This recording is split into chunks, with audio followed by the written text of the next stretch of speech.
And more podcasts here on the LittleShaman.com, brought to you by Transrelational Healing, ShamanSpiritCenter.com, and LittleShaman.org. That's me, the Little Shaman.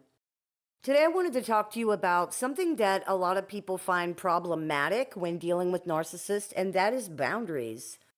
Complicating things more is the fact that many people don't really understand what boundaries are or how they work, so they might think that they're asserting boundaries when they actually aren't, or they might feel that boundaries, quote unquote, don't work because they don't really understand what boundaries are actually supposed to do. Keeping that in mind, let's start with a list of what boundaries are not. Boundaries are not rules for other people to follow, things designed to control other people, things that force other people to do what you want, things that force other people to respect you. They're not ultimatums, and they are not punishments. To put it very simply, boundaries in this specific context are about the ways that you will tolerate other people treating you and how you will conduct yourself. That's it. They're not about other people. They're not for other people. They are about and for you. This is one of the biggest misconceptions about boundaries. Many people assume that they are lists of rules for other people to follow. They're not. They are your own rules for you to follow. For example, if someone violates your boundaries, you are the one who's now required to address that. It's your boundary. These are your standards. It's up to you to uphold and enforce them. The other person is responsible for their own actions, of course, but they're not the only person that's required of in this situation. It's required of you too. So let's say the other person violated your boundary regarding speaking to you disrespectfully. They are responsible for that. You didn't make them do that. You didn't choose that action for them. It's completely their responsibility. But since they did do it, you now also have something that you need to do. You have to decide what action you're going to take to enforce your boundary. Are you going to end the conversation? Are you going to walk away from the relationship? And remember, these are not punishments. They are actions you are taking to ensure that you are not tolerating treatment that you find objectionable. You're not controlling the other person either. They can continue to treat people as disrespectfully as they want, and they can face whatever consequences that there are for that. You're not stopping them from doing anything. You're just stopping them from doing it to you. You are making sure that you are not dealing with that in your life. That is what enforcing boundaries is all about. So many times people say things like, but my boundaries didn't work. I stated my boundaries and they just did it anyway.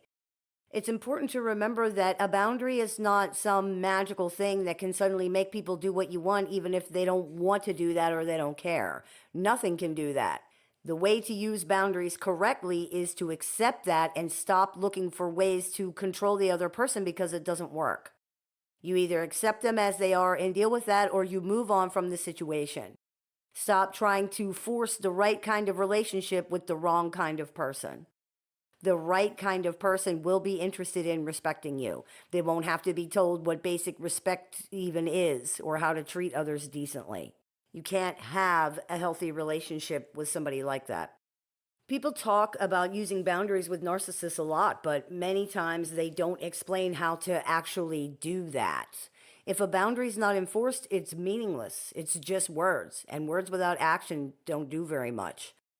This is where a lot of people have trouble. They don't hold or enforce their boundaries, or maybe they don't even know that they're supposed to do that, and then they become frustrated because they feel like their boundaries don't work. People don't necessarily realize that their boundaries actually are working because they've identified the people who are not interested in respecting them. That is what boundaries are for. That's what they're supposed to do. They're not for forcing people to act how you want them to act. Boundaries identify the people who are not interested in respecting you or your boundaries so that you can respond appropriately to that. Now, some of the confusion that people have about boundaries is the result of content that focuses mostly on the creating or the stating or the wording or whatever of the boundaries, almost as if boundaries are like a magic spell and the exact wording is the key, without making it clear that the other person may very well choose not to respect your boundary no matter how you say it. And if they do choose that, it's then our responsibility to address the situation by enforcing the boundary with an action, such as, I don't like being yelled at, and I will not tolerate that from anybody in my life. That is creating and stating a boundary clearly. But then what? Do we now just hope that the other person agrees with it? And if they don't, then oh well, our boundary didn't work? No, of course not. That's why stating the boundary is only the first part. We also need to state what we will do if the boundary continues to be violated, and we need to be prepared to actually do that if it continues, because it very well might. For example, I don't like being yelled at, and I will not tolerate that from anybody in my life. If it continues, I'm ending the conversation. That is an example of a boundary and a follow-up action being stated clearly. Others could be, I will not tolerate violence. I'm not going to be afraid in my own house. If you throw anything, I'm calling the police. Or, I will not tolerate stealing. I'm not going to hide my wallet from somebody that I'm living with. If you take money from me again without asking me, I'm ending the relationship. We do it like this so that there's no confusion. We have stated clearly and in no uncertain terms what we're willing to tolerate, and the other person has been informed. That way, even if they try to gaslight or lie or pretend they don't understand or argue with it or whatever else, we know we communicated clearly, and there is no credible way for the other person to claim that they didn't know, or for us to be confused about whether we were clear or not. We know we were. We said what we don't like. We said what we're going to do if it happens again. Therefore, there's no other reason for the boundary to be violated further except that this person is choosing not to respect it. We are now required to respect our own boundary and enforce it by doing what we said we would do. The biggest issue most people have here, not surprisingly, is in the follow-through. They don't want to enforce consequences for the boundary because it will change things. It might even mean that the relationship will end. Maybe people are afraid to upset or anger anybody, or maybe they're not sure they really have the right to say anything. Many people feel very uncomfortable trying to assert themselves in this way for lots of reasons. This resistance to enforcing or even creating boundaries creates an opening for narcissists and other toxic people to exploit. It opens up a way around your no. A boundary is a no to a narcissist, no matter how it's framed or what is said. It doesn't matter that it's about you or what you want or how you feel. All they hear is that you're telling them no, that you're trying to control them. They don't tend to react well to being told no in general, and at the very least, they can be counted on to ignore it if possible. Narcissists are great ignorers of things that they don't like or they don't want to deal with. Not enforcing boundaries allows them to do that. And opposing or disrespecting the boundary allows them to feel that they're not being controlled. This is the crux of the issue when it comes to boundaries and narcissists. Boundaries make them feel controlled, therefore violating people's boundaries or getting people to relax their boundaries, pushing back on them, makes them feel as though they are in control. If you say, I don't like being yelled at and I will not tolerate that from anybody in my life, this is experienced by the narcissist as you attempting to control them. Rather than understanding that what you're saying is about you and how you feel, rather than understanding any impact on you whatsoever, they simply hear that you're trying to tell them what to do. Remember, a narcissist's entire lens of perception is self-referential. Everything is about them. They experience other people's boundaries as restrictions on them, and as such, they often attempt to exert control over the situation by opposing them in whatever way they can. One of a narcissistic personality's biggest fears is being controlled, and many of them have a large, even pathological response to just the mere suggestion that others are trying to control them in any way. This is why you so often see such a big oppositional reaction to things that are small or that would even benefit the narcissist somehow. Not being controlled is more important. So when you say, I don't like being yelled at and I'm not going to tolerate that from anybody, or, hey, don't spend our bill money on frivolous things because then we can't pay the things that we need to pay, they experience this as being controlled. And so often you will see a childishly oppositional, contrarian reaction to that. They'll yell louder or more often, or they'll spend more money. You can see why, then, that many people feel trying to create and communicate boundaries to narcissists doesn't work. Not only do narcissists ignore boundaries, they will often intentionally violate them. What's that joke? Why did the narcissist cross the road? Because they thought it was a boundary, right? To them, it's an invitation to disrespect because they feel disrespected by your attempts to, quote unquote, control them. This is absurd and ridiculous. Every human being has the absolute right to define for themselves what they deem acceptable as far as how others treat them, and to exit situations and relationships whenever they choose, for any reason at all, whenever they want. Narcissists not liking or agreeing with that doesn't change anything. Of course they don't like it. Of course they don't agree with it. If people can do that, then it means that they can simply just decide one day that they don't want to deal with a narcissist anymore, whether the narcissist wants that to happen or not. And then what? What will the narcissist do then? For someone who feels so powerless and has such a huge fear of being controlled, it's about the worst thing that could happen to them, that the people around them would suddenly realize they can do whatever they want, and the narcissist can't actually stop them or do anything about it at all, except possibly trying to exit first so that they still feel in control, and many of them do that. The whole thing is nothing but a power struggle all the time. To narcissists, the fact that they cannot control you means that you're controlling them, because they have no choice but to just take whatever you decide to do, whether they like it or not. If you decide to stop enabling them, if you decide to exit the conversation, if you decide to exit the situation, if you decide to exit the relationship, they can't do anything about that. This makes them feel controlled and powerless because things are happening that affect them and they can't do anything about that. This is why other people having their own minds and individuality and rights and power is so threatening to them.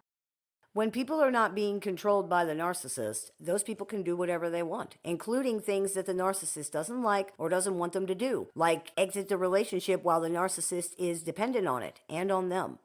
As we discussed in the episode of the show, when a narcissist loses control of you, this creates existential terror in pathologically narcissistic personalities, and it cannot be tolerated. Well, that's part of being an adult. We can't always control everything, and we certainly cannot control what other people do. Narcissists need to learn that just like everybody else. If they can't, this is not your problem to put up with or your problem to fix. For your part, learn where you have power and use that. You don't have any real power over other people, so stop trying to control them. Stop trying to get other people to prove your own worth to you by changing who they are for you or for the relationship. Stop trying to smash a square peg into a round hole. Stop trying to make a sow's ear into a silk purse. It doesn't work.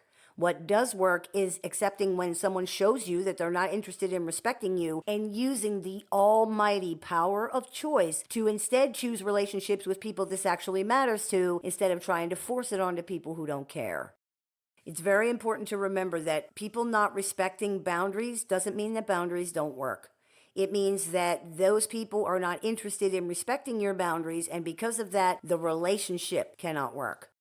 Your boundaries are working if they have identified for you the people who are not going to put in even a minimal effort to respect them or you. That's what boundaries are for. The rest is up to you. I hope this clears a few things up for you. As always, I look forward to your comments, questions, and suggestions, so please keep those coming. I take appointments online, over the phone, via text, via messenger, via email, and through Zoom and Skype worldwide. So if you are interested in speaking with me one-on-one, you can visit LittleShaman.org to do that. I have several books, workbooks, and handbooks in publication, so if you are interested in picking up a copy of any of those, you can visit LittleShaman.org to do that, or you can find them on Amazon.com. I teach workshops, seminars, and clinics, so if you are interested in seeing what we're running this month, you can visit LittleShaman.org to do that. And if you are interested in joining our support group with access to exclusive content, weekly support meetings, and more, you can visit LittleShaman.org to do that as well. You've been listening to the Meditations and More podcast here on the LittleShaman.com, brought to you by Transrelational Healing, ShamanSpiritCenter.com, and LittleShaman.org. That's me, Little Shaman. May the Great Spirit bless you. Have a beautiful day. If you've been struggling through dealing with or recovering from an unhealthy relationship with a narcissist or other toxic personality, the Little Shaman has a catalog of over 500 YouTube videos designed to support your journey from discovery to recovery. You can also find additional resources on the Little Shaman website, including tools, courses, workshops, a support group with weekly meetings, and one-on-one appointments with the Little Shaman that are open to clients worldwide. There's even an AI chatbot built and trained exclusively by the Little Shaman using her work that can answer questions 24 hours a day, 7 days a week. For more information, visit LittleShaman.org. You can listen to The Little Shaman wherever you find your favorite podcasts. Hey everybody, it's Shaman Sister Sin, and you're listening to the Meditations and More podcast here on LittleShaman.com, brought to you by Transrelational Healing and ShamanSpiritCenter.com. That's me, the Little Shaman. Today I wanted to talk to you about something that a lot of people wonder about, and that is if narcissists are insecure. The short answer is yes. People are often surprised by this revelation because many people believe that narcissists really are as arrogant and confident as they appear to be. And there is a pervasive misconception that narcissists are completely unbothered by everything, that they truly believe themselves to be amazing. The reality is that these personalities are generally extremely fragile and much more sensitive than they might first appear to be. The constant attempts by so many narcissists to appear arrogant and confident and certain and as if they think they're so amazing is in fact a direct reaction to that fragility, that insecurity. It's a way to deny it. The first dictionary definition of insecure is not firmly fixed, liable to give way or break. This would be like an unstable fence post. A related definition is able to be broken into or illicitly accessed. This is like a bank without a good security system. Some synonyms for insecure regarding this definition are unprotected, vulnerable, defenseless. Regarding people, the definition of insecure is not confident or assured, uncertain, and anxious. An antonym for insecure in this context is confident. A third definition that was not listed is a more clinical application, and this would be something like severely lacking internal security and stability. All of these definitions actually apply to pathologically narcissistic personalities. Insecure is absolutely the correct word to use here, but to say narcissists are insecure is almost laughable when we consider the completely benign connotations most people attach to that word when it's used in this context. That doesn't make the word inaccurate, but it does mean that many people might not understand the severity of the situation because of what they associate that word with in general.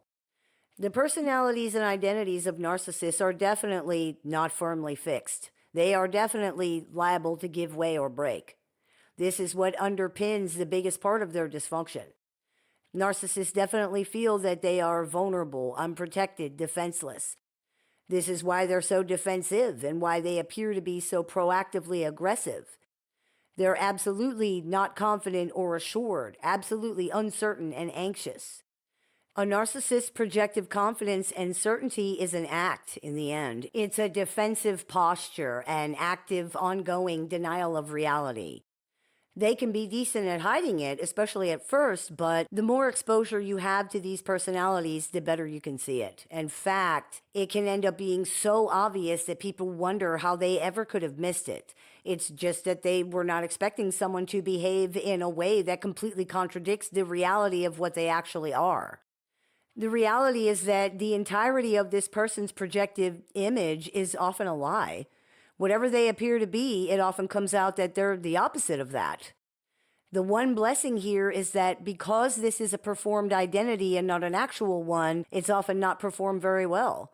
It may be overdone or underwhelming. There are generally gaps and holes in the facade, areas where it can be seen through. Because it is a facade and not genuine, narcissists are usually unaware of this, and it often leads to them exposing themselves for who and what they really are. Because they're ignorant of what a person who legitimately had those qualities and legitimately was that kind of person would do or say. At first, it might seem like just a weird anomaly, some off thing they said, or what seems like a strange reaction to something, a cold pocket in an otherwise warm room, let's say. But the longer the relationship or the interaction goes on, the more of this there is, until people are left with no choice but to realize that this person is just not who they say they are. No one who really has those qualities or really is that kind of person makes so many mistakes when it comes to acting like a person who really has those qualities and really is that way. The only possible conclusion is that this is just not true. That's not how they really are. We often hear that the behavior of narcissists is confusing and makes no sense. That's true, but the biggest reason it doesn't make sense in the beginning is because we're still trying to match that up to the image that this person presented of themselves. If you remove that image from the equation and create a new image of them based on their actual behavior, it's not confusing at all. Most of the time, too, people are trying to match up words to actions. The creation of the idealized image of the narcissist is mostly done through words. Their actions actually usually do not support this image, and when we look back over the relationship, we often find that they never really did. It was really only just words. That's an important lesson that we can take away from this awful experience. When someone's words and actions do not match, something's wrong. When we think of the insecurity of narcissists, we can think of it most accurately using the last definition given here, which was severely lacking internal security and stability. A person's identity is their anchor. It grounds them as the thing which tethers them to reality and their experience of reality, not to mention themselves. When this is unstable, their anchor to reality and to themselves is not very heavy. It's not very grounding. When someone does not have this kind of anchor, you can generally expect them to be anxious, irrational, paranoid, fearful, defensive, all of the things that narcissists are underneath. You might also expect them to be inauthentic, performative, aggressive, moody, delusional, to have a personality that seems unfixed and that can change, all of the things that you would expect from someone who is not grounded in reality and who they are.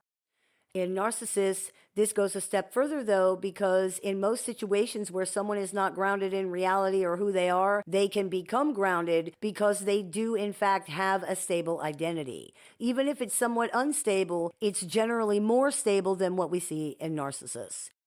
If someone does not have a stabilizing anchor like an identity, they cannot become grounded. This means they cannot stabilize.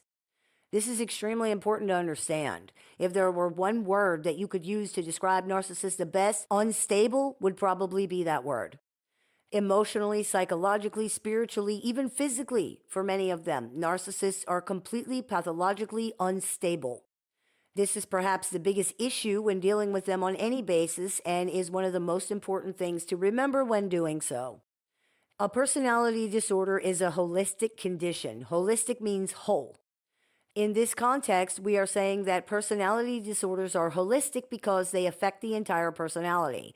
That means everything a person does, says, thinks, feels, believes, everything is impacted by this somehow. This person is not stable. Everything they think, feel, say, do, believe, hold dear, who they are, what they are, all of it can change radically in very little time because it's based on things that are unstable. Personality is the expression of identity. If a person's identity is chaotic and unstable, their personality will be too, as will most other things about them. As an illustration of this, people often say that narcissists are chameleons or that they are mimics. They are definitely that, and they have this adaptation because they don't have a stable identity to express, so they take pieces and parts from other people instead to try to create one. These things are used as guideposts or touchstones to help the narcissist get through life as they try to decipher how to behave, what to say, what to do, what to think, what to believe, what to choose, how to feel, and who they are without any real understanding of any of these things. To not have a strong, stable identity causes people to feel ungrounded, untethered, and lost. Narcissists are no exception to that, and it accounts for a large part of their fearful orientation to the world. When you don't even know who you are from one minute to the next, how can you ever get to know anybody else? How can they ever get to know you? How can you ever trust anyone? How can you ever be sure of anything? You can't be, so in the case of narcissists, they just pretend. They pretend to be things they're not, to know things they don't, to have answers they don't have. They live in a world of illusion. But an illusion is all it is. If you've ever argued with a narcissist, and if you're listening to this, you probably have, you probably notice how easy it is for them to become uncertain about what they're saying or to change it, or how often they accuse you of trying to cause them to be uncertain about what they're saying. That's because many times they aren't really sure of what they're saying is true or right or not. Because of that and the fear attached to this uncertainty, they have to double down and insist that they are correct, especially when they're unsure. This points to their insecurities. Secure people are able to admit that they could be wrong or that they don't know something. With the fairly recent popularity of the term gaslighting, you can see this very clearly. Narcissists often accuse others of gaslighting because the definition of gaslighting is making someone feel confused about their experience of reality, and that happens to narcissists constantly. No one is intending to do that to them, usually. It happens because the reality narcissists are subjectively experiencing and the one that the people around them are actually living in are often not the same at all.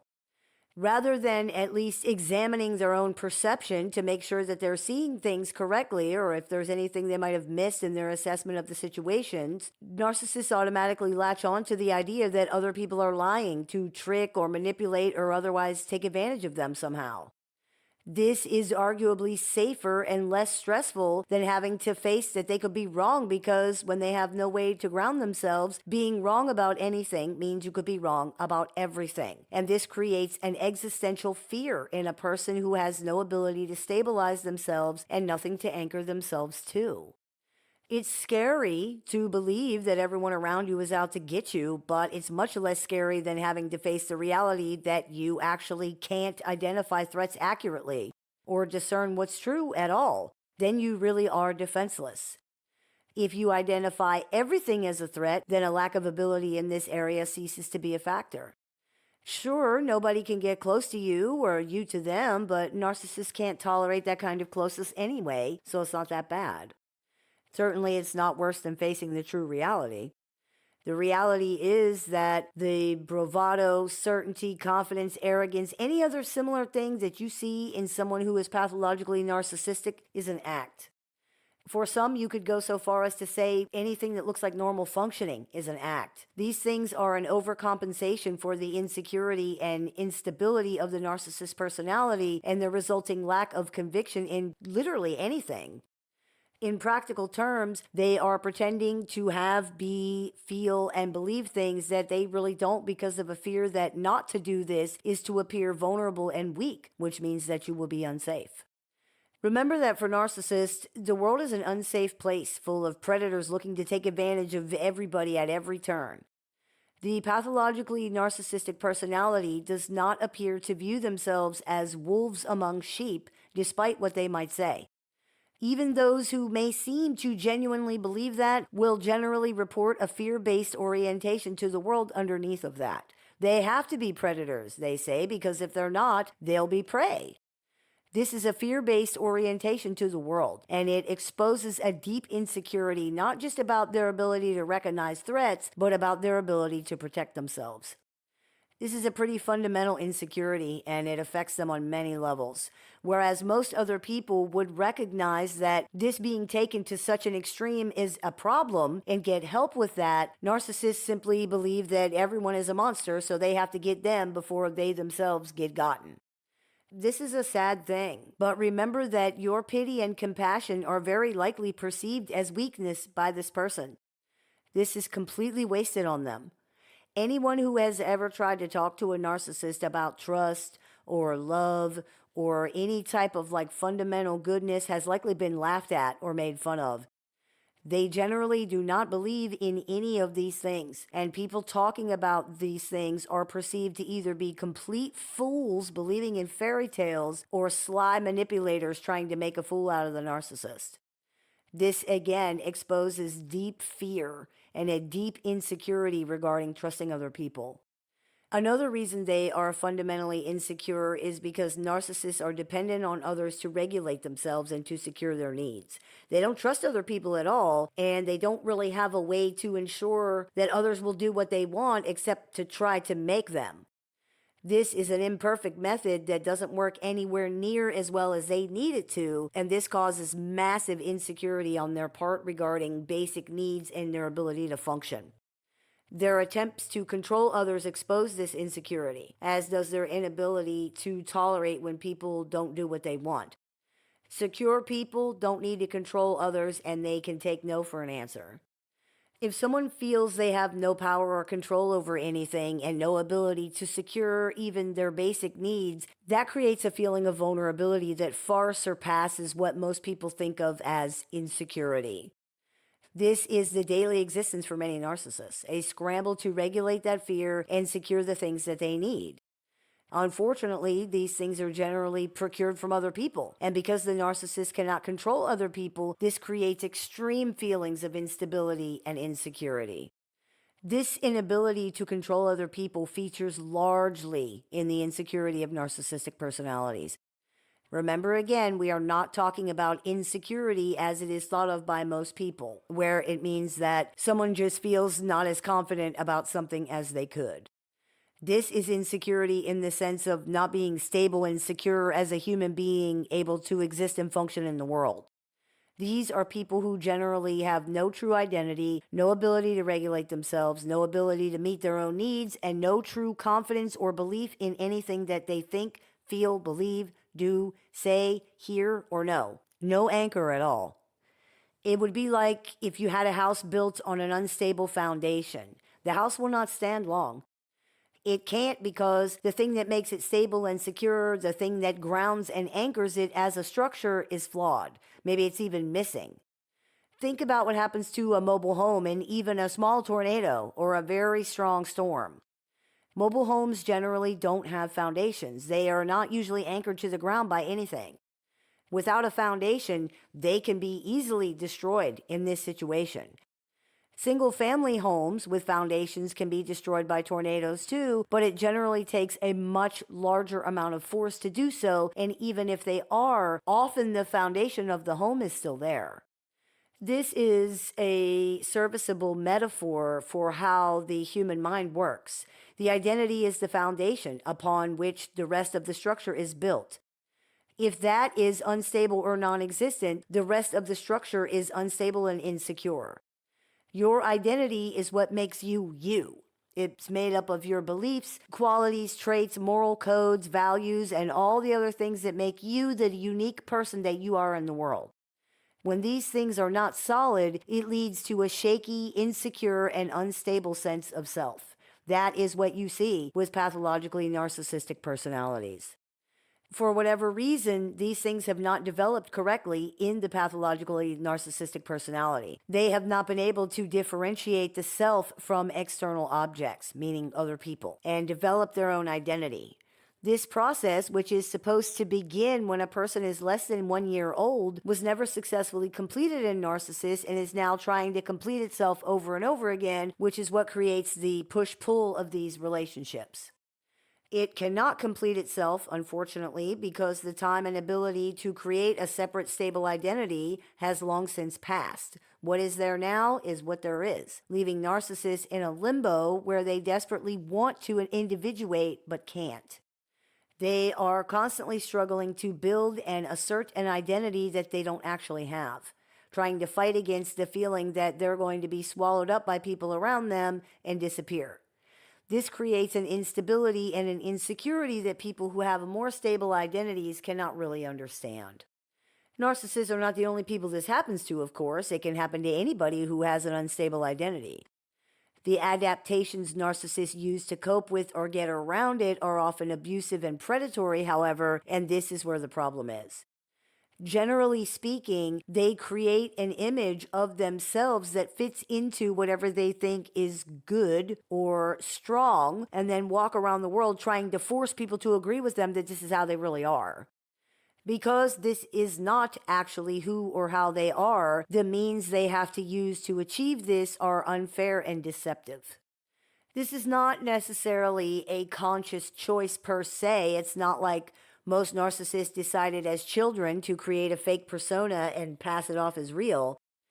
It's more that this is what the brain does to get around the fact that there is no stable identity.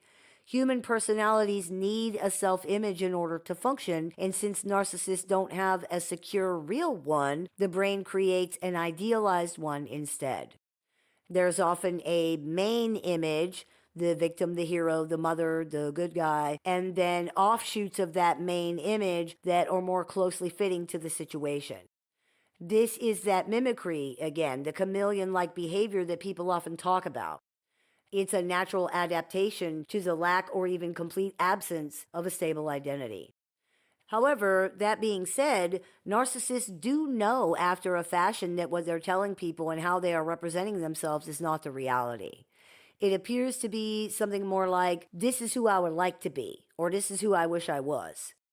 As the relationship goes on and they no longer idealize you, it turns into, well, this is who I would be if you deserved it, or if you would let me. It's doubtful they view this as deceptive since they believe that to be true. The fact that this isn't actually who they are either way seems to be beside the point, as far as they can see it.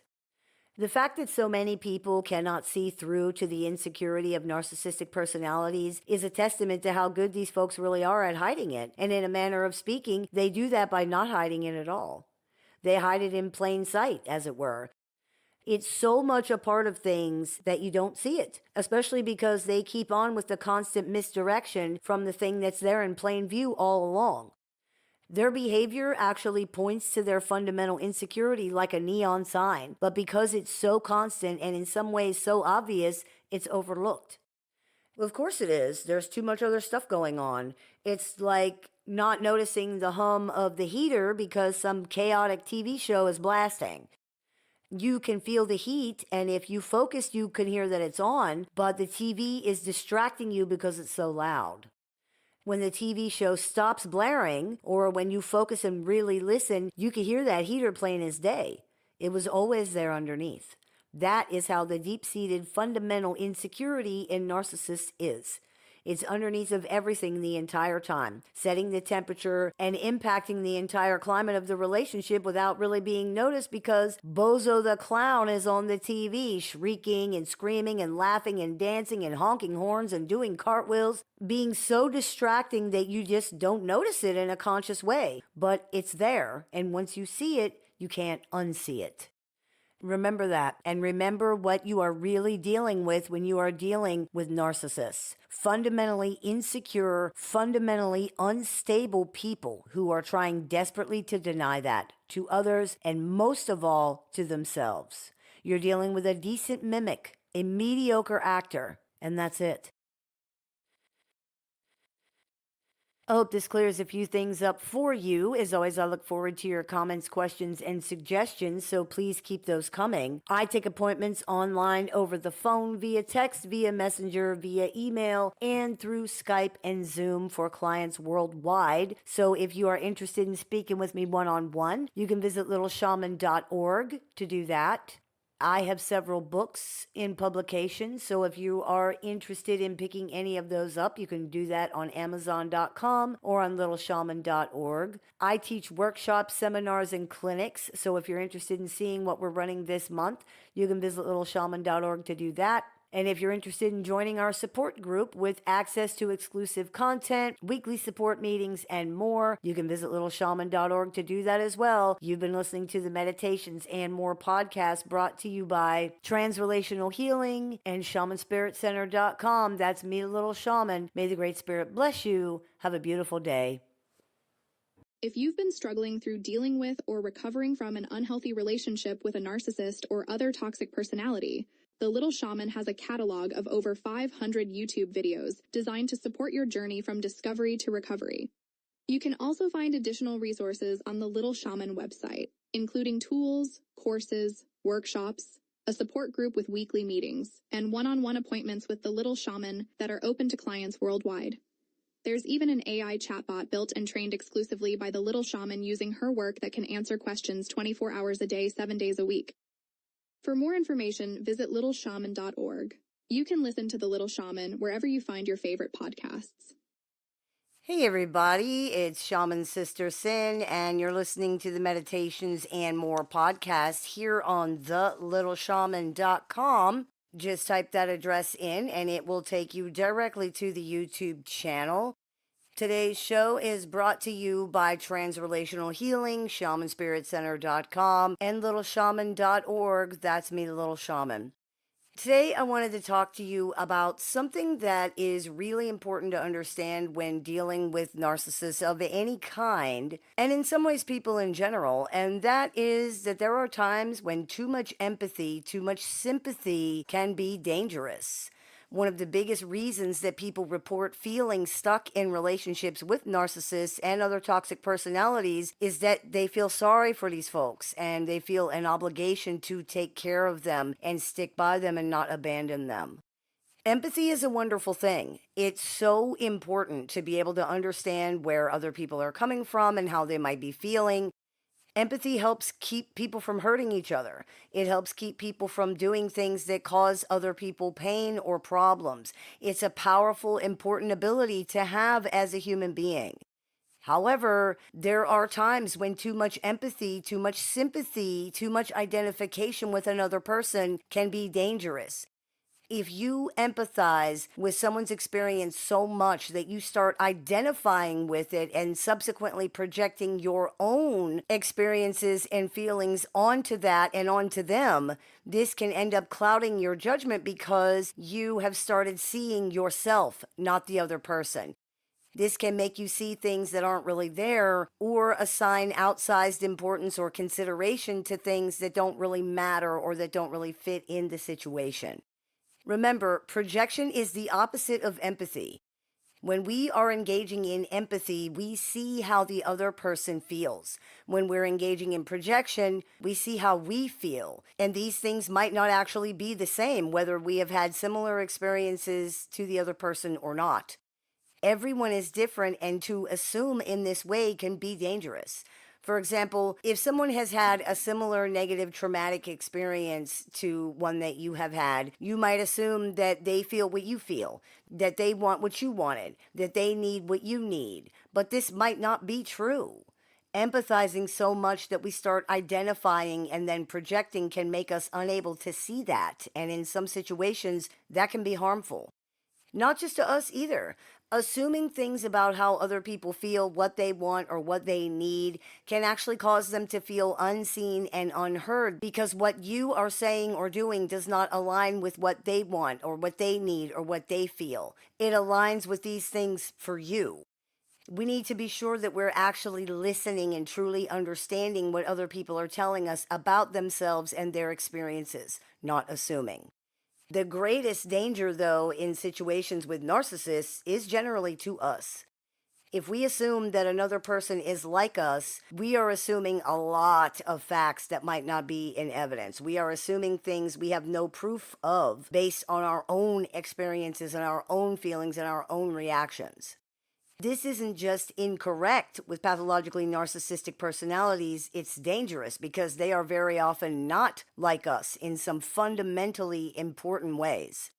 For example, if you had a traumatic and a difficult childhood, if you encounter another person who says that they had one too, you might assume many things about how they feel, what they want, the kind of person they are, and more, based mostly or even solely on your own experiences and your own feelings.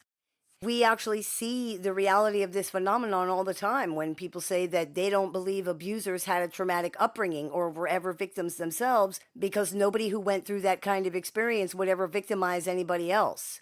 This is false. Based on data collected over many, many years, abuse begets abuse. The overwhelming majority of people who grow up to be abusers were themselves victims of abuse. But some people don't believe that because that's not how they turned out.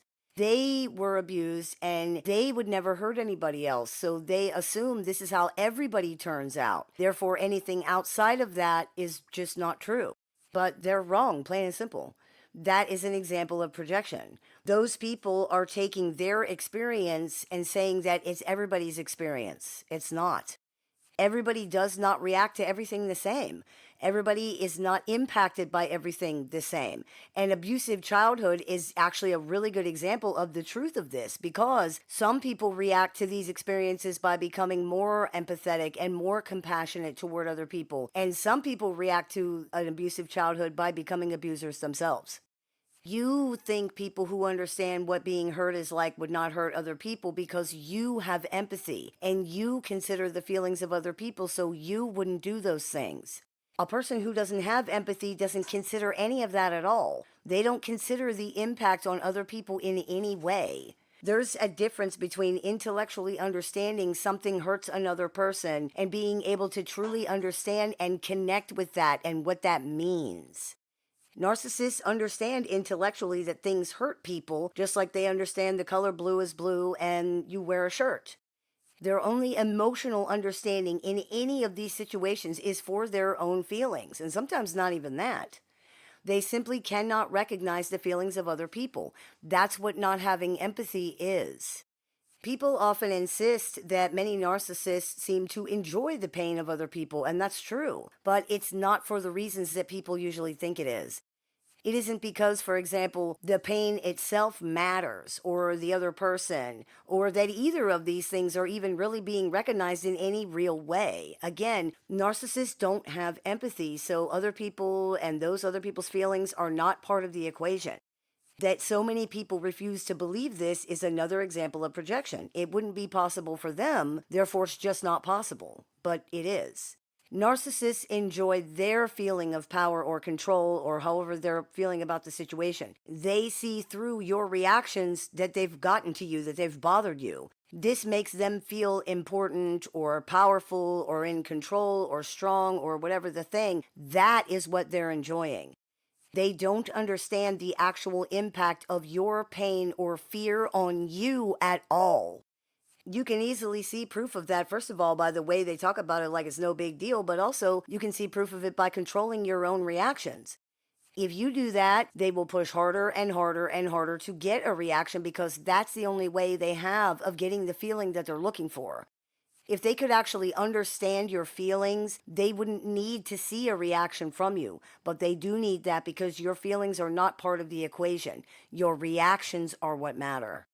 This is very much like young children who bully each other so that they can feel powerful or tough or vent out their own negative feelings, but they don't have the maturity or the empathy to understand what they're actually doing to the other kids, how deeply this is impacting the people who are being bullied. They just see that the other kid is bothered and that makes them feel better. Narcissists are the same. They react to your reactions to their behavior. This is the way they know they exist and they matter. I'm bigger and stronger and more powerful because I made you feel bad and I made you cry and your face fell and your whole body slumped. Or, that's what they're looking at. There's no understanding of your actual feelings at all. It's like knowing that there was an impact to your car because you can see the damage, a scratch, a dent, a broken taillight. You have your own feelings about this situation, sure, but you don't stand there thinking of the deep emotional impact this incident had on your car. You don't think about that at all. Why would you? And they don't either. That is a huge difference between who and how you are and who and how they are. This is why too much empathy and too much sympathy and too much identification can be dangerous, because too much empathy leads to too much projection, and we are not all the same. The idea that we are has been the downfall of many a good, decent, well-intentioned person. With narcissists in particular, too, it's important to understand that being a victim does not automatically make everything someone does okay, and a history of trauma does not ever justify behavior that harms other people. It's tragic that horrible things happen to anybody, but it does not excuse and it did not force them to engage in intentionally harmful behavior against innocent people who did nothing except try to trust or care about them. The sad reality is that some people are changed for the worse by the things that happen to them. Whatever they may have had the potential to be or do before, this is what they are now. This is what they do now. There are some people who find this dark or even hopeless. Some people get offended by anybody saying it because they want to believe that that's not true. That's understandable, but also, this is reality. It's the really real world. Many, many people have been seriously harmed or even killed because they refuse to believe that there are people who are just not interested in doing the right or the good thing, no matter how many chances you give them, no matter how kind you are to them, no matter how compassionate and patient, it doesn't matter. Some people see your offer to help them as a way to take advantage of you. They don't feel bad about that. They think you're stupid and you get what you deserve. Being compassionate is a wonderful thing. Wanting to help other people is a wonderful thing. Allowing this to cloud your judgment so much that it turns into taking chances with your safety is not a wonderful thing. If you really feel that someone's past experiences had so much influence that these things are responsible for harmful, manipulative, antisocial acts this person is engaging in now, because there's a very good chance that that's true, it's important to understand also what this actually means. It means that these experiences changed this person into someone who harms others without caring. That's what they are now. The past and present cannot be separated in the way that many people try to do here, and neither can the impact of things. If these past events were impactful enough to have influenced or even caused such terrible present-day behavior, in your opinion, how is it that they have not also significantly contributed to this person's personality and the kind of person they are as an adult? They absolutely have, which means if your empathy or sympathy for this person clouds your ability to see and act on that reality, you're allowing it to become a vulnerability that can put you in danger. Feeling so much empathy for a wounded lion that you bring it into your home is not seeing the reality of the situation. This is not brave and compassionate. It's letting your feelings cloud your judgment to the point that you're putting yourself in danger and your family. Something or someone being a victim also doesn't make them not dangerous. On the contrary, most wounded animals will attack you out of their own pain and fear, even when you're trying to help. Actually, especially when you're trying to help, because then you're close enough where they can reach you and you represent a threat. Many humans are not much different in this regard, and in the end, the true nature of every living thing wins out regardless. How many tragic failures of this have there been? People trying to keep wild animals as pets. A lion cannot be a house cat. Every instinct inside of him tells him to distrust you. Every instinct inside of him tells him to kill you and to eat you. If you keep him around long enough, he will eventually. Humans are no different in this regard either. Who and what they are always comes out in the end, and we ignore this reality at our own peril. Yes, it is horrible that this person was abused as a child or had some other circumstance that impacted them to such a large and terrible degree that they've become someone who routinely hurts and exploits other people with no remorse or even a second thought. But it's too late now for any amount of empathy or sympathy or understanding to change anything in that regard. This person is now an adult with decades of entrenchment and reinforcement regarding their beliefs, mindsets, experiences, and behaviors. This is who and what they are now, and we see the evidence of that in their behavior. The damage has been done. Allowing them to harm you or harm anybody else is not going to change that. All it does is address your own guilt or whatever other feelings of yours involved here. Love and support are wonderful, but they're not magic. They are not treatment.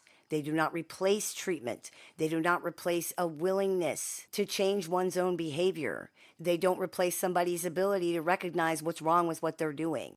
They cannot change someone so affected by adverse events that as an adult they can justify routinely choosing to hurt or exploit other people. It is what it is, and it is a choice. Past events by themselves don't force people to engage in harmful, toxic, or abusive behavior. What they can do is shape a person into someone who chooses to do these kinds of things. That needs to be understood because someone who chooses to do harmful, toxic, or abusive things is dangerous. And it really does not matter why they're that way at this point, because bringing a dangerous person into a vulnerable situation can have extremely serious consequences, like we were talking about earlier with the lion. It's like having a wounded wolf that you nurse back to health look after your sheep because you believe he's going to be so grateful for your kindness that this is going to somehow make him into something different than what he actually is. It won't. Having empathy for someone's trauma will not change the kind of person they have become if they've become the kind of person that hurts other people on purpose. And it will not protect you from being harmed by that. We need to be sure we do not conflate compassion with accountability. Empathy, sympathy, support, and compassion do not replace the need for people to be held accountable for their actions in the real world, for there to be consequences for these things. Relationships and society as a whole cannot exist without that. Understanding why someone did something or seeing the reality of the factors that played into their choices doesn't erase the fact that they're responsible for those choices, and it does not somehow excuse them from the consequences for them. This person is not a child. They're a grown adult who is intentionally hurting other people because that's the kind of thing they're okay with doing. Things that happened in the past can be awful, but they don't somehow excuse someone hurting innocent people now. And these things are not more important than the very real harm this person is doing to others today. They're just not, period. If someone was attacked by a dog as a child and was traumatized by that, nobody would accept that as an excuse if they went around and poisoned every dog in their neighborhood as an adult, traumatizing countless children by killing their pets. There's often a kind of A to B direct linear perception here that can leave out the fact that this person is not just reacting to trauma. It's not like this happened to them and now they do this from A to B. This is how it works. This is also related to the kind of person that they are now, the kind of things that they're okay with doing. And if they became that way because of the trauma, that is secondary at this point because, again, the damage really is already done. You can't unring a bell. It is that person's responsibility to do something about the things that caused them trauma or pain and shaped the way that they behave or react now. Not use these things as a way to garner sympathy and as an excuse to deflect responsibility for their harmful or abusive actions. If they have the wherewithal to bring these things up as an excuse or as a deflection whenever they harm other people, because many of them do, we hear that all the time, then they can clearly see the problems that this is supposedly causing and the need to address these things, right? So if they don't do that, they're choosing to remain harmful, and that should not be overlooked for any reason. It's a safety concern because this person clearly understands that they're harming other people and does not care. This is not just a trauma thing, and people really need to stop trying to make it one. It's a lot of things. It's a personality thing. It's a values thing. It's a moral thing. It's a character thing. The fact that someone has been impacted by trauma in childhood or at any other time is likely part of the issue, of course, but it doesn't mitigate the reality of or the responsibility for the intentional choices being made by an adult. If someone reacts to trauma in a more positive way, because this does happen all the time, say, for example, by becoming very driven and creating a successful business, why don't people then say, well, trauma made them that way, so they're not responsible for their achievements, and therefore they don't deserve any of the money or the praise for their own success? People don't say that because that would be ridiculous, right? But in reality, there's no difference. People either are responsible for their actions or they're not. If they are, then this applies across the board, whether the actions are good or bad. And if they're not, same thing. You can't say someone is only not responsible for their failures or for the negative, harmful, wrong things they do, but they still get all the credit for their successes and their positive things. You can't say that someone is only responsible for the good actions or choices they've made, but not any of the bad or negative ones. There's really no argument that can get around that, because if it absolves them of blame, then it also absolves them of credit. Again, people are either responsible for their actions or they're not. Most people who try to avoid responsibility for negative things typically do still try to claim the credit for any positive things, but that's not how it works. People are responsible for both. Now, some might say that adverse experiences in childhood can affect someone's ability, for example, to develop empathy. This is true, but lack of empathy alone does not make somebody engage in harmful acts against other people. People don't hurt others because they have no empathy. They don't care that they hurt others because they have no empathy, which makes the choice to hurt other people easier. It doesn't cause people to make that choice. The reality is, quote unquote, good people don't choose to intentionally harm or exploit other people because they experience trauma. There are other factors here, the majority of which are within this person's control. Their experiences have probably influenced the way they view the world and the people in it, certainly. But the person is still responsible for their own choices because that's not the only reason they made them. This is simply not an excuse for someone to repeatedly choose violent, abusive, exploitative, manipulative, or otherwise toxic behavior that hurts other people. Narcissists and other toxic personalities are very good at portraying themselves as victims. They are very good at playing off of the empathy, sympathy, and goodwill of other people. A study regarding people with dark triad traits and what was termed virtuous victimhood found that people who scored high in dark triad traits like narcissism were much more likely to claim to be victims in order to extract resources from society. Of course, anyone who has dealt with these personalities already knows that. I actually did a podcast about that study that will be linked at the end of this video. This victim portrayal by narcissists and other dark triad personalities is especially compelling in many situations because often people can see that this person does have problems. They have had adverse experiences. There is some merit to the things that they're saying. When there is merit to it, as there often is, it makes it much harder for many people to see this as manipulative or as an attempt to exploit anything. But it is. It's okay to feel sympathy or empathy for someone who has had trauma and adverse experiences in their past. The problem is, it doesn't really matter in this context. These things do not excuse what the toxic person has done to other people, and they're not more important. The idea that a narcissist or anybody else is more important than all of the other people in these situations, so everybody else need to just tolerate harmful or toxic behavior from that person, is false. This is not compassionate. It is absolute, utter BS, and it's also enabling.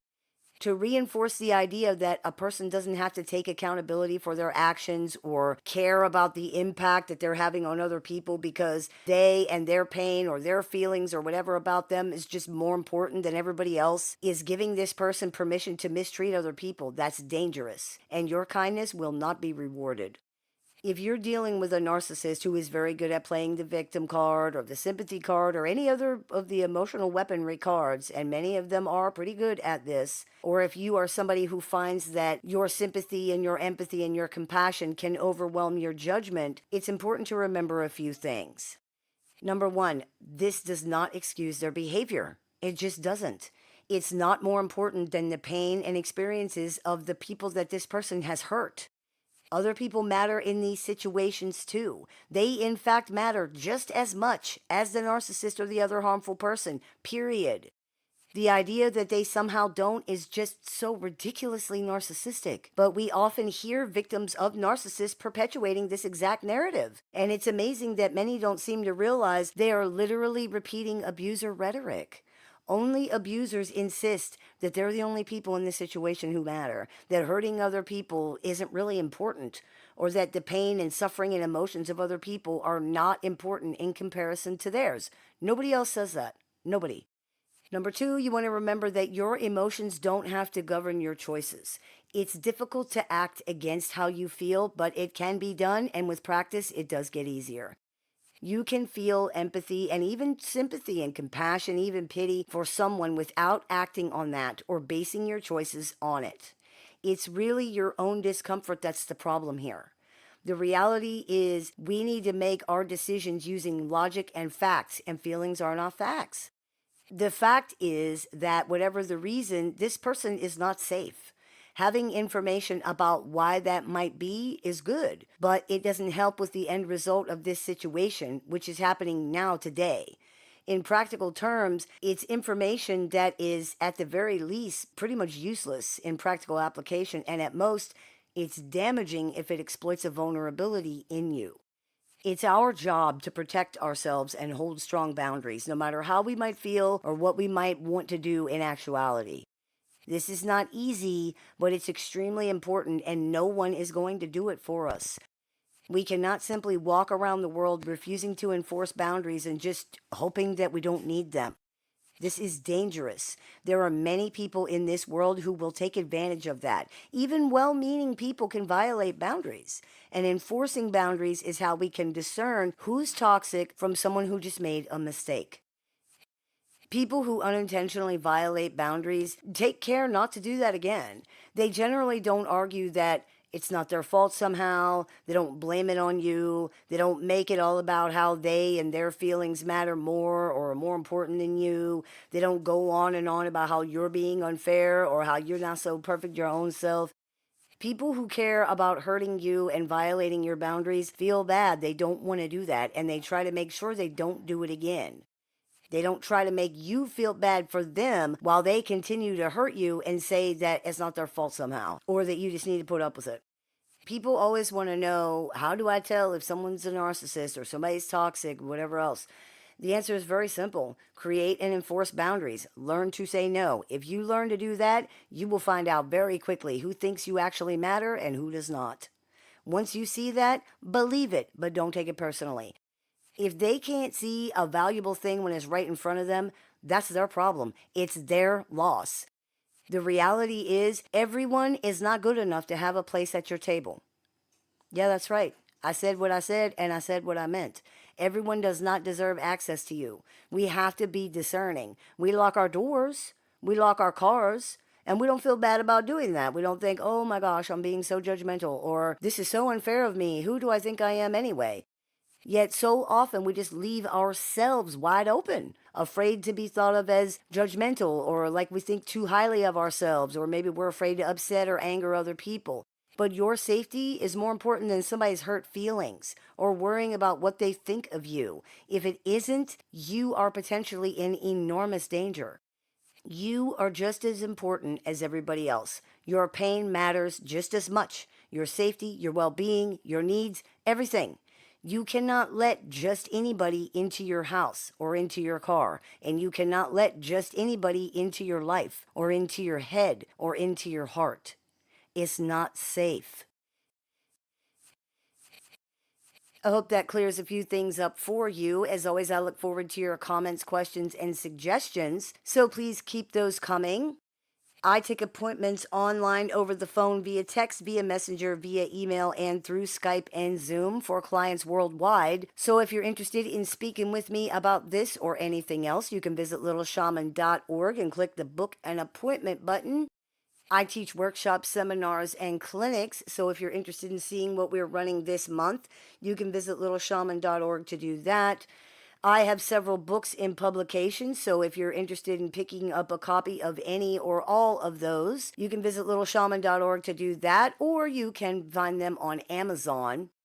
And if you're interested in joining our support group with access to exclusive content, weekly support meetings, and more, you can visit littleshaman.org to do that as well. You have been listening to the Meditations and More podcast here on the littleshaman.com. Just type that in. It'll take you right to the YouTube channel, brought to you by Transrelational Healing, ShamanSpiritCenter.com, and littleshaman.org. That's me, Little Shaman. May the Great Spirit bless you. Have a beautiful day. If you've been struggling through dealing with or recovering from an unhealthy relationship with a narcissist or other toxic personality, the Little Shaman has a catalog of over 500 YouTube videos designed to support your journey from discovery to recovery. You can also find additional resources on the Little Shaman website, including tools, courses, workshops, a support group with weekly meetings, and one-on-one appointments with the Little Shaman that are open to clients worldwide. There's even an AI chatbot built and trained exclusively by the Little Shaman using her work that can answer questions 24 hours a day, 7 days a week. For more information, visit littleshaman.org. You can listen to The Little Shaman wherever you find your favorite podcasts. Hey everybody, it's Shaman Sister Sin, and you are listening to the Meditations and More podcast here on the LittleShaman.com, brought to you by Transrelational Healing, ShamanSpiritCenter.com, and LittleShaman.org. That's me, Little Shaman. Today I wanted to talk to you about something that is extremely common for people dealing with narcissists of any type, and that is looking for a loophole in order to avoid or get around the reality of the situation. Dealing with pathologically narcissistic personalities is generally extremely difficult. It's exhausting, it's painful, it's frustrating, it's confusing. Nothing makes any sense, and these personalities are often oppositional, contrary, and difficult just because. They tend to be abusive, withholding, punitive, manipulative, dishonest. They're often paranoid, delusional, hyperreactive, or withdrawn and cold. Add to that the fact that in many situations, this is all occurring inside of relationships that matter greatly to people. It could be someone's partner, their parent, their sibling, or other family member. These are relationships that people can find it very difficult to walk away from, especially if they're being told that the reason for all the problems is that they are doing or saying or feeling things that they are actually not doing or saying or feeling. Other people might feel like they can't walk away from these relationships, and even though that's not true, this fact often does not change how people feel. When faced with such an unpleasant choice, people often look for ways around the unpleasantness. They want there to be a way out of the situation that does not include severing the relationship or having to face the unpleasant reality that the relationship is just not ever going to be what they wanted it to be. They're looking for a loophole so that they can still get what they want. When talking about narcissism and these dynamics, unfortunately, that is very common. We hear it from people all the time. I refuse to believe that.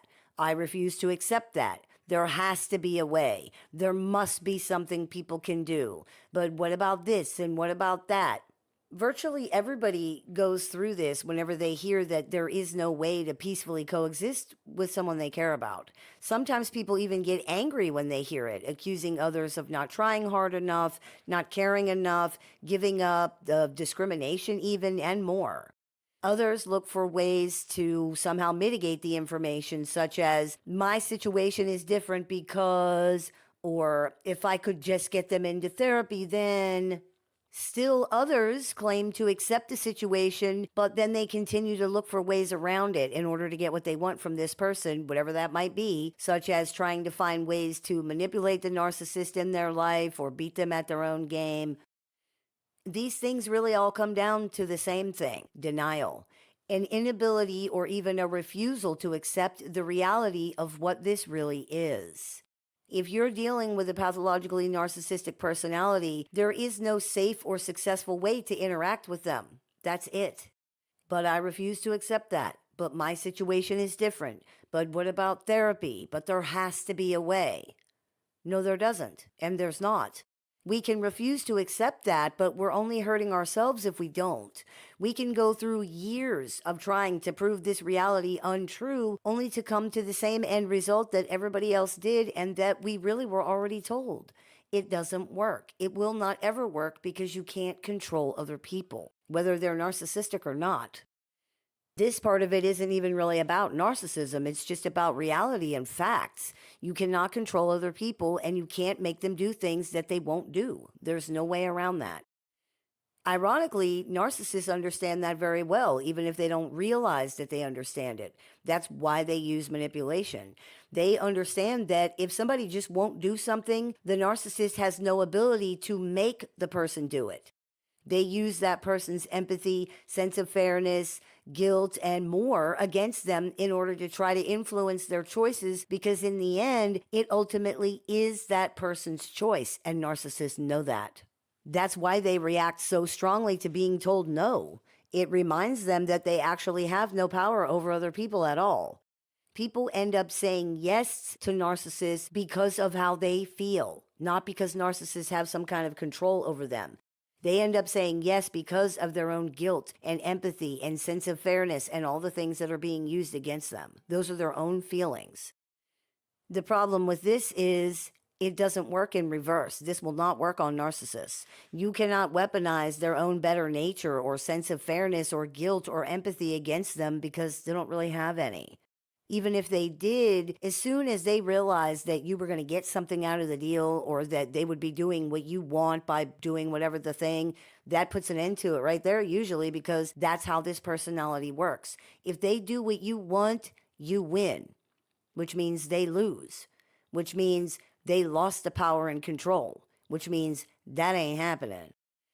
This adversarial mindset precludes any possibility of them saying yes. Because power and control are not such a big deal in the lives of most people, there seems to be a lack of general understanding of just how big a motivation these things are for narcissistic personalities. It isn't just power and control for their own sake and like, cool if I got them, but cool if I don't.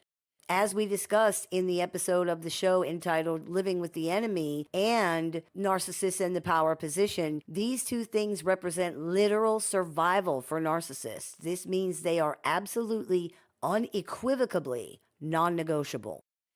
When we can understand this simple fact, then we can see very clearly why there is no loophole to be exploited here. They have closed them all up. This is not a coincidence. The pathologically narcissistic personality believes that if they do what you want in any capacity, including just hearing the words that you're speaking, they lose. There's no way to interact with this safely or successfully. It just can't be done. The whole situation is treated as a contest, a battle that they have to win. You are an automatic adversary, and there's no way you can change that perception because of the way this personality operates. It has nothing to do with you, in other words. Your actions essentially impact nothing in any real way. They don't matter. It's like being in a dream where you are witnessing something happening and you can be affected by the thing. You can move and scream and react, and you can even be impacted physically in the dream, but you can't actually influence or change anything that's happening. In hundreds of years, no one has found a way around this. That's because there isn't one. If someone is bound and determined to believe what they believe, they will find a way to do that no matter what. This is true even for people who do not have the very serious mental health and processing issues that pathologically narcissistic personalities have. You add those into the mix, and you've got about a snowball's chance in hell of ever getting anywhere with this person. It simply is not possible. Human belief is very strong. The human ego is one of the most powerful forces on the planet, even when it's a healthy ego, and this is not hyperbole. You are up against delusional belief and pathological ego in this situation. These things are so big and so powerful that you cannot get around them. All you can do is wreck right into them, and they will not yield. In the end, you will. You won't have a choice because there's nothing else to do. People often get caught up in the idea of, but in the end they must see, but eventually they have to admit, but when it's all said and done, they'll be forced to acknowledge. No, they don't. They won't. Have you ever seen anything from this person that makes you genuinely believe that that's true? If you have, you have. But if you're dealing with a pathologically narcissistic person, I bet you haven't. They don't have to see or admit or acknowledge anything that they don't want to see or admit or acknowledge. That's the whole point here. They don't have to, and you cannot make them.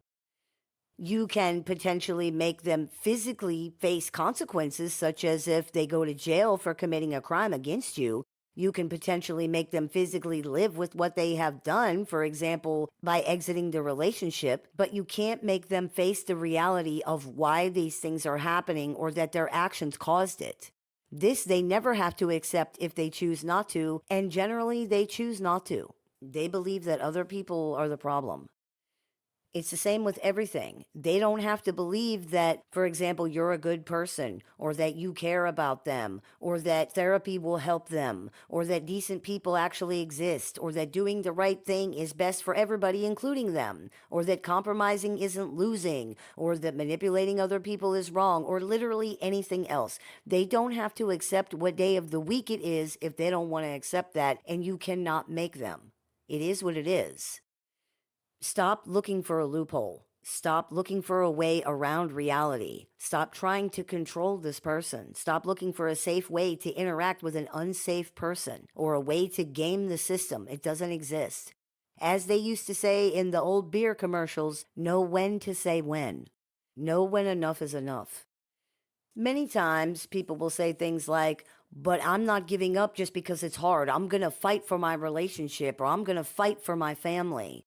Fighting for your family or your relationship is very noble, but in this context, it's not noble. It's pointless. It's damaging. Fighting for your family or your relationship is one thing. You should not be having to fight the person or the people that you're trying to have the relationship with. If you have to do that, it's not a relationship. It's not a family. Relationships are work, yes. They ain't this much work. They're not a constant battle just to be seen and heard. They're not fighting nonstop just to be treated like a human being.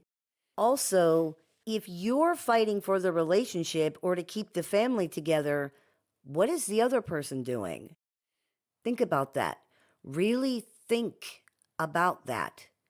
You're trying to protect or save your family or your relationship from the other person or people that are in it. Does that sound at all to you like something that should be happening? Does that even sound like a relationship to you? If you have to fight the other person or people in the relationship, it's not a viable relationship. To be frank, it's not a relationship at all. It's not worth saving. There's nothing to save. You're not giving up on anything because there's nothing to give up on. This is a one-sided situation, and you cannot have a relationship by yourself. The other person or the other people have to do 100% of their stuff. And if they will not do that, there's no relationship. It is what it is. This is really hard for many people to accept, but if we can't do that, we're only causing ourselves more pain in the end. There are no loopholes here. There are no loopholes, there are no exceptions, and there are no ambiguities. If you're dealing with a narcissist, you will have virtually the same outcome everyone else has had for hundreds of years, a bad one. However that plays out, whatever actually happens, it will be bad.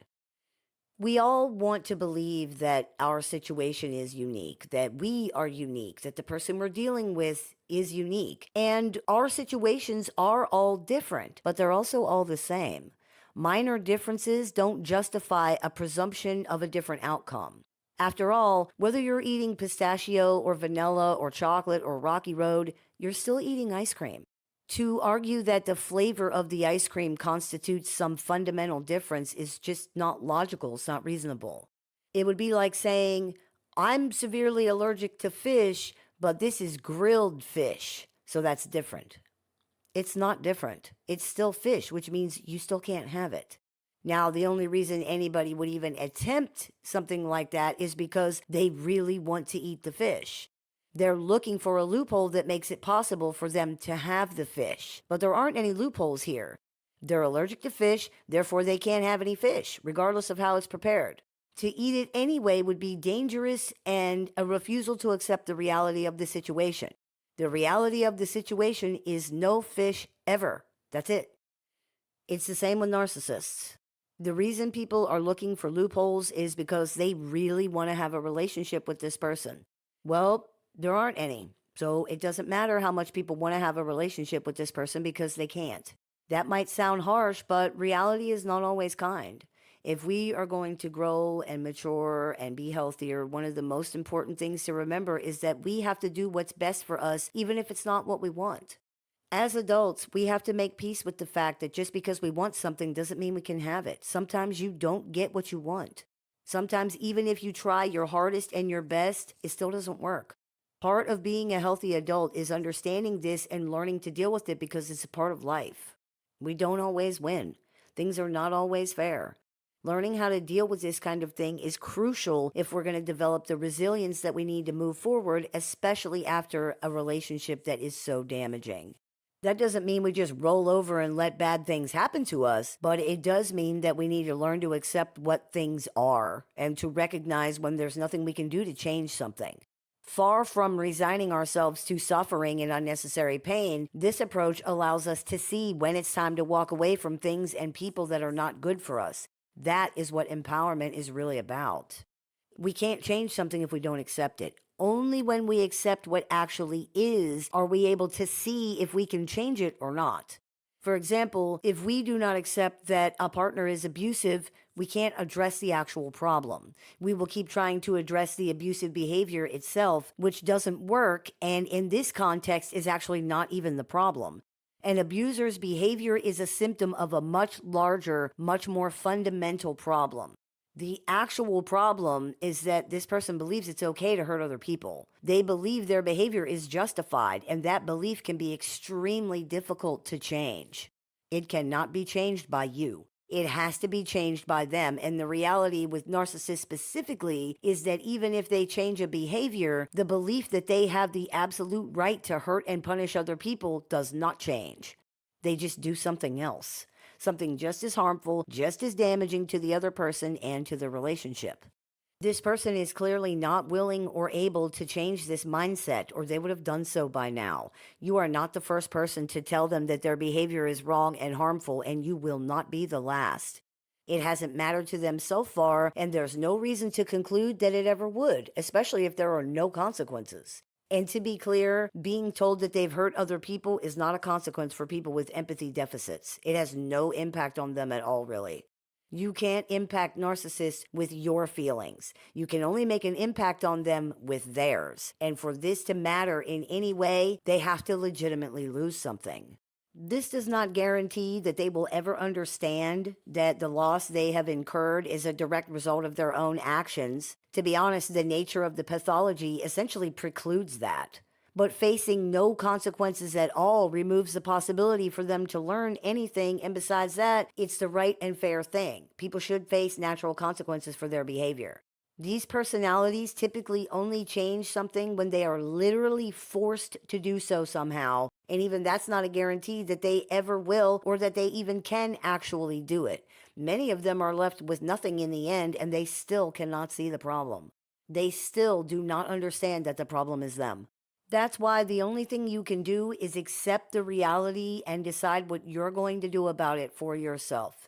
It's important to remember this doesn't mean what you will do for them to address the reality or what you will try to convince or even force them to do for you about the situation. It means what you are going to do about it for yourself to change your own circumstances. You can't change the beliefs or behaviors of another person, but you can change your own circumstances. You can exit situations and relationships that are not good for you. That you have power over, and that's all the power you really need. Stop looking for loopholes. Stop hoping you're going to be the sole exception in millions upon millions of different situations that all ended the same.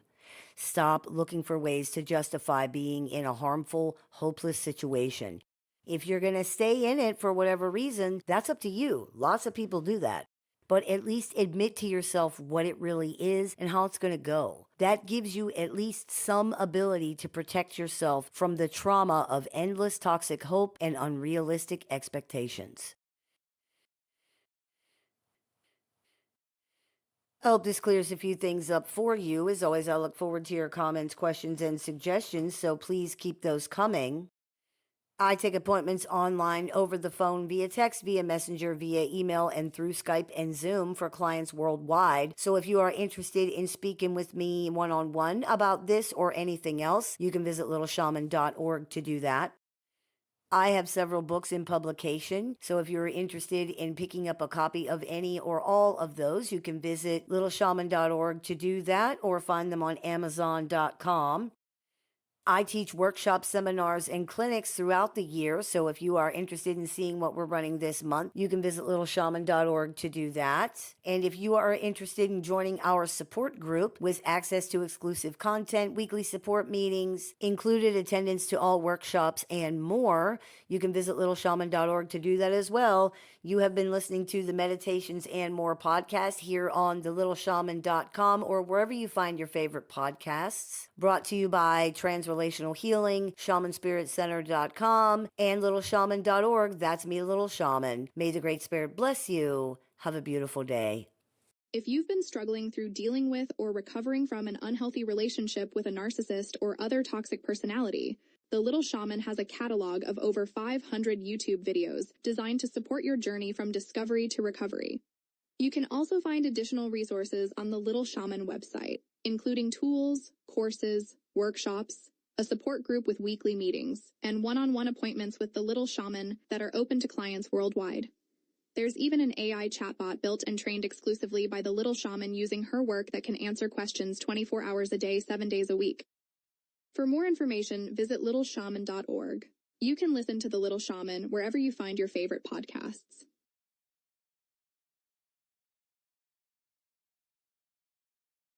Hey everybody, it's Shaman Sister Sin, and you're listening to the Meditations and More podcast brought to you by LittleShaman.org. That's me, the Little Shaman. Today I wanted to talk to you about something that we unfortunately see all the time when dealing with narcissistic personalities, and that is that narcissists are eagerly offended. Not easily offended. Easily offended implies somebody who is maybe too sensitive or perhaps irritable in a way that they can't really help. The position of being offended, although easier for them to get to, is still a place that they would rather not be and would avoid if their temperament made that any easier. Eagerly offended is different. It is beyond easily offended. Eagerly offended describes someone for whom the position of being offended is something that they're seeking out, perhaps even reveling in after a fashion. They look for any opportunity to feel upset, hurt, victimized, or otherwise offended. This is what we so often see with pathologically narcissistic personalities. They're not just easily offended, but eagerly offended.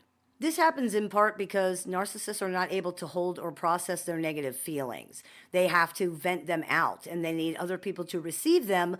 Otherwise, they can't feel like they've gotten rid of them. This is why so many of them react so badly to people practicing the gray rock method. They need you to take delivery of their unwanted emotions, and they read the confirmation of that delivery through your observed reactions. If you don't have any observable reactions, they can't tell if you got it or not. If they can't tell if you got it, how can they know if they got rid of it? Maybe they didn't.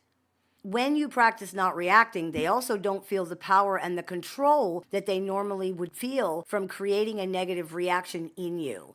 That feeling helps them counteract whatever negative feelings they're trying to get rid of. So if they don't feel that power and control, then the negative, awful feelings just stay and stay and stay. Of course, this is intolerable, so narcissists will often ramp up their behavior in an attempt to produce the reaction in you that they're looking for that will create the feelings of power and control in them, which is what they are ultimately seeking from this whole rotten interaction. It's a two-pronged process that uses both positive and negative reinforcement, and it goes like this. Number one, narcissist has a negative feeling: shame, envy, jealousy, hurt, anger, whatever. Number two, narcissist needs to offload, meaning project, that negative feeling because they can't cope with it. Number three, narcissist finds a target to project a negative feeling onto, which brings partial temporary relief. Number four, narcissist creates negative feeling in the target, thus validating the projection and creating a feeling of power to offset the negative feeling, which brings more partial temporary relief. Contrary to what many think, negative reinforcement is not the practice of introducing an unpleasant consequence or adding an unpleasant stimuli. It has nothing to do with being unpleasant or negative in that context. It means to subtract. It is the practice of taking something away from the situation. In this case, negative reinforcement is achieved through the subtraction of the negative feelings via projecting them onto a target in the environment. Positive reinforcement is the same thing. It doesn't refer to anything pleasant in this context. It means to add something to the situation. In this case, positive reinforcement is achieved by the addition of the feelings of power and control. Though these qualities are not inherent to the terms positive or negative in this context, the conditioning is more powerful in this particular situation due to the fact that what's taken away is an unpleasant experience, unpleasant feeling, and what is added is a pleasant one, the pleasant feeling. It makes this conditioning very difficult to break because it makes it very effective, especially considering that through their projection creating an unpleasant reaction in the target, the narcissist is able to, quote, see that they were right about where the feeling was coming from in the first place or about who caused it. See, I was right. You are mad. You are upset. This helps to concretize that idea in their mind that the problem and the source of the problem actually is the other person.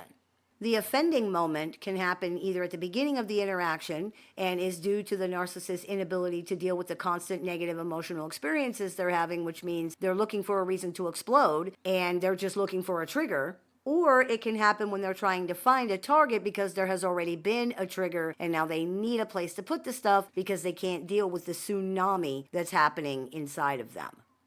Either way, we often see them jump into the situation with both feet, eagerly attacking the other person with what seems like glee, seeming almost happy to have a reason to claim that they're the victim, to get angry, to become upset, to blow up.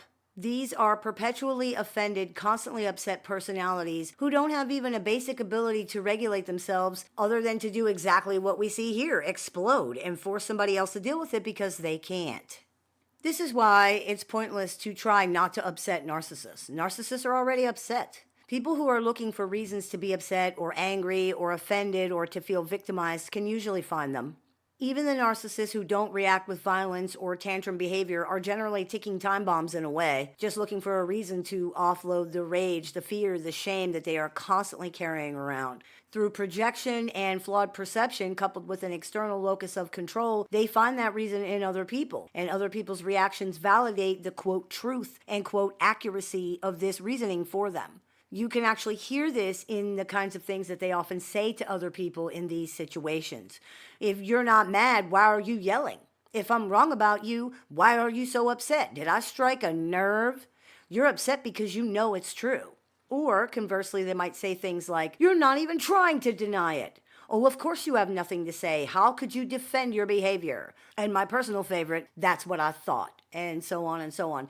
The reality is people are angry or upset because they're being accused of things they didn't do and being attacked for no reason. But for narcissists, these reactions, and really any reactions, but especially these, are proof that they're right about who is really the problem here, who's really the upset one here, who's really the weak one here, because they believe they can, quote, see the proof of that. They can get rid of the negative feelings they have inside of them. Fear, shame, and powerless can be replaced with power, domination, and control. Then they feel better and everything is okay. For them at least.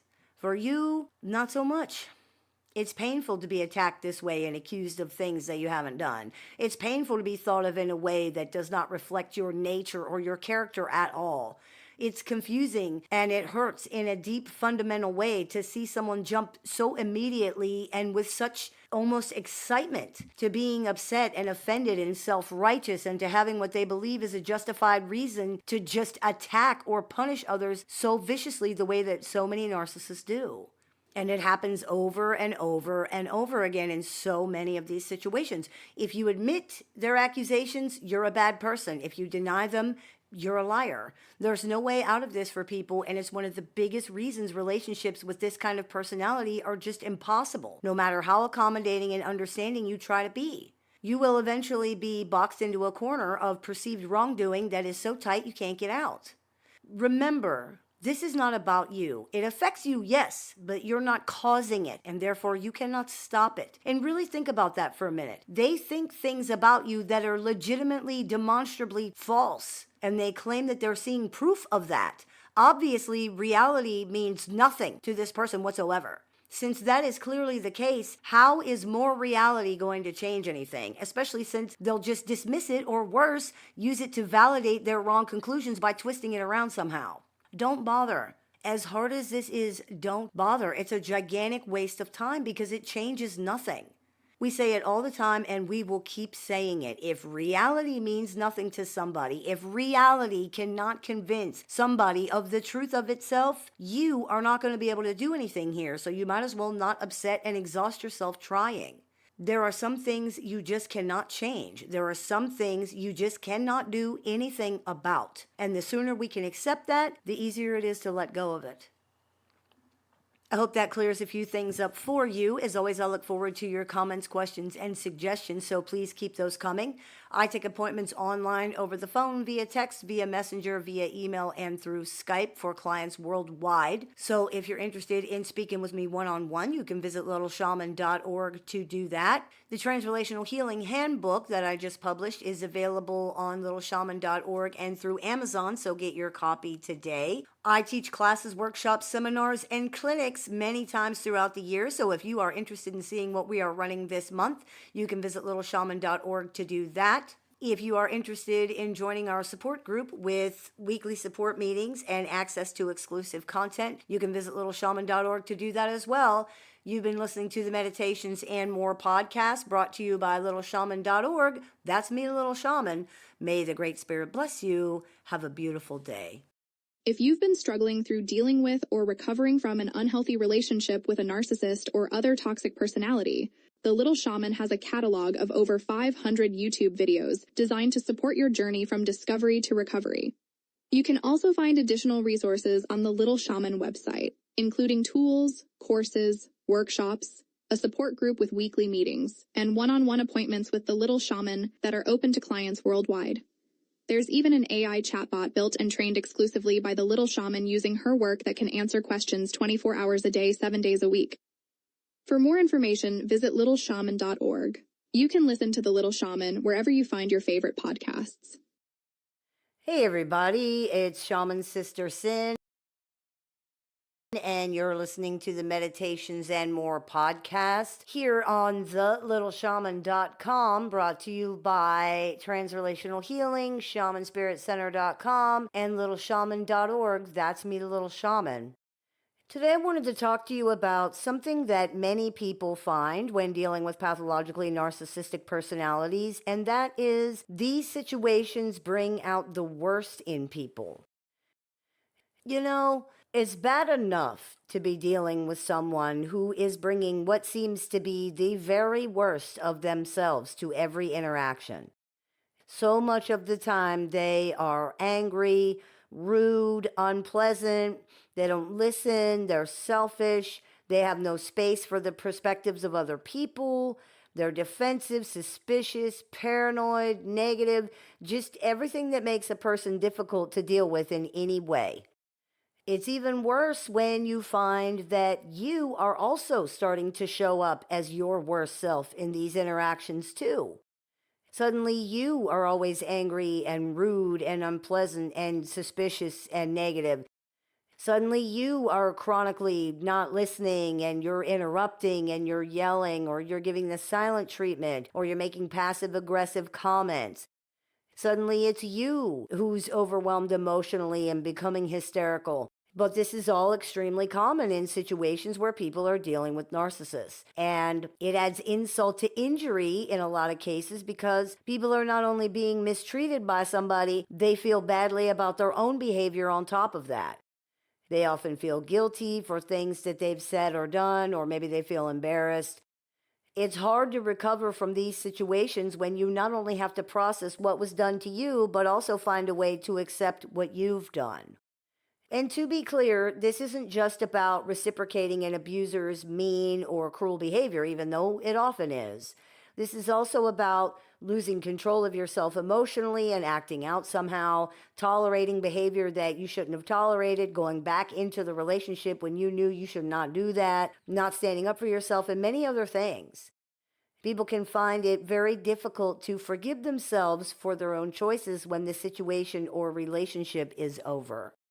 It's important to remember, though, that when we are in these situations or these relationships, we're not in a safe or a healthy situation. So it might be very difficult to understand what you were thinking or feeling during that time, or to try to understand why you did something or why maybe you didn't do it. That's okay. You were not yourself. And because of that, some of it's not going to make any sense to you now. Maybe it didn't even make sense to you then. Nobody can be in such a crazy situation and behave perfectly normally or do everything right or make all the perfect decisions. These relationships bring out the absolute worst in everybody, and nobody seems to be able to escape that. Everybody does things in these relationships that they don't understand or that they wish they didn't do. And of course they do. The situation is crazy. There's no way to respond, quote unquote, correctly to crazy. We all just do the best we can with what we have and what we know at the time, and we have to learn to be okay with that. It's important to remember, too, that this sort of perfect victim stereotype is a myth.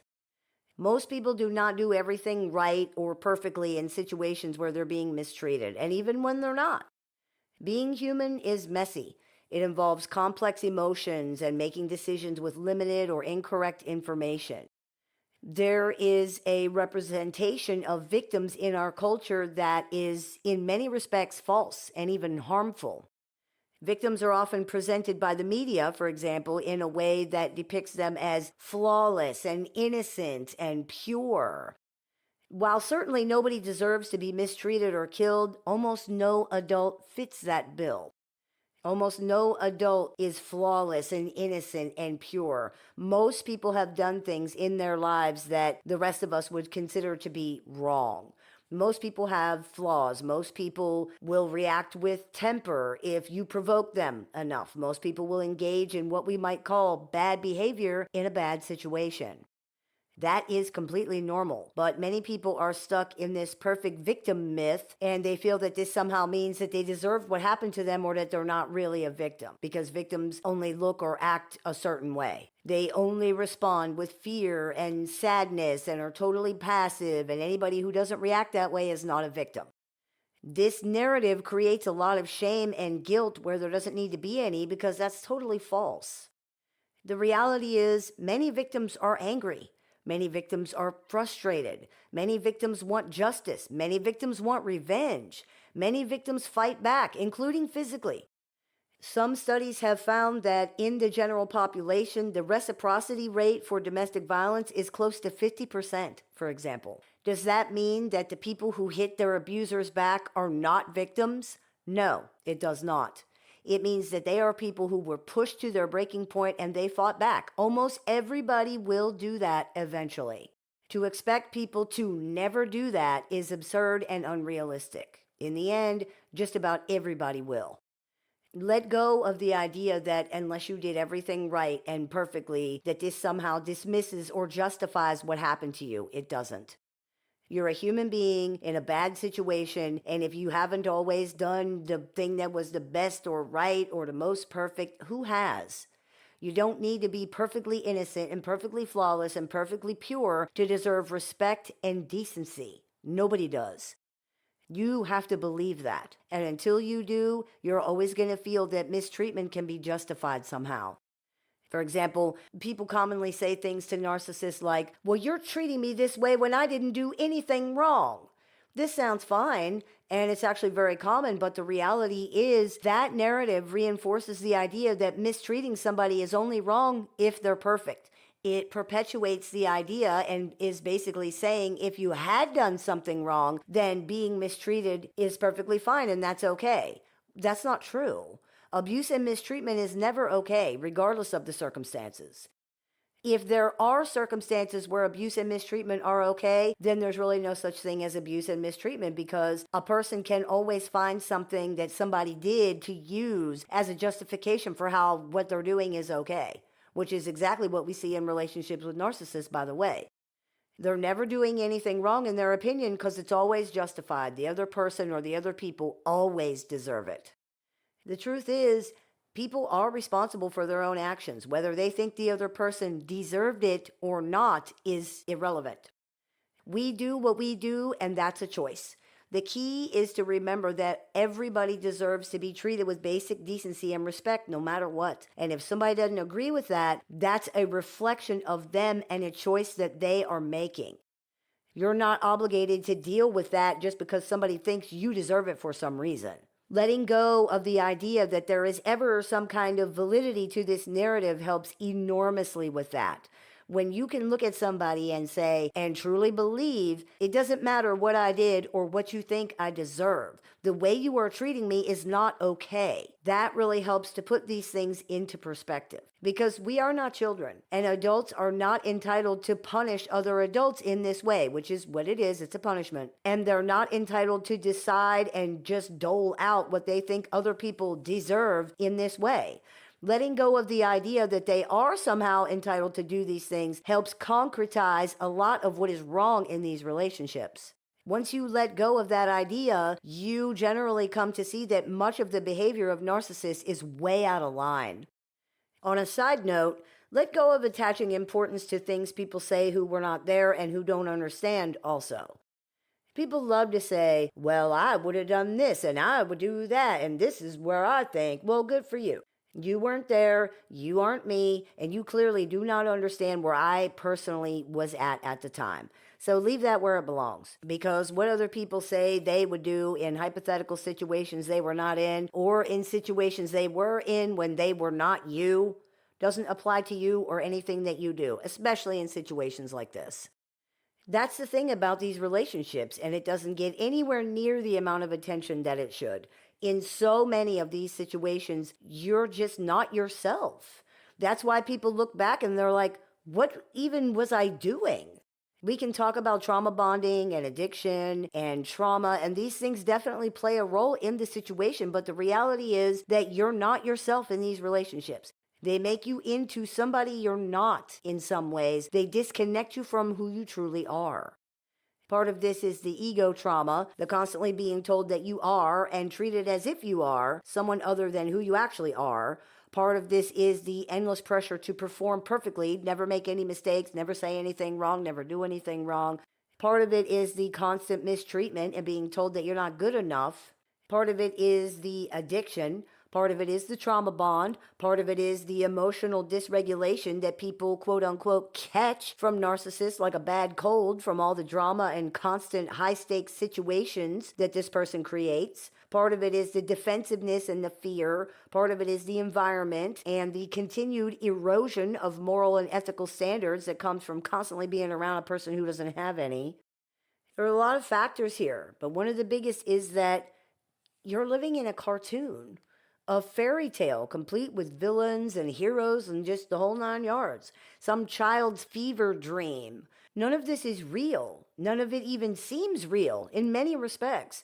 You're shoved into a role that you were not aware of and that you don't want to play, and you spend all of your time trying to define the reality of yourself in opposition to this very rigid role.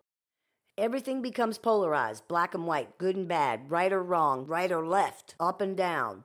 There is no gray here. There's no nuance. You can't be just a regular person who makes mistakes and misspeaks and jokes around and is incorrect sometimes and does things imperfectly and has flaws.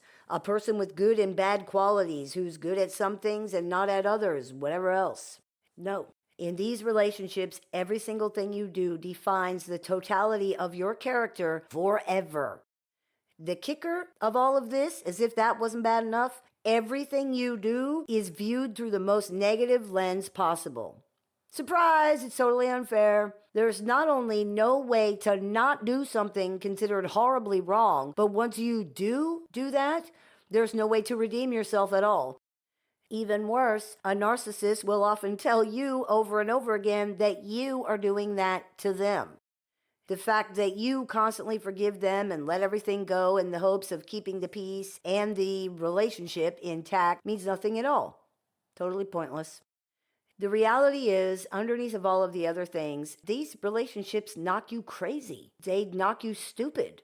With all of the love bombing and the devaluing and the emotional roller coaster rides and the tornadoes that blow up literally out of nowhere, and the fact that the whole thing is an illusion, and so is the other person, and so are you in the context of who you are seen as in the relationship, your brain stops working correctly. And of course it does. How could it work correctly in the midst of all of that? It's impossible. Can't be done. It's easy to judge our past behavior with current knowledge and present eyes. Hindsight's always 20/20, right? But this is also really, really unfair. Not only do you very likely have information now that you did not have then, you're out of the fever dream now. You're out of the cartoon. Things look very, very different outside of that reality. So beating yourself up for things that you did that you can't even explain or understand is not all that helpful or fair. It's kind of like trying to understand something you did while you were drunk. It's never going to make sense. You were not in your right mind and you're under the influence of something that clouded your thinking, screwed up your perception, and affected your reasoning. The key then is not to try to understand what you were thinking while you were drunk. In a way, that doesn't even really matter. The key is to stop drinking if it's causing a problem. Just like being drunk, being in a relationship with a narcissist does not absolve us of responsibility for our behavior or our choices, but it can certainly explain some of them. Dealing with this kind of person is like being in a parallel universe where you are some kind of different you who does and says and thinks things that the real you would never do. It brings out the absolute worst in so many people, all of their negative, harmful, awful traits and behavior. Why? Because the whole thing is negative, harmful, and awful. And if you're in that environment long enough, the negative qualities that you have, because you do have some negative qualities, everybody does, those are going to come out. Other things might be things that you would never do in any normal circumstance, but you are doing them in this one because it's totally horrible and completely unbearable. We tend to become like our environment as well. So on top of all of our reactions to the rotten, unfair way we're being treated, when you're living in a situation where abuse and mistreatment and rudeness and unpleasantness and disrespect and degradation are normal, where these things are common, eventually that will start rubbing off on you. No matter what kind of person someone genuinely is inside, if they are insulted enough, most people will eventually insult back, for example. Most people will hit back. Most people will manipulate or rage or whatever back. It may only be once. It might take a long time. It might even take years. But most people will eventually respond in kind. And why wouldn't they? There's no taboo on it in this situation. It's the norm.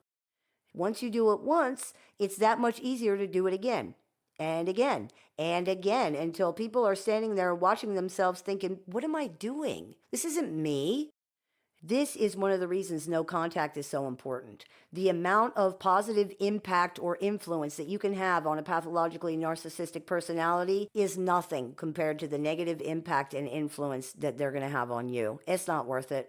For all the good that it will do, you might as well just pour your love, energy, money, compassion, whatever else, just out onto the ground and walk away from it. It's a total waste. Better that you keep these things for yourself. You will actually use them. I speak with people all over the world who have been impacted by narcissistic abuse in the context of all kinds of different relationships: family, marital, work related, cohabitating, neighbors, friends, polyam, everything you could imagine. Every type of relationship, just about every situation you can think of. Many of them were in these entanglements for years. The most common reason people give for finally deciding to exit the relationship or the situation or whatever it is permanently, or what they want help with and why they're reaching out, is not because they're afraid, even though some of them are. It's not because they're exhausted, even though most of them are.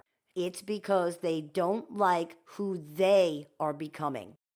They don't like how they're becoming chronically mean or nasty or suspicious or withdrawn or depressed or sad or overreactive or afraid or angry or negative or ill or anxious or exhausted or closed off or whatever other unpleasant, uncomfortable thing that's not who they really are. They feel that being around the narcissist and dealing with the narcissist is making them the same as the narcissist. Not only is that repulsive and even frightening for most people in these situations, but it's like wearing a skin that isn't yours, and most people can only do that for so long. Even people who are not exiting the situation for whatever reason are so often reaching out because they want help reconnecting with who they really are as a person. They don't like who they're becoming. Perhaps more than any other relationship, narcissists hold a mirror up to us of who we really are. They often do that by showing us who we're not, to the point that we start loving ourselves almost in self-defense. We can see through their hysterical projections to who we really are, and we realize, hey, I'm not so bad. Certainly I deserve better than what this person is prepared to ever give me. In their creepy funhouse mirrors, we also see who we don't want to be and who we very well may become if we don't get out of the situation. For many people, that's the realization that gets them moving in a different direction. I hope this clears a few things up for you. As always, I look forward to your comments, questions, and suggestions, so please keep those coming. I take appointments online, over the phone, via text, via Messenger, through Zoom and Skype worldwide. So if you are interested in speaking with me one-on-one, you can visit LittleShaman.org to do that.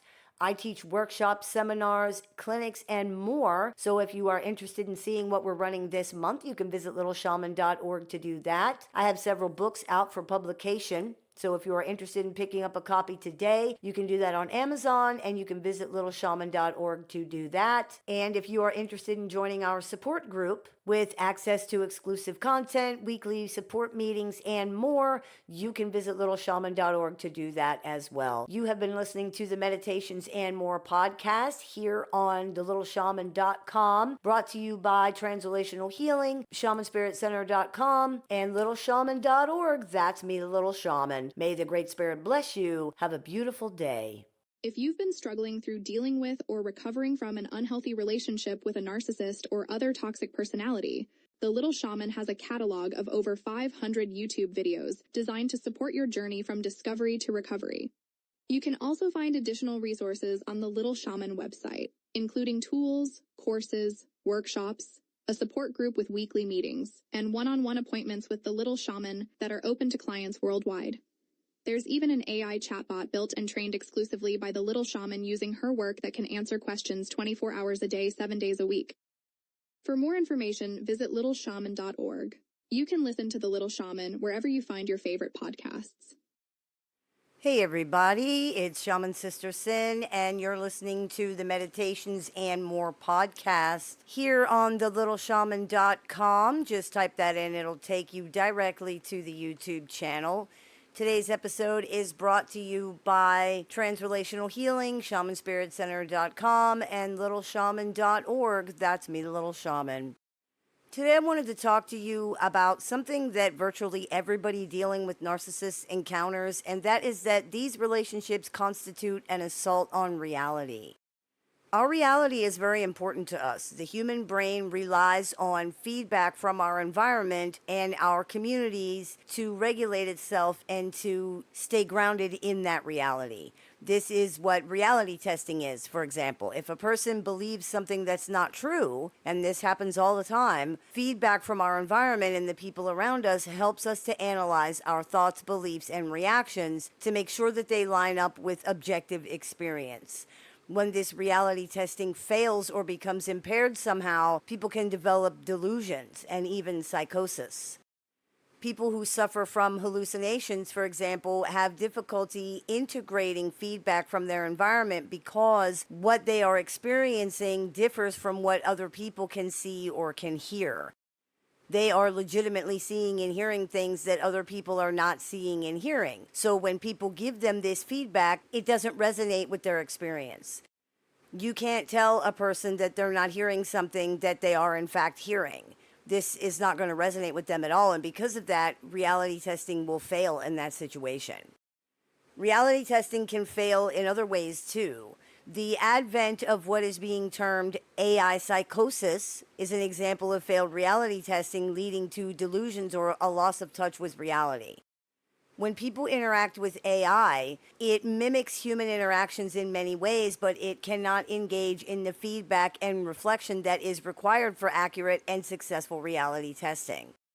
It is designed to engage with the user and validate them, but all it reflects back is what the user already thinks and believes. It's essentially mirroring everything the person says. This is dangerous because, again, if someone believes something that's not true, feedback from others helps to keep that in check. In an interaction with something or someone that agrees with and validates every single thing that is said, there is no system of checks and balances here.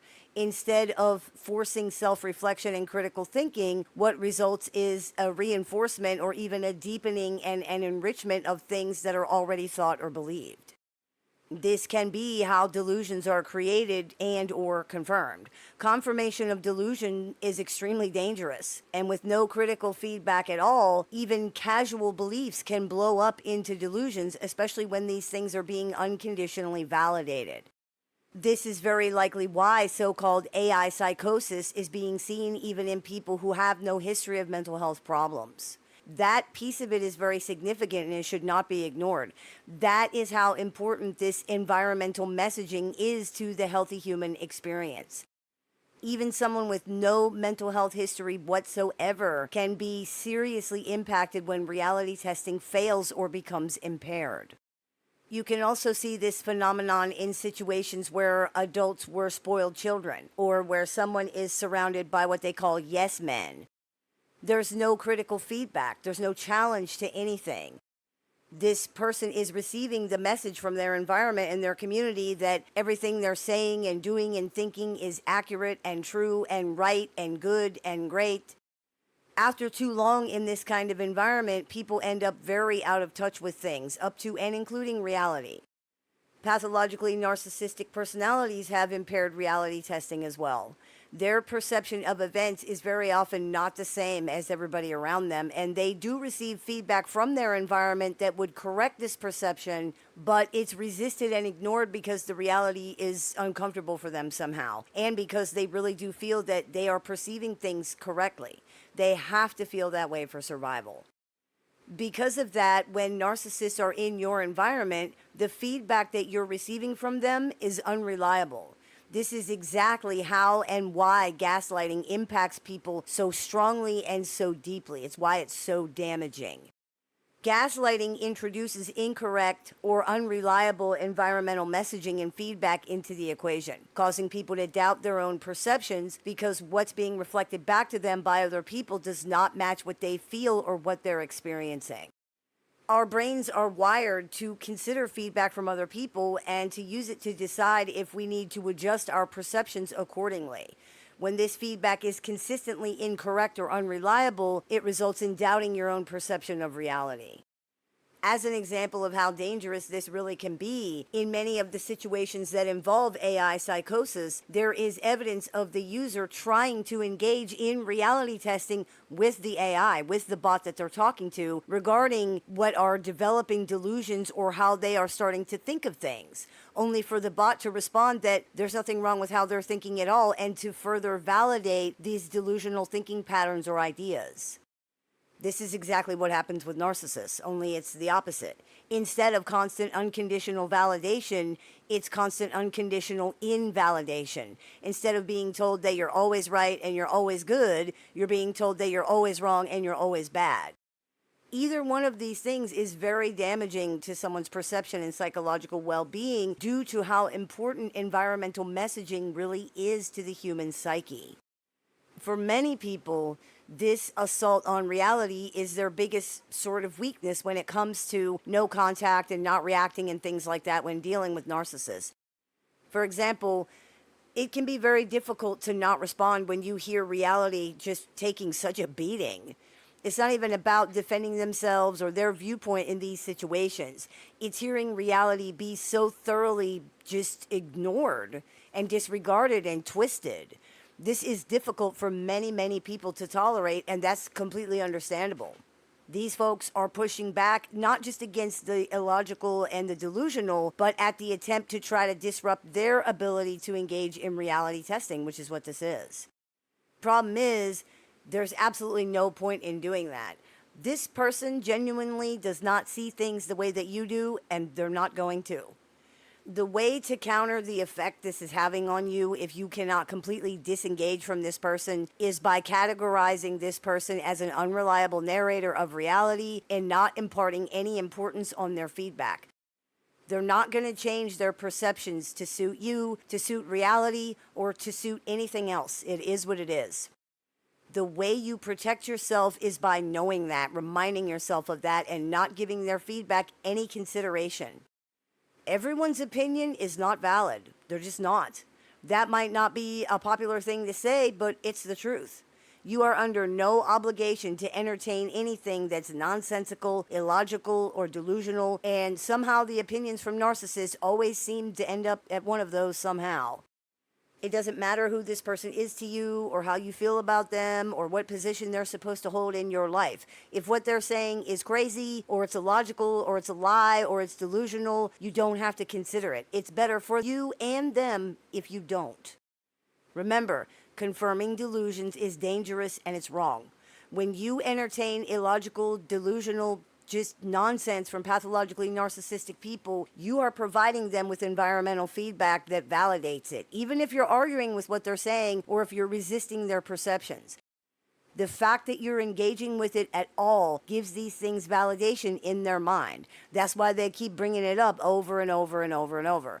Your reaction gives them validation.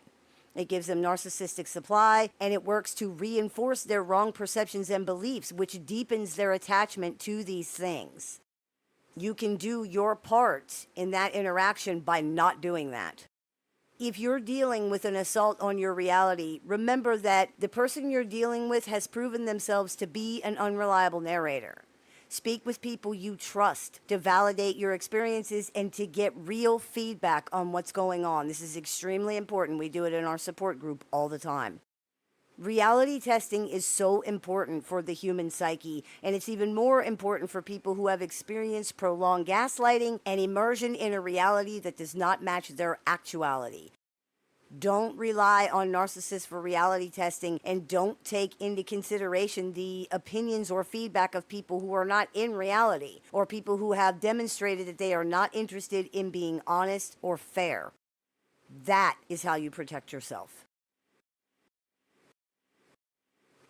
I hope this clears a few things up for you. As always, I look forward to your comments, questions, and suggestions, so please keep those coming. I take appointments online, over the phone, via text, via messenger, via email, and through Skype and Zoom for clients worldwide. So if you are interested in speaking with me about this or anything else, you can visit LittleShaman.org to do that. I have several books in publication, so if you are interested in picking up a copy of any or all of those, you can visit littleshaman.org to do that or find them on Amazon. I teach workshops, seminars, and clinics, so if you're interested in seeing what we are running throughout the month, you can visit littleshaman.org to do that. And if you're interested in joining our support group with weekly support meetings, access to exclusive content, and more, you can visit littleshaman.org to do that.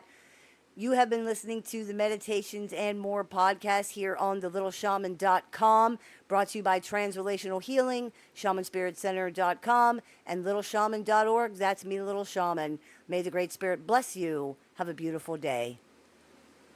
If you've been struggling through dealing with or recovering from an unhealthy relationship with a narcissist or other toxic personality, the Little Shaman has a catalog of over 500 YouTube videos designed to support your journey from discovery to recovery.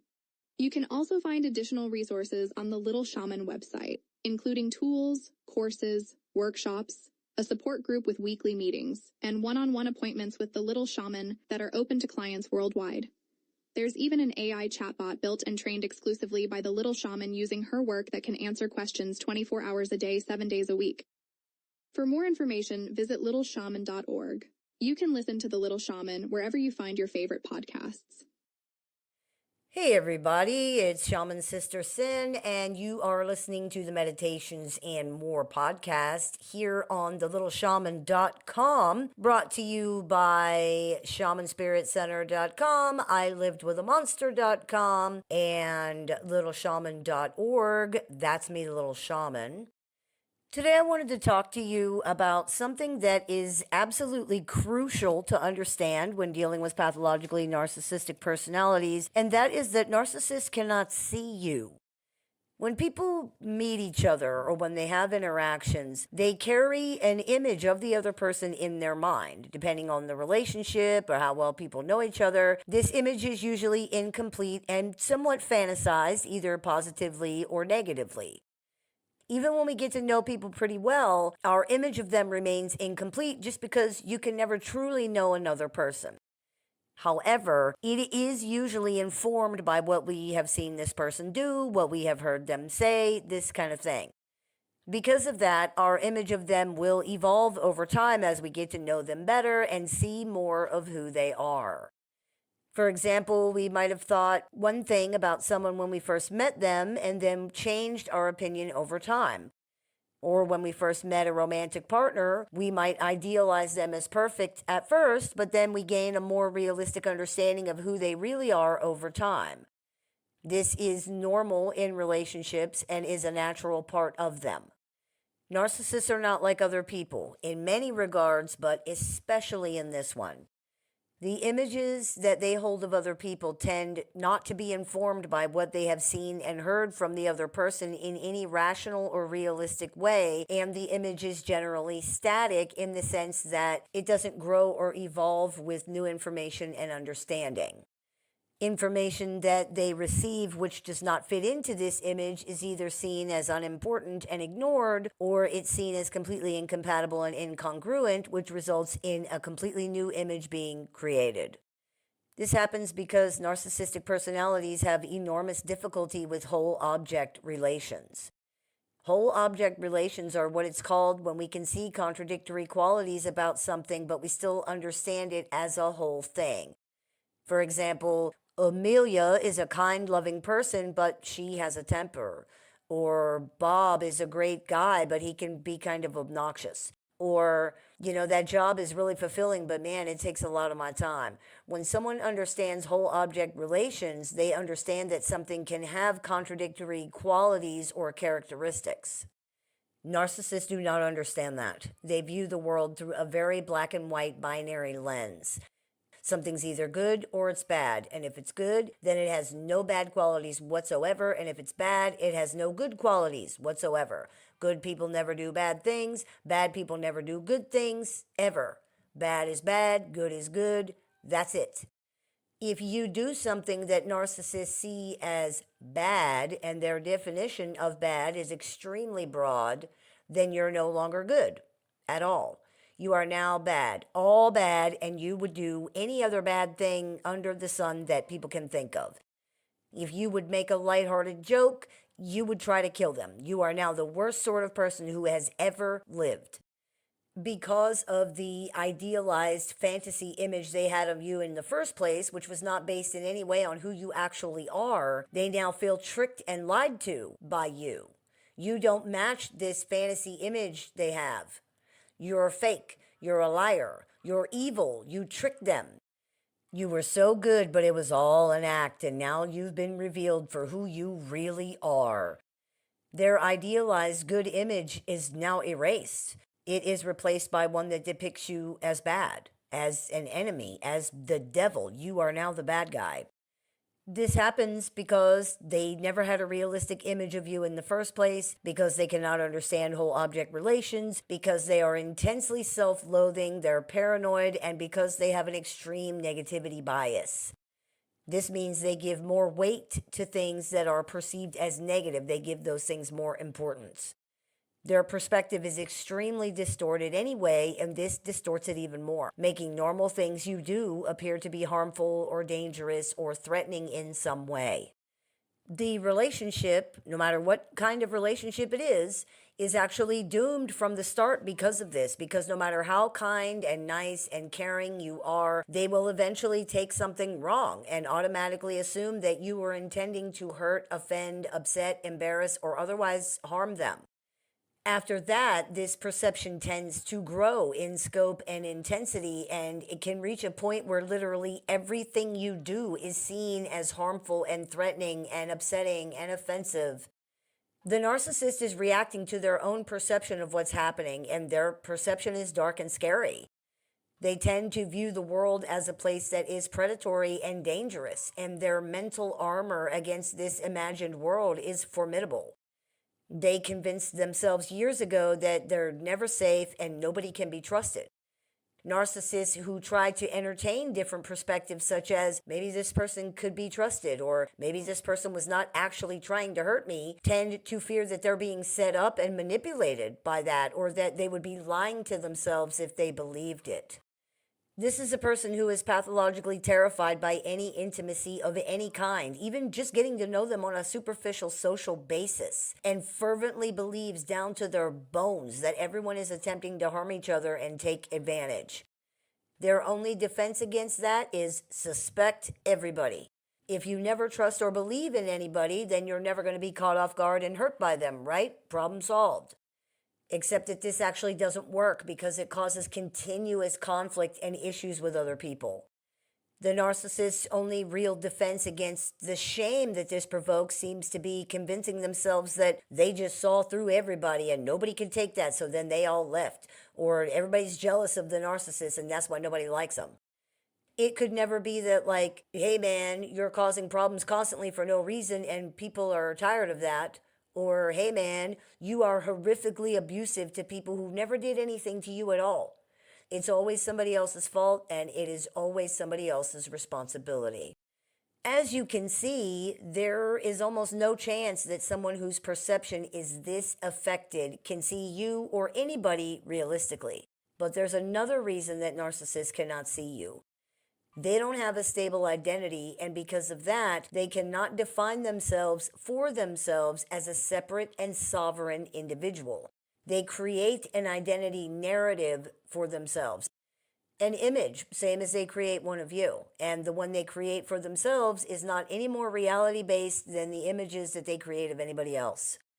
It's all based on these stereotypical binaries of what people are supposed to be like, according to a childish mind that really doesn't understand other people at all.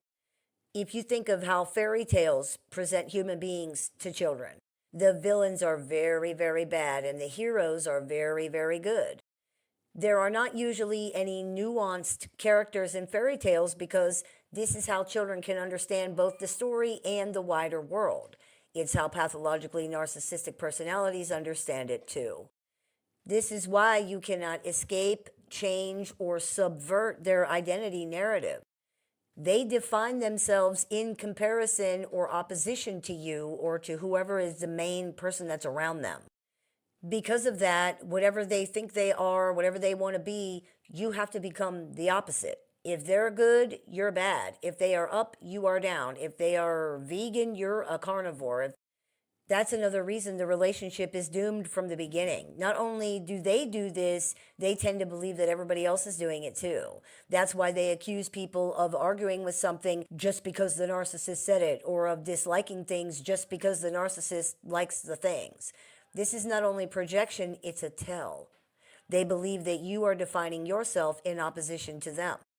That's why their only side in an argument might be, no, this is what you really said and this is what you really mean.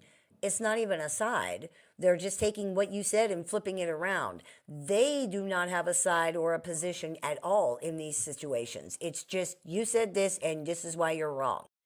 If they do have a side, it is often one based on some extreme form of your opinion or your position that you don't actually hold. They try to force you into defending these extreme positions because it's the complete opposite of whatever theirs is. And you have to be forced to take that position because it's the only one that they can understand or defend against. This is the way they understand the world. Everything is black and white, up and down, right or left. That's it. There's no nuance or gray area at all, ever. This is really important to understand because it helps us to understand that there's no point in trying to make this person see who you really are. This comparison narrative cannot change because if it did, it would change their identity. It would change their identity narrative. Black is only black because white is white, and it's only black in comparison and contrast to white. That is very important to grasp because not only does it convey a better understanding of how this works, it also conveys how unlikely any change really is. You see, this is not about you at all.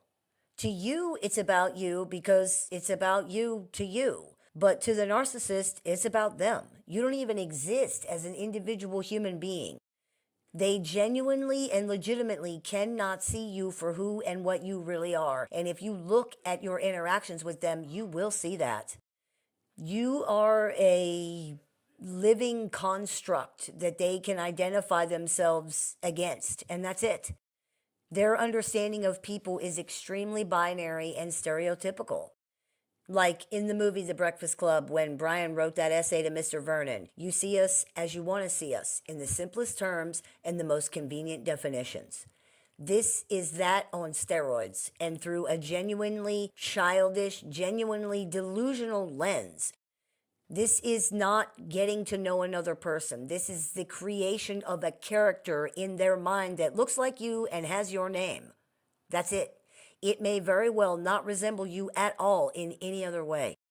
That's why these relationships are so damaging. You're living in a reality that does not match your lived experience or what you know about, like, literally anything.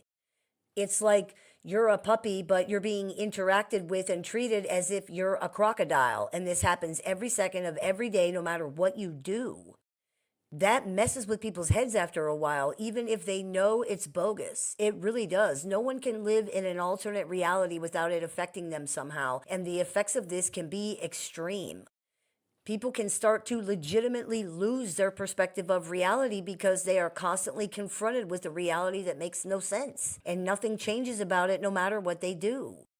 If they're nice, if they're mean, if they're chill, if they're intense, if they're loud, if they're silent, if they are honest, if they lie, if they try to get along, if they don't try to get along, if they do what they're asked, if they do whatever they want, literally nothing they do matters. It changes nothing in the end. The narcissist in their lives still sees them the same way no matter what happens.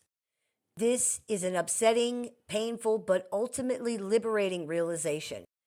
If it doesn't matter what you do, that means you can stop killing yourself to try to meet this person's demands because it's not going to matter anyway. You can stop walking on eggshells to try to prevent upsetting them because it doesn't work. It's not going to work. It's their problem, and there's nothing you can do about it. Them blaming you or trying to hold you responsible for it does not change that. It doesn't make you to blame. It doesn't make you responsible.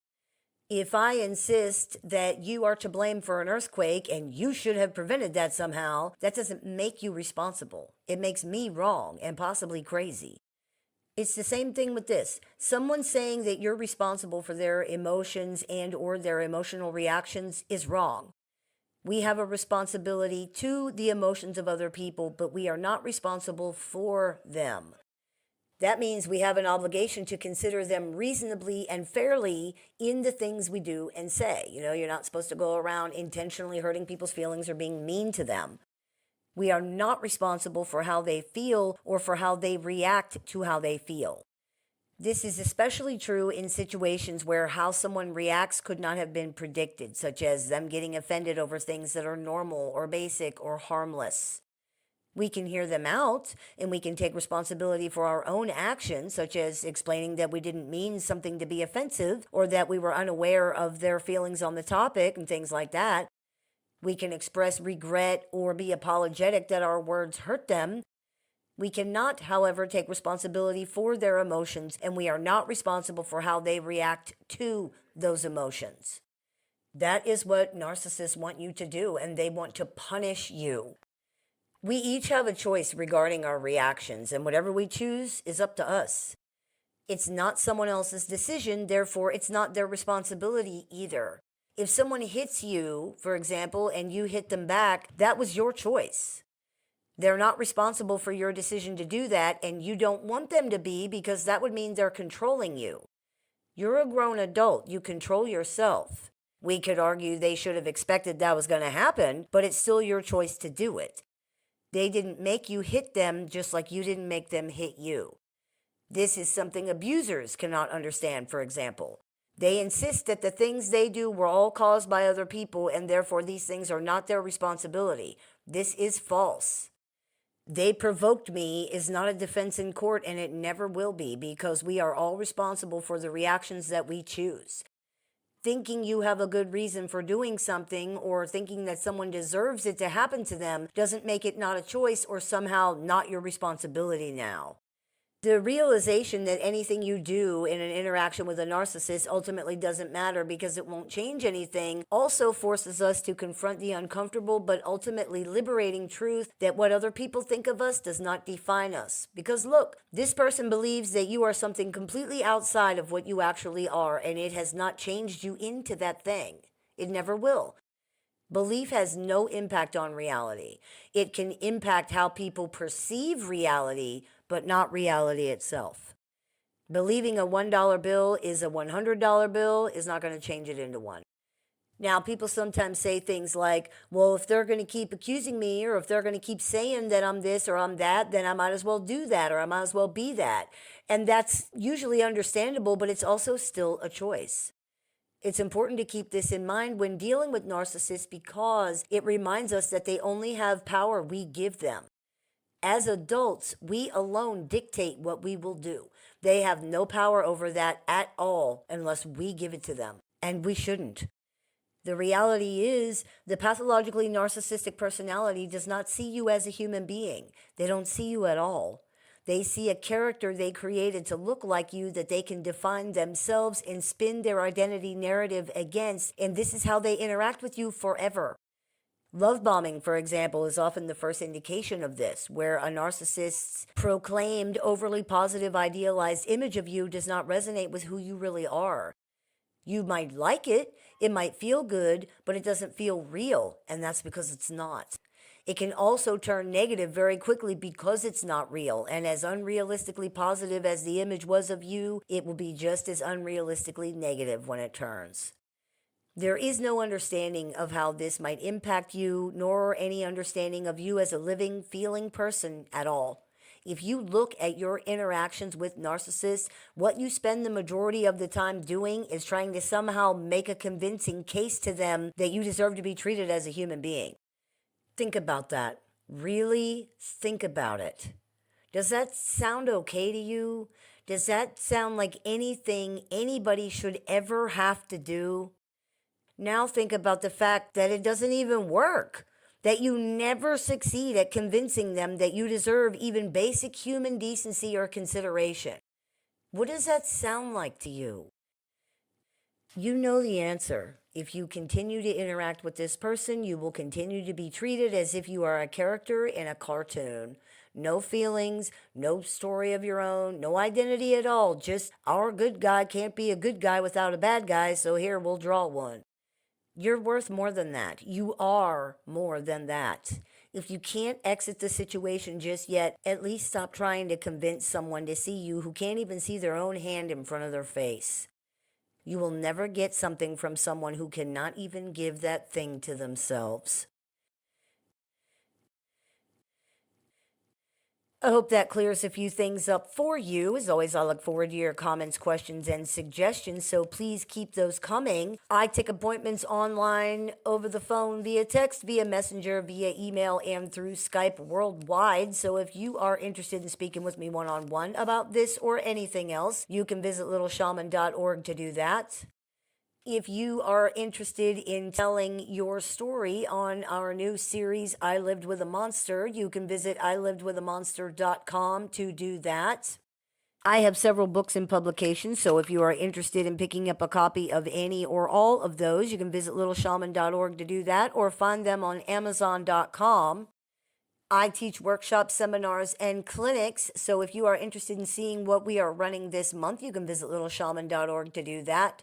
And if you are interested in joining our support group with weekly support meetings, access to exclusive content, and more, you can visit littleshaman.org to do that as well. You have been listening to the Meditations and More podcast, brought to you by ShamanSpiritCenter.com, ILivedWithAMonster.com, and LittleShaman.org. That's me, the Little Shaman. May the Great Spirit bless you. Have a beautiful day.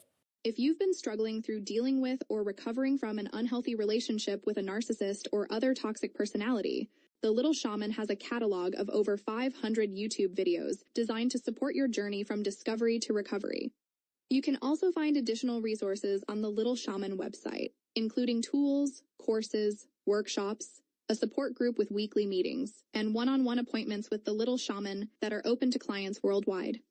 There's even an AI chatbot built and trained exclusively by the Little Shaman using her work that can answer questions 24 hours a day, 7 days a week.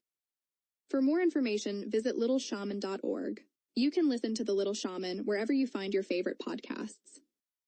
Hey everybody, it's Shaman Sister Sin, and you're listening to the Meditations and More podcast here on thelittleshaman.com, brought to you by Transrelational Healing, ShamanSpiritCenter.com, and LittleShaman.org. That's me, the Little Shaman. Today I wanted to talk to you about something that is extremely important to understand about dealing with narcissists, and that is that narcissists don't provide closure.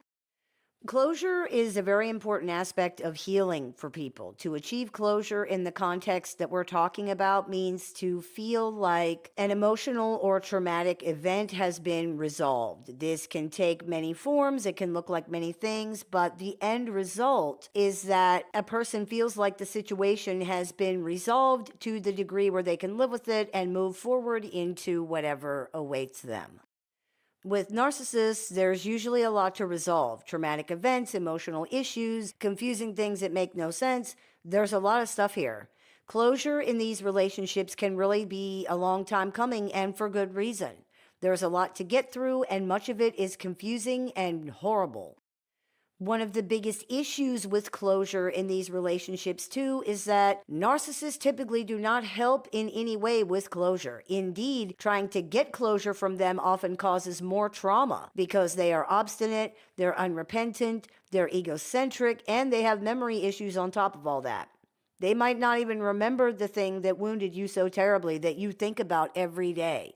If they do, their perception of it will be very different from yours. That's very hard for people to take. The thing that hurt you so badly that may have even changed your life is something they don't remember at all. It's extremely difficult to find out that not only is this person not sorry, it didn't even register with them on any real level. But when you try to get closure from narcissists, this is the best case scenario. They just don't remember or care.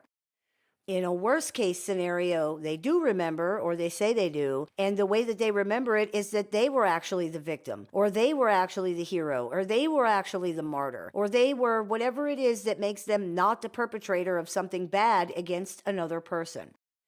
This is also very hard to take. When people have been hurt and mistreated, the thing that most of them want above all else is for this to be acknowledged by the person who hurt them. And this, of all things, is something you are generally not going to get from a pathologically narcissistic personality.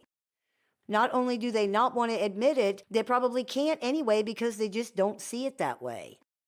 Narcissists are pathologically egocentric and they lack empathy. It's almost impossible for a person with just this combination of traits alone to appreciate the impact of anything on other people, including their own behavior, especially their own behavior. Legitimately almost impossible just based on these two things alone. And this is not even taking into consideration all the other deficits and difficulties that narcissists have in addition to egocentricity and lack of empathy. When you ask narcissists to acknowledge your pain, as horrible as it is to say, you are giving them power over you that they just should not have. Some people should not have some power, and pathologically narcissistic people should never have any power over your feelings, your healing, your life, your choices, your self-esteem, or anything that involves how you see yourself. They just shouldn't.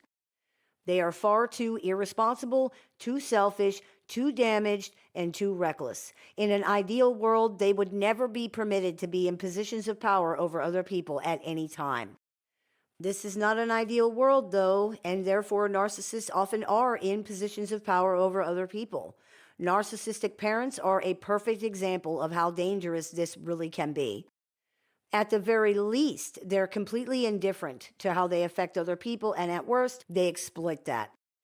Asking them for closure and to acknowledge your pain just hands them another thing they can withhold in their little power games. You want this thing, so I'm not going to give it to you because if I do that, then you win. Yes, this is stupid. Yes, this is childish. Yes, this is cruel and heartless and all the other things.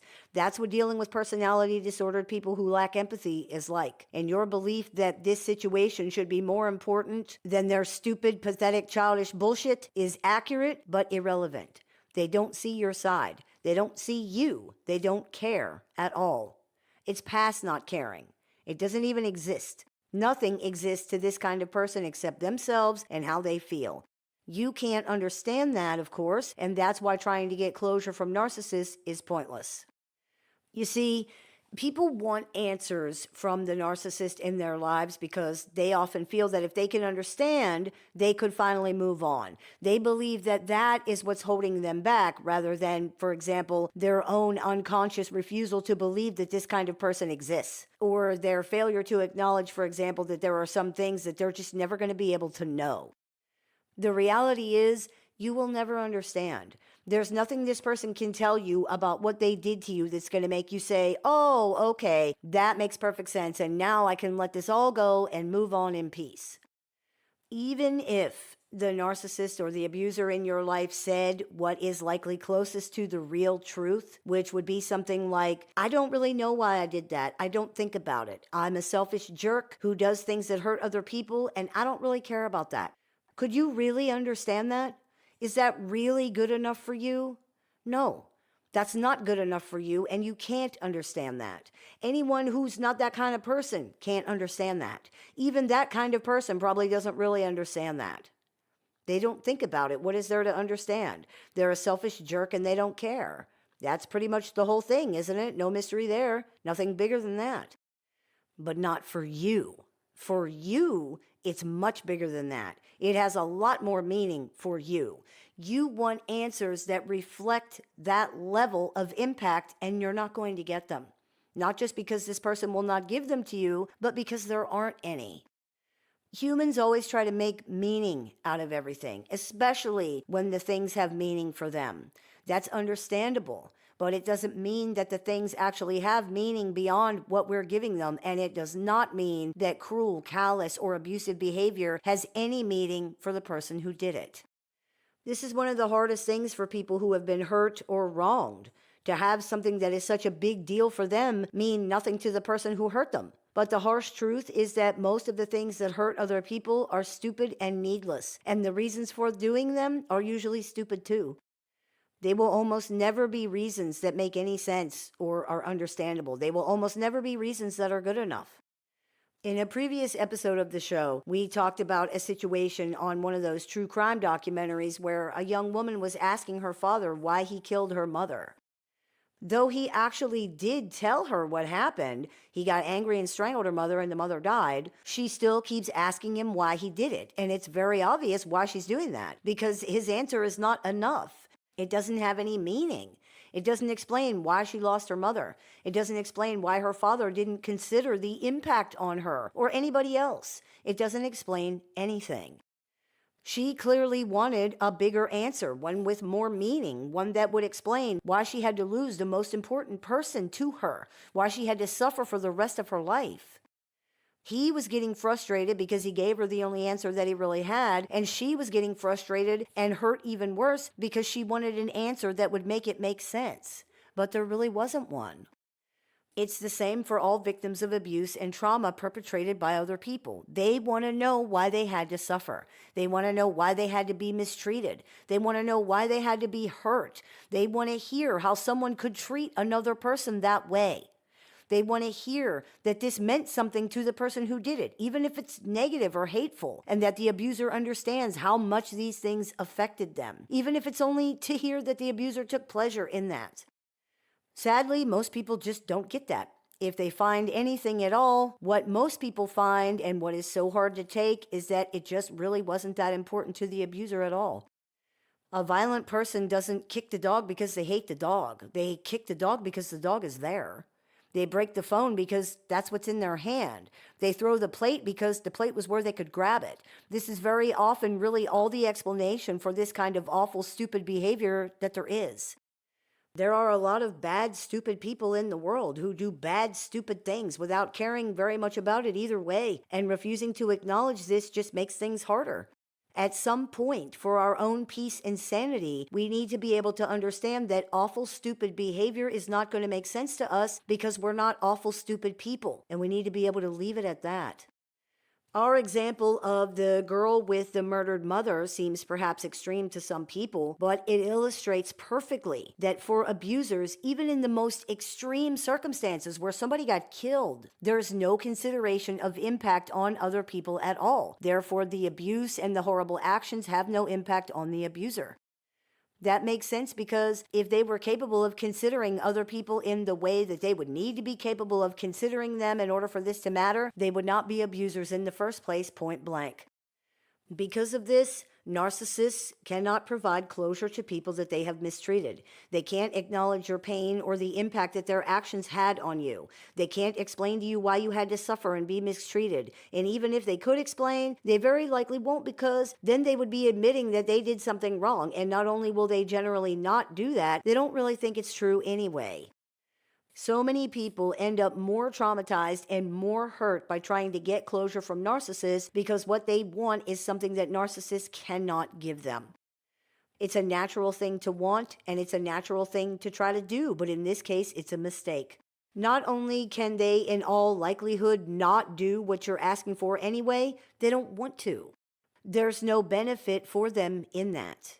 In fact, as far as they see it, it's bad for them. Narcissists don't care if you have closure. It's doubtful they even understand what closure is. They don't care if you feel better. They don't care if you're traumatized and you can't function. They don't register any of these things. People who have narcissistic personalities do not register how things impact other people. Therefore, they don't do things that benefit others unless it benefits them somehow. That's the only time they see value in doing anything. Even narcissists who try to portray themselves as altruistic and generous are this way, and you can see that if you look. This is something that really needs to be understood because it's the primary reason that asking this kind of person for anything is a waste of time. Even if they would benefit from doing it somehow, many narcissists appear to be unable to recognize a so-called win-win situation and will still refuse to go along with it. There can't be two winners. There can only be one. And if the other person is getting anything, then the narcissist feels like they lost. Period. Anyone who has ever had the misfortune of trying to negotiate or come to a compromise with one of these personalities knows that. It is a non-starter from the word go. Everything is a power struggle with this person. And that's not being facetious. It's not hyperbole. Literally every interaction with this kind of person is a power struggle. They seem to view every interaction as some type of contest where they have to stop the other person from winning by taking control. Once you truly understand this, you can see why trying to get them to validate your experience is never going to happen, especially when this includes them admitting that they did a bad or a wrong thing. They can't, because on top of all the other reasons that we already discussed, then you would win. It sounds so stupid. It is so stupid, but it's also the truth. And if you look at your interactions with this person, you will see that. They will fight to the death over how to pronounce a word or what time something is coming on TV. And not only will they fight to the death, they will say the most horrific things about you personally because you dared to suggest something different. You dared to argue. You dared to contradict. This is lunacy. It really is. And trying to get closure from this kind of person is only going to hurt you more. They can't give it to you. And even if they could, they won't. Giving you closure would hurt them. People who try to get closure from narcissists only end up being blamed, gaslit, attacked, shamed, laughed at, set up, or just straight up lied to. It's a pointless endeavor that only hurts people more in the end. The desire to get closure can also be a very sneaky way for people to lie to themselves about why they quote unquote need to break no contact. We hear this constantly. It's the voice of addiction speaking. Don't listen to it. It's a trap every single time, and part of you knows that. Listen to that part. You do not need anything from this person, and even if you did, it doesn't matter because you're not going to get it either way. Don't bother. All a narcissist can offer is pain and confusion. The way to get closure with these relationships is to understand what happened. This will lead you to the understanding that you did not cause this, could not control it, and were therefore not able to fix it. This helps us understand that it was not our responsibility to take care of this because it's beyond our ability to affect in any real way. It is, in fact, a problem with the other person. And the reality is that we can usually see that pretty early on. This person is not reasonable or logical or however it shows up. We don't know what the issue is, but we usually can see it in some way. When we learn about narcissism, then we have confirmation that the problem is in fact not ours. If we're still in the relationship at this point, most of us will then switch from trying to change ourselves to spending a significant amount of time trying to get the narcissist to do something about it, usually to no avail. At last, when we find that there's nothing that can or will be done, we exit the relationship in some way. Our closure will eventually come from this knowledge that we did everything we could do to address the situation and it didn't work. There's nothing else we really need to know or figure out as far as that goes. We know that we did everything we could and it didn't work. We know why it didn't work and we know what happened because we understand pathological narcissism now. We now know who is responsible for addressing the issue, what the issue is and what actually happened to us, where we were confused, when we realized that there was nothing else that could be done, why it didn't work, and how this all happened. We know who, what, where, when, why, and how. Those things are enough to come to closure. Trying to understand why a disordered person did the disordered, dysfunctional things that they did is a rabbit hole that has no bottom. It's a distraction from the real healing that needs to happen so that we can move on. And it's a trick because you're never going to be able to understand. It's unfortunate, but people say it all the time. I can't move on until I get some answers from them, or I cannot let go until they acknowledge what they've done to me.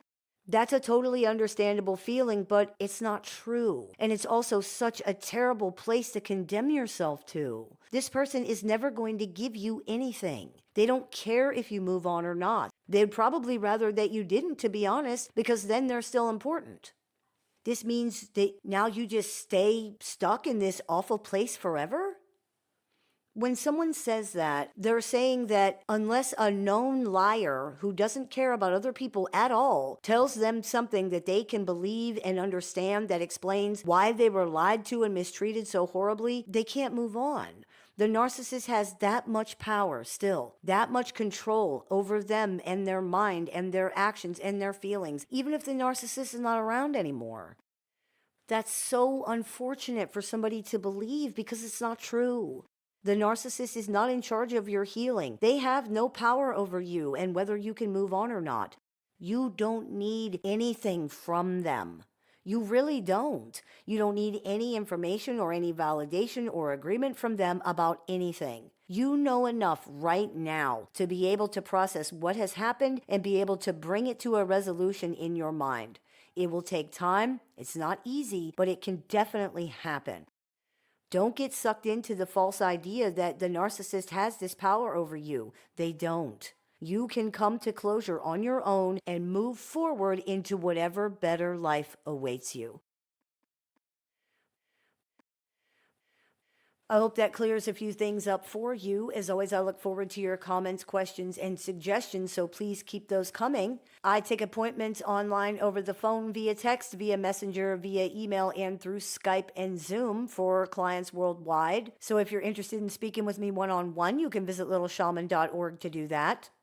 I have several books in publication, so if you are interested in picking up a copy of any of those, you can find them on Amazon.com or on LittleShaman.org. I teach workshops, seminars, and clinics, so if you are interested in seeing what we are running this month, you can visit LittleShaman.org to do that as well. And if you're interested in joining our support group with access to exclusive content and weekly support meetings plus more, you can visit LittleShaman.org to do that as well. You've been listening to the Meditations and More podcast here on the LittleShaman.com, brought to you by Transrelational Healing, ShamanSpiritCenter.com, and LittleShaman.org. That's me, Little Shaman. May the Great Spirit bless you. Have a beautiful day.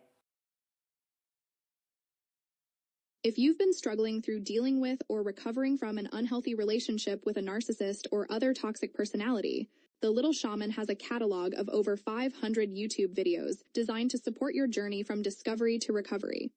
You can also find additional resources on the Little Shaman website, including tools, courses, workshops, a support group with weekly meetings, and one-on-one appointments with the Little Shaman that are open to clients worldwide.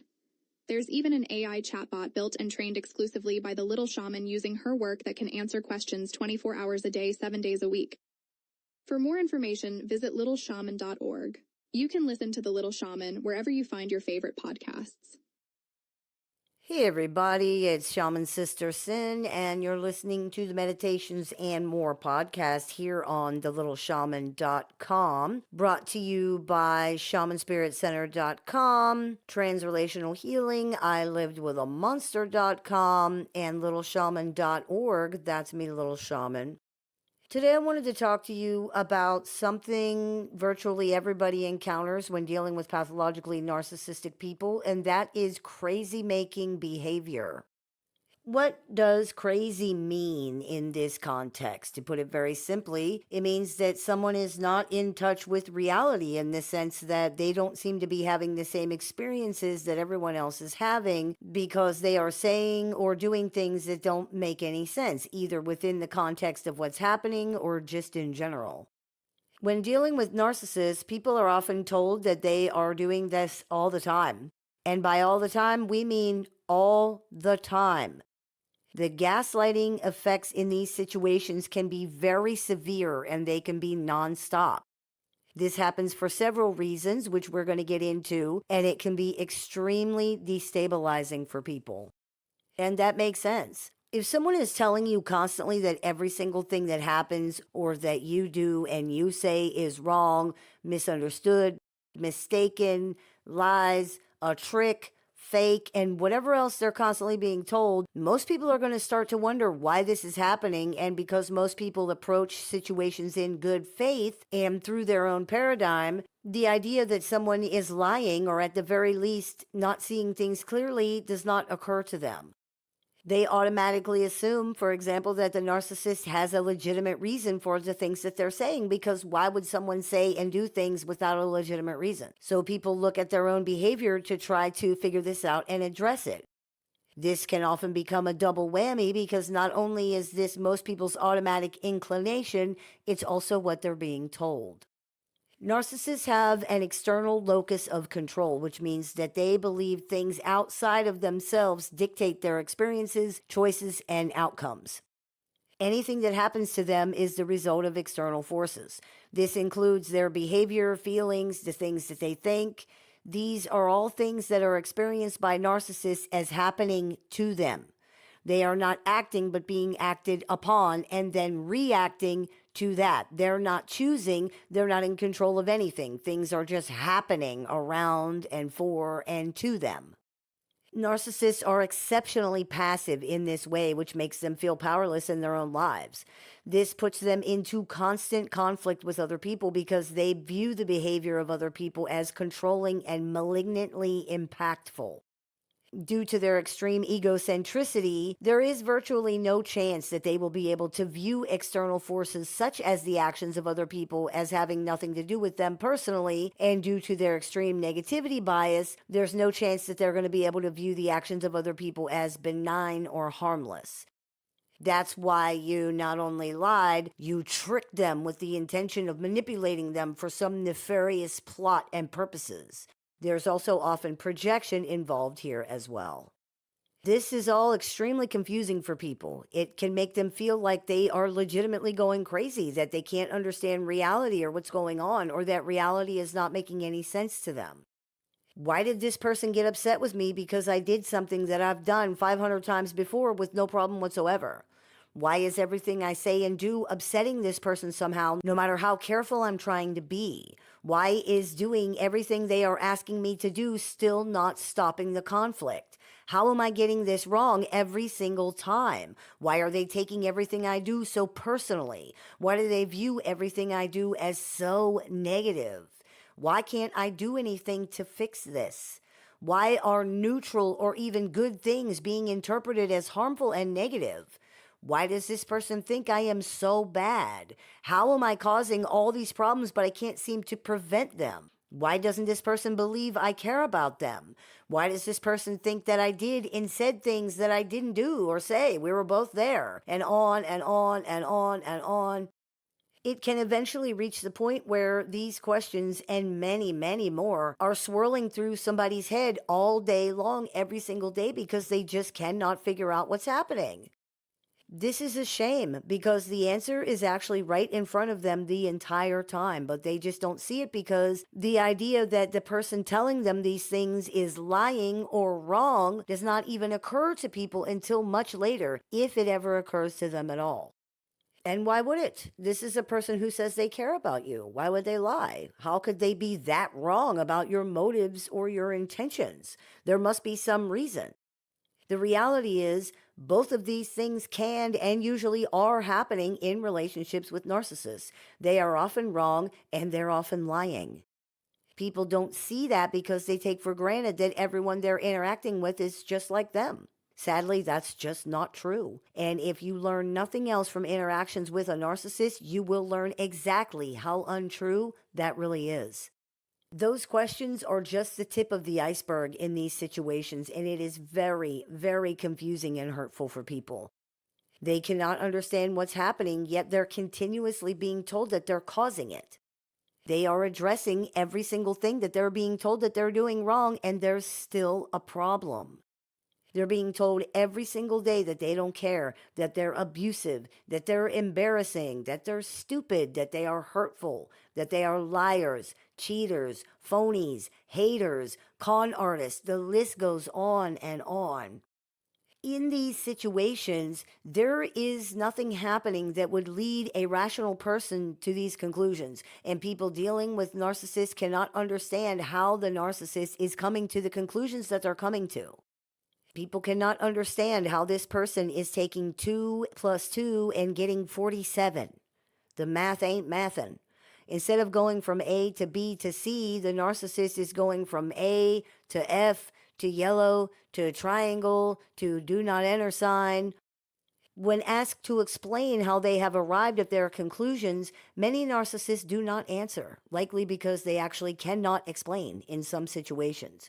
Or they give a nonsensical answer that makes no sense. They might be intentionally withholding this information in the belief that this gives them the power position in the situation. Others will give an explanation that includes their assumption of the other person's motives and intentions, and they are either unable or unwilling to understand that this part of it is not a fact. For example, Bobby says, "Hey Jimmy, did you know that we moved the tools to the shed?" That's the event. Those are the facts. Bobby said those words. If Jimmy is a narcissist, he may recount the facts As Bobby asked me if I knew they moved the tools to the shed because he thinks I'm so stupid that I don't know where the tools are. Bobby's motive is automatically injected into the facts. Or Bobby asked me if I knew they moved the tools to the shed to embarrass me in front of the other guys. Again, the motive is automatically included, as if it's a fact. A narcissist's processing and understanding of events often includes their assumption as quote-unquote facts of the situation. In our example, Jimmy is a narcissist. He feels that he should know everything, and since he didn't know that the tools were moved to the shed, he feels shame for that. Jimmy therefore assumes that Bobby must have intended to shame him because he would not feel shamed unless that was Bobby's intention. Remember, narcissists have an external locus of control. Everything that happens to them is caused by forces outside themselves, and this includes their feelings. Same with Bobby said that because he thinks I'm stupid. Jimmy feels stupid for not knowing, even if there's no way that he could have known until Bobby told him. The idea that Bobby was just telling Jimmy because Jimmy might not know does not occur to Jimmy because Jimmy is a narcissist. Narcissists appear to be incapable of understanding that a person can have normal reasons for things that don't include some rotten personal motive against, toward, or somehow involving the narcissist. That just can't be. It's all projection of their own stuff onto the environment, and it includes zero understanding that other people exist separately from them and have their own motives or intentions or reasons for things that might not have anything to do with the narcissist at all. Telling them this just sounds like a lie to them and a way to get away with whatever dastardly deeds you are planning to do. Like saying, "Hey, look over there," while I take your wallet. This is absurd, and for people who don't understand what's going on, it's extremely confusing, extremely upsetting, extremely painful, and extremely destabilizing. It causes massive anxiety and tension because there's no way to know how this person will take even such neutral comments as "good morning" or "hey, what are you up to today?" The key to understanding the whole thing is firstly to understand that when you're dealing with a narcissistic personality, you are dealing with a person who is having a very different experience than you are. This in and of itself makes things extremely confusing. It's like trying to have a conversation about the movie that you both watched last night, but they were watching Godzilla while you were watching Titanic. It's like trying to have a conversation when you are in Titanic and they are in Godzilla. The plot, the script, the characters, everything is completely different. The conversation cannot even get started, and it will make no sense whatsoever because you are having completely different experiences from each other, and there is no way to reconcile or overcome this. It is what it is. You cannot convince or control or prove or argue them out of what they feel they have experienced, and you shouldn't bother trying. It's pointless, even if you have proof, and it's only going to hurt and confuse you more. Think about the times that you've tried to do that. Isn't that exactly what happened? It's all that will happen. The second part of this is you have no way to know what the experience they are having actually is. There's no way to know until they tell you, and because their emotions dictate so much of their experience and they are so unstable, asking them 3 different questions about the same event could result in 3 different answers. In one, you guys had a great time. In another, you guys had a terrible time. And in the third, the event didn't even happen and you're lying. There's no way to predict what kind of experience narcissists are going to report having because they are emotionally dysregulated and delusional. They could be lying for some reason. They could be confabulating and misremembering. They could be not paying any attention at all and have no idea what you're actually talking about, but just be answering anyway. There's no way to know or predict how they're going to take something or experience it, and this is extremely confusing and demoralizing for people. What do you do when reality doesn't work? The relentless exposure to constant rewriting of history and constant challenging of basic reality can severely erode a person's sense of stability and security. This is far beyond just disagreeing about what happened. This is every minute of every day. The person you are interacting with and sharing your environment with is describing and reacting to a completely different experience of reality than the one that you are having, and in particular, a completely different version of you that is not who you really are. This is severely destabilizing for most people. Interestingly, it's probably similar for the narcissistic person too, because the reflections from their environment constantly contradict what they believe they're experiencing too. This is very likely part of why their personalities and emotions tend to be so unstable, why they tend to accuse other people of gaslighting them, and why so many of them believe that they're victims of narcissists themselves. That's actually not surprising at all. There are, of course, times that narcissists are intentionally gaslighting other people, but typically you don't see any genuine confusion from them at their narratives being contradicted during these times. They may react badly, they might be angry, but they're not confused. They know they are intentionally misrepresenting what happened, so there's no reason for them to be confused. For people who are caught in these situations, the destabilization can be very extreme, especially when they don't understand what's going on. If you cannot even count on up being up and down being down, what exactly can you count on? How are you supposed to be able to ground yourself in reality at all? This is what's known as crazy making behavior. This phrase generally refers to things that create confusion, self-doubt, and emotional distress in other people. Crazy making behavior, so named because it undermines a person's perception of reality and their mental stability, usually includes things like gaslighting, which is denying or distorting reality to make somebody question their own perceptions or their own feelings. Inconsistent communication, which means alternating between affection and hostility, making it hard for the other person to understand where they stand. Blame shifting, making the other person feel responsible for problems or mistakes even when they're not at fault. Withholding information, which is keeping important details secret to maintain control or power over the situation. Playing the victim, which is using guilt to manipulate or control the other person by portraying themselves as a victim and the other person as a perpetrator. And dismissing feelings, which is invalidating the other person's emotions or experiences, leading them to doubt themselves. When someone is exposed to these things on a constant basis, and constant means constant here, in many relationships that involve narcissistic personalities, the gaslighting, projection, blame shifting, and inconsistent communication are non-stop. The effects are devastating.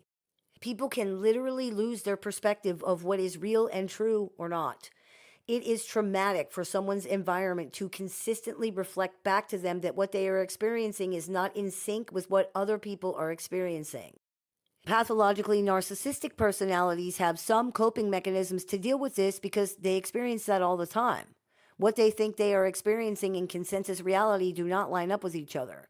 These coping mechanisms are not very effective because they mostly consist of various primitive forms of denial, but the majority of other people don't even have that, so it's extremely confusing and traumatic for them. Their brains cannot understand what's going on, therefore they can't process it, and they become stuck on just trying to make sense out of it. Because the inconsistent feedback and reflections from their environment never stop, the problem just gets worse and worse and worse and worse until eventually people might surrender to the narcissist version of reality because it's just easier. It's painful, but it's less confusing and less stressful in this particular way. This is what narcissists need. This is exactly what they're trying to do. The only way they can live in their fantasy come to life world where they really are who they're pretending to be is by forcing other people to go along with that version of reality. If other people believe in it, if other people live with it, if other people stop challenging it, then the narcissist can believe in it, then they can live it. That is what this is really all about. They need a place where they can act out their little one-man show for the only audience that really matters, them. Other people are both the costume the narcissist is wearing for their character and the mirror the narcissist looks in to see themselves as that character. The show is not for you. You are a prop that makes the show more believable to the real audience, the narcissist. They will ruthlessly erode everything about you without thinking twice because you don't matter. All mirrors reflect the narcissist. That's all people are to narcissists. Mirrors that they can use to see and experience themselves as real in their fantasy narrative. And when you look at a mirror, you don't see the mirror because the mirror doesn't matter. When people look in mirrors, they see themselves, and that is all they are looking at. That's what mirrors are for. That is how narcissists interact with other people. They don't see you. They see themselves. The culmination of exposure to this is often a traumatized, confused person who feels they cannot even engage in basic necessary exchanges reliably because they have been so confused and beaten down by these inconsistent reactions from their environment. They have no way to predict how it's going to go, and they often experience severe, protracted anxiety over very small things, such as asking for help opening a jar, or if the narcissist can hold the door open for them while they're carrying something outside. People can experience crippling anxiety for hours over things like this, paralyzed by their inability to reliably predict or influence how things are going to go and how this person's going to react. They can lose themselves completely.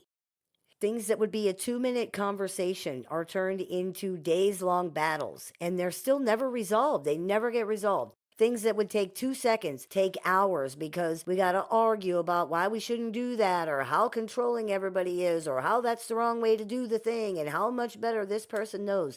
Things that are not issues in any way to 99.99999% of people are twisted into these monstrous crimes against the narcissist that must be avenged right now and forever after. And to be clear, this is not a question of things that might be sort of contextually murky depending on the situation. This is literally stuff like asking for help to open a jar or to hold the door, and they attack and punish you for hours or even days for how inconsiderate and selfish you are for interrupting what they were doing to cater to you. And they mean that. How dare you do that? They berate you or ignore you like you don't exist until you are literally begging them to stop, and then they tell you how selfish and needy you are. Or they berate you and ignore you until you're walking out the door, and then they start screaming in rage about how you never loved them, you're so hateful and abusive. Or they start sobbing and asking you, how could you be so cruel when all they ever did was treat you so good? Or they disable your vehicle, or they hide your keys, or anything else, or nothing else that you can possibly think of, including physically harming you, themselves, and or anyone else who might happen to be there. That is what living with a pathologically narcissistic person is like every single day. If they're not mistreating you somehow, they're probably ignoring you. If they're not doing that, they're probably love bombing you, which is manipulation and gaslighting and therefore counts as mistreating you. Virtually every second of every day is a roller coaster ride from hell in some way or another. And even if it isn't for a couple days, you are fully expecting it to become one at any time, so the stress and anxiety levels are still the same. These are some of the most unstable personalities on the planet, and everyone in their immediate environment is going to feel that if they are around long enough, period. As an aside, a very important aside, there is often debate about whether this is intentional or not, so let's be very clear here. It doesn't matter. To be very frank, worrying about that is a distraction and it's a waste of time. Whether someone is intending to do something harmful to you or not has zero effect on the impact it has on you. If someone runs you over with their car, you are not any less hurt if it happened because they're so self-absorbed that they just didn't see you.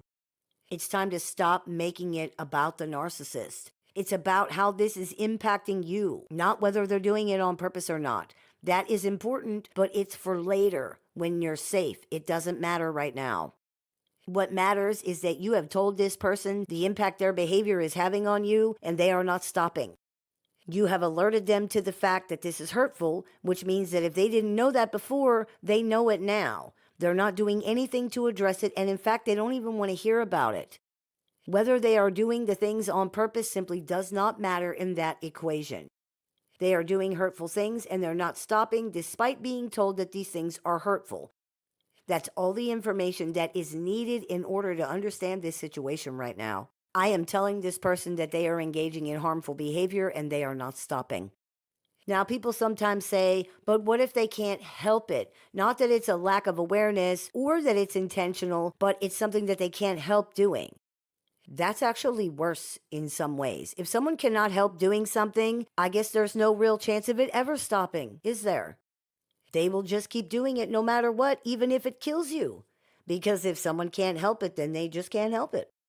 The idea that because someone possibly cannot help repeatedly and intentionally hurting other people, that this should just be tolerated is frightening.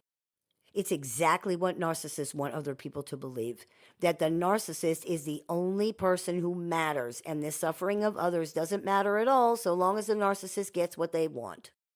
For example, they're not capable of functioning in a relationship without harming other people, but that shouldn't matter because they want to be in a relationship, so you have to just put up with that.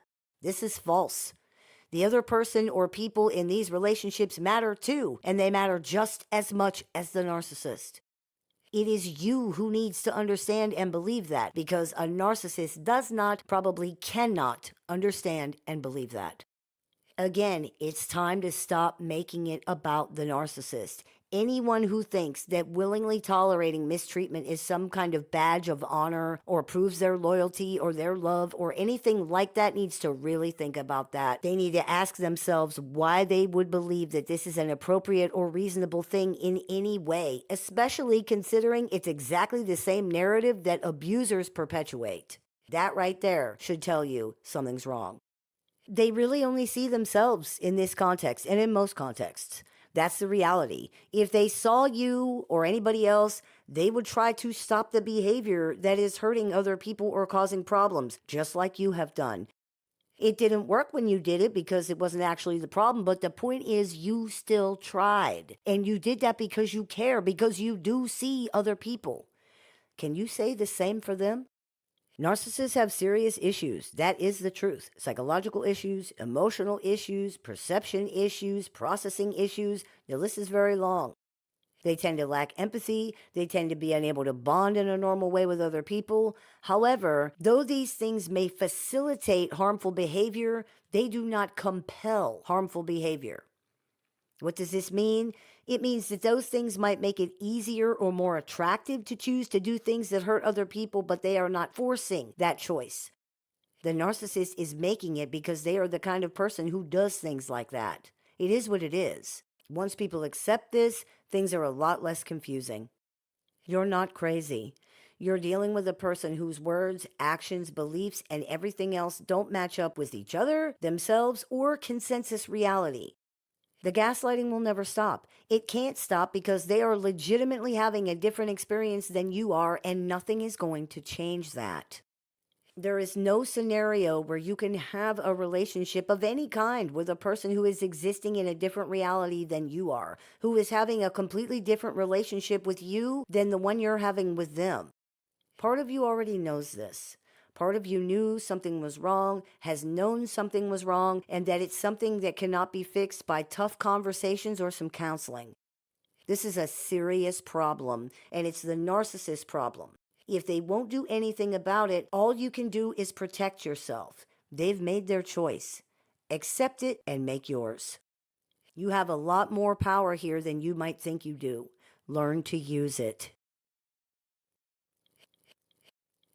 I hope this clears a few things up for you. As always, I look forward to your comments, questions, and suggestions, so please keep those coming. I take appointments online over the phone, via text, via messenger, via email, and through Skype and Zoom for clients worldwide. So if you are interested in speaking with me one-on-one, you can visit LittleShaman.org to do that. I have several books in publication, so if you are interested in picking up a copy of any or all of those, you can visit LittleShaman.org to do that, or you can find them on Amazon.com. I teach workshops, seminars, and clinics, so if you're interested in seeing what we're running this month, you can visit LittleShaman.org to do that. And if you are interested in joining our support group with access to exclusive content, weekly support meetings, and more, you can visit LittleShaman.org to do that as well. You've been listening to the Meditations and More podcast, brought to you by Transrelational Healing, ShamanSpiritCenter.com, and LittleShaman.org. That's me, Little Shaman. May the Great Spirit bless you. Have a beautiful day. If you've been struggling through dealing with or recovering from an unhealthy relationship with a narcissist or other toxic personality, the Little Shaman has a catalog of over 500 YouTube videos designed to support your journey from discovery to recovery. You can also find additional resources on the Little Shaman website, including tools, courses, workshops, a support group with weekly meetings, and one-on-one appointments with the Little Shaman that are open to clients worldwide. There's even an AI chatbot built and trained exclusively by the Little Shaman using her work that can answer questions 24 hours a day, 7 days a week. For more information, visit LittleShaman.org. You can listen to The Little Shaman wherever you find your favorite podcasts. Hey everybody, it's Shaman Sister Sin, and you're listening to the Meditations and More podcast, brought to you by Transrelational Healing and LittleShaman.org. That's me, Little Shaman. Before we begin, I wanted to let you know that Understanding Narcissists, my most recent book, is available on Amazon and on my website. If you would like to get your copy, you can use the link in the information section of this video to do that. Today, I wanted to talk to you about something that is extremely common when dealing with narcissists, and that is the cult-like narcissistic family structure. We've talked about cults here before, as there is often pathological narcissism operating in cult groups and settings. Some of the language we use to talk about pathological narcissism now was originally conceived of and used when talking about cults, such as love bombing. The cycle of narcissistic relationships often mirrors what we see in recruiting and assimilation into cults, and this makes perfect sense. A relationship with a narcissistic person could easily be described as a cult of two, where people are engaging in what's called a folie à deux, which means the madness of two, and engaging in a shared reality that does not necessarily match the objective reality, the actuality of the situation, a fantasy of the relationship and the people in it, including themselves. This view may extend beyond the relationship to include others or the outside world as well. This is the same thing that happens in a cult. The members of a cult are all engaging in a shared reality, one that may or may not reflect actuality. This shared reality may revolve around some type of belief or philosophy or some kind of devotion to a person or a thing, and it is often defined and controlled by one or two dominant personalities in the group. Both cults and relationships with narcissists operate much the same way. Love bombing and ego involvement are used to recruit people into the situation. Triangulation is used to create the idea in people that they are special or somehow different than everyone else, and or to demonize outsiders, detractors, and deserters. People who fall from grace are devalued and eventually discarded. In cults and in narcissistic relationships, smear campaigns are used against other people, and isolation tactics are very common. The flow of information to the followers and even interaction among them is often controlled, regulated, or monitored as much as possible. People who challenge the narrative, the fantasy, or the authority of the dominant personality are targeted, devalued, and eventually expelled or otherwise discarded. This is because once a narcissistic personality is able to achieve this kind of validation for their fantasy reality, once they are able to literally create it in real life and make it real in this way, the resentment they feel for any challenge or disruption to that fantasy is extreme, which is one of the reasons we often see violence in cult situations and in relationships that include narcissists. They view this as an attack and generally react as if they've been threatened in some very serious way. As we discussed in the episode of the show entitled Gaslighting by Narcissists is Different, reality itself is perceived as an aggression by narcissists. It's a threat to the tolerable reality that they've had to come up with in order to survive, which is why these situations are so often self-destructive. All narcissists have to do is just be cool and live their lives, but they can't do that because anything that does not support and validate their narrative, their fantasy, the tolerable reality that they've created, is a direct aggression against them that must be responded to. This includes reality itself. What does this look like in practical terms? Often it looks like picking fights with people, groups, communities, institutions, whatever, for no reason. As a very basic example, if Bobby thinks he's the best person in the land, but somebody else is also saying that too, and people believe that person, this means Bobby's fantasy narrative about reality is threatened. That person, who may not even know our hypothetical narcissist Bobby, has to be attacked, smeared, demonized, minimized, maybe even eliminated somehow. Otherwise, Bobby's fantasy cannot be validated as true. This sounds so stupid. And usually it is stupid when you see it play out in real life. In the true crime genre, for example, where the most extreme narcissistic reactions are commonly examined, you see these situations happen over and over and over. Literally, in so many of these situations, all the narcissist or the narcissists involved had to do was just let whatever it is go and live their lives, and everything would have been fine. But now people are dead, and people are hurt, and families are ruined, and people are in prison, and all these terrible things have happened, all because it seems that so many narcissists cannot just do that. They cannot just let it go and live their lives, and what we're talking about here is a big part of why. If the world does not support their fantasy narrative of themselves and reality in general, then the world is an enemy. In narcissistic family structures, what we often see mirrors the structure and function of a cult as well. There's often one dominant member of the family that everyone else defers to, fears, or indulges somehow. This person controls and defines the narrative for the entire group and controls members through fear, intimidation, toxic value systems, false martyrdom, or feigned altruism of some kind. Challenges to narratives are perceived as challenges to power, and they are not tolerated, nor are outside influences and narratives. When one member of the family goes astray somehow from the shared reality created and controlled by the dominant personality, they are demonized, tormented, or excommunicated, exactly as we so often see in cult structures. As in cult situations too, the dominant personality may not be the only narcissist in the family. In point of fact, they may not even be the most narcissistic person. They're just the most powerful. And part of how they retain that power is by controlling other more narcissistic or antisocial members. Just as we see in cults, this is usually done through either fear and intimidation of some kind or by inspiring loyalty and devotion through triangulation, love bombing, and ego manipulation. It can also be done by creating the perception that the dominant personality is a victim who needs to be protected through financial manipulation, scapegoating others somehow, or in any other way that involves controlling the narrative and the information. Controlling the narrative and the information equates to controlling the perceived reality of the situation. As we've been discussing, this is paramount to pathologically narcissistic personalities. If you are trying to control reality, then you need to control what people believe. To do that, you have to control what information they're exposed to or mitigate it somehow. In truth, of course, narcissists cannot control actuality. Nobody can. Stuff just is what it is. What they can do is try to control the way things are perceived and what is known. Due to narcissists' own fragile relationship with reality, they probably figure this is enough. Just like in cults, in narcissistic family cult systems, part of how this is done is to demonize or expel people who do not uphold and validate the narrative. This accomplishes several things. It not only marginalizes and mitigates the outsider or the betrayer and whatever challenging or contradictory information they were bringing, which benefits the dominant personality who's trying to control the perception of themselves and the situation. It has the added effect of creating solidarity and unity among those who are not being scapegoated and smeared. The truth is, even if it's unconscious, most people are generally relieved when something like this happens to somebody and it's not them.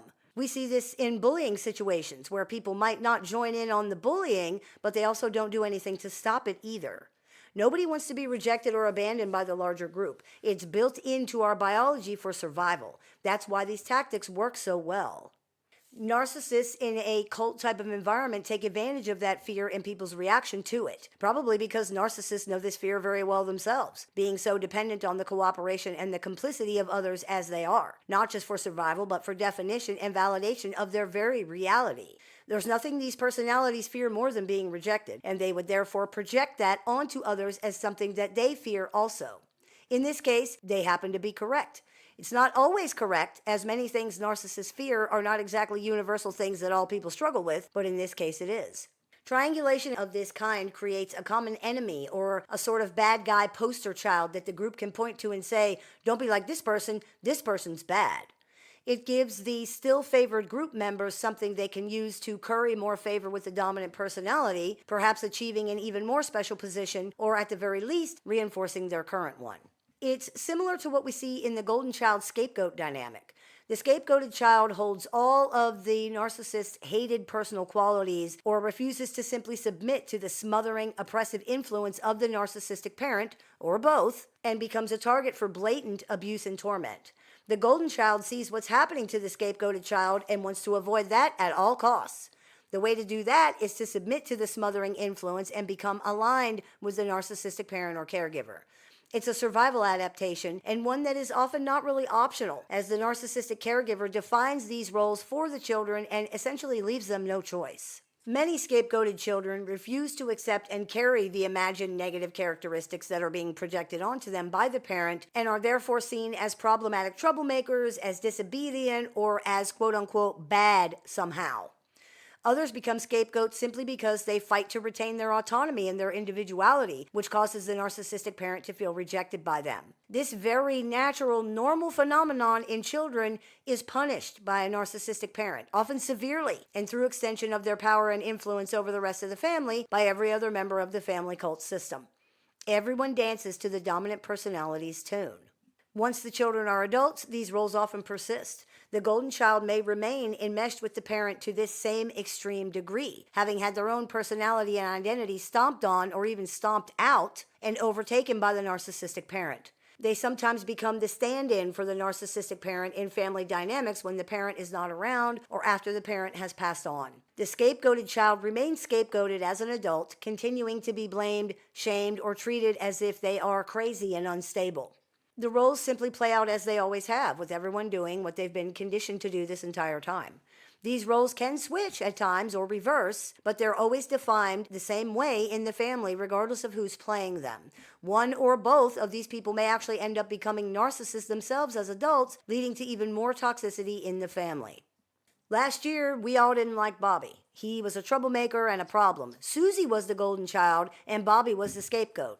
This year, Susie did something that Mom doesn't like, so now we all like Bobby, and we all don't like Susie. Now, Bobby is the golden child, and Susie is the scapegoat.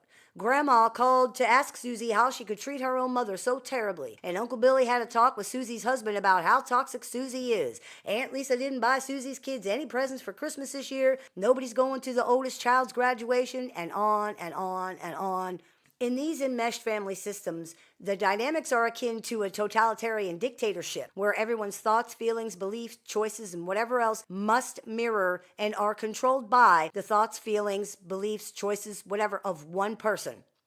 Anyone out of alignment with that is a problem and a betrayer, and that is how they are treated. These family systems also mirror cults in another way. In a cult, when people start to have doubts about the direction of the group or the philosophies that are being extended, they keep these doubts to themselves, at least for a while.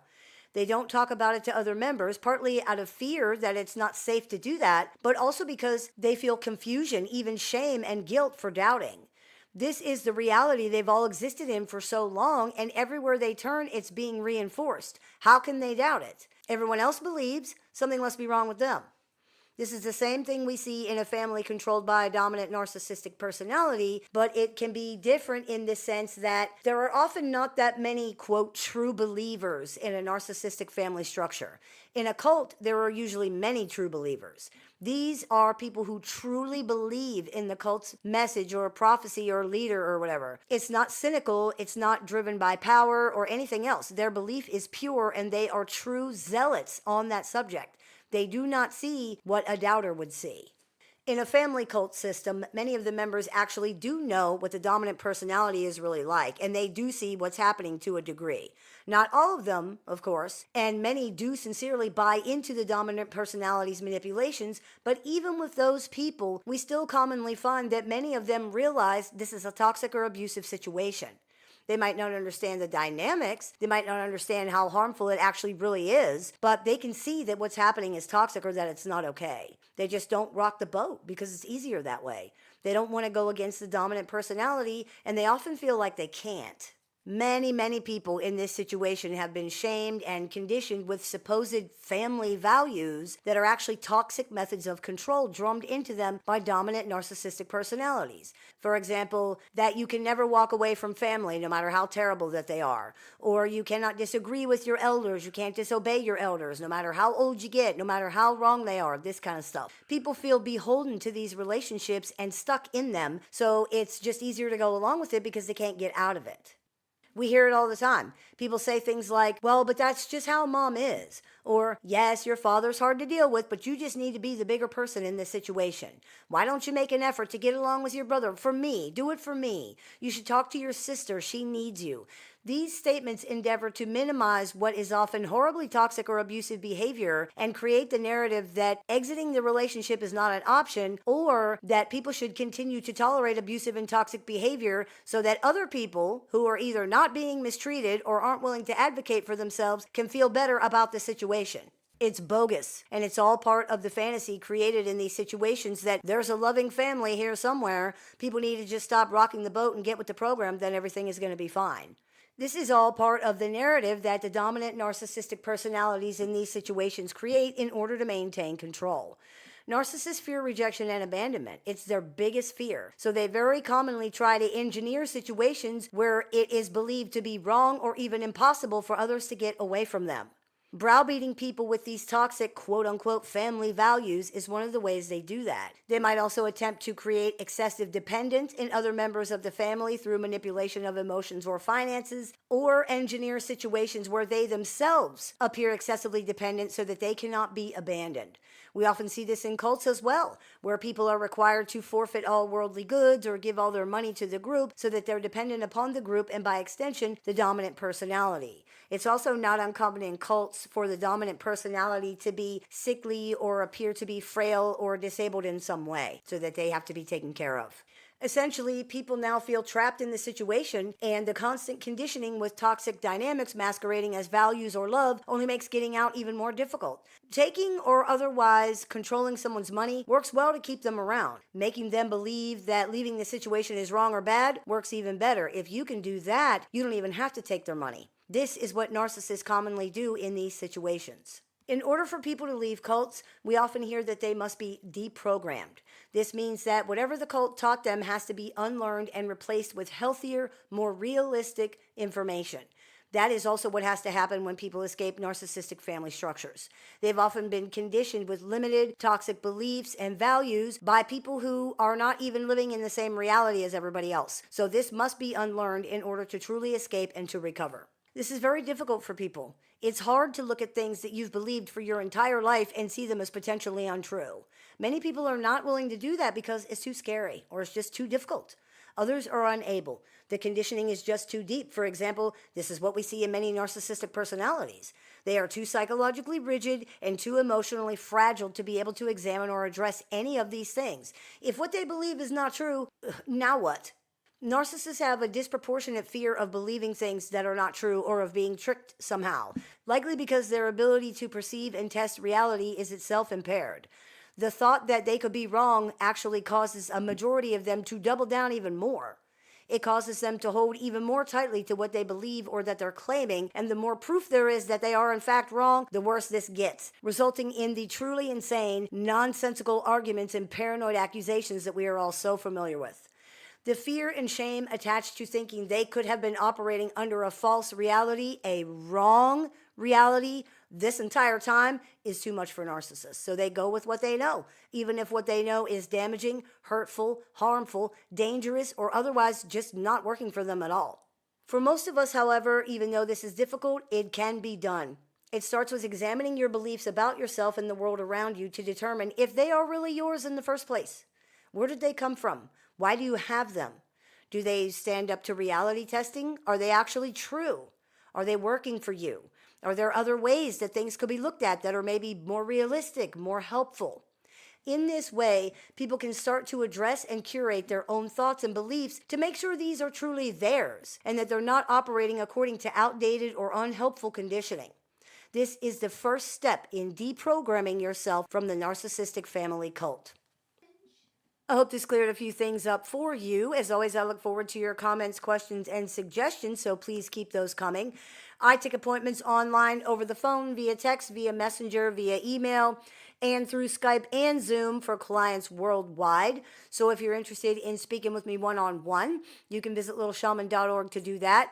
I teach workshops, seminars, classes, courses, and clinics throughout the year. So if you're interested in seeing what we're running this month, you can visit LittleShaman.org to do that. I have several books available now for purchase. You can do that on LittleShaman.org. And if you are interested in joining our support group with access to exclusive content, weekly support meetings, and more, you can visit LittleShaman.org to do that as well. You've been listening to the Meditations and More podcast brought to you by Transrelational Healing and LittleShaman.org. That's me, Little Shaman. May the Great Spirit bless you. Have a beautiful day. If you've been struggling through dealing with or recovering from an unhealthy relationship with a narcissist or other toxic personality, the Little Shaman has a catalog of over 500 YouTube videos designed to support your journey from discovery to recovery. You can also find additional resources on the Little Shaman website, including tools, courses, workshops, a support group with weekly meetings, and one-on-one appointments with the Little Shaman that are open to clients worldwide. There's even an AI chatbot built and trained exclusively by the Little Shaman using her work that can answer questions 24 hours a day, 7 days a week. For more information, visit LittleShaman.org. You can listen to The Little Shaman wherever you find your favorite podcasts. Hey everybody, it's Shaman Sister Sin, and you're listening to the Meditations and More podcast brought to you by ShamanSpiritCenter.com and LittleShaman.org. That's me, Little Shaman. Today I wanted to talk to you about narcissists and empathy. This is always a hot topic, so I thought we could talk about it on the show today. People often ask why the knowledge that they're hurting people is not enough to make narcissists stop their behavior. They point out that narcissists often hide or deny their behavior, so they obviously know it's wrong. But this question assumes that the knowledge they're hurting someone would be enough to stop the behavior because it's coming from someone who already has normally functioning empathy. People with normally functioning empathy are the ones who are asking that question. If someone has normally functioning empathy, that knowledge is all that it would take. The knowledge that they're hurting another person would trigger an emotional reaction that would create a behavioral response. This is hurting someone. I don't want to hurt anyone, so I won't do that. This happens because that person has normally functioning empathy, so the information that they are hurting another person has emotional meaning for them. If someone does not have normal empathy, that information just doesn't mean anything to them. Without empathy to give this information emotional meaning, it does not become understanding. It's just information with no emotional meaning or value. It will not create a reaction that pushes the person to stop their behavior. Just knowing that you're hurting someone else is not enough. You have to actually care about that in order for this information to make you want to stop. Without empathy, you're not going to care, and therefore you will not stop unless you're forced to do so by some external reason. If someone has dysfunctional empathy, their idea of wrong is not the same as how other people see it. For example, when narcissistic people hide their abusive behavior, they're not hiding it because hurting other people is wrong. If they thought that, they wouldn't be abusers. They're hiding the behavior because they don't want to be seen and therefore shamed for doing things that other people don't approve of. These are not the same thing. When small children are caught stealing cookies out of the cookie jar, they're not ashamed because stealing cookies is wrong or disobeying is wrong. They're ashamed because they got caught doing a bad thing and now they're in trouble or people are upset with them. It's not that they think the act itself was wrong. That doesn't even enter into the equation to be considered. It's that they were caught doing something other people don't want them to do.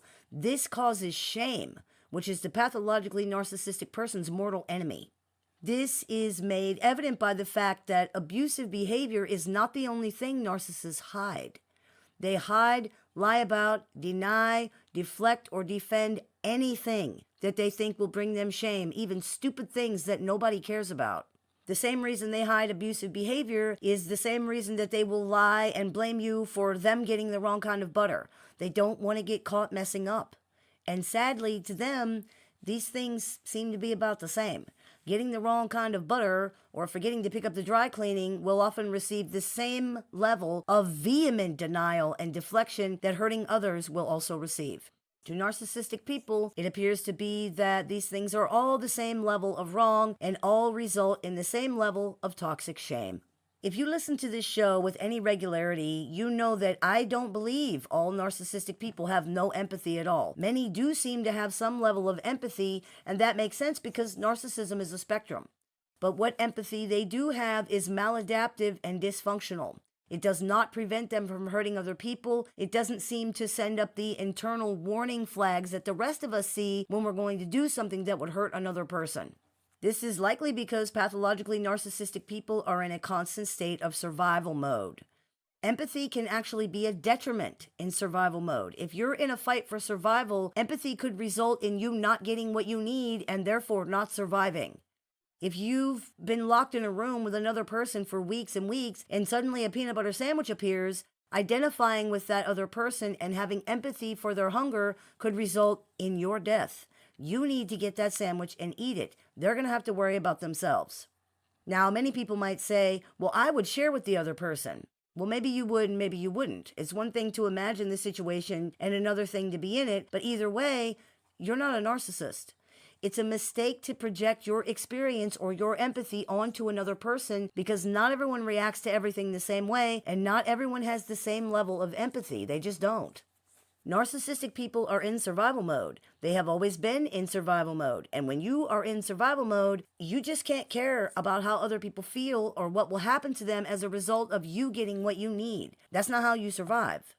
Many narcissists will even talk about this in a roundabout way, describing empathy or caring about others as weak or being soft. Or they might talk about their fear, which is often disguised as disgust or hatred, of appearing weak. Some might even say these things just flat out.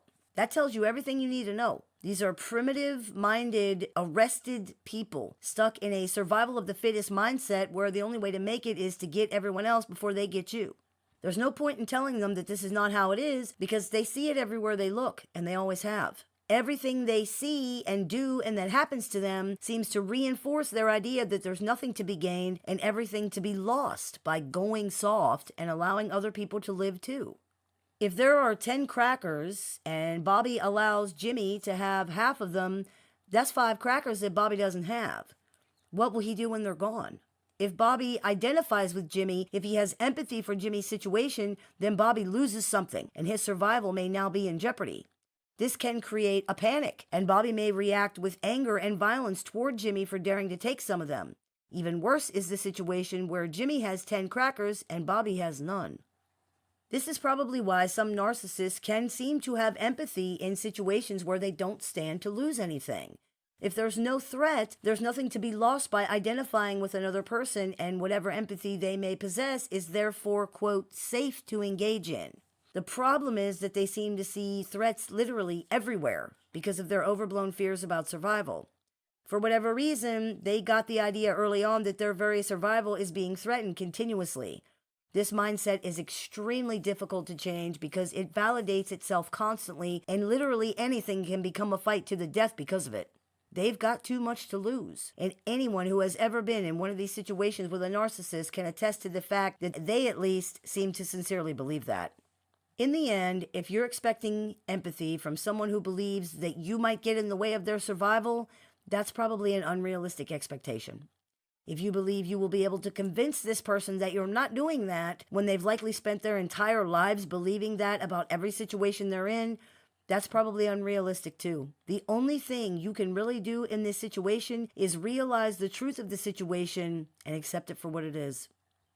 I hope this clears a few things up for you. As always, I look forward to your comments, questions, and suggestions, so please keep those coming. I take appointments online, over the phone, via text, via messenger, through email, and through Skype. So if you're interested in speaking with me one-on-one, you can visit LittleShaman.org to do that. I teach workshops a few times a month, so if you're interested in seeing what we have going right now and signing up for that, you can visit LittleShaman.org to do that as well. You've been listening to the Meditations and More podcast brought to you by ShamanSpiritCenter.com and LittleShaman.org. That's me, Little Shaman. May the Great Spirit bless you and have a wonderful day.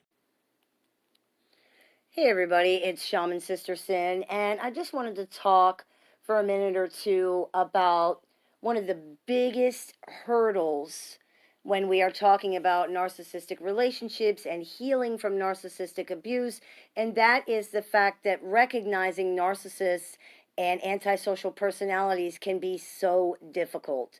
There are several different reasons for this, and I have touched on many of them before, such as in the video, What the Doctor Doesn't See.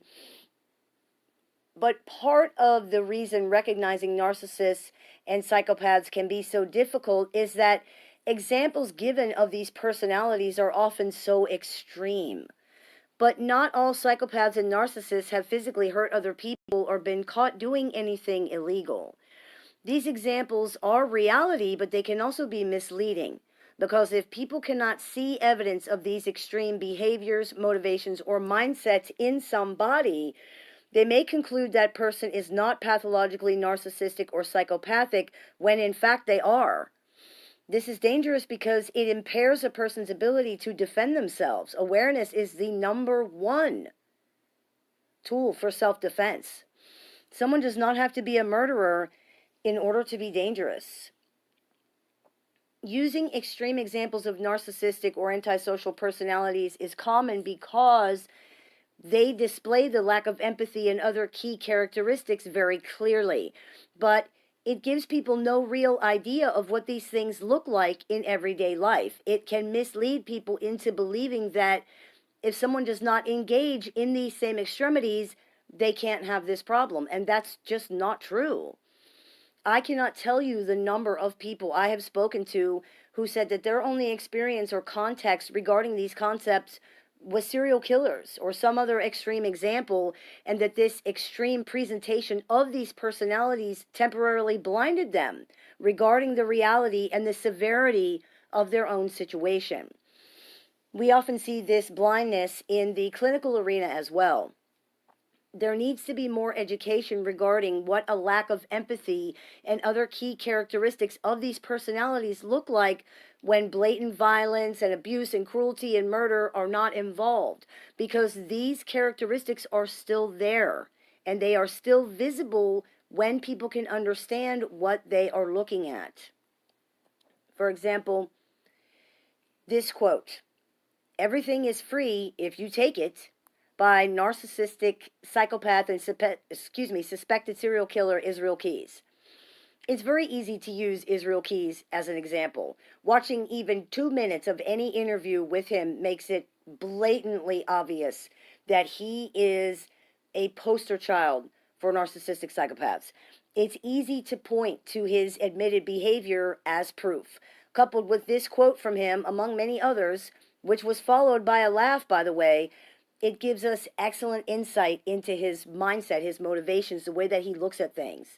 However, it's very, very doubtful that horrible crimes against humanity are the only ways that these mindsets and motivations manifested in his life. Personality disorders affect the whole personality, which means this kind of thinking infects everything that this person does, says, feels, sees, hears, and experiences. There's no part of them that is not touched by it. It's also important to understand that not every person with this personality structure will choose to do what Israel Keys chose to do. Many do not. Some can be just as narcissistic, just as antisocial as he was, but have never physically harmed or killed anybody at all. It's a mistake to believe, or for anyone to imply, that one always leads to the other, or that this is the only way that these things show up in someone's life, because this is just not true. It's important to learn to recognize what the key characteristics of these personalities look like in everyday life, so that extreme examples are not all we have to go by. Israel Keys actually committed suicide awaiting trial. He confessed to several murders and alluded to others. He is suspected of at least 11 murders. So, in the end, it's important to understand that these extreme examples of narcissists and psychopaths are reality. It's not like they're not real, but this is not all there is. This is not all it looks like. This is not the only way it shows up. And I actually do have a few videos on the channel about other ways that lack of empathy, for example, can show up in somebody's life. It doesn't always just look like blatant abuse and cruelty and violence. So if you're interested, you might want to check those out. And I just wanted to share this with you really quickly. I hope this clears a few things up for you, and I hope that you have a wonderful day. May the Great Spirit bless you. Hey everybody, it's Shaman Sister Sin, and I just wanted to share this with you really quickly because it's very important to understand that lack of empathy doesn't just manifest in one way. It can show up in many different ways. Empathy deficiency is not the only cause for the following things, but it definitely can be one. It's very important to pay attention to things that don't make sense or that point to larger difficulties. Lack of empathy does not just manifest as cruelty and abuse, though that is often where it leads. These kinds of things usually show up first, but because people believe lack of empathy only looks like one thing, and because other things can legitimately cause these kinds of problems, these things are often missed. Learning to recognize them in tandem with other red flags can help you avoid relationships with people who are unhealthy. So some things that we don't realize could be related to an empathy deficiency are lack of a sense of humor, People with empathy deficiencies may find it difficult to understand when others are joking or when something is meant in jest.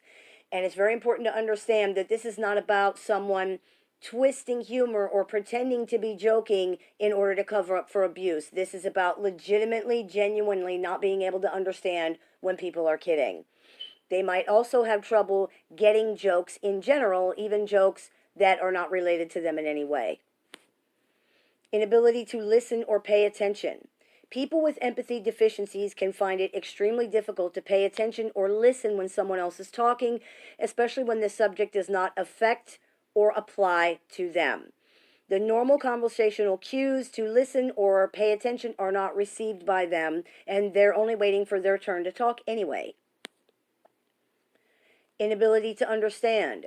People with empathy deficiencies often misunderstand what is being said to or around them and about them, partly because they don't listen and partly because their understanding of the emotional states of other people is generally not very good. Misunderstandings are extremely common.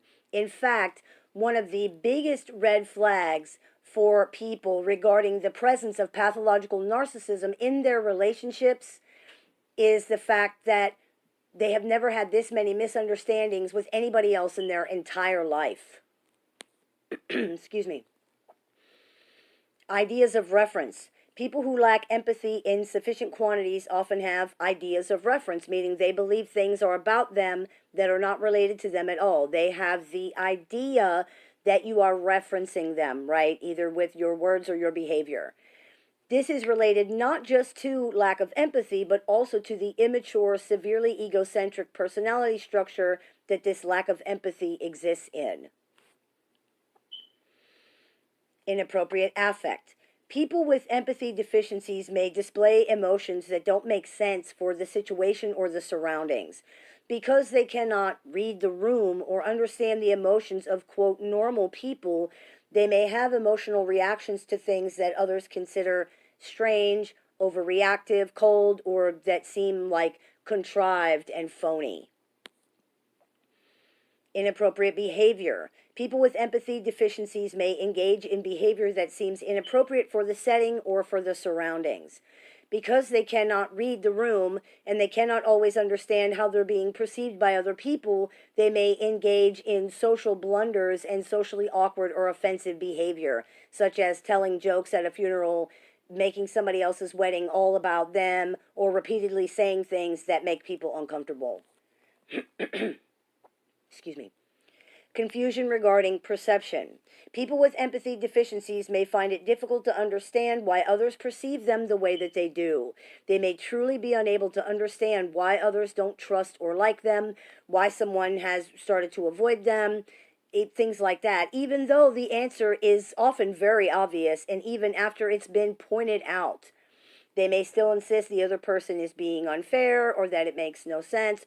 They may also have trouble understanding the perceptions of others in general because they don't understand the emotions attached to the situation. For example, they may not understand why someone is still grieving even though it hasn't been very long at all. Communication difficulties. People with empathy deficiencies not only often misunderstand the other person or people and have trouble listening and paying attention, they often don't express themselves appropriately or clearly. Because they have enormous difficulty connecting with their own emotions and because they are using mimicry instead of empathy to communicate, they may use words that don't mean what they think they mean, or platitudes and quotes and sayings that aren't really related to what they're trying to express. So, I hope that clears a few things up. As I said, it's very important to remember that lack of empathy sort of permeates a person's entire personality. It affects all of their communication, and it shows up in more than just one way. So, I hope that gave you a better idea of some of the other ways it can show up, and that can help you avoid relationships with people who are unhealthy. May the Great Spirit bless you. Have a beautiful day. Hey everybody, it's Shaman Sister Sin, and I wanted to just go over this really quickly with you because this is something I get asked all the time. How do narcissists know what to say to hurt me the most, or how do they know what to say in order to hoover me? How do they know what I want to hear? The answer to that is that you told them. Even if your words didn't tell them, your reactions did. Imagine children on the playground picking on another child. They say everything they can until something causes a reaction. Once they see what that something is, they just keep pressing that button nonstop over and over again. This is the same thing narcissistic adults do.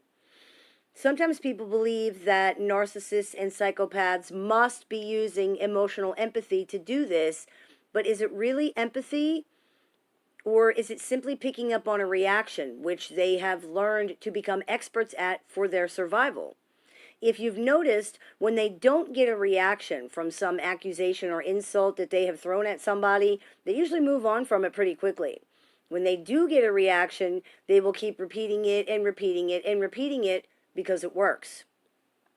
There is no empathy or understanding of other people's emotions whatsoever needing to be involved in this behavior. It's just reacting to reactions. If they were truly using empathy of any kind, a reaction would probably not be necessary because they would know they were getting to you regardless of whether you react or not. When someone truly does not react at all, pathologically narcissistic people do not know what to do. This is another sign of empathy deficiency. When there's nothing to mirror or react to, they often become stuck and confused. People often believe that this can't be true, that narcissists must be using empathy because if someone doesn't understand emotions or if they don't get hurting you, how can they use your emotions against you? But you don't need to understand how or why something works in order to use it. You've probably heard me give this analogy before. You know how to use a remote control. You know that pushing a certain button causes the device that it belongs to react in certain ways or to do certain things, but you probably don't know how that works, and you probably don't care as long as it keeps working. If it stops working, you will try to push a different button. If none of the buttons work, then you'll probably get a different device. This is one of the reasons that the narcissist's reaction to the gray rock method is most often either ramping up their provocations or stopping them completely. Without a reaction from you, they simply don't know what to do. They don't know how to behave or what buttons to push in order to get what they want, and they'll either be thrown into a panic or they'll just give up and flee to a situation where their button pushing works. This is the only survival skill set that they have, and when it fails, they're lost. So that is the answer to that question. The way that they know what to say is because inadvertently, blatantly or not, you told them. So keep that in mind for your interactions, if any, with them in the future. I hope this clears a few things up for you. May the Great Spirit bless you, and y'all have a beautiful day. Hey everybody, it's Shaman Sister Sid, and you're listening to the Meditations and More podcast. That's me, the Little Shaman. Today I wanted to talk to you about empathy and whether it is innate or learned. Innate means that it would be naturally occurring. This is something that comes up a lot when discussing narcissists, because if they are generally considered to be lacking empathy and this is the reason for their behavior, the question then becomes, why are they lacking it? So, in order to illustrate this, I'm going to start out today with a little story. In 1974, in an experiment/art performance called Rhythm Zero, Marina Abramovich placed 72 objects on a table in a room and stated that she would not move or resist for 6 hours, no matter what was done to her. The results of that are perhaps shocking to some, perhaps predictable to others. Abramovich allowed random people to do anything they wanted with her, and as soon as they realized there would be no resistance or repercussions no matter what they did, they got increasingly aggressive.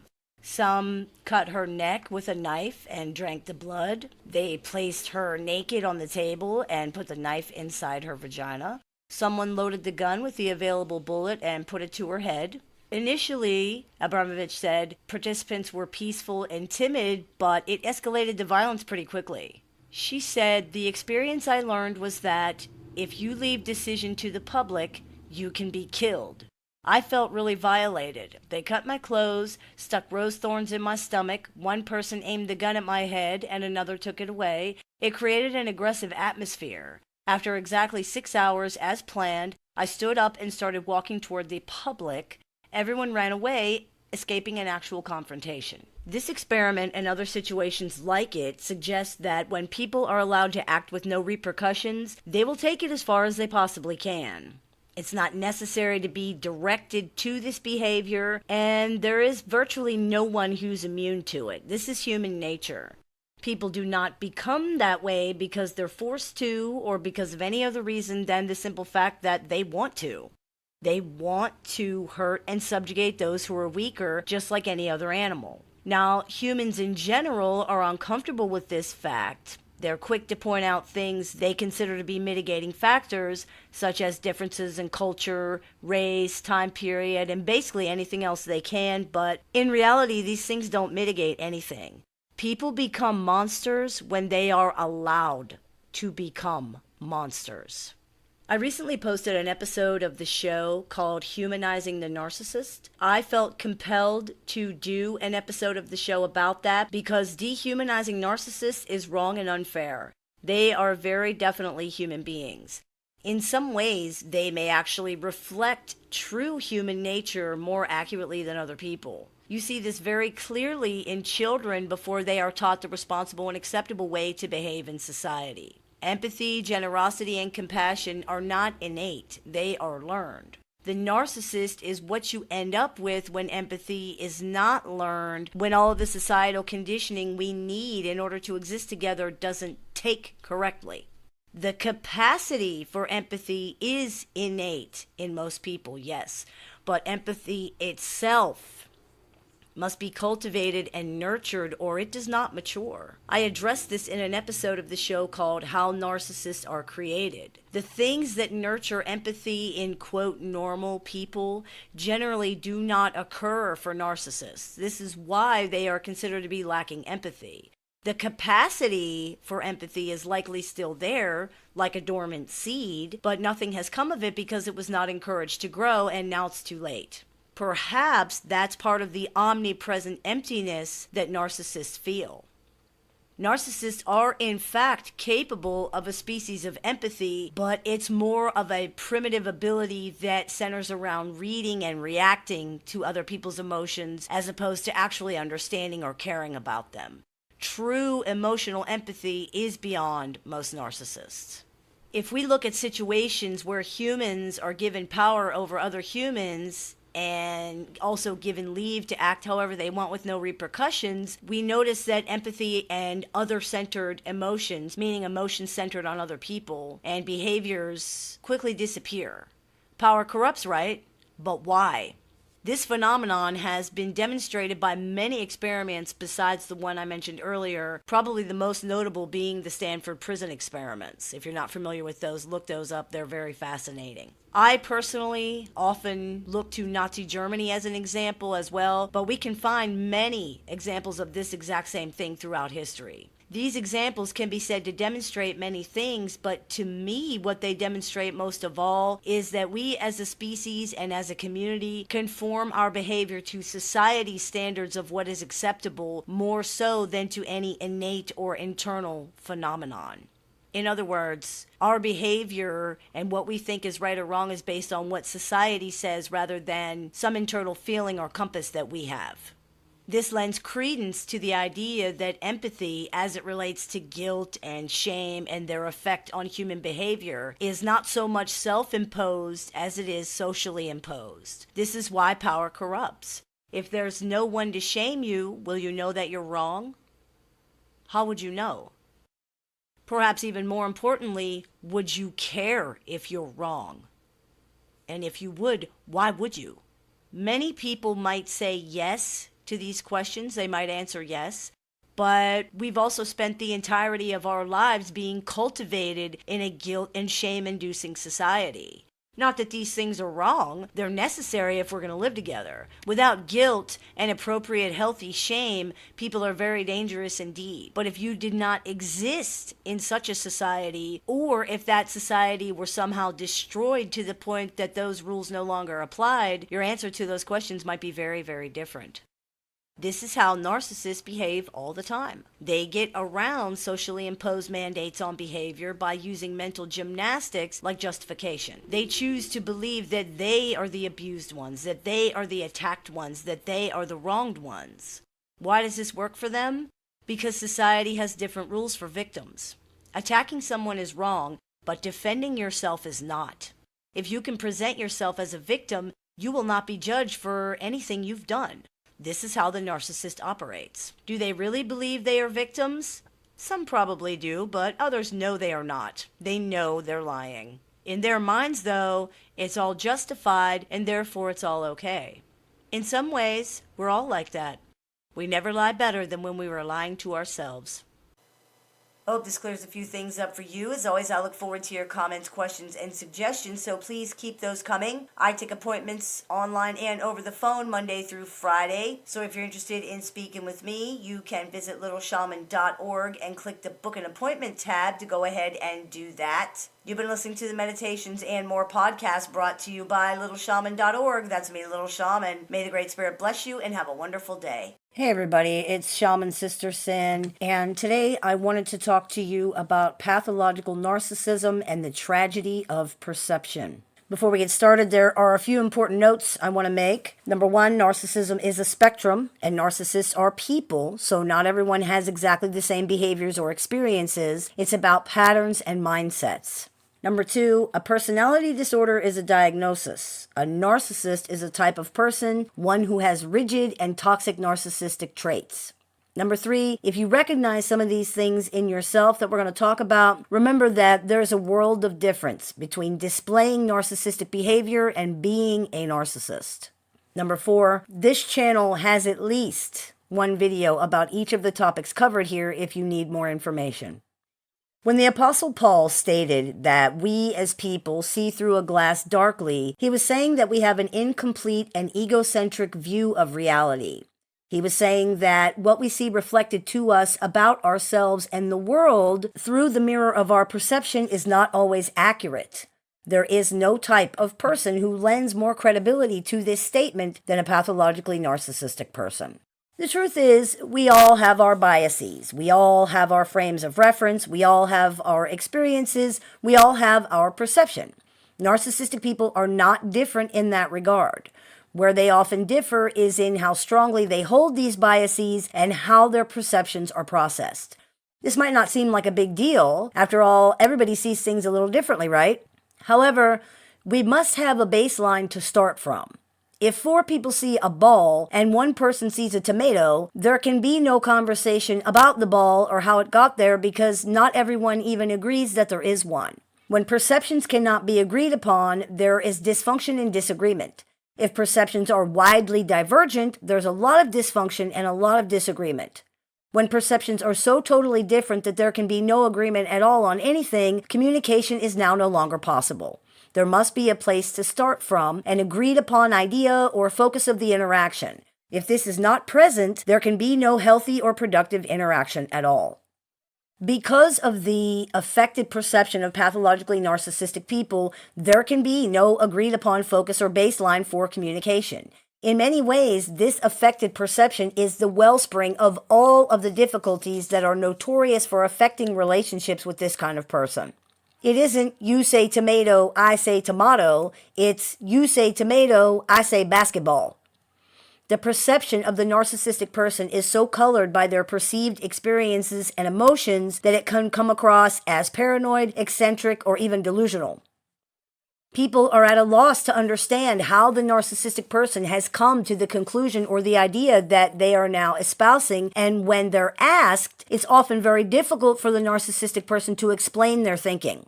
If they can explain, the leaps in logic are often astounding and senseless, leaving people with the idea that they're dealing with someone who is profoundly mentally ill, grotesquely immature, woefully mistaken, or perhaps simply lying.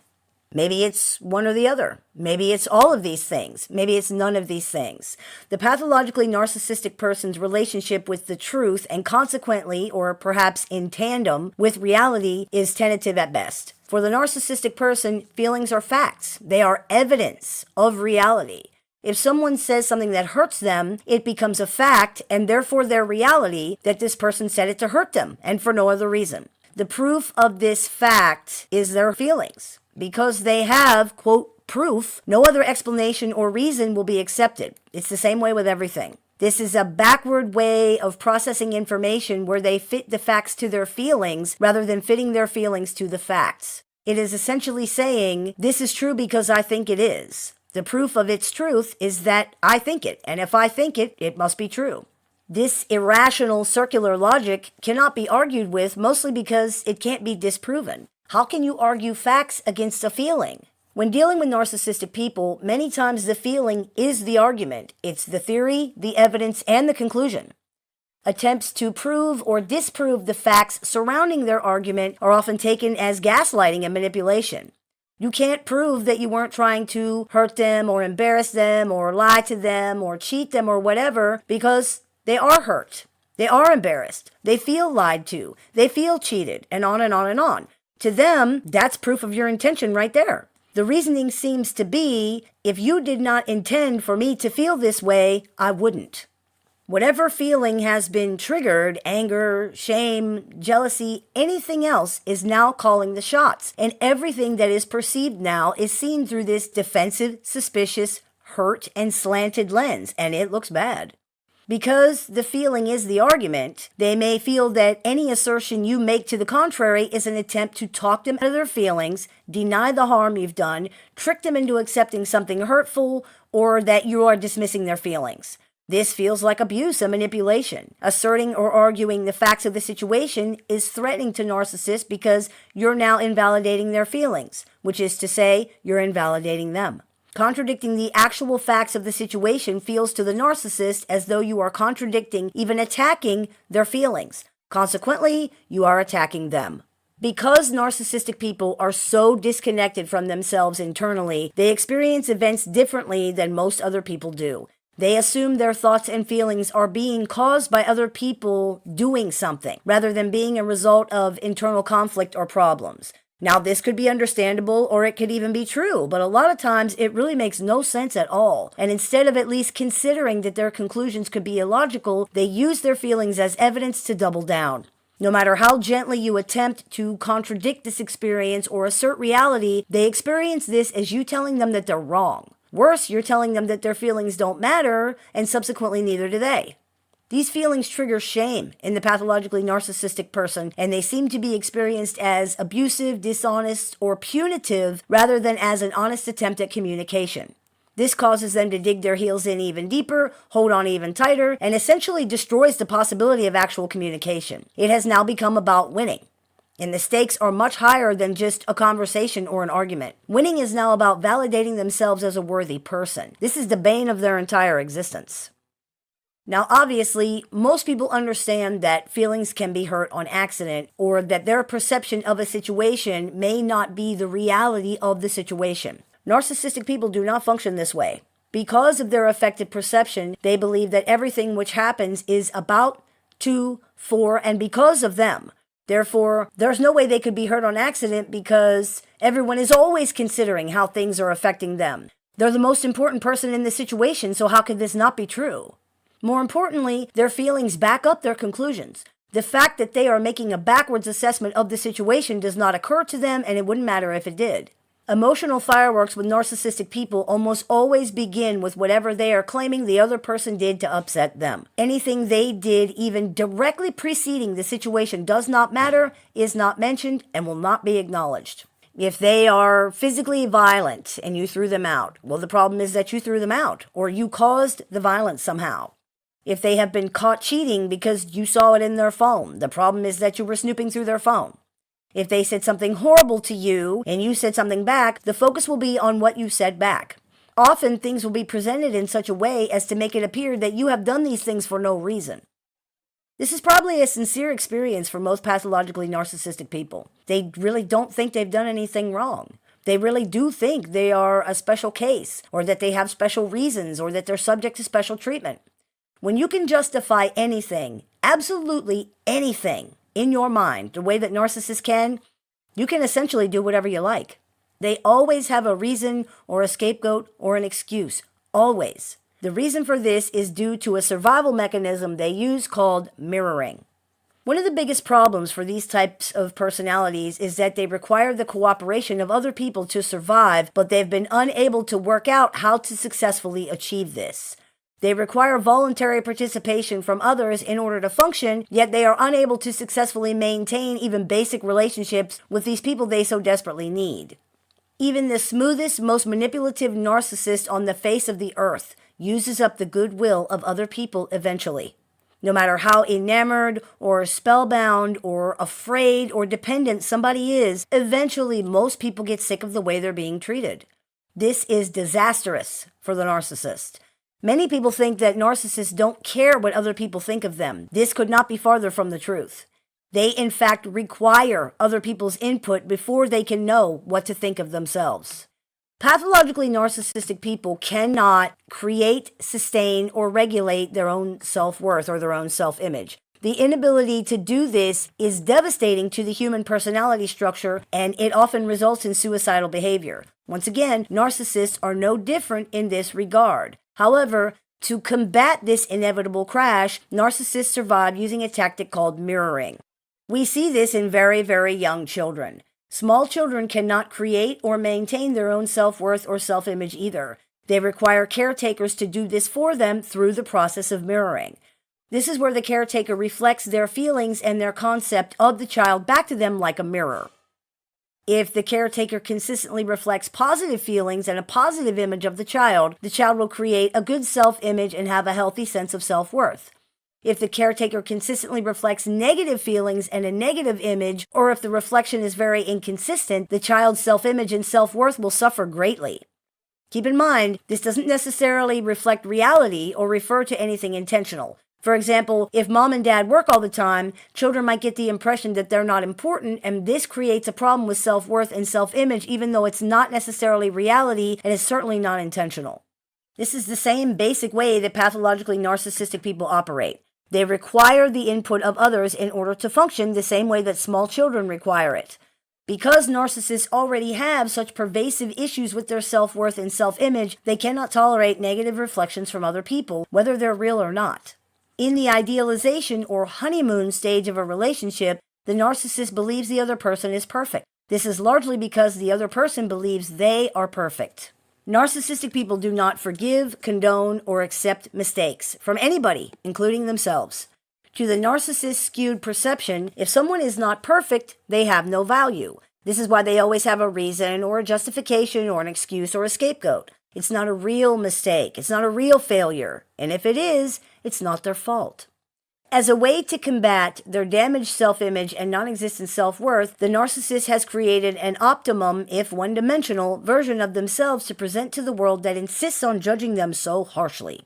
It's all good qualities and no bad.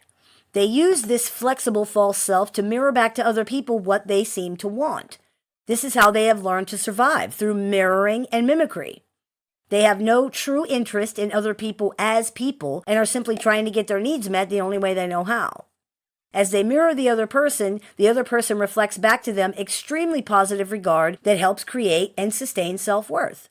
This awesome person thinks I'm awesome. That would make anybody feel good. However, the narcissist is a paranoid and suspicious person in general, and especially in any relationship of any kind. Other people have enormous power over narcissists in relationships because the narcissist is dependent on this person or these people for their survival. This causes narcissists to be defensive and suspicious. Not only do they usually believe everyone operates as they do, but as a maladaptive defense mechanism to combat their non-existent self-worth, they also believe they are the focus of everything and everyone is just waiting to take from them somehow. Or they may believe that everyone needs them somehow and they are the only ones who can help or fix things. At the same time, they fear the exposure of, quote, who they really are and the resulting loss of necessary relationships, which will culminate in their needs not being met. And, whether conscious or unconscious, they also need someone to blame things on so they can remain perfect and therefore valuable. It's a complicated and unbalanced situation that usually does not last very long. Cracks in the narcissist's facade start to show through, often very early in the relationship.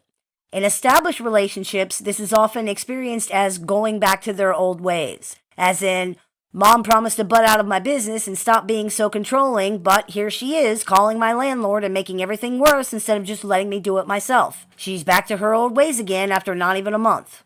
In order to achieve the respect of the narcissist, which is really only admiration and envy, they must perceive you to be better than they are in some way or at something.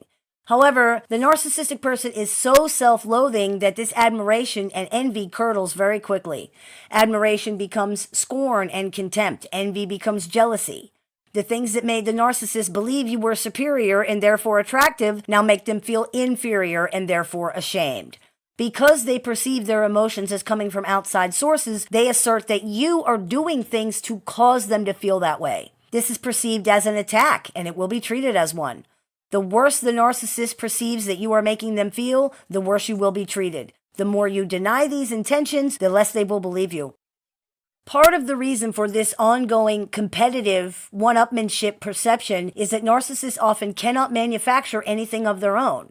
They can't be right unless someone else is wrong. They can't win unless somebody else loses. Their entire life is a play they are putting on for an audience of one, themselves. Other people are simply props used to make the fiction more believable to themselves. If other people think I'm good, then I'm good. If other people are bad, then I am good by comparison. If others are wrong, then I am right by comparison. If the other person has lost, then I have won. If others are to blame, then I am not.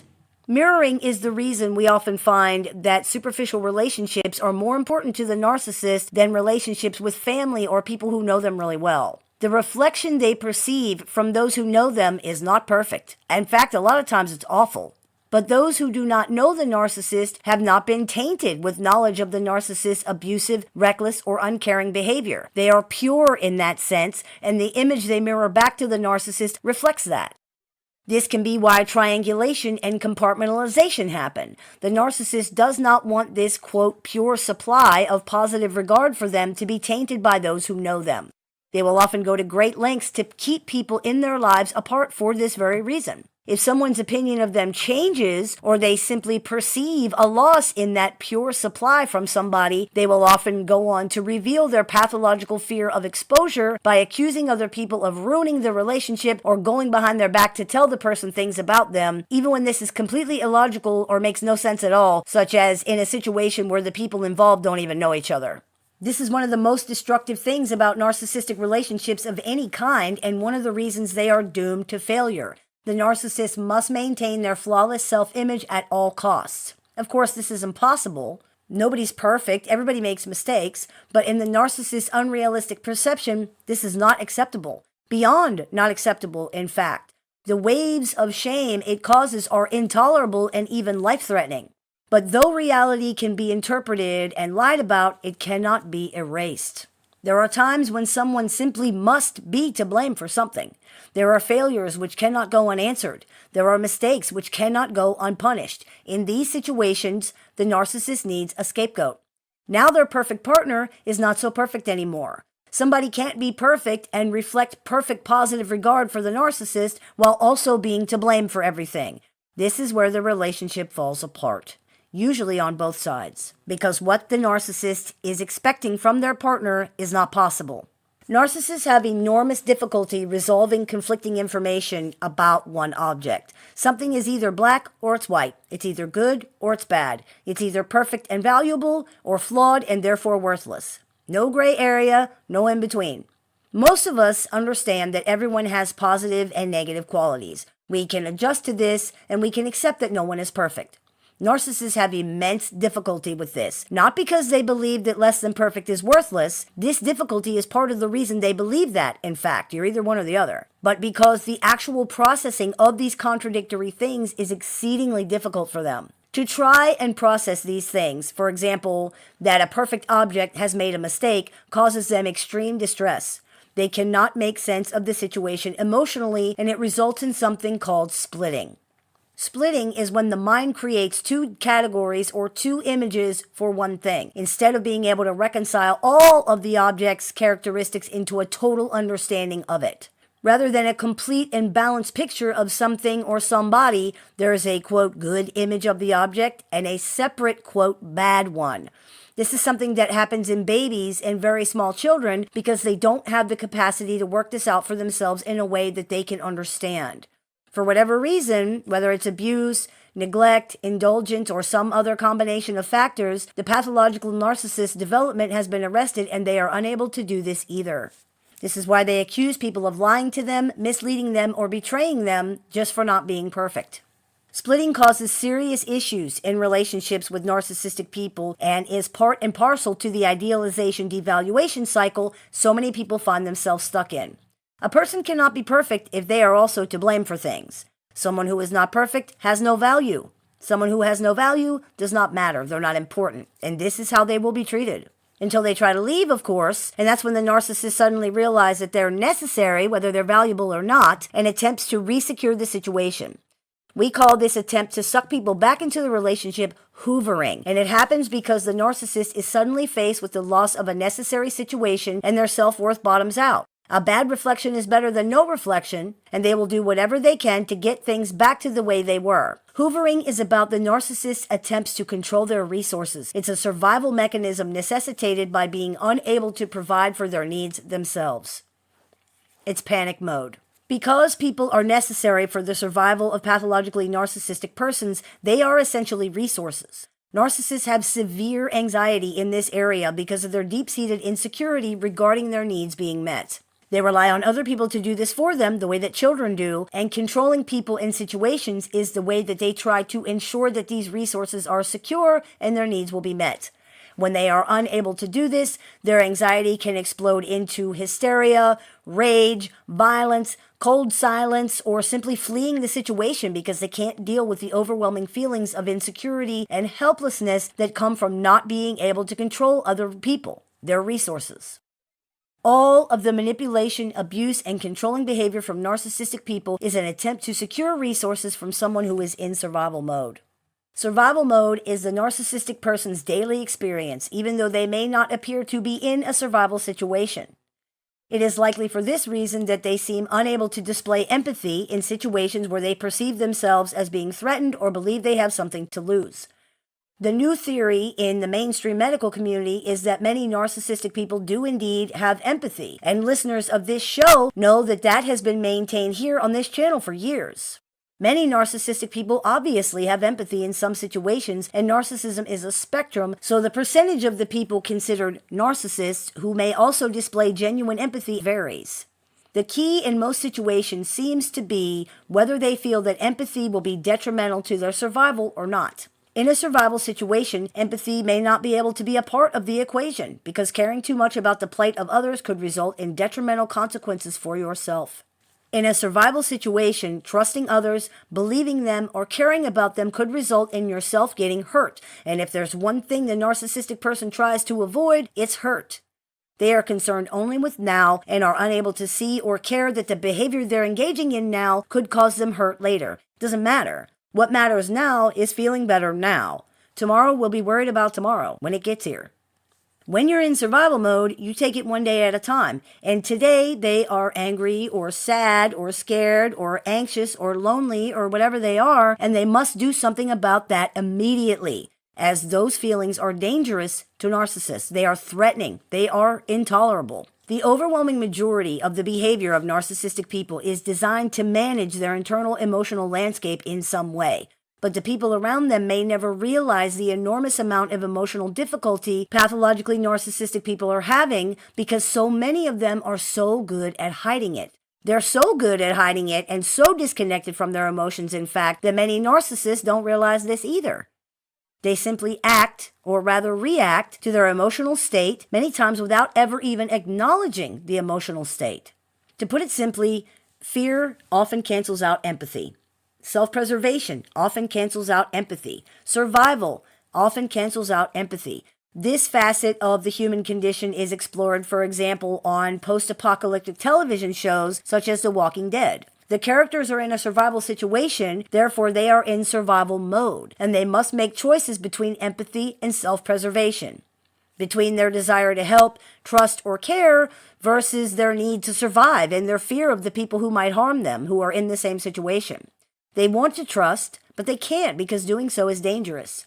After too long of being in this situation and its accompanying mindset, most people, even adult people who previously did not possess any significantly toxic narcissistic personality traits, can eventually lose the desire and even the ability to trust or empathize, instead perceiving everything and everyone as either resources to be exploited or threats to be neutralized because survival has reduced everything to this one basic equation. Sound familiar? This is probably why many narcissistic people do seem able to display empathy when confronted with situations they're not personally involved in or in situations where they perceive no threat. They will not lose anything by identifying with the other person or the other people, so to do so is safe. For example, a narcissistic person may be able to feel empathy for people involved in a bus accident that they saw on the news. Or a narcissistic doctor may feel empathy for their patients because the patients are no threat to their authority and are therefore safe. We see this with narcissistic parents as well, when the children are too young to challenge their authority or reject them by becoming individuals. Now, some of this is undoubtedly image maintenance, but some of it does appear to be genuine. It's easy, though, for them to have positive regard for people and for things who do not or cannot challenge, judge, or abandon them. This is underscored by the fact that if they are challenged somehow, or if they do become involved personally, their perception of the person or the situation often changes dramatically. Empathy is no longer safe to offer, and so it isn't. It's canceled out by the fear, rage, shame, defensiveness, and other emotions triggered by their perception of this previously safe person or situation viciously and unfairly turning against them. If you examine your interactions with narcissistic people, and really their interactions with everybody, you will notice this same pattern of behavior repeating itself over and over again. And of course, some of them really don't have any empathy at all. And what we generally find is the farther down the narcissistic spectrum somebody is, the less empathy they're going to have. The pathologically narcissistic person's relationship with the world around them is complicated and confusing, both for them and for others who are in their lives. Everything is colored by their skewed, immature, and emotionally charged perception, and because of that, their relationships are unstable and volatile, including their relationship with themselves. As with any other person on the planet, their relationships with others are reflections of their relationship with themselves. For example, something often overlooked about narcissists is that they don't just engage in splitting with other people. They also split about themselves, and for the same reason. The same good and bad image they hold of others, they have of themselves, hence the false self. The same effort they will expend to hide malicious, abusive behavior or horrific betrayal is often put toward hiding silly, stupid things that nobody would care about, such as making a small mistake. And it's done for the same reason, hence their inability to take accountability for anything, no matter how insignificant it is. The way they treat other people is indicative of their unacknowledged feelings for themselves, which is why they are often so desperate to prove that this is not true. When you're dealing with a pathologically narcissistic person, the most important thing to remember is that they literally do not see things the way that you do. If someone is truly a narcissist, their perception is extremely skewed. Their perception is colored by emotions they cannot regulate or understand. Some of them they don't even acknowledge. Dysfunctional coping mechanisms that have become pathological thought processes and knee-jerk reactions, as well as deep-seated beliefs that are often extremely illogical. Perhaps most importantly, many of them do not even know that these things are true. This is why seeking help for this problem is fraught with serious issues if it even happens. Aside from the fact that they trust nobody enough, including themselves, for a narcissist to get help with these things requires them, at minimum, to be able to use insight, which they don't have, to engage in successful reality testing, which they can't do. It requires them to use their fundamentally flawed perception and corrupt thinking processes to examine this fundamentally flawed perception and these corrupt thinking processes so they can identify and correct the flaws in this perception and these thinking processes. For all intents and purposes, this is just not possible. It's using a computer program contaminated by viruses to find the other viruses in the computer. It doesn't work because the program itself is contaminated. This perception evolved during childhood in an effort to keep the narcissist safe and has now become a pathological process that keeps them stuck in the idea that they are not safe, ever. All facets of the pathologically narcissistic person, when examined, come back to this one thing. Any efforts to convince them that this is not true are experienced as manipulation, because why would you want to tell me that I'm safe here with you when clearly I'm not? My feelings prove that I'm not. But they are not safe anywhere, and it's because they cannot even trust themselves, their feelings, or their own perception, much less their ability to fulfill their own needs and care for themselves. Sadly, their dysfunction has evolved in such a way as to, quote, protect them from exactly what they need to understand in order to make things better. It's a tragic situation in so many ways, but you can't fix it. There's nothing to fix. This is what they are. This is what it is. The, quote, bad side of the narcissist is part of that, just like the, quote, good side is. These things cannot be separated. It might seem like two different people or two different personalities, but it's not. Dr. Jekyll is Mr. Hyde. The good news is, for those who recognize this behavior in themselves, there is hope. Whether you are narcissistic or a victim who is displaying narcissistic behavior because you learn to be in defense mode all the time, you can change these things. You can learn to trust yourself, meet your own needs, deal with your emotions in a healthy way, and use reality testing to manage your perceptions and conclusions. It's not easy, but it's possible, and it is so worth it. It's up to you. I hope this clears a few things up for you. As always, I look forward to your comments, questions, and suggestions, so please keep those coming. I take appointments online, over the phone, via text, via messenger, through email, and via Skype. So if you're interested in speaking with me one-on-one, you can do that by visiting LittleShaman.org and clicking the Book and Appointment tab. I teach workshops a few times a month, so if you're interested in attending one of those, you can visit LittleShaman.org to do that as well. You've been listening to the Meditations and More podcast brought to you by ShamanSpiritCenter.com and LittleShaman.org. That's me, the Little Shaman. May the Great Spirit bless you and have a wonderful day. Hey everybody, it's Shaman Sister Sin, and you're listening to the Meditations and More podcast here on the LittleShaman.com, brought to you by Transrelational Healing, ShamanSpiritCenter.com, and LittleShaman.org. That's me, the Little Shaman. Today I wanted to talk to you about living with narcissists. That's a big topic with a lot of different aspects. So the best way to boil it all down is to say that when you're living with a narcissistic personality, you're living with an enemy. What does this mean in practical and realistic terms? It means that living with a narcissist or other antisocial personality is living with someone who believes that you are actively working against them and or trying to harm them. Therefore, they are also often actively working against you and or trying to harm you. There's no other way to say it. To deal with narcissists is to deal with an enemy, an opponent, someone who, in many situations, is actively rooting for you to fail or to lose, who wants you to do badly, who is hoping that you stumble, who is jealous of anything you have and doesn't want you to have it, even if it benefits them, because it shames and scorns them for anyone to have or be anything that they don't or that they're not, no matter who or what it is. Even if it benefits them directly, this is generally still true. For example, you being a good person benefits them. Good people do for other people. You would think they would want to encourage or support that because it benefits them, but eventually it doesn't matter because it also shames them that you're a good person, since this automatically casts them as the bad guy in their binary way of looking at things, and how they feel in the moment is more important than anything else in that moment.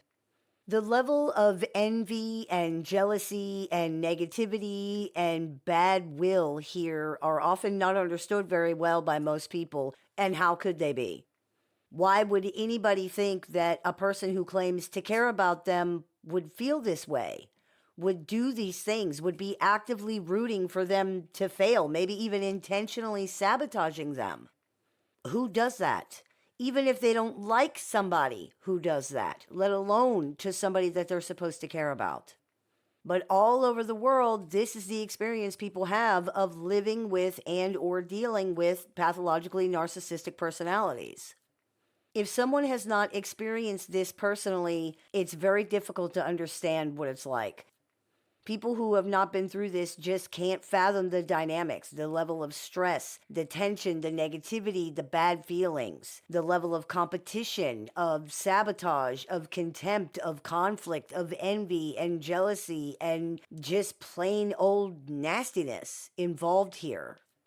Which, it's understandable that people wouldn't get it if they haven't experienced it, but that's very frustrating for people who are trying to explain their experience or to engage in reality testing by speaking with other people, even well-meaning other people, only to be told that they must be mistaken or that they're crazy or that they're lying because these other people either don't understand the dynamics or they just can't believe it.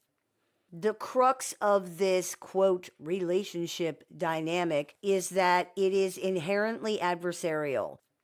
It's not really a real relationship at all.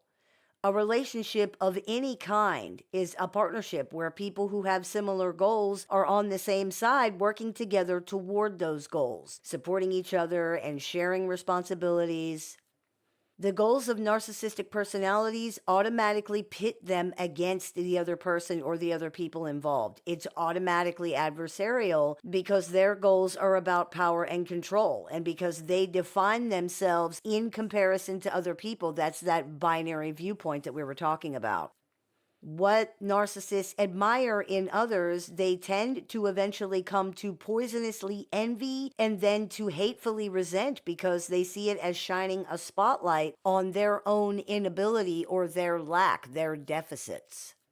This is often translated into projection of those feelings of insecurity onto you, which tends to come out as them claiming and possibly even actually believing that you think you're better than they are, or that you're trying to make them look bad somehow, or you think you're better than other people in general, or that you have some kind of superiority or authoritarian issue regarding your interactions with other people and or them specifically. These accusations are very hurtful for people and very confusing because most people don't view their relationships as a competition, nor do they look down on or try to sabotage and control the people they care about. But narcissists are not built that way, and they do not see things the way that you do.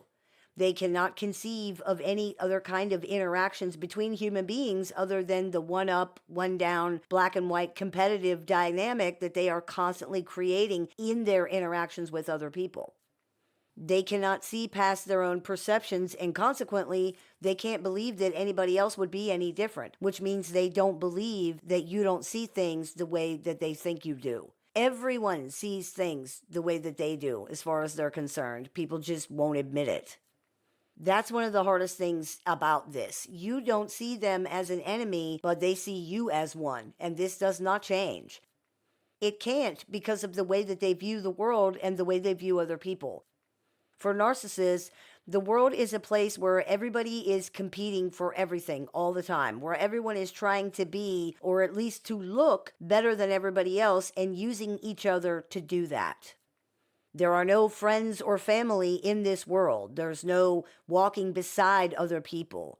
There's only a hierarchy where you are either above or below other people. You either walk in front of them or you walk behind them. That's it. And every single thing that happens, every tiny interaction and micro expression is communicating to narcissists at every moment where they are in that hierarchy according to the other people.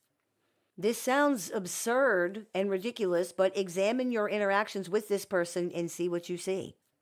There is so much meaning attached to insignificant things. A look, a word, a silence, a song on the radio, a tone, sometimes nothing at all.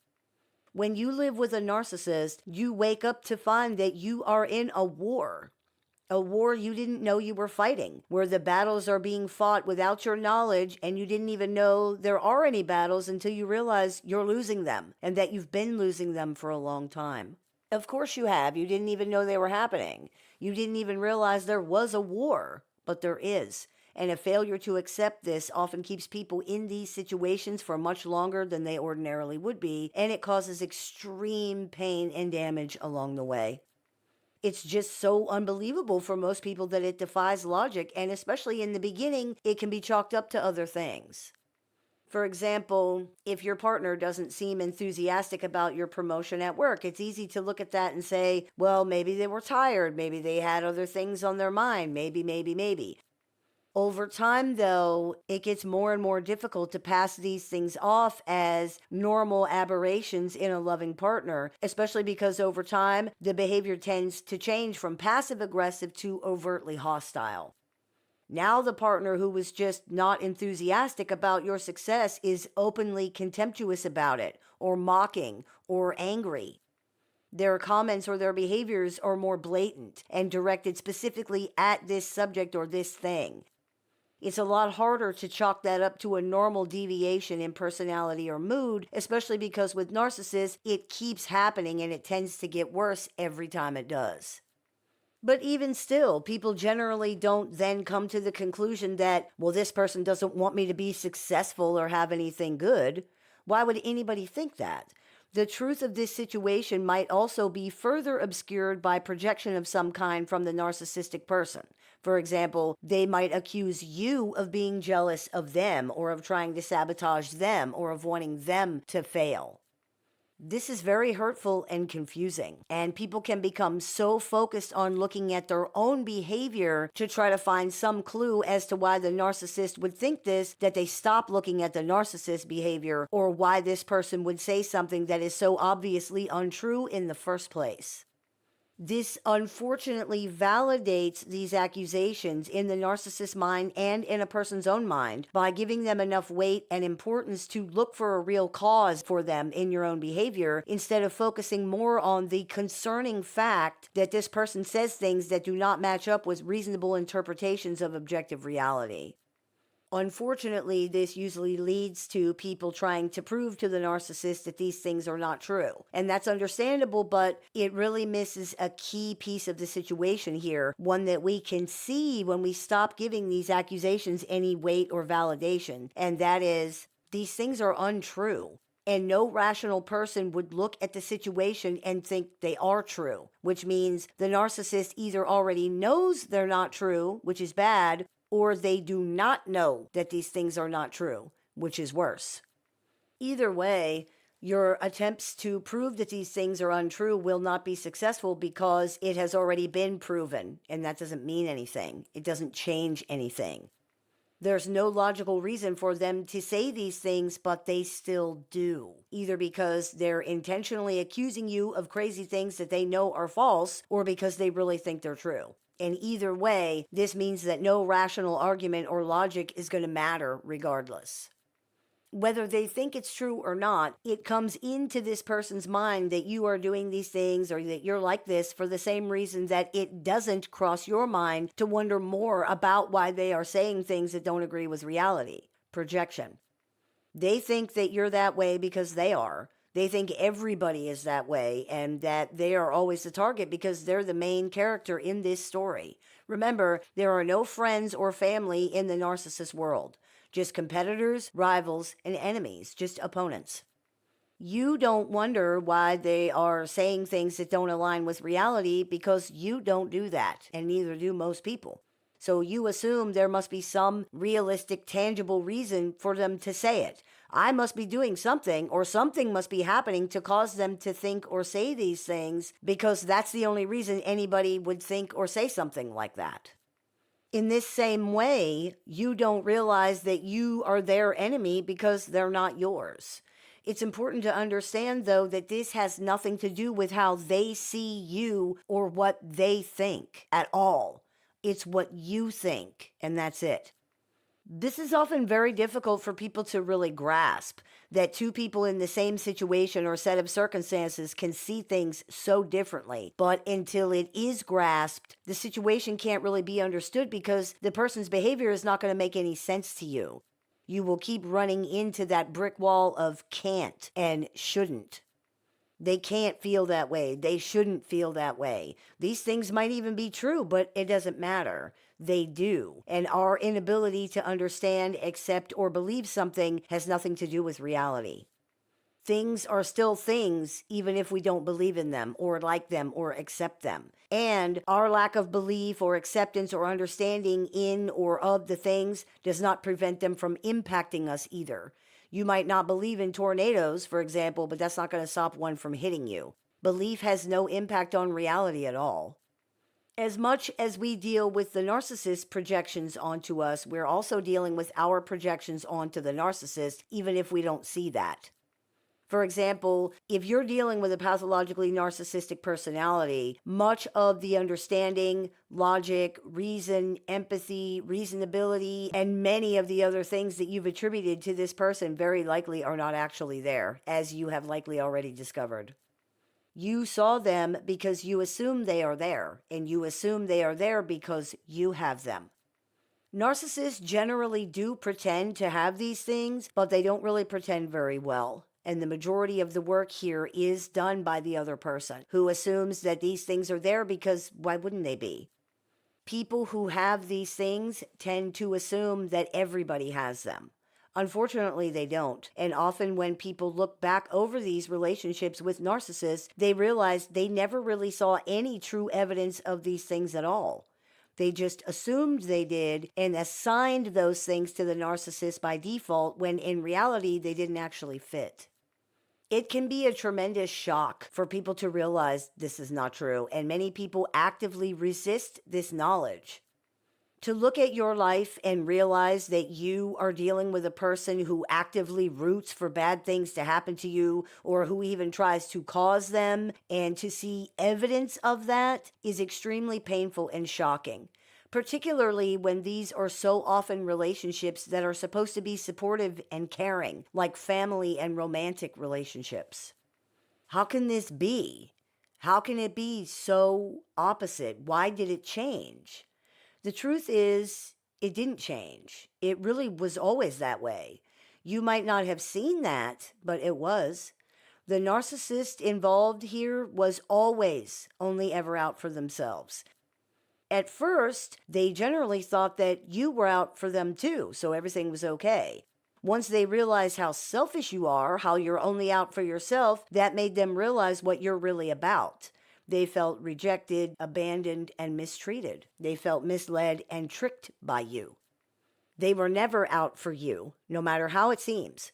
Your needs are not only not important, they don't exist. Narcissists do what they have to do to get something in return. And because, for example, when they think you think they're the most important thing in life, they really like that. That's what often happens during love bombing. You're focused on them, so they're focused on you because they like that you're focused on them. They like the reflection they get of themselves from you. They like how they look through your eyes, and they can't get enough of that, for now.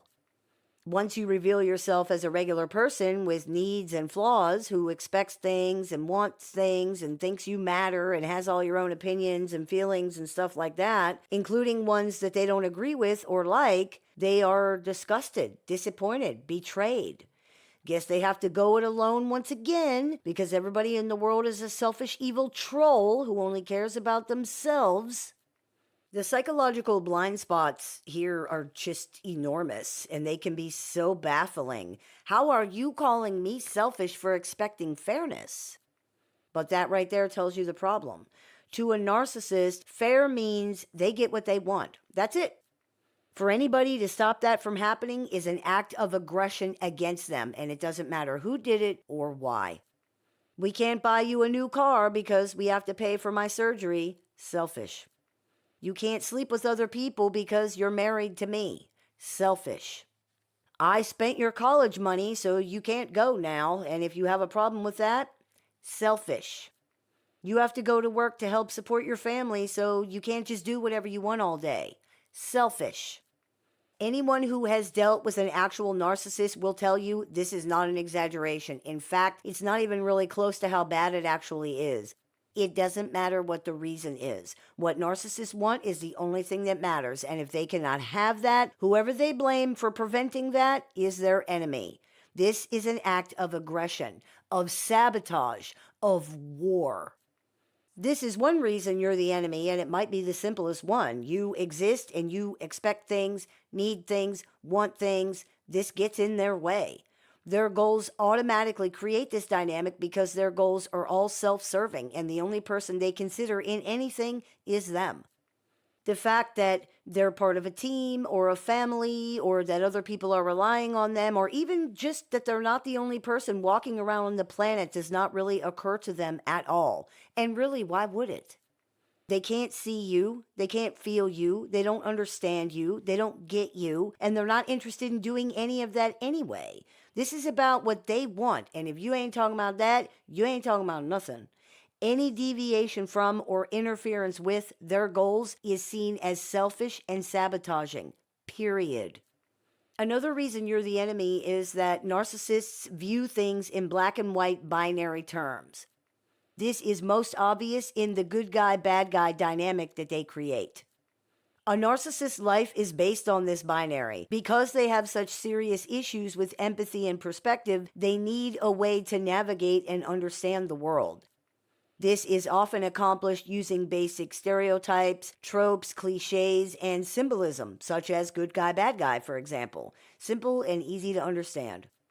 The good and bad binary is how they view the world, and it's how they define themselves. As we discussed in Stop Trying to Be the Good Guy with Narcissists, since narcissists need to be the good guy in order to try to regulate themselves, you or whoever else they view as an interference need to be the bad guy. It's that basic and that simple. Doesn't matter who, doesn't matter why. Logic need not apply to this situation. You can see then how this creates an automatically adversarial, antagonistic relationship. There is no bigger or older rivalry than good guy, bad guy. It's the plot of every movie, every book, every story since just about ever, really. The good guy and the bad guy are natural enemies, which means that the narcissist views you and every other supposed bad guy as their natural enemy. They're the hero and you are the villain in this picture. It's the same with everybody. It's like a traveling production of Hamlet that always has the same guy playing Prince Hamlet, but finds new actors in every town to play the other parts. The star is always the same, the role that the star plays is always the same, and the story is always the same. It's only the supporting cast that ever changes, and those people don't matter. The play is called Hamlet, you feel me? People sometimes wonder, how does this seem okay to them, that a person that they are voluntarily choosing to interact with as an adult is seen as an enemy? If this is true, why would anybody ever do that? Why would anybody choose to interact voluntarily with someone they view as their enemy? And of course, some narcissists do exit the relationship or the situation as soon as this change of perception happens. But many others stay for years. In fact, they cling to the relationship and refuse to exit, continuing to relentlessly defend themselves against nothing and punish the other person or people for imaginary slights and insults. Why would somebody do that? Why stay in a situation where they are so sure they're being maligned against and mistreated and sabotaged constantly, where they don't even seem to really like the other person or the other people involved so much of the time? The answer appears to be, frankly, that there is no other kind of relationship that narcissists can have. Despite how they might first come across, narcissists view everybody the same way. They view the entire world the same way. They don't engage in trust, they don't believe people care about them, and they're not able to see where the majority of people are coming from. There is therefore no relationship narcissists can have, except one where people are constant opponents and enemies and adversaries.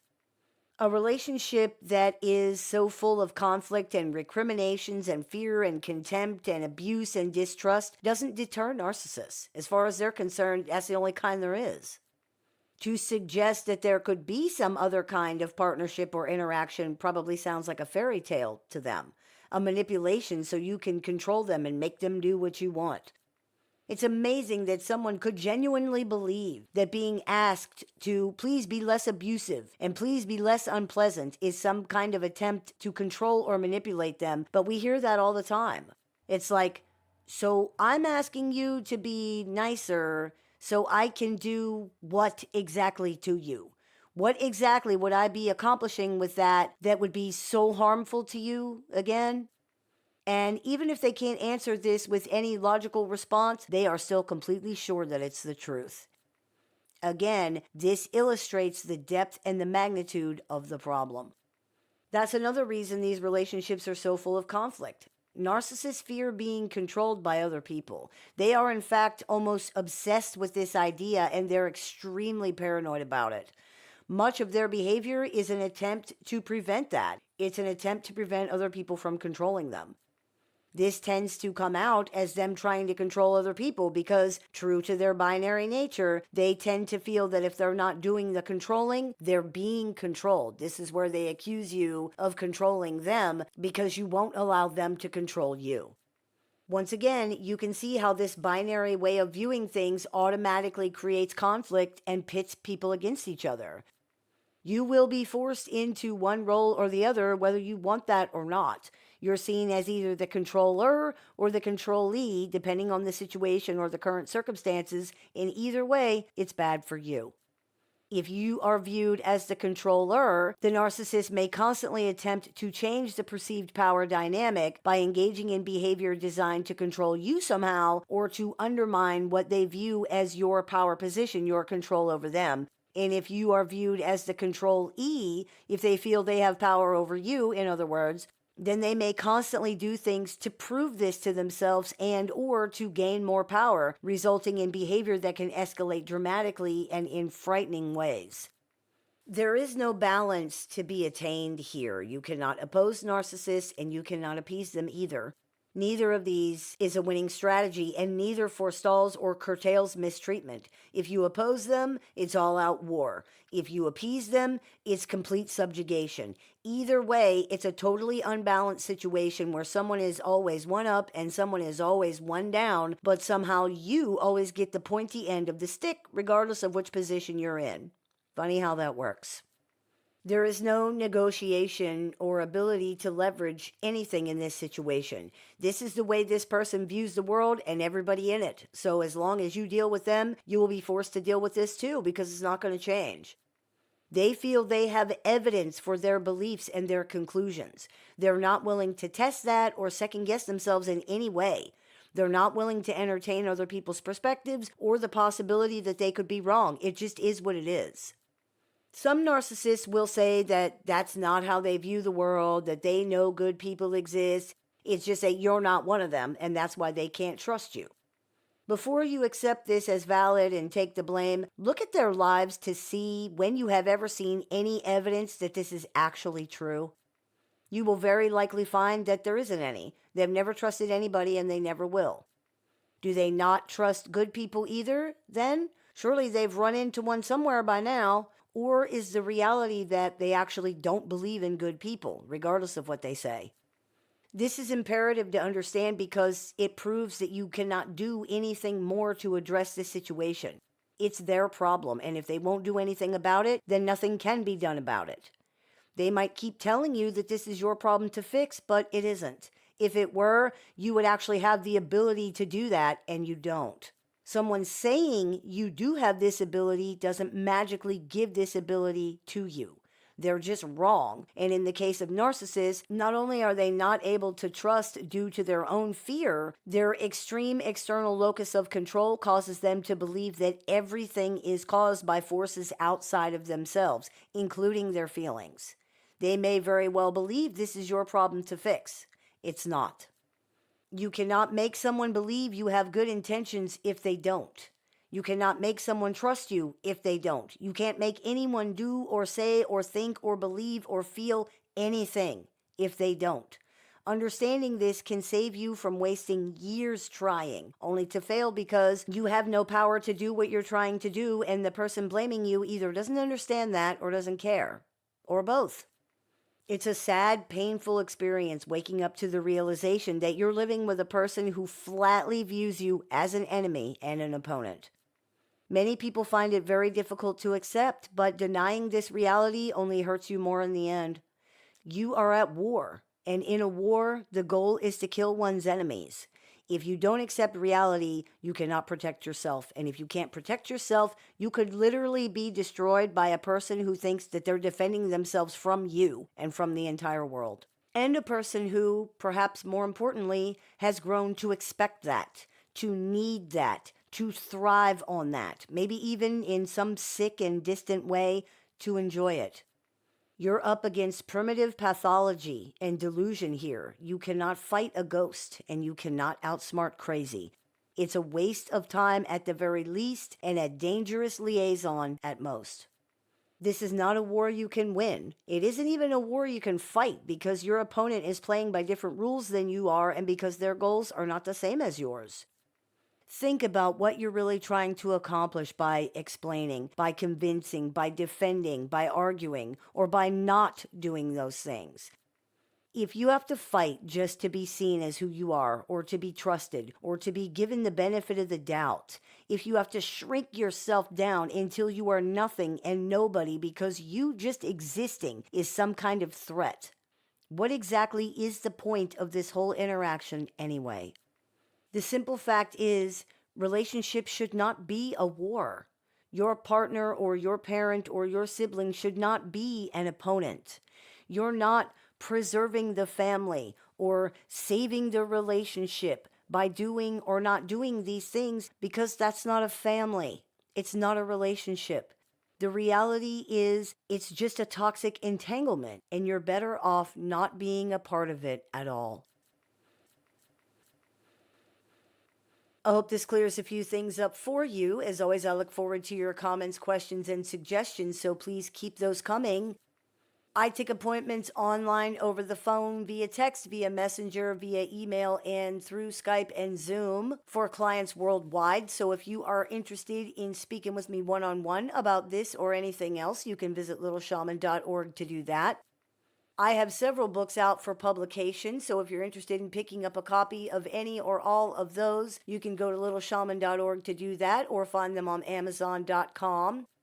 I teach workshops, seminars, and clinics, so if you are interested in seeing what we're running this month, you can visit LittleShaman.org to do that. And if you are interested in joining our support group with weekly support meetings, access to exclusive content, and more, you can visit LittleShaman.org to do that as well. You have been listening to the Meditations and More podcast here on the LittleShaman.com, brought to you by Transrelational Healing, ShamanSpiritCenter.com, and LittleShaman.org. That's me, Little Shaman. May the Great Spirit bless you. Have a beautiful day. If you've been struggling through dealing with or recovering from an unhealthy relationship with a narcissist or other toxic personality, the Little Shaman has a catalog of over 500 YouTube videos designed to support your journey from discovery to recovery. You can also find additional resources on the Little Shaman website, including tools, courses, workshops, a support group with weekly meetings, and one-on-one appointments with the Little Shaman that are open to clients worldwide. There's even an AI chatbot built and trained exclusively by the Little Shaman using her work that can answer questions 24 hours a day, 7 days a week. For more information, visit LittleShaman.org. You can listen to The Little Shaman wherever you find your favorite podcasts. Hey everybody, it's Shaman Sister Sin, and you're listening to the Meditations and More podcast, brought to you by Transrelational Healing and LittleShaman.org. That's me, Little Shaman. Before we get started, I wanted to let everybody know that my new book, The Understanding Narcissist Volume 1 of the series of On Narcissists that I am creating, is available on Amazon and on my website. There is a link in the information section of this video. So if you want to pick up your copy of that today, please use that link to do so. Today I wanted to talk about something that is unfortunately very important to understand when dealing with narcissists, and that is gaslighting. Gaslighting as a thing is everywhere now. Most people have at least somewhat of an idea about what it is, and it's much better understood than it used to be, so we won't go into a long definition of what it is. Suffice it to say that gaslighting is strictly defined as the intentional denial of another person's reality with the intent of confusing them or making them feel or appear crazy. This definitely is something that happens in real life, but strictly speaking, most intentional gaslighting does not fall into this category. Most intentional gaslighting doesn't have this much complexity or intentionality behind it. It's really just a very primitive form of lying where someone is not even able to come up with some kind of convincing story or whatever. So they simply deny things outright because they don't want to face consequences for whatever it is that they've done or to take responsibility for whatever it is that they've said, etc. It's definitely intentional, but the goal isn't as thought out or malevolent as the definition of gaslighting generally requires. Gaslighting can occur in any situation with any kind of person, but it's extremely common with narcissists. When dealing with narcissistic personalities specifically, there is also a phenomenon that we could call unintentional gaslighting. This is where the narcissist is denying, reframing, or misconstruing things because that's what they really believe happened. We call it unintentional because it's not necessarily being done on purpose, but it's still gaslighting in the sense that the effect on the victim is still the same. Narcissists don't live in the same reality that everybody else lives in. They really don't. Their perception is legitimately affected and distorted, often extremely affected and distorted. They generally don't see things or people the way that they actually are, including themselves. They generally don't experience things the way they actually happen. They're not listening. They don't pay attention. They can't understand what other people are saying, nor can they see beyond their own feelings and conclusions to understand anything else.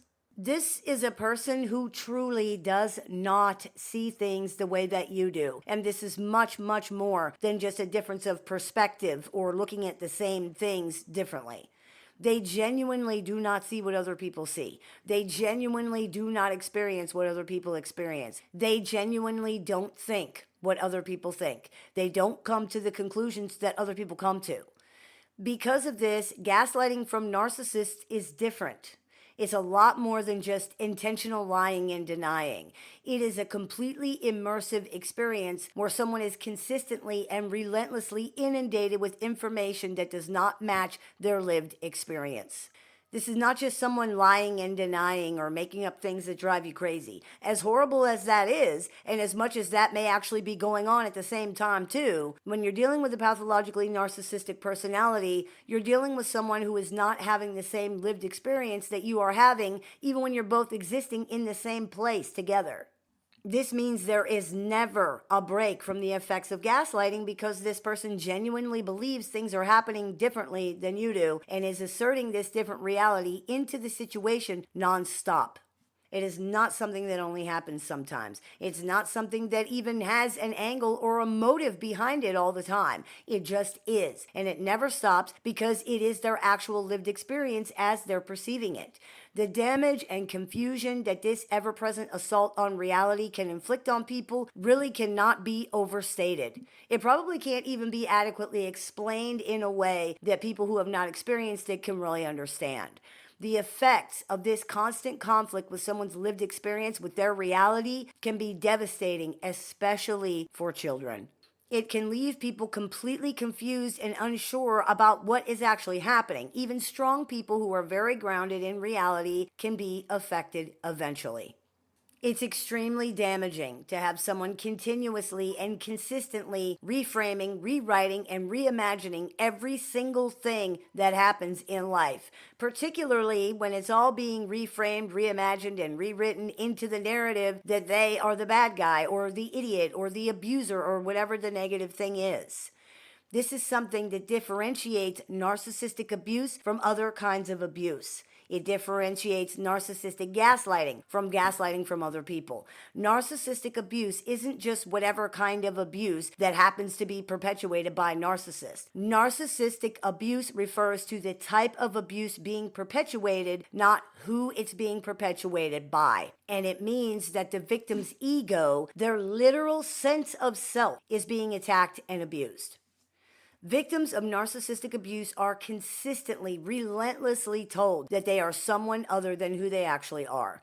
They are interacted with and reacted to as if they are someone other than themselves, as if they are somebody that they're not. They are constantly told that they think, feel, believe, do, and say things that they don't. No amount of denial, explaining, or proof changes that. Whether positive or negative, victims are never seen for who they are at any time. And the reality that the narcissist is continually asserting about the victim does not match objective actuality or lived experience in any way. This is the type of gaslighting that victims of narcissistic abuse are subjected to. It is a relentless assault on their reality, personhood, and sense of self that literally never stops because they're dealing with someone who has a flexible relationship with the truth, to put it lightly, and who, even when they're not consciously lying, cannot seem to perceive things accurately anyway. It's just not a sustainable situation in any way. It really isn't. This person is simply not living in the same reality that you are, and this does not change, which means it never stops. When we say it never stops, that's not a metaphor. It's not hyperbole. It is the literal reality. Dealing with a narcissist is dealing with someone who is perceiving and understanding virtually everything that happens completely differently than you are, to the degree that they may even believe things happened when they did not. They are delusional in this sense, and you cannot have any kind of relationship or even a conversation with someone who's in a different reality than you are. That is the biggest reason these relationships can't work, and many people don't understand how serious this situation really is. Even if the narcissistic personality were not constantly trying to punish others, to control others, and to force their own negative feelings onto those in their environment, which they are, the situation is still not sustainable because this person cannot see or understand things and people as they really are, and this is not something that can be overcome or worked around somehow. Reality has to mean something. Otherwise, it's like living in a cartoon where normal laws of reason, logic, and physics just don't apply.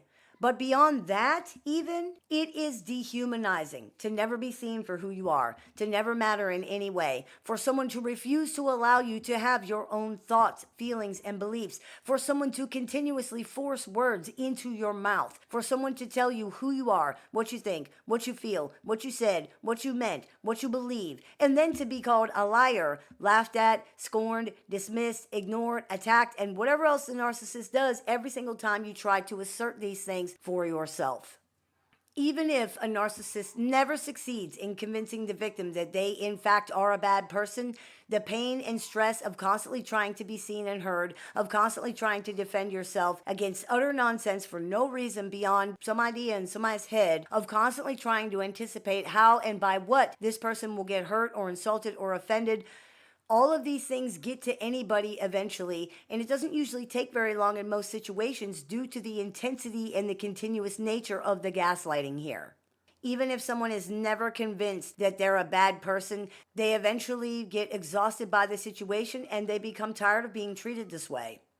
A considerate, decent person cannot stand up against this anyway because by default, they will make serious attempts to understand where the narcissist is coming from, as if the narcissist's delusional criticisms or accusations are valid somehow. They will consider the narcissist's point of view. They will attach importance to the narcissist's words and perceptions. They will, in short, attempt to deal with the narcissist the way they would deal with any other rational adult. The problem is, the narcissist is not a rational adult.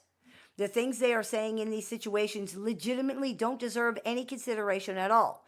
What is not just complete and utter bullshit being senselessly spewed out by a person who has more feelings than sense is the truly misbegotten, misconstrued, misunderstood perceptions and conclusions of a person with a severe, untreated mental health problem. There's no reason to give these things any weight, consideration, or importance whatsoever, unless, of course, they're threats. Many narcissists will even say things to that effect afterward. They may completely dismiss the things that they've said or done as venting or as just things that happened because they were upset. And this is, of course, more gaslighting. Existing in such a conflicted, conflated, delusional world is extremely difficult for people. It's extremely damaging, and again, it's likely impossible to convey the seriousness, the consuming nature of this to people who haven't experienced it. Gaslighting, when dealing with narcissists, hits differently. It is much, much more than just lying or denying or making things up. It is the actual state of the relationship and of someone's reality when they interact with a narcissist. Up is down, good is bad, black is white, left is right. Nothing makes any sense. Nothing is logical, nothing is rational. You are swimming in a toxic soup all the time, and it's all you can do to keep your head above water just so that you don't drown in it. What's even worse, and if anyone hasn't ever dealt with this, they're probably thinking, how could it get worse than this? But it does. Is that the entire time this is happening, many narcissists will claim that you are gaslighting them. Part of this is because gaslighting is a very in vogue term right now, and narcissists often glom on to fads and things like that. But part of it is that due to their extremely affected perception, they may in fact believe that this is true. After all, what is gaslighting? It's intentionally and maliciously telling someone that their version of reality is false or incorrect so that you can manipulate or otherwise gain the upper hand in the situation somehow. And isn't that exactly what they believe they are experiencing according to their perception? Isn't that exactly what so many of them believe is happening to them? Isn't that the entire reason you can't just correct them over small things and everybody just move on with their lives? You bet it is. And complicating the issue even more is that so many of the quote gaslighting phrases out there include things that people say to narcissists because they're actually true. Like, you're overreacting. That never happened. That's all in your head. I was just kidding. That isn't what I meant. I never said that. The problem is that this information is just put out with no context or anything else, and the result is that people now believe that anytime these phrases are used, it's automatically gaslighting. That's false. For it to be gaslighting, these things have to be, at the very least, false. They have to be not true. If they're not, it's not gaslighting. For example, it isn't gaslighting to tell someone that you never said something if you really did not. It isn't gaslighting to tell someone you were just kidding if you really were. Narcissists seeing these things are able to use them to further gaslight victims into believing that they are the bad guy, they are the abuser, they are the crazy one. It is especially damaging when accusations of gaslighting are used to gaslight victims in this way. Now try wrapping your brain around that. It happens a lot with covert narcissists, but the claim of being constantly offended or constantly having hurt feelings can occur with any kind of narcissist or toxic personality. When someone constantly claims to be hurt, offended, insulted, or otherwise harmed, even by things that are innocent or even kind, that have been twisted out of proportion into something bad, it is absolutely within the realm of possibility that they might be told, you're being too sensitive or you're overreacting, because they are. They are being too sensitive. They are overreacting. When the toxic personality can then turn around and say that they've now been doubly harmed because the victim used a certain phrase, and this automatically proves that the toxic personality is being horribly abused, this effectively destroys the victim's ability to defend themselves, and perhaps even more damaging, it shuts down their ability to reality test. Because if they look it up, they will see that these are considered abusive things to say. Victims are left with nothing they can say or do to assert reality at all, because any assertion of reality can be called gaslighting, and anything outside of asserting reality can be taken as agreeing with the narcissist that the victim is the problem, which is an even worse option. Narcissists can be gullible, and they are often afflicted by a sort of like a tunnel vision. So seeing these phrases repeatedly listed as, quote, abusive with little to no context whatsoever only reinforces to them that anyone saying these things is mistreating them. And now they have proof. So God help you. People in relationships with narcissists are offered what is in effect a Hobson's choice. This is a scenario in which multiple choices appear to be being offered, but there really is only a single thing being given. Such as the situation we just described, where if you agree with me, you're bad, but if you don't agree with me, you're also bad. And in a broader context, narcissists appear to offer multiple things that they can be or do, but it's an illusion. As Father Marin said in The Exorcist, there is only one. The bad side comes with the good side. The crazy side comes with the reasonable side. The light comes with the dark. The abusive side comes with the loving side. Dr. Jekyll is Mr. Hyde. There's no separation of this possible, regardless how much this person may try to tell you that there is. Whether that's through blaming you or blaming somebody else or drugs and alcohol or claiming that it's just not who they really are or anything else. However they try to distance themselves from this, it doesn't matter. Whenever you deal with pathologically narcissistic personalities, they're selling you the same thing over and over again. No matter how it appears and no matter what they say, you are being sold an unstable person with no real ability to create or sustain healthy reactions to things, no real identity to speak of, who has enormous difficulty perceiving things, people, situations, just reality in general, correctly. And it is an act of salesmanship, often more specifically what is known as a bait and switch. This is where people are baited into buying something that is not what they actually end up getting.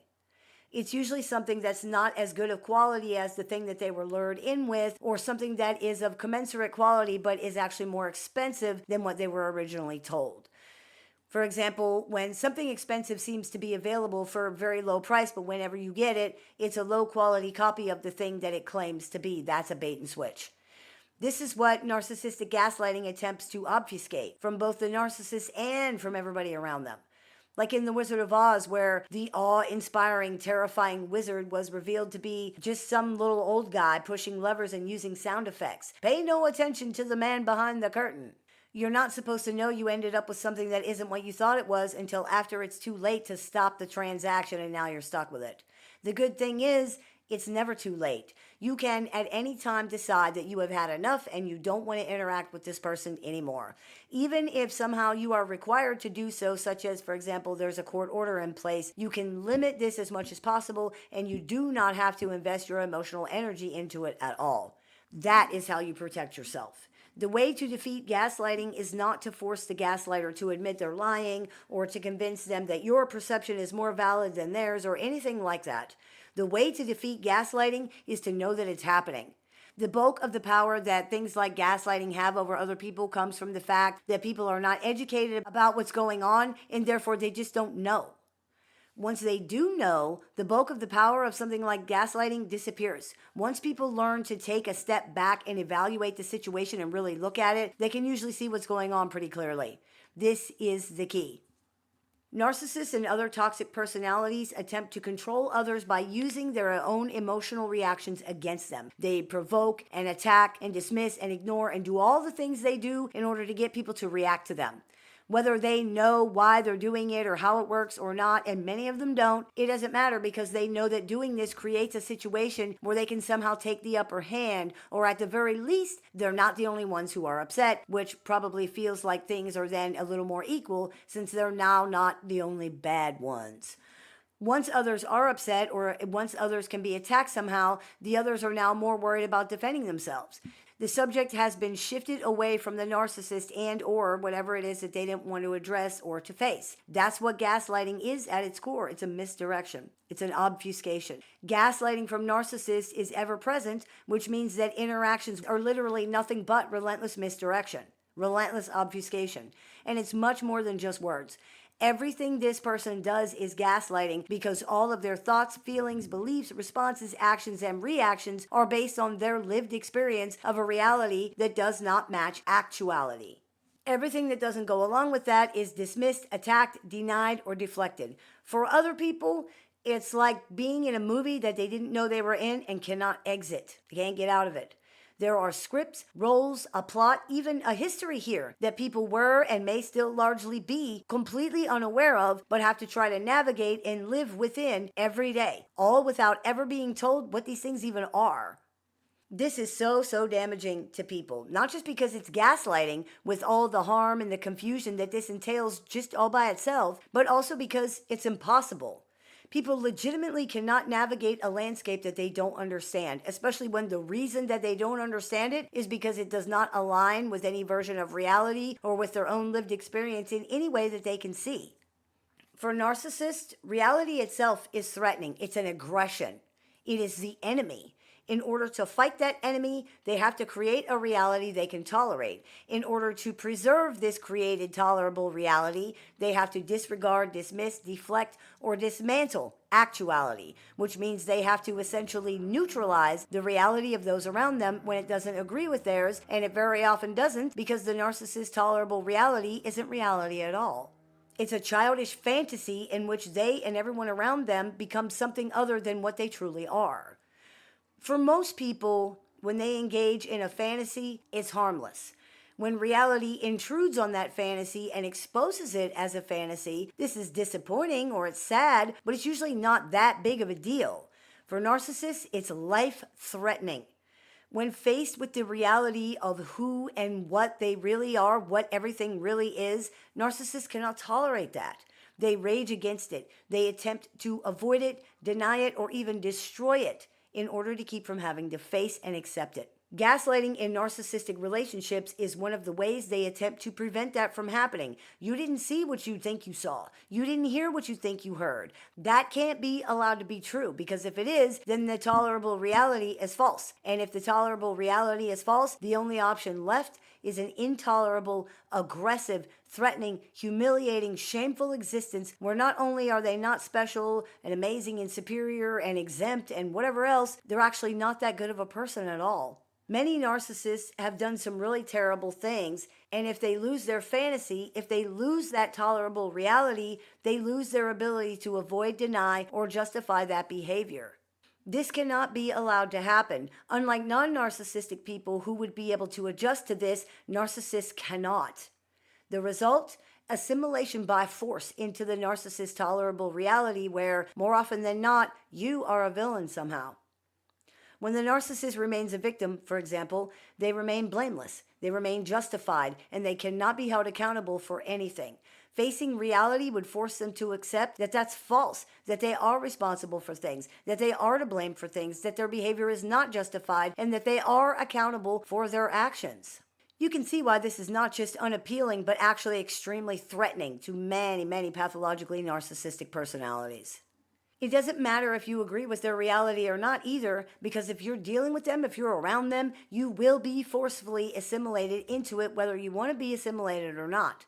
They will behave as if their reality is actuality, no matter how much conflicts with others that this creates, and generally it creates a lot. Just remember that their conflict isn't really with you or with any other person. Not really. It's with reality.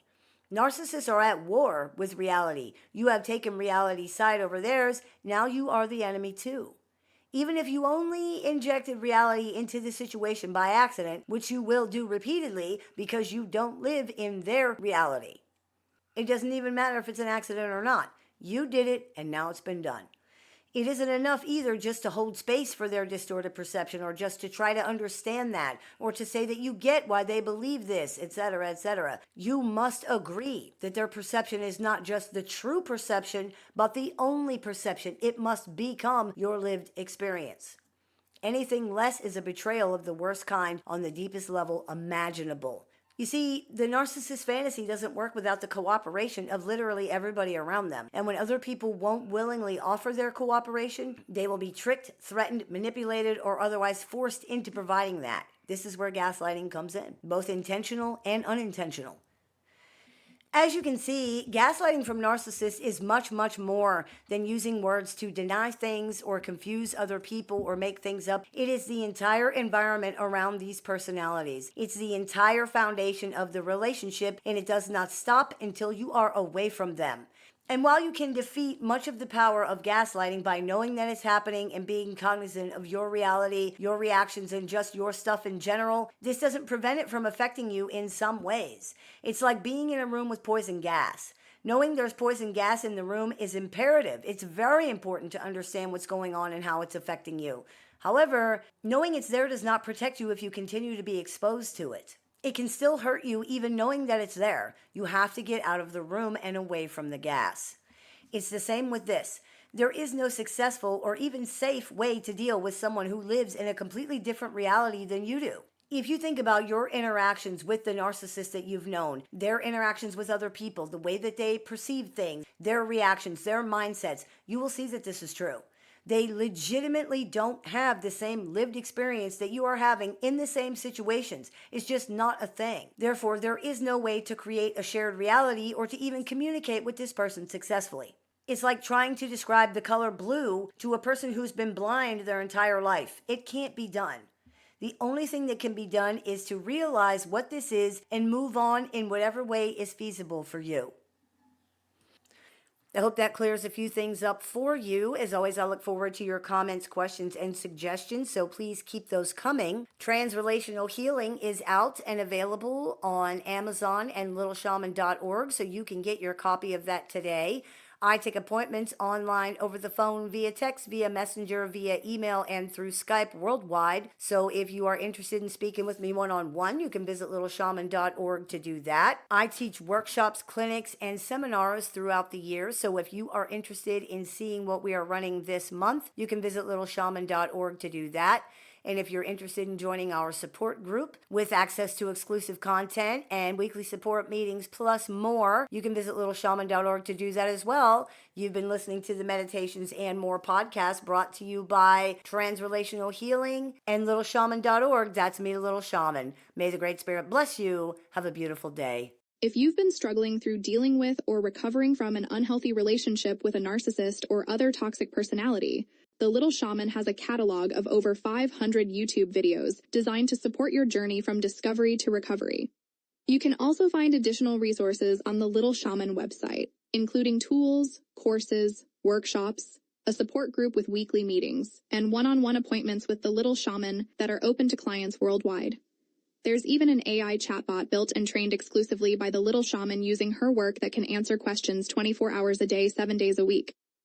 For more information, visit littleshaman.org. You can listen to The Little Shaman wherever you find your favorite podcasts. Hey everybody, it's Shaman Sister Sin, and you're listening to the Meditations and More podcast here on thelittleshaman.com, brought to you by Transrelational Healing, ShamanSpiritCenter.com, and littleshaman.org. That's me, Little Shaman. Today I wanted to talk to you about something that many people wonder about when dealing with narcissists, and that is why narcissists lie. Lying is usually a pretty big concern when dealing with narcissists, generally because there's so much of it. Big lies, little lies, stupid lies, pointless lies, lies about anything, lies about everything, lies about nothing, lies that make no sense, lies that make too much sense, lies for no reason, lies for every reason. The sheer number of lies involved when dealing with a narcissist can be staggering, as can be the things that are lied about. This is part of the reason that there's so much disorientation and confusion around the lies that narcissists tell. Pathologically narcissistic people often lie about things that other people would not lie about. That makes it hard to process finding out that they're not true. It's not uncommon to find out that entire histories of abuse or heroism or accomplishments or whatever else is just completely made up. The narcissist has often made these lies an integral part of their identity, and it can come as a tremendous shock to people to find out that it's false. They can't believe anybody would lie about these things, would make them up. It's just too unbelievable that an adult person would do that. That seems to be a big part of how they get away with it. People just cannot believe an adult would lie like that, but some do. It's not uncommon to find out that narcissists are leading double lives or that they have entire careers that are made up and just all kinds of stuff. It's not just the big lies, though. It's the hundreds of thousands of little ones, where they've been, what they were doing, who they talking to, what they ate, what TV show they were watching, everything. And then there are all the things that aren't lies but might as well be because they have the same effect on people, such as all the things that were true yesterday but now are not true today, or all the things that they think happened differently or that didn't even happen at all that they insist they did. And all of these things, as bad as they are in addition to the fact that these personalities can seem to be a different person every day or seem to change from one person to another in seconds. The entire climate and culture of the relationship is flimsy and unstable, with people never sure of where they stand or what exactly is true. It's like a house built on quicksand or a castle made of air. Deception and falsehood permeate the entire climate of the situation around this person, and nothing is ever what it seems. But why? Part of the reason is that this is intentional. Not only are most narcissistic personalities intentionally deceptive because they're trying to hide things that they're doing, their motives, their emotions, just everything, including things that don't even need to be hidden because of how they, often incorrectly, believe these things will reflect upon them, which is how you get lies about simple mistakes and things like that. But many also feel powerful and clever when they're able to trick or deceive other people into believing things that are not true, even when they're really small things. This ties into the fact that information is power to narcissists for many reasons. They fear being exposed. They fear being seen for who they really are, whatever that actually means to them, which means that information, or more specifically, controlling information, is extremely important in their lives. Often, much of it is information that nobody would even care about, but for whatever reason, they think it's important or it's embarrassing or exposing or whatever, and they guard it very closely out of fear and a desire to control their fear. Narcissists also don't like for people to have more information than they do. It seems to make them feel less than in whatever way, perhaps less intelligent, less in the know. This can result in some truly bizarre situations, such as them getting angry at you because you saw movie spoilers. Not that you spoiled the movie for them, just that you saw the spoilers. Or being upset because you know the correct lyrics to a song and they don't. Or you know which turn to take to get to the store. Or you know your dog's favorite toy. Or any number of other stupid things that demonstrate that you know something that they don't. The disproportionate shame that narcissistic personalities attach to being wrong features here as well. Beyond whatever toxic shame is triggered by these events, narcissists seem to feel that if they don't know something, people will take advantage of them or make a fool out of them somehow, which often results in them refusing to admit that they don't know something, arguing things that are very easy to prove incorrect, or pretending that they do know things when they don't. This probably also ties in with the almost phobic reaction to not knowing that drives them to jump to conclusions and make assumptions about things without having all or even any of the information that they actually need. They seem unable to stand the discomfort of and the danger they believe is inherent to not knowing, of being uncertain. So they just assume that they do know. In their minds, everything's a worst case scenario anyway, so what does it even matter? Even if you didn't do that, or you weren't thinking that, you could do that, and you could think that, and if you could do that, and you could think that, then you basically did do that, and you basically did think that. So again, what does it matter? They're not really wrong, and they have all the information. Nobody can fool them. As an aside, this is what results in these just truly horrific scenarios where people are punished and berated for what the narcissist believes they would do, even if it's acknowledged very clearly that they didn't actually do it. In a narcissist's mind, the fact that someone is capable of it is enough to result in extreme retaliation. If you're capable of it, you essentially already did it, and you will always be capable of it in a narcissist's estimation, because in a narcissist's estimation, anyone is capable of anything no matter what. They never get to know you, and they cannot read you, so you are essentially a stranger to them forever. This also gives them the perfect opportunity to punish somebody and to feel powerful while doing that. So, narcissists intentionally deceive other people for various reasons, most of them centering around power and control. Because they are secretive and afraid, because they enjoy tricking and fooling other people, because they feel shame when they're wrong or they don't know something, because they feel vulnerable when they're uncertain, and because they feel less than when other people know things that they don't. Any specific situation could include any single one of these reasons, any combination of more than one of these reasons, or even some other reason that we can't think of because we don't think like narcissists think. It could be any, all, or none of the above.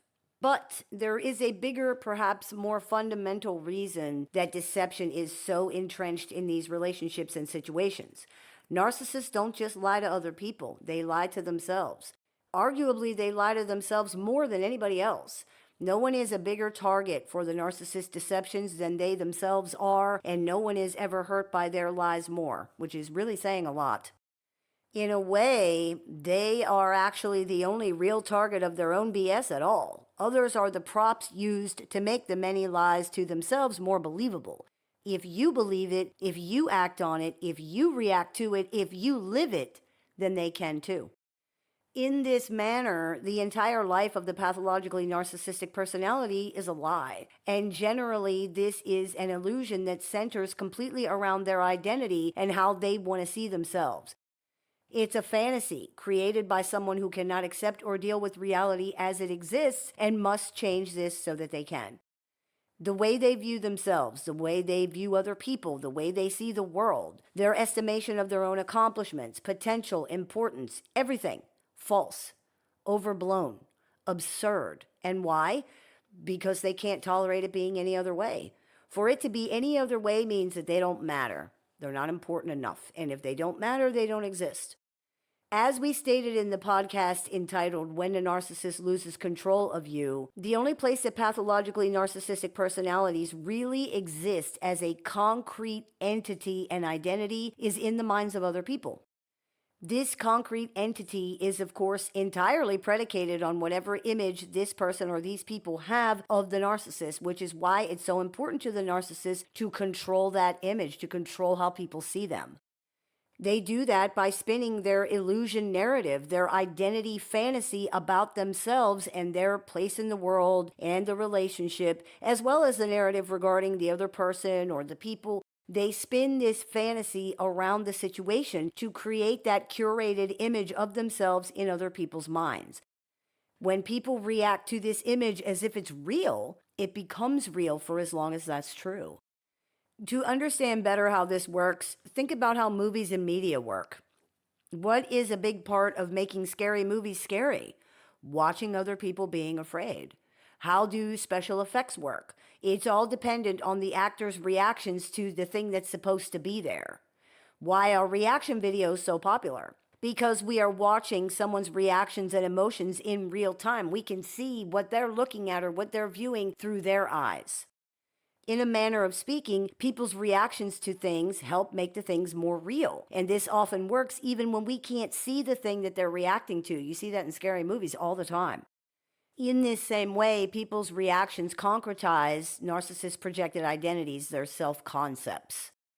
In this sort of inverted reality, truth and facts are negligible. They are whatever the narcissist says they are, essentially, whatever they can believe and get other people to believe.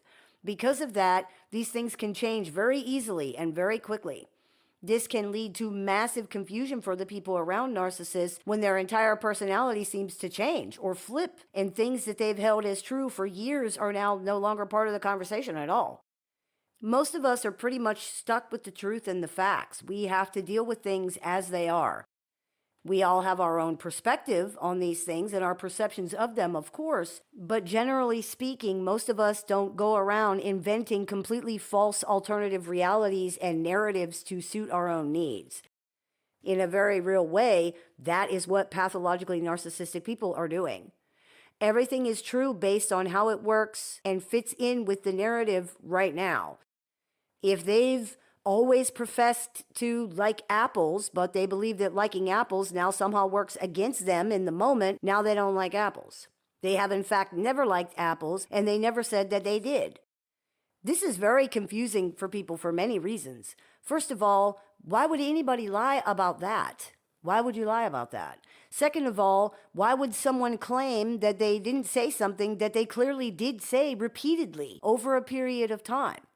Third of all, they clearly do like apples. This is obviously a fact. Who just denies blatant facts about themselves or anything else?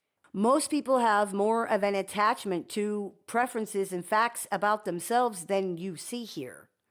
But okay, fine. They don't like apples anymore. Okay, they never did. Fine, whatever. But later, when you don't offer them an apple because you're operating off of this new information that they don't like apples now, there's a problem because you didn't offer them an apple when you know they like them and they always have. And you're like, wait, what? What happened to that whole thing about you don't like apples and you never liked them and I'm crazy because I thought that? Nope, never happened. This is very difficult for people to deal with because there's no even basic stability that someone can rely on of like, Okay, these are the facts of the reality that we are inhabiting, and we are all bound by these parameters. This is also why the image of the narcissist in other people's minds needs constant reinforcement and curation. It's unstable, and their behavior often does not support it at all, which puts it in danger. If someone has convinced you to see them as a victim, meaning that they now are a victim in the dynamics of the relationship or the situation, but they're now constantly engaging in abusive, domineering, controlling, manipulative behavior, it makes it really difficult for people to hang on to and believe in that image of this person as a victim. It starts to crumble, to be overwritten with the evidence of how this person truly behaves, how they really are. Fantasy and illusion cannot stand up to facts, no matter what. It's like a sandcastle on the beach when the tide comes in. The water just erases it. On a side note, this is why narcissists are often more invested in people they barely know compared to their family or their partners and people who know them. In the minds of strangers, the image that the narcissists want to see of themselves is much more solid and clear because it has not been eroded by the narcissist's behavior yet. They enjoy that much more because the reactions they get from people are based on that image of who the narcissist is rather than reality of who they really are. So when they come in with their sad stories of constant victimhood or their tall tales of heroism and accomplishment or whatever else, these people are much more likely to believe them and react with the things that the narcissist is looking for to sustain that image of themselves. Sympathy, being impressed by them, whatever. Because as of yet, these people have no reason not to react that way. They have no reason not to believe the narcissist. With people who know them, this is generally much less satisfying, if for no other reason than because these people have already heard these same stories or these same type of scenarios over and over and over again, so they can't react the way that they once did. Most of the time, people who know the narcissist also don't believe the narcissist's image of themselves anymore anyway, which can result in them reacting in a way that is actually damaging to the narcissist's belief in that image. It goes like this. The narcissist comes home from work with the big dramatic story about how they were victimized by a coworker, for example. Because you've already heard all these stories many times and you've seen how they're not actually true, because you've been the target of these stories already many times and seen how they're actually not true, you don't react with an outpouring of sympathy for the narcissist and negativity toward the evil coworker. Instead, you offer a more balanced perspective if you offer one at all. This actually damages their image of themselves as the victim here. They are feeling some type of way about their interaction with this coworker, and they're trying to feel better by having their fantasy image of themselves validated. This is accomplished in our example by someone staunchly and 1,000% taking their side against the evil coworker and berating or bashing that person while also offering sympathy for the narcissist as the injured, innocent victim in this situation. As you might guess, the image validation of this type is a driving force behind smear campaigns and with flying monkeys as well. All of this together conspires to create a climate where truth and reality have no place at the table. Any relationship or situation that involves these personalities really cannot be anything but deceptive and predicated on lies and falsehoods, because without these, the entire thing falls apart.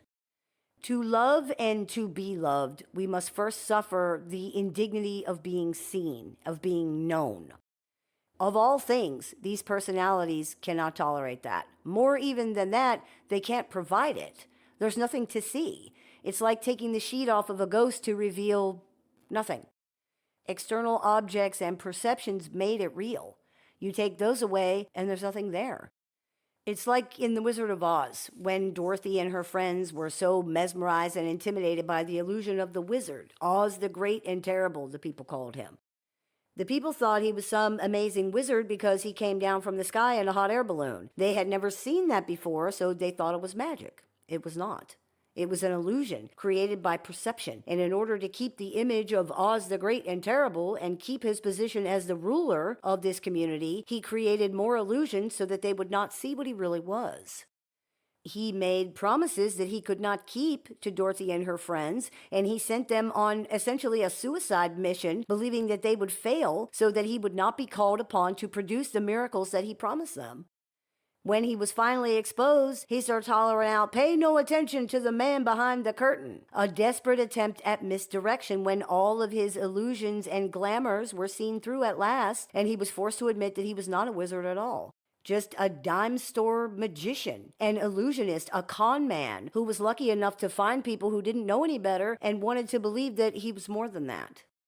This is what you see with pathologically narcissistic personalities. In The Silence of the Lambs, Dr. Hannibal Lecter invokes the Stoic philosopher Marcus Aurelius to Clarice, saying, "Of each particular thing, ask, what is it in itself? What is its nature?" He is telling her to look more closely at what the killer does, and through doing that, she can figure out who he is. Both intentionally and just as a matter of course, because this is how they function, narcissists are deceptive. They lie, they invent, they distort, they misdirect, they create illusions, they throw glamours, they deceive. Not just others, but themselves as well. Most especially themselves as well. Their entire understood existence is based on things that are not true. Of each particular thing, ask, what is it in itself? What is its nature? At their core, narcissists are an illusion. Therefore, their nature is to deceive. That's it. We can delve into the why-fors and the reasons thereof, and we did, but to boil it down, that's the gist of the situation. When you engage with a person who is pathologically narcissistic, you are engaging with an illusion. You are engaging with deception. And due to both the nature of this person and the nature of how an illusion functions, it's not going to ever be any other way. It is what it is. The way to combat this is to stay grounded in reality and stick with the facts. I hope this clears a few things up for you. As always, I look forward to your comments, questions, and suggestions, so please keep those coming. I take appointments online, over the phone, via text, via messenger, via email, and through Skype and Zoom worldwide. So if you're interested in speaking with me one-on-one, you can visit LittleShaman.org to do that. I have several books in publication, so if you are interested in picking up a copy of any of those today, you can visit LittleShaman.org to do that, or you can find them on Amazon.com. I teach workshops, seminars, and clinics, so if you're interested in seeing what we're running this month, you can visit LittleShaman.org to do that. And if you're interested in joining our support group with weekly support meetings, access to exclusive content, and more, you can visit LittleShaman.org to do that as well. You have been listening to the Meditations and More podcast here on the LittleShaman.com, brought to you by Transrelational Healing, ShamanSpiritCenter.com, and LittleShaman.org. That's me, Little Shaman. May the Great Spirit bless you. Have a beautiful day. If you've been struggling through dealing with or recovering from an unhealthy relationship with a narcissist or other toxic personality, the Little Shaman has a catalog of over 500 YouTube videos designed to support your journey from discovery to recovery. You can also find additional resources on the Little Shaman website, including tools, courses, workshops, a support group with weekly meetings, and one-on-one appointments with the Little Shaman that are open to clients worldwide. There's even an AI chatbot built and trained exclusively by the Little Shaman using her work that can answer questions 24 hours a day, 7 days a week. For more information, visit LittleShaman.org. You can listen to the Little Shaman wherever you find your favorite podcasts. Hey everybody, it's Shaman Sister Sin, and you're listening to the Meditations and More podcast here on thelittleshaman.com. Just type in that address, it'll take you right to the YouTube channel. Today's episode is brought to you by Transrelational Healing, ShamanSpiritCenter.com, and LittleShaman.org. That's me, Little Shaman. Today I wanted to talk to you about something that virtually everyone dealing with narcissistic personalities encounters eventually, and that is that narcissists keep score. This might not sound like that big of a deal at first, right? So narcissists keep score. They like to win. What do you expect? How can they know if they won or not if they don't keep score? Of course they do that. That's all very true, and it seems really obvious, but the reality is the damage this seemingly small, simple thing does to relationships, to situations, to people is enormous, and it might not be that obvious, at least at first. It needs to be understood how competitive this situation really is. There is no team here. There is no we here. It's them versus everybody, and that includes you. It especially includes you, as a matter of fact. This isn't just someone who wants to win in certain situations or during big things. This is a person who has to feel like they've won every single, even just perceived interaction they have with other people. And if they don't feel that way, this affects them extremely negatively. It impacts their self-worth, their self-image, their identity, even their ability to function for many narcissists. This can be hard to understand for people who don't have this problem, which is most people who are not narcissists. But when a person has such a fragile identity, such difficulty sustaining their self-worth, such issues with toxic shame and many other serious problems, the idea that someone has gotten the better of them in any way is very triggering. Someone cutting them off in traffic or getting to the red light first, like really. It creates feelings of powerlessness, worthlessness, shame, and they have to do something about that. They are compelled to take action against these feelings, which is why they can seem so antagonistic and aggressive, often for no reason that anybody can figure out. They have a reason. They think you did something to them. If a narcissist feels that you are somehow above them or you are in a better position somehow, you could only have gotten there by pushing them down. They react by trying to do the same thing back to you, which is why the entire relationship is nothing but seesaw battling for a position. Keeping score is one of the ways that they do that. Not only are they extremely fragile, extremely sensitive, eagerly offended, and looking for reasons to get angry or punish other people, this is how they reassure themselves that they're not the bad guy. As we discussed in Stop Trying to Be the Good Guy with Narcissists, their entire personality framework is dependent on the idea that they're not the bad guy or they're not to blame for anything. Keeping score helps them to see that this is true. Yes, I smashed all of your prized possessions, but you left the milk out. We're even. In a way, this is ridiculous, and they do know that. But in another way, a very real way, this is legitimately how they feel. With little or even no empathy, it's not possible for a person to understand the actual impact of the things that they do to other people. They know it's wrong, yes, but knowing something is wrong and even knowing why it's wrong, for example, knowing intellectually that it's wrong because it hurts people, does not translate into understanding emotional impact. It's just intellectual knowledge. Yes, I hurt you, but you also hurt me, like we're even. To narcissists, there are no real degrees to things. If you like something, you love it. If you're irritated, you're raging. If you dislike something, you hate it. If you hurt them, you have wounded them so egregiously that it can't be repaired. A stubbed toe is a broken leg, is a broken back, is a broken neck. All pain is the same to them. And since they can't understand the pain of other people anyway, what they might have done to you has no even possibility of mattering in this equation at all. You didn't text me back fast enough and I burned your house down. We're even, we're equal. Also, what you did to me was actually worse, and you caused what I did to you, so really, I actually didn't do anything wrong. This was all you. You're the bad guy. As insane as it sounds, it's important to understand that if you're dealing with a pathologically narcissistic personality, this lack of empathy is very real. It's inherent to the situation, and it is not going away. It's not something they're doing on purpose or that they can't help. Therefore, it's not something they can stop doing.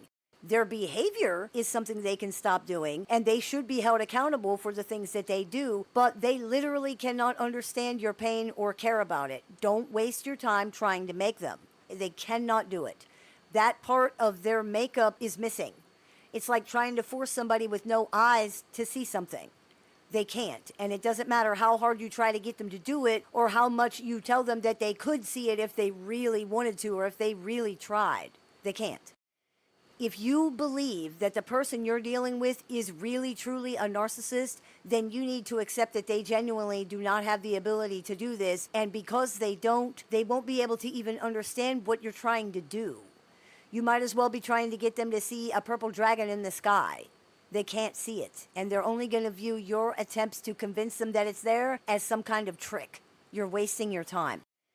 When you're dealing with someone that keeps score the way that narcissists do, it means that you're dealing with someone who marks every look, every word, every shift in body language, every minute movement of an eyebrow, every silence they don't like, everything they think that you've done wrong ever, and they're tallying it up into a bigger and bigger and bigger pile.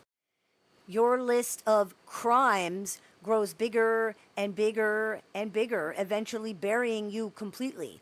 Often before you ever even realize there is a list, and long before you realize how much stuff is actually on that list. By the time you realize what's been happening, you've already been tried, convicted, sentenced. The evidence is all stacked up on their side, and it has been that way for a long time. You can't get out from under it now. It's too late. They have been putting this all together in their minds with absolutely no pushback, no dissenting voice, no voice of reason. They've convinced themselves completely. This is extremely disorienting and confusing for people to learn that someone has been keeping a running tally of all of the things they think that you have ever done wrong to them, just in general, real, perceived, imagined, is not just upsetting, it's completely destabilizing because it's almost impossible to wrap your mind around. This person who claims they care about you has been keeping track of every single negative thing that's ever perceived to have happened between you or that you've ever done. Ever? What? What's more, often when you hear the list of supposed grievances, so much of it tends to be misconstrued, misinterpreted, misunderstood, blown out of proportion, or just plain not true. People are shocked and hurt to hear that someone they care about has judged them this way, has been thinking of them so negatively, has built up such resentment and contempt, many times without ever making it known until that very moment.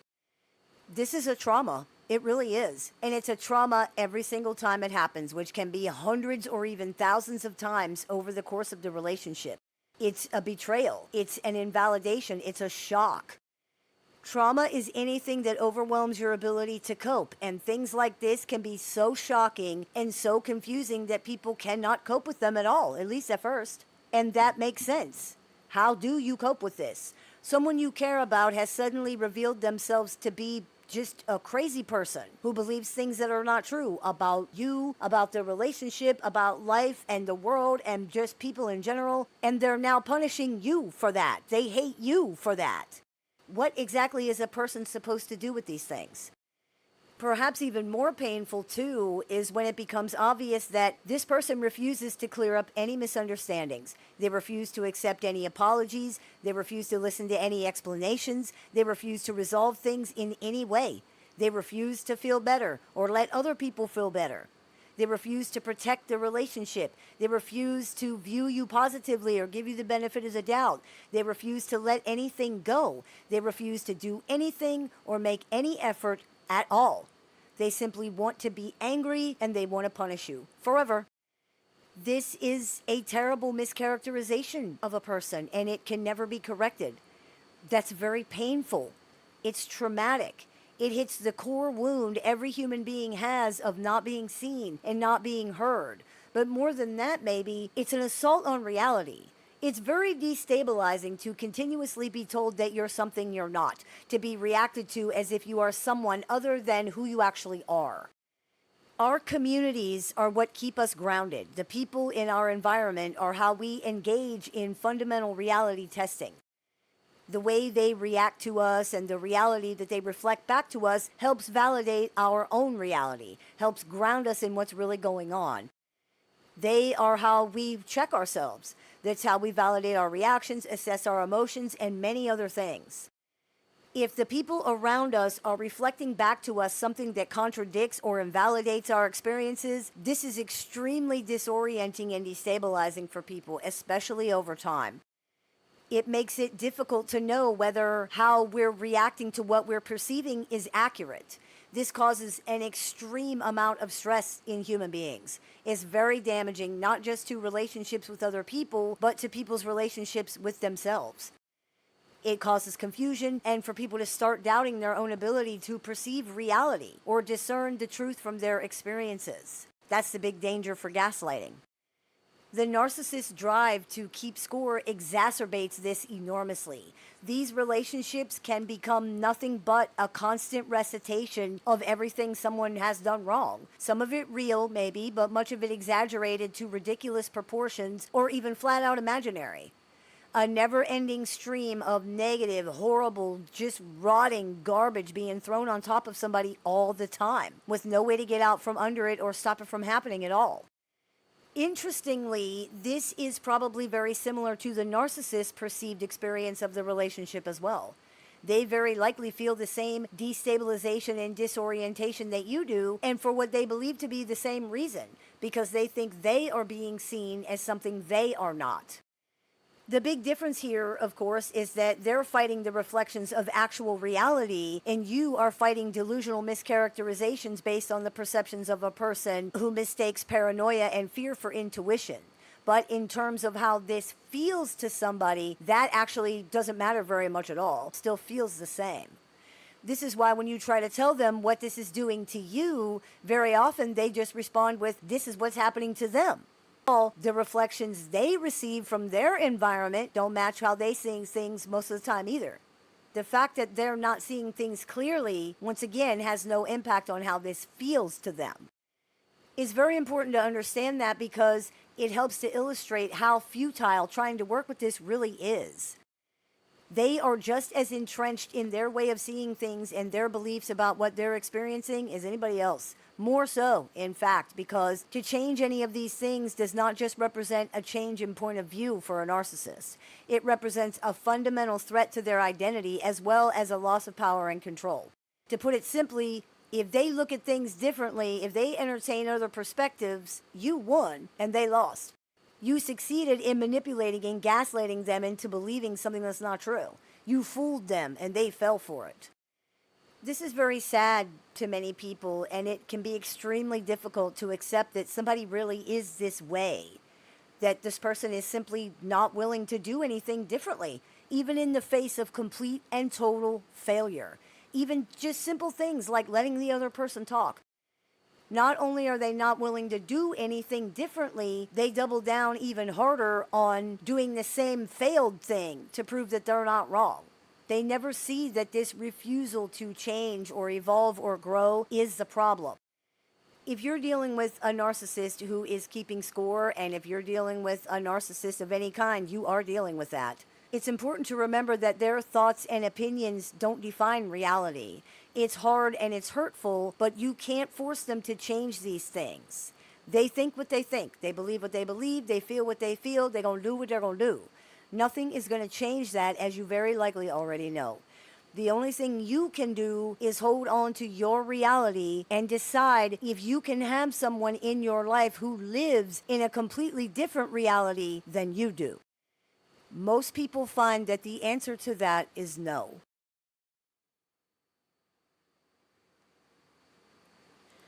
I hope this clears a few things up for you. As always, I look forward to your comments, questions, and suggestions, so please keep those coming.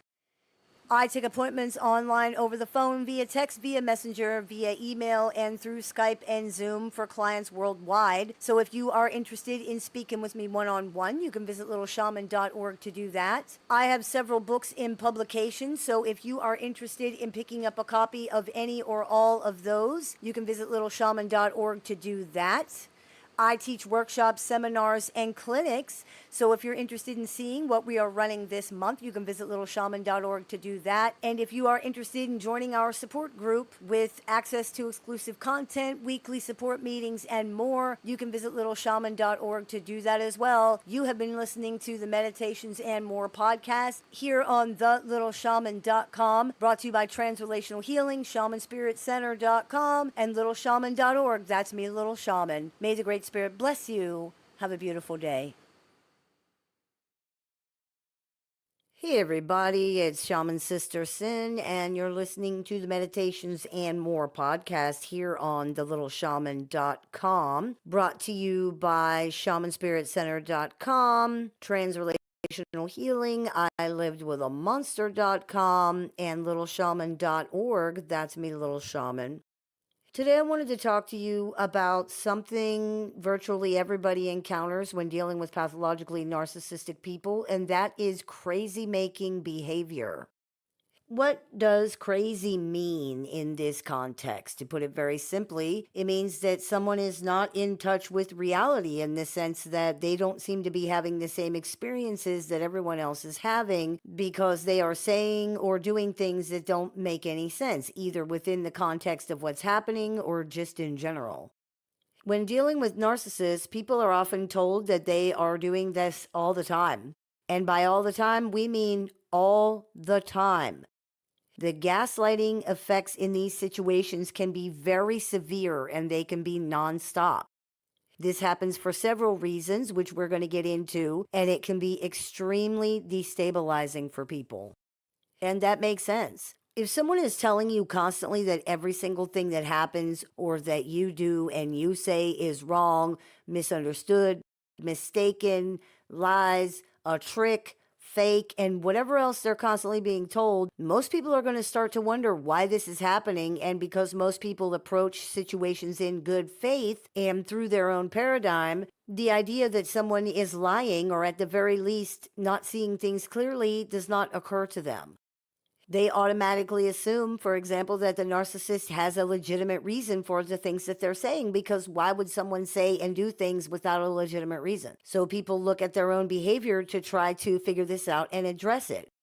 This can often become a double whammy because not only is this most people's automatic inclination, it's also what they're being told. Narcissists have an external locus of control, which means that they believe things outside of themselves dictate their experiences, choices, and outcomes. Anything that happens to them is the result of external forces. This includes their behavior, feelings, the things that they think. These are all things that are experienced by narcissists as happening to them. They are not acting, but being acted upon and then reacting to that. They're not choosing. They're not in control of anything. Things are just happening around and for and to them. Narcissists are exceptionally passive in this way, which makes them feel powerless in their own lives.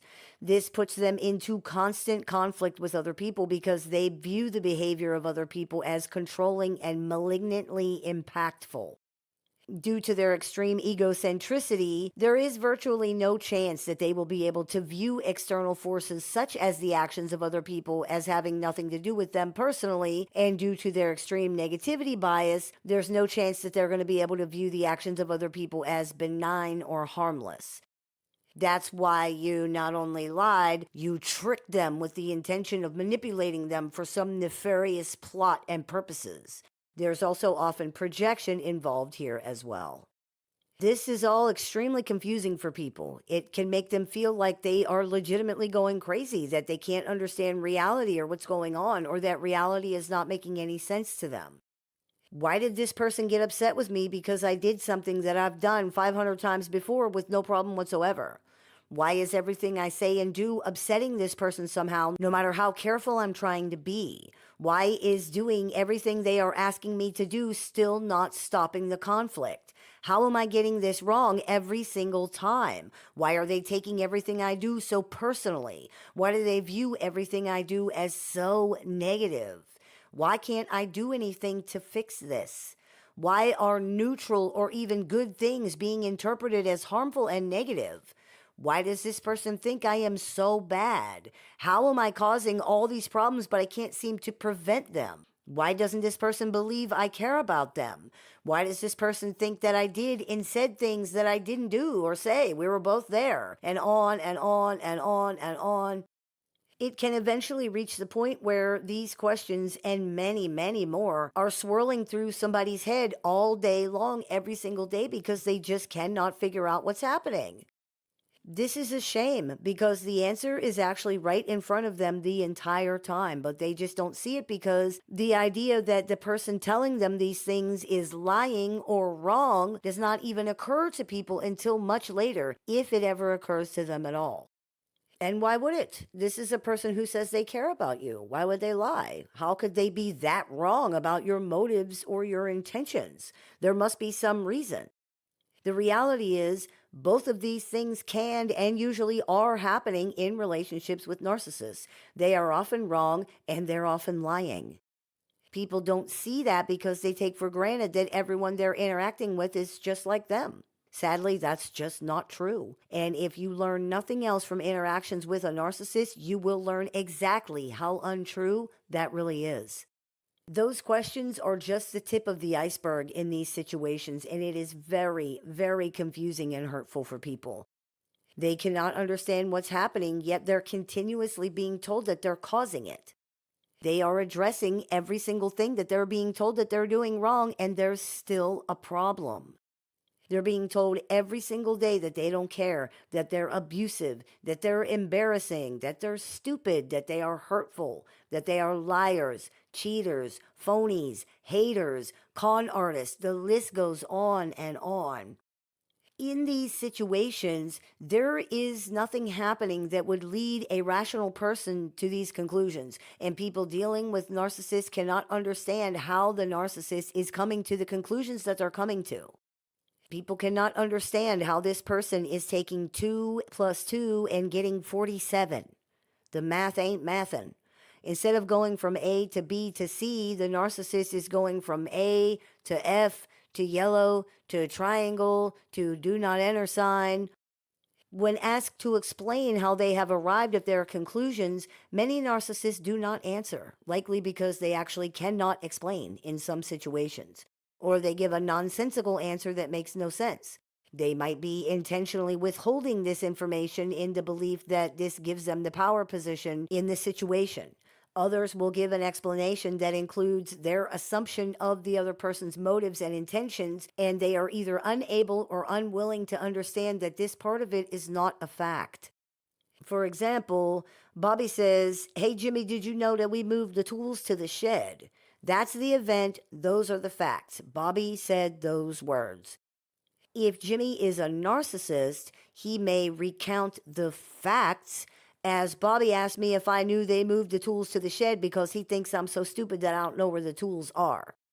Bobby's motive is automatically injected into the facts.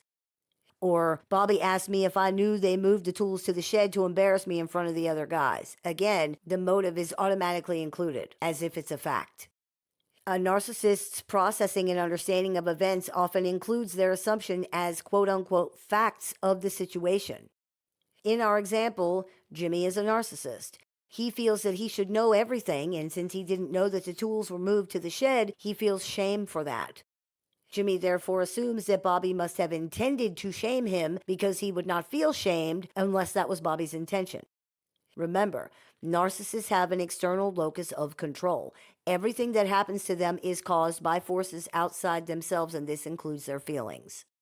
Same with Bobby said that because he thinks I'm stupid. Jimmy feels stupid for not knowing, even if there's no way that he could have known until Bobby told him. The idea that Bobby was just telling Jimmy because Jimmy might not know does not occur to Jimmy because Jimmy is a narcissist. Narcissists appear to be incapable of understanding that a person can have normal reasons for things that don't include some rotten personal motive against, toward, or somehow involving the narcissist. That just can't be. It's all projection of their own stuff onto the environment, and it includes zero understanding that other people exist separately from them and have their own motives or intentions or reasons for things that might not have anything to do with the narcissist at all. Telling them this just sounds like a lie to them and a way to get away with whatever dastardly deeds you are planning to do. Like saying, "Hey, look over there while I take your wallet." This is absurd, and for people who don't understand what's going on, it's extremely confusing, extremely upsetting, extremely painful, and extremely destabilizing. It causes massive anxiety and tension because there's no way to know how this person will take even such neutral comments as "good morning" or "hey, what are you up to today?" The key to understanding the whole thing is firstly to understand that when you're dealing with a narcissistic personality, you are dealing with a person who is having a very different experience than you are. This in and of itself makes things extremely confusing. It's like trying to have a conversation about the movie that you both watched last night, but they were watching Godzilla while you were watching Titanic. It's like trying to have a conversation when you are in Titanic and they are in Godzilla. The plot, the script, the characters, everything is completely different. The conversation cannot even get started, and it will make no sense whatsoever because you are having completely different experiences from each other, and there is no way to reconcile or overcome this.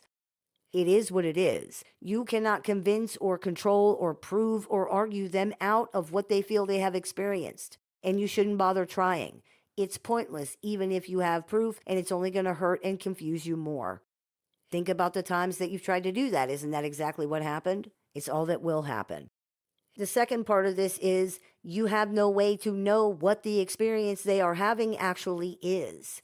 There's no way to know until they tell you, and because their emotions dictate so much of their experience and they are so unstable, asking them 3 different questions about the same event could result in 3 different answers. In one, you guys had a great time. In another, you guys had a terrible time. And in the third, the event didn't even happen and you're lying. There's no way to predict what kind of experience narcissists are going to report having because they are emotionally dysregulated and delusional. They could be lying for some reason. They could be confabulating and misremembering. They could be not paying any attention at all and have no idea what you're actually talking about, but just be answering anyway. There's no way to know or predict how they're going to take something or experience it, and this is extremely confusing and demoralizing for people. What do you do when reality doesn't work? The relentless exposure to constant rewriting of history and constant challenging of basic reality can severely erode a person's sense of stability and security. This is far beyond just disagreeing about what happened. This is every minute of every day. The person you are interacting with and sharing your environment with is describing and reacting to a completely different experience of reality than the one that you are having, and in particular, a completely different version of you that is not who you really are. This is severely destabilizing for most people.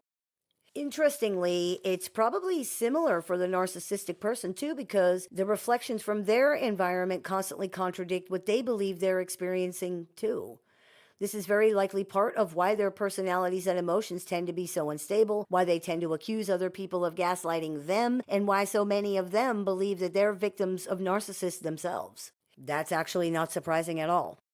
There are, of course, times that narcissists are intentionally gaslighting other people, but typically you don't see any genuine confusion from them at their narratives being contradicted during these times. They may react badly, they might be angry, but they're not confused. They know they are intentionally misrepresenting what happened, so there's no reason for them to be confused. For people who are caught in these situations, the destabilization can be very extreme, especially when they don't understand what's going on. If you cannot even count on up being up and down being down, what exactly can you count on? How are you supposed to be able to ground yourself in reality at all? This is what's known as crazy making behavior. This phrase generally refers to things that create confusion, self-doubt, and emotional distress in other people. Crazy making behavior, so named because it undermines a person's perception of reality and their mental stability, usually includes things like gaslighting, which is denying or distorting reality to make somebody question their own perceptions or their own feelings. Inconsistent communication, which means alternating between affection and hostility, making it hard for the other person to understand where they stand. Blame shifting, making the other person feel responsible for problems or mistakes even when they're not at fault. Withholding information, which is keeping important details secret to maintain control or power over the situation. Playing the victim, which is using guilt to manipulate or control the other person by portraying themselves as a victim and the other person as a perpetrator. And dismissing feelings, which is invalidating the other person's emotions or experiences, leading them to doubt themselves. When someone is exposed to these things on a constant basis, and constant means constant here, in many relationships that involve narcissistic personalities, the gaslighting, projection, blame shifting, and inconsistent communication are non-stop. The effects are devastating. People can literally lose their perspective of what is real and true or not. It is traumatic for someone's environment to consistently reflect back to them that what they are experiencing is not in sync with what other people are experiencing. Pathologically narcissistic personalities have some coping mechanisms to deal with this because they experience that all the time. What they think they are experiencing in consensus reality do not line up with each other.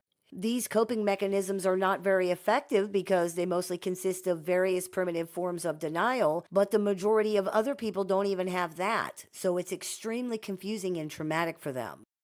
Their brains cannot understand what's going on, therefore they can't process it, and they become stuck on just trying to make sense out of it. Because the inconsistent feedback and reflections from their environment never stop, the problem just gets worse and worse and worse and worse until eventually people might surrender to the narcissist version of reality because it's just easier. It's painful, but it's less confusing and less stressful in this particular way. This is what narcissists need. This is exactly what they're trying to do. The only way they can live in their fantasy come to life world where they really are who they're pretending to be is by forcing other people to go along with that version of reality. If other people believe in it, if other people live with it, if other people stop challenging it, then the narcissist can believe in it, then they can live it. That is what this is really all about. They need a place where they can act out their little one-man show for the only audience that really matters, them. Other people are both the costume the narcissist is wearing for their character and the mirror the narcissist looks in to see themselves as that character. The show is not for you. You are a prop that makes the show more believable to the real audience, the narcissist. They will ruthlessly erode everything about you without thinking twice because you don't matter. All mirrors reflect the narcissist. That's all people are to narcissists. Mirrors that they can use to see and experience themselves as real in their fantasy narrative. And when you look at a mirror, you don't see the mirror because the mirror doesn't matter. When people look in mirrors, they see themselves, and that is all they are looking at. That's what mirrors are for. That is how narcissists interact with other people. They don't see you. They see themselves. The culmination of exposure to this is often a traumatized, confused person who feels they cannot even engage in basic necessary exchanges reliably because they have been so confused and beaten down by these inconsistent reactions from their environment. They have no way to predict how it's going to go, and they often experience severe, protracted anxiety over very small things, such as asking for help opening a jar, or if the narcissist can hold the door open for them while they're carrying something outside. People can experience crippling anxiety for hours over things like this, paralyzed by their inability to reliably predict or influence how things are going to go and how this person's going to react. They can lose themselves completely. Things that would be a 2-minute conversation are turned into days-long battles, and they're still never resolved. They never get resolved. Things that would take 2 seconds take hours because we got to argue about why we shouldn't do that, or how controlling everybody is, or how that's the wrong way to do the thing, and how much better this person knows. Things that are not issues in any way to 99.99999% of people are twisted into these monstrous crimes against the narcissist that must be avenged right now and forever after. And to be clear, this is not a question of things that might be sort of contextually murky depending on the situation. This is literally stuff like asking for help to open a jar or to hold the door, and they attack and punish you for hours or even days for how inconsiderate and selfish you are for interrupting what they were doing to cater to you. And they mean that. How dare you do that? They berate you or ignore you like you don't exist until you are literally begging them to stop, and then they tell you how selfish and needy you are. Or they berate you and ignore you until you're walking out the door, and then they start screaming in rage about how you never loved them, you're so hateful and abusive. Or they start sobbing and asking you, how could you be so cruel when all they ever did was treat you so good? Or they disable your vehicle, or they hide your keys, or anything else, or nothing else that you can possibly think of, including physically harming you, themselves, and or anyone else who might happen to be there. That is what living with a pathologically narcissistic person is like every single day. If they're not mistreating you somehow, they're probably ignoring you. If they're not doing that, they're probably love bombing you, which is manipulation and gaslighting and therefore counts as mistreating you. Virtually every second of every day is a roller coaster ride from hell in some way or another. And even if it isn't for a couple days, you are fully expecting it to become one at any time, so the stress and anxiety levels are still the same. These are some of the most unstable personalities on the planet, and everyone in their immediate environment is going to feel that if they are around long enough, period. As an aside, a very important aside, there is often debate about whether this is intentional or not, so let's be very clear here. It doesn't matter. To be very frank, worrying about that is a distraction and it's a waste of time. Whether someone is intending to do something harmful to you or not has zero effect on the impact it has on you. If someone runs you over with their car, you are not any less hurt if it happened because they're so self-absorbed that they just didn't see you. It's time to stop making it about the narcissist. It's about how this is impacting you, not whether they're doing it on purpose or not. That is important, but it's for later when you're safe. It doesn't matter right now. What matters is that you have told this person the impact their behavior is having on you, and they are not stopping. You have alerted them to the fact that this is hurtful, which means that if they didn't know that before, they know it now. They're not doing anything to address it, and in fact, they don't even want to hear about it. Whether they are doing the things on purpose simply does not matter in that equation. They are doing hurtful things, and they're not stopping despite being told that these things are hurtful. That's all the information that is needed in order to understand this situation right now. I am telling this person that they are engaging in harmful behavior and they are not stopping. Now, people sometimes say, but what if they can't help it? Not that it's a lack of awareness or that it's intentional, but it's something that they can't help doing. That's actually worse in some ways. If someone cannot help doing something, I guess there's no real chance of it ever stopping, is there? They will just keep doing it no matter what, even if it kills you. Because if someone can't help it, then they just can't help it. The idea that because someone possibly cannot help repeatedly and intentionally hurting other people, that this should just be tolerated is frightening. It's exactly what narcissists want other people to believe, that the narcissist is the only person who matters, and the suffering of others doesn't matter at all so long as the narcissist gets what they want. For example, they're not capable of functioning in a relationship without harming other people, but that shouldn't matter because they want to be in a relationship, so you have to just put up with that. This is false. The other person or people in these relationships matter too, and they matter just as much as the narcissist. It is you who needs to understand and believe that, because a narcissist does not, probably cannot, understand and believe that. Again, it's time to stop making it about the narcissist. Anyone who thinks that willingly tolerating mistreatment is some kind of badge of honor or proves their loyalty or their love or anything like that needs to really think about that. They need to ask themselves why they would believe that this is an appropriate or reasonable thing in any way, especially considering it's exactly the same narrative that abusers perpetuate. That right there should tell you something's wrong. They really only see themselves in this context and in most contexts. That's the reality. If they saw you or anybody else, they would try to stop the behavior that is hurting other people or causing problems, just like you have done. It didn't work when you did it because it wasn't actually the problem, but the point is you still tried. And you did that because you care, because you do see other people. Can you say the same for them? Narcissists have serious issues. That is the truth. Psychological issues, emotional issues, perception issues, processing issues. The list is very long. They tend to lack empathy. They tend to be unable to bond in a normal way with other people. However, though these things may facilitate harmful behavior, they do not compel harmful behavior. What does this mean? It means that those things might make it easier or more attractive to choose to do things that hurt other people, but they are not forcing that choice. The narcissist is making it because they are the kind of person who does things like that. It is what it is. Once people accept this, things are a lot less confusing. You're not crazy. You're dealing with a person whose words, actions, beliefs, and everything else don't match up with each other, themselves, or consensus reality. The gaslighting will never stop. It can't stop because they are legitimately having a different experience than you are, and nothing is going to change that. There is no scenario where you can have a relationship of any kind with a person who is existing in a different reality than you are, who is having a completely different relationship with you than the one you're having with them. Part of you already knows this.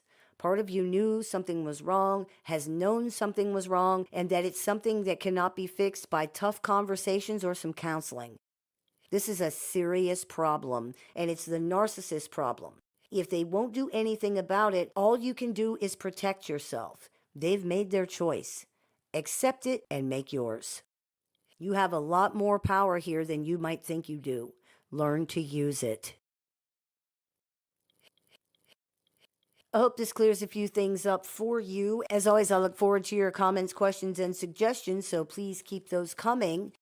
I take appointments online over the phone, via text, via messenger, via email, and through Skype and Zoom for clients worldwide. So if you are interested in speaking with me one-on-one, you can visit LittleShaman.org to do that. I have several books in publication, so if you are interested in picking up a copy of any or all of those, you can visit LittleShaman.org to do that, or you can find them on Amazon.com.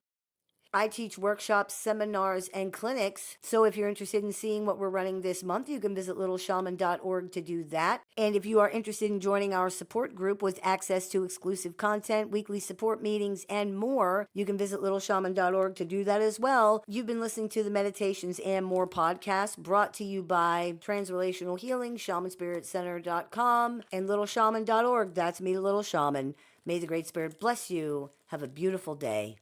If you've been struggling through dealing with or recovering from an unhealthy relationship with a narcissist or other toxic personality, the Little Shaman has a catalog of over 500 YouTube videos designed to support your journey from discovery to recovery.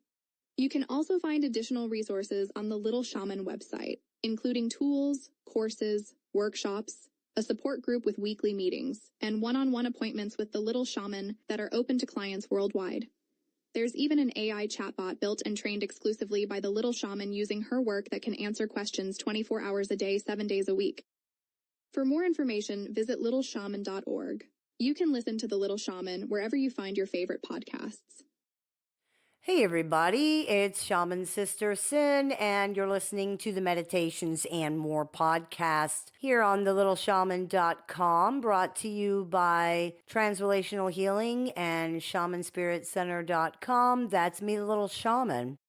Today I wanted to talk to you about something that a lot of people wonder about, and that is if narcissists are insecure. The short answer is yes.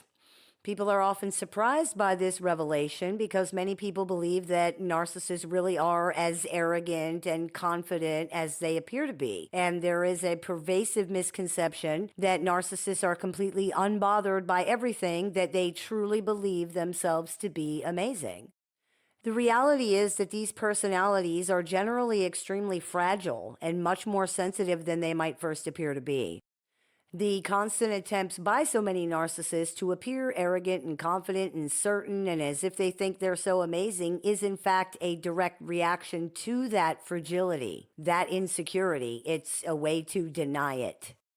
The first dictionary definition of insecure is not firmly fixed, liable to give way or break. This would be like an unstable fence post. A related definition is able to be broken into or illicitly accessed. This is like a bank without a good security system. Some synonyms for insecure regarding this definition are unprotected, vulnerable, defenseless. Regarding people, the definition of insecure is not confident or assured, uncertain, and anxious. An antonym for insecure in this context is confident. A third definition that was not listed is a more clinical application, and this would be something like severely lacking internal security and stability. All of these definitions actually apply to pathologically narcissistic personalities. Insecure is absolutely the correct word to use here, but to say narcissists are insecure is almost laughable when we consider the completely benign connotations most people attach to that word when it's used in this context. That doesn't make the word inaccurate, but it does mean that many people might not understand the severity of the situation because of what they associate that word with in general. The personalities and identities of narcissists are definitely not firmly fixed. They are definitely liable to give way or break. This is what underpins the biggest part of their dysfunction. Narcissists definitely feel that they are vulnerable, unprotected, defenseless.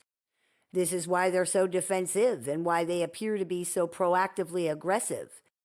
They're absolutely not confident or assured, absolutely uncertain and anxious. A narcissist's projective confidence and certainty is an act in the end. It's a defensive posture, an active, ongoing denial of reality. They can be decent at hiding it, especially at first, but the more exposure you have to these personalities, the better you can see it. In fact, it can end up being so obvious that people wonder how they ever could have missed it. It's just that they were not expecting someone to behave in a way that completely contradicts the reality of what they actually are. The reality is that the entirety of this person's projective image is often a lie. Whatever they appear to be, it often comes out that they're the opposite of that. The one blessing here is that because this is a performed identity and not an actual one, it's often not performed very well. It may be overdone or underwhelming. There are generally gaps and holes in the facade, areas where it can be seen through. Because it is a facade and not genuine, narcissists are usually unaware of this, and it often leads to them exposing themselves for who and what they really are. Because they're ignorant of what a person who legitimately had those qualities and legitimately was that kind of person would do or say. At first, it might seem like just a weird anomaly, some off thing they said, or what seems like a strange reaction to something. A cold pocket in an otherwise warm room, let's say. But the longer the relationship or the interaction goes on, the more of this there is, until people are left with no choice but to realize that this person is just not who they say they are. No one who really has those qualities or really is that kind of person makes so many mistakes when it comes to acting like a person who really has those qualities and really is that way. The only possible conclusion is that this is just not true. That's not how they really are. We often hear that the behavior of narcissists is confusing and makes no sense. That's true, but the biggest reason it doesn't make sense in the beginning is because we're still trying to match that up to the image that this person presented of themselves. If you remove that image from the equation and create a new image of them based on their actual behavior, it's not confusing at all. Most of the time, too, people are trying to match up words to actions. The creation of the idealized image of the narcissist is mostly done through words. Their actions actually usually do not support this image, and when we look back over the relationship, we often find that they never really did. It was really only just words. That's an important lesson that we can take away from this awful experience. When someone's words and actions do not match, something's wrong. When we think of the insecurity of narcissists, we can think of it most accurately using the last definition given here, which was severely lacking internal security and stability. A person's identity is their anchor. It grounds them as the thing which tethers them to reality and their experience of reality, not to mention themselves. When this is unstable, their anchor to reality and to themselves is not very heavy. It's not very grounding. When someone does not have this kind of anchor, you can generally expect them to be anxious, irrational, paranoid, fearful, defensive, all of the things that narcissists are underneath. You might also expect them to be inauthentic, performative, aggressive, moody, delusional, to have a personality that seems unfixed and that can change, all of the things that you would expect from someone who is not grounded in reality and who they are. In narcissists, this goes a step further, though, because in most situations where someone is not grounded in reality or who they are, they can become grounded because they do, in fact, have a stable identity. Even if it's somewhat unstable, it's generally more stable than what we see in narcissists. If someone does not have a stabilizing anchor like an identity, they cannot become grounded. This means they cannot stabilize. This is extremely important to understand. If there were one word that you could use to describe narcissists the best, unstable would probably be that word. Emotionally, psychologically, spiritually, even physically, for many of them, narcissists are completely pathologically unstable. This is perhaps the biggest issue when dealing with them on any basis and is one of the most important things to remember when doing so. A personality disorder is a holistic condition. Holistic means whole. In this context, we are saying that personality disorders are holistic because they affect the entire personality. That means everything a person does, says, thinks, feels, believes, everything is impacted by this somehow. This person is not stable. Everything they think, feel, say, do, believe, hold dear, who they are, what they are, all of it can change radically in very little time because it's based on things that are unstable. Personality is the expression of identity. If a person's identity is chaotic and unstable, their personality will be too, as will most other things about them. As an illustration of this, people often say that narcissists are chameleons or that they are mimics. They are definitely that, and they have this adaptation because they don't have a stable identity to express, so they take pieces and parts from other people instead to try to create one. These things are used as guideposts or touchstones to help the narcissist get through life as they try to decipher how to behave, what to say, what to do, what to think, what to believe, what to choose, how to feel, and who they are without any real understanding of any of these things. To not have a strong, stable identity causes people to feel ungrounded, untethered, and lost. Narcissists are no exception to that, and it accounts for a large part of their fearful orientation to the world. When you don't even know who you are from one minute to the next, how can you ever get to know anybody else? How can they ever get to know you? How can you ever trust anyone? How can you ever be sure of anything? You can't be, so in the case of narcissists, they just pretend. They pretend to be things they're not, to know things they don't, to have answers they don't have. They live in a world of illusion. But an illusion is all it is. If you've ever argued with a narcissist, and if you're listening to this, you probably have, you probably notice how easy it is for them to become uncertain about what they're saying or to change it, or how often they accuse you of trying to cause them to be uncertain about what they're saying. That's because many times they aren't really sure of what they're saying is true or right or not. Because of that and the fear attached to this uncertainty, they have to double down and insist that they are correct, especially when they're unsure. This points to their insecurities. Secure people are able to admit that they could be wrong or that they don't know something. With the fairly recent popularity of the term gaslighting, you can see this very clearly.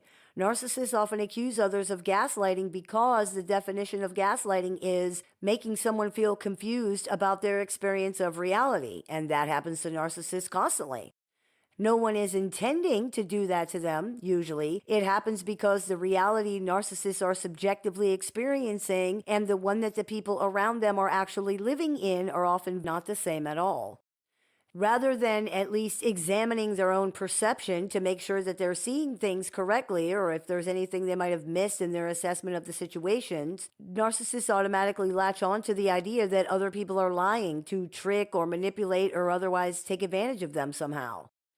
This is arguably safer and less stressful than having to face that they could be wrong, because when they have no way to ground themselves, being wrong about anything means you could be wrong about everything. And this creates an existential fear in a person who has no ability to stabilize themselves and nothing to anchor themselves to.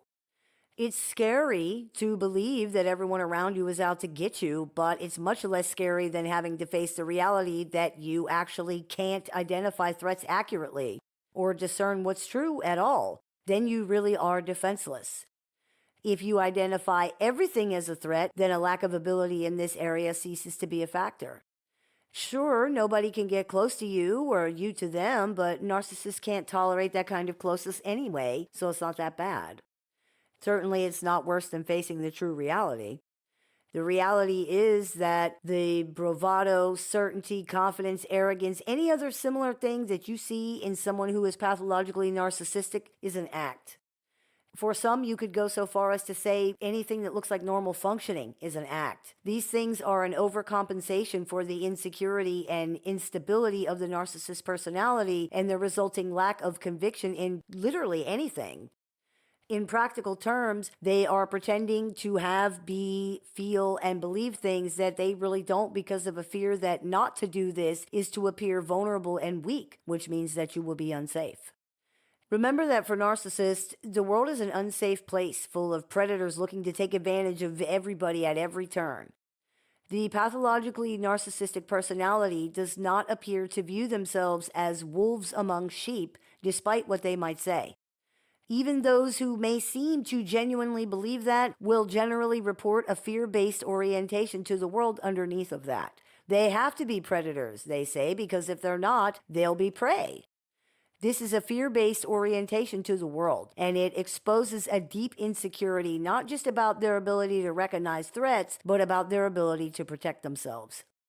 This is a pretty fundamental insecurity, and it affects them on many levels. Whereas most other people would recognize that this being taken to such an extreme is a problem and get help with that, narcissists simply believe that everyone is a monster, so they have to get them before they themselves get gotten. This is a sad thing, but remember that your pity and compassion are very likely perceived as weakness by this person. This is completely wasted on them. Anyone who has ever tried to talk to a narcissist about trust or love or any type of fundamental goodness has likely been laughed at or made fun of. They generally do not believe in any of these things, and people talking about these things are perceived to either be complete fools believing in fairy tales or sly manipulators trying to make a fool out of the narcissist. This again exposes deep fear and a deep insecurity regarding trusting other people. Another reason they are fundamentally insecure is because narcissists are dependent on others to regulate themselves and to secure their needs. They don't trust other people at all, and they don't really have a way to ensure that others will do what they want except to try to make them. This is an imperfect method that doesn't work anywhere near as well as they need it to, and this causes massive insecurity on their part regarding basic needs and their ability to function. Their attempts to control others expose this insecurity, as does their inability to tolerate when people don't do what they want. Secure people don't need to control others, and they can take no for an answer. If someone feels they have no power or control over anything and no ability to secure even their basic needs, that creates a feeling of vulnerability that far surpasses what most people think of as insecurity. This is the daily existence for many narcissists, a scramble to regulate that fear and secure the things that they need. Unfortunately, these things are generally procured from other people, and because the narcissist cannot control other people, this creates extreme feelings of instability and insecurity. This inability to control other people features largely in the insecurity of narcissistic personalities. Remember again, we are not talking about insecurity as it is thought of by most people, where it means that someone just feels not as confident about something as they could. This is insecurity in the sense of not being stable and secure as a human being able to exist and function in the world. These are people who generally have no true identity, no ability to regulate themselves, no ability to meet their own needs, and no true confidence or belief in anything that they think, feel, believe, do, say, hear, or know. No anchor at all. It would be like if you had a house built on an unstable foundation. The house will not stand long.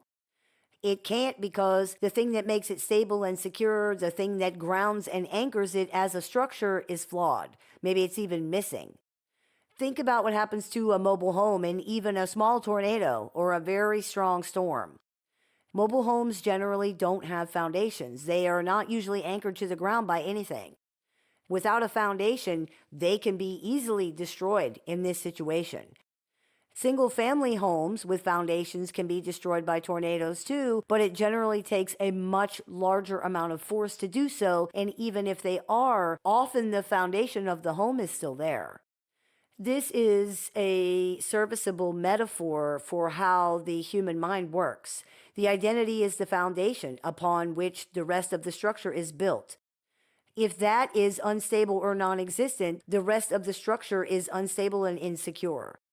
Your identity is what makes you you.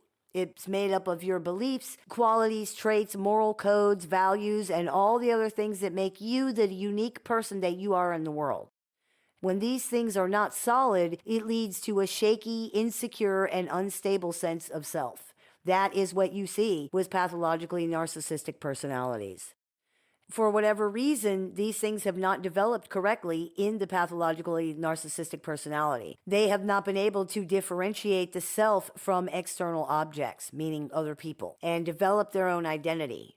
This process, which is supposed to begin when a person is less than 1 year old, was never successfully completed in narcissists and is now trying to complete itself over and over again, which is what creates the push-pull of these relationships.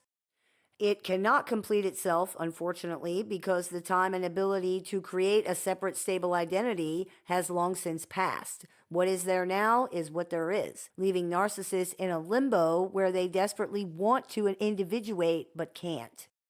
They are constantly struggling to build and assert an identity that they don't actually have, trying to fight against the feeling that they're going to be swallowed up by people around them and disappear.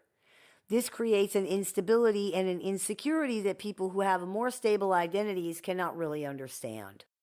Narcissists are not the only people this happens to, of course. It can happen to anybody who has an unstable identity. The adaptations narcissists use to cope with or get around it are often abusive and predatory, however, and this is where the problem is. Generally speaking, they create an image of themselves that fits into whatever they think is good or strong, and then walk around the world trying to force people to agree with them that this is how they really are. Because this is not actually who or how they are, the means they have to use to achieve this are unfair and deceptive. This is not necessarily a conscious choice per se. It's not like most narcissists decided as children to create a fake persona and pass it off as real. It's more that this is what the brain does to get around the fact that there is no stable identity. Human personalities need a self-image in order to function, and since narcissists don't have a secure real one, the brain creates an idealized one instead. There's often a main image, the victim, the hero, the mother, the good guy, and then offshoots of that main image that are more closely fitting to the situation. This is that mimicry, again, the chameleon-like behavior that people often talk about. It's a natural adaptation to the lack or even complete absence of a stable identity. However, that being said, narcissists do know after a fashion that what they're telling people and how they are representing themselves is not the reality. It appears to be something more like, this is who I would like to be, or this is who I wish I was. As the relationship goes on and they no longer idealize you, it turns into, well, this is who I would be if you deserved it, or if you would let me. It's doubtful they view this as deceptive since they believe that to be true. The fact that this isn't actually who they are either way seems to be beside the point, as far as they can see it. The fact that so many people cannot see through to the insecurity of narcissistic personalities is a testament to how good these folks really are at hiding it, and in a manner of speaking, they do that by not hiding it at all. They hide it in plain sight, as it were. It's so much a part of things that you don't see it, especially because they keep on with the constant misdirection from the thing that's there in plain view all along. Their behavior actually points to their fundamental insecurity like a neon sign, but because it's so constant and in some ways so obvious, it's overlooked. Well, of course it is. There's too much other stuff going on. It's like not noticing the hum of the heater because some chaotic TV show is blasting. You can feel the heat, and if you focus, you can hear that it's on, but the TV is distracting you because it's so loud. When the TV show stops blaring, or when you focus and really listen, you can hear that heater plain as day. It was always there underneath. That is how the deep-seated fundamental insecurity in narcissists is. It's underneath of everything the entire time, setting the temperature and impacting the entire climate of the relationship without really being noticed because Bozo the Clown is on the TV, shrieking and screaming and laughing and dancing and honking horns and doing cartwheels, being so distracting that you just don't notice it in a conscious way. But it's there, and once you see it, you can't unsee it.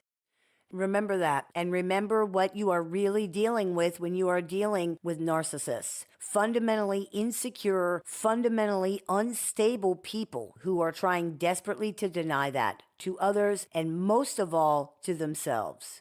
You're dealing with a decent mimic, a mediocre actor, and that's it.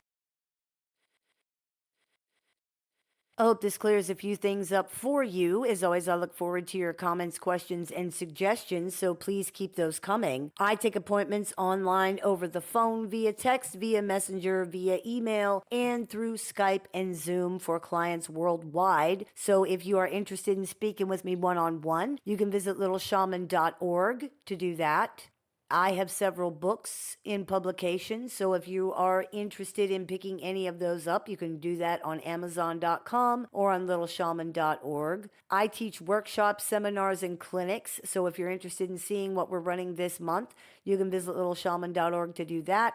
And if you're interested in joining our support group with access to exclusive content, weekly support meetings, and more, you can visit littleshaman.org to do that as well. You've been listening to the Meditations and More podcast brought to you by Transrelational Healing and ShamanSpiritCenter.com. That's me, the Little Shaman. May the Great Spirit bless you. Have a beautiful day. If you've been struggling through dealing with or recovering from an unhealthy relationship with a narcissist or other toxic personality, the Little Shaman has a catalog of over 500 YouTube videos designed to support your journey from discovery to recovery. You can also find additional resources on the Little Shaman website, including tools, courses, workshops, a support group with weekly meetings, and one-on-one appointments with the Little Shaman that are open to clients worldwide. There's even an AI chatbot built and trained exclusively by the Little Shaman using her work that can answer questions 24 hours a day, 7 days a week. For more information, visit littleshaman.org. You can listen to The Little Shaman wherever you find your favorite podcasts.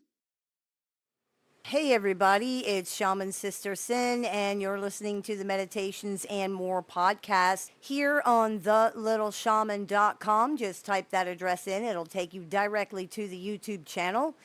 Today's episode is brought to you by Transrelational Healing, ShamanSpiritCenter.com, and LittleShaman.org. That's me, the Little Shaman.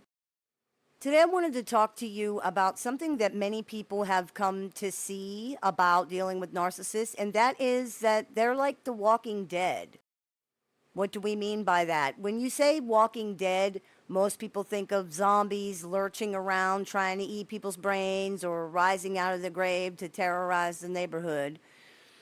There's certainly a metaphor you could pull out of that, more than one really, but what we're talking about here is a little less ghoulish, though perhaps no less scary for all of that.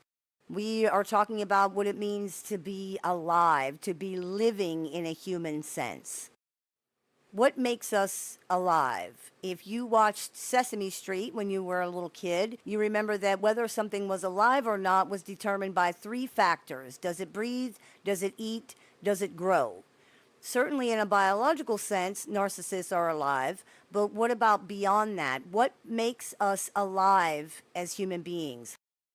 We could argue that growth is a big answer to that. We're no different from other living things in this way. For example, if you planted a tree 20 years ago, then you went back to check on it and it had not changed one bit, you wouldn't be like, oh, that's fantastic. You'd be like, this tree did not grow at all. What the heck is the problem? You would automatically realize something was wrong because it didn't grow at all. This doesn't just apply to physical growth either for human beings. We also need to be able to engage in mental, emotional, and spiritual evolution, to be able to adapt, expansion of perspective, the ability to change. If we can't do those things, then there's really only so much we can learn and really only so far we can go with anything. If you cannot learn from your mistakes, if you can't expand your perspectives, if you can't do different things when you need to, if you can't learn from your failures, then you're going to continue to do what you've always done, even if it doesn't work anymore, even if it never really worked. As many a motivational poster has warned us, if you continue to do what you've always done, you will continue to get what you've always got. Questionable grammar notwithstanding, that is very good advice. This is what you see so often with pathologically narcissistic people. They tend to have serious, even extreme difficulty with psychological flexibility and adapting. Many narcissists claim that they're evolving, but what you will find is just a new version of the same old scene. They find new excuses or justifications for the same things that they've been doing, thinking, or believing, and they call that growth. For example, someone who refuses to engage in necessary discussions or address real issues might try to justify that by calling it boundaries now. Or someone who's always been selfish and inconsiderate may continue to engage in that behavior but try to justify it by calling it self-care now. This is a new coat of paint on a very old car. Finding a new way to justify engaging in old behavior is not evolving. It's not growth at all. Narcissists are not the only people who do those kinds of things, of course, but the mechanism behind this behavior for them is rigid pathology and a pretty profound lack of self-awareness, among other serious issues. They may, in fact, believe they're legitimately doing something different. It's very difficult for narcissists to change their beliefs, perspectives, mindsets, and viewpoints. They generally have immense difficulty adapting to changing circumstances or when things don't go the way that they thought things would go. The amount of psychological rigidity here is extremely problematic. If you've ever tried to prove something to a narcissist, you already know that. This isn't just a gimmick or like a put on. They really do have serious difficulty with integrating new information. So much so that they very often will continue to say the same wrong thing even after they've been corrected and or proven wrong repeatedly. Many times it's as if they don't even remember having been proven wrong, and it's very possible that they don't, because the information that contradicted what they think or what they believe was just ignored. Even if they acknowledged it at the time, it was not integrated or processed in any way. It's just words that were being said. Pathologically narcissistic personalities can have such immature and primitive processing abilities that they legitimately cannot process or integrate contradictory information, like a baby. This is, for example, the reason that they engage in splitting and black and white thinking. Narcissists are unable to process contradictory information about the same object. However, whereas a baby generally matures into this type of capability, adult narcissists do not. They've already missed the boat on that, as it were. This makes the growth piece of being a living human being very difficult for them. What we see so often is that they become stuck, either in the past, or on negative things, or on things that never happened, or on opportunities they didn't capitalize, or something that they failed at, or on feelings, or on a state of being, or whatever else, and then they can't move on. There is no way for them to expand their perspective, let things go, or process things so that they can move forward with a better or different understanding. They just don't have that capability. They stay stuck, running around in circles in their minds and dragging the same things up, or arguing about the same things, or talking about the same feelings, or boring everybody with the same stories over and over and over again. Part of this is a choice because though they legitimately do have extreme difficulty integrating new information, they are very often reinforcing that problem by refusing to even try. This is largely due to stubbornness on top and fear underneath. The stubborn refusal to listen to anyone else or entertain any other perspective is exactly that. It's a refusal. They can't be wrong. They won't be wrong. They're not going to be wrong. That's it. They have to be the winner. They have to be right. And to them, that's winning. The fact that it causes them to stagnate and never be able to evolve is not considered. They held their position. That means they won. That's it.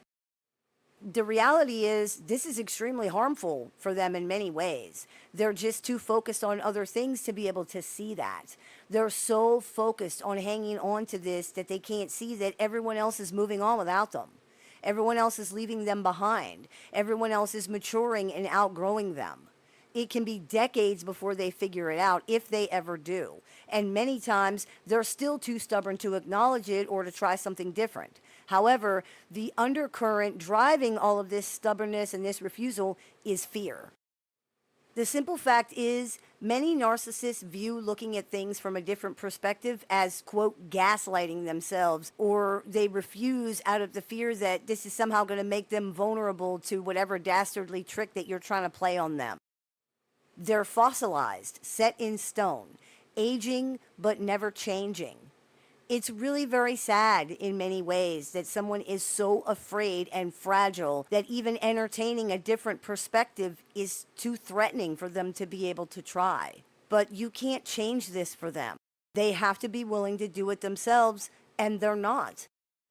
That's essentially what the word pathological means in practical terms in this context. A refusal to adapt or change even when it's necessary, even when it's required. It is what it is. This is completely unworkable, and in the end, it doesn't really matter why.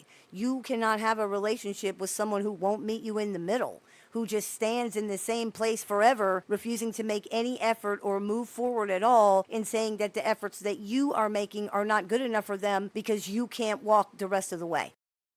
The infantile entitlement that you see here is also fear-driven. The attitude is, I shouldn't have to, but the unspoken conclusion of that sentence is, because I can't. Some narcissists will even say that. Unfortunately, this is where you have to leave them, in the past where they're stuck. Only the dead live in the past, clinging to the lives and wounds and patterns that killed them. You can't drag a corpse through life. It only slows you down or stops you from going forward. It does nothing for the corpse because the corpse is beyond help. You have to leave it where it is and move on because you're alive. You are growing and evolving and changing every day. They're not, and that's just how it is. I hope this clears a few things up for you. As always, I look forward to your comments, questions, and suggestions, so please keep those coming. I take appointments online, over the phone, via text, via messenger, via email, and through Skype and Zoom for clients worldwide. So if you're interested in speaking with me one-on-one, you can visit LittleShaman.org to do that. I have several books in publication, so if you are interested in picking up a copy of any or all of those, you can visit LittleShaman.org to do that, or find them on Amazon.com. I teach workshops, seminars, and clinics, so if you're interested in seeing what we are running this month, you can visit LittleShaman.org to do that. And if you're interested in joining our support group with access to exclusive content, weekly support meetings, and more, you can visit LittleShaman.org to do that as well. You've been listening to the Meditations and More podcast here on LittleShaman.com, brought to you by Transrelational Healing, ShamanSpiritCenter.com, and LittleShaman.org. That's me, Little Shaman. May the Great Spirit bless you. Have a beautiful day.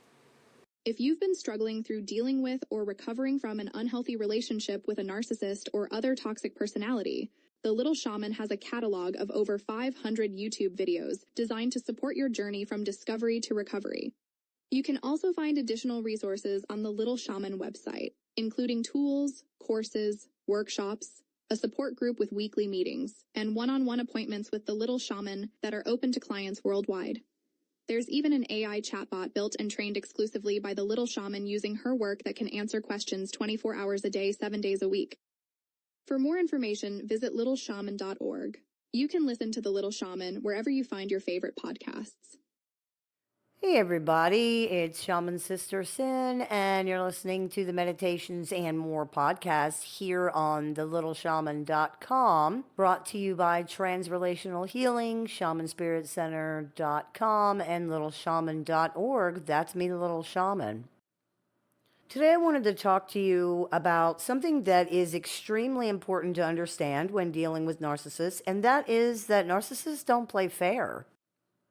When we are dealing with other human beings, there are certain sort of unwritten rules of engagement.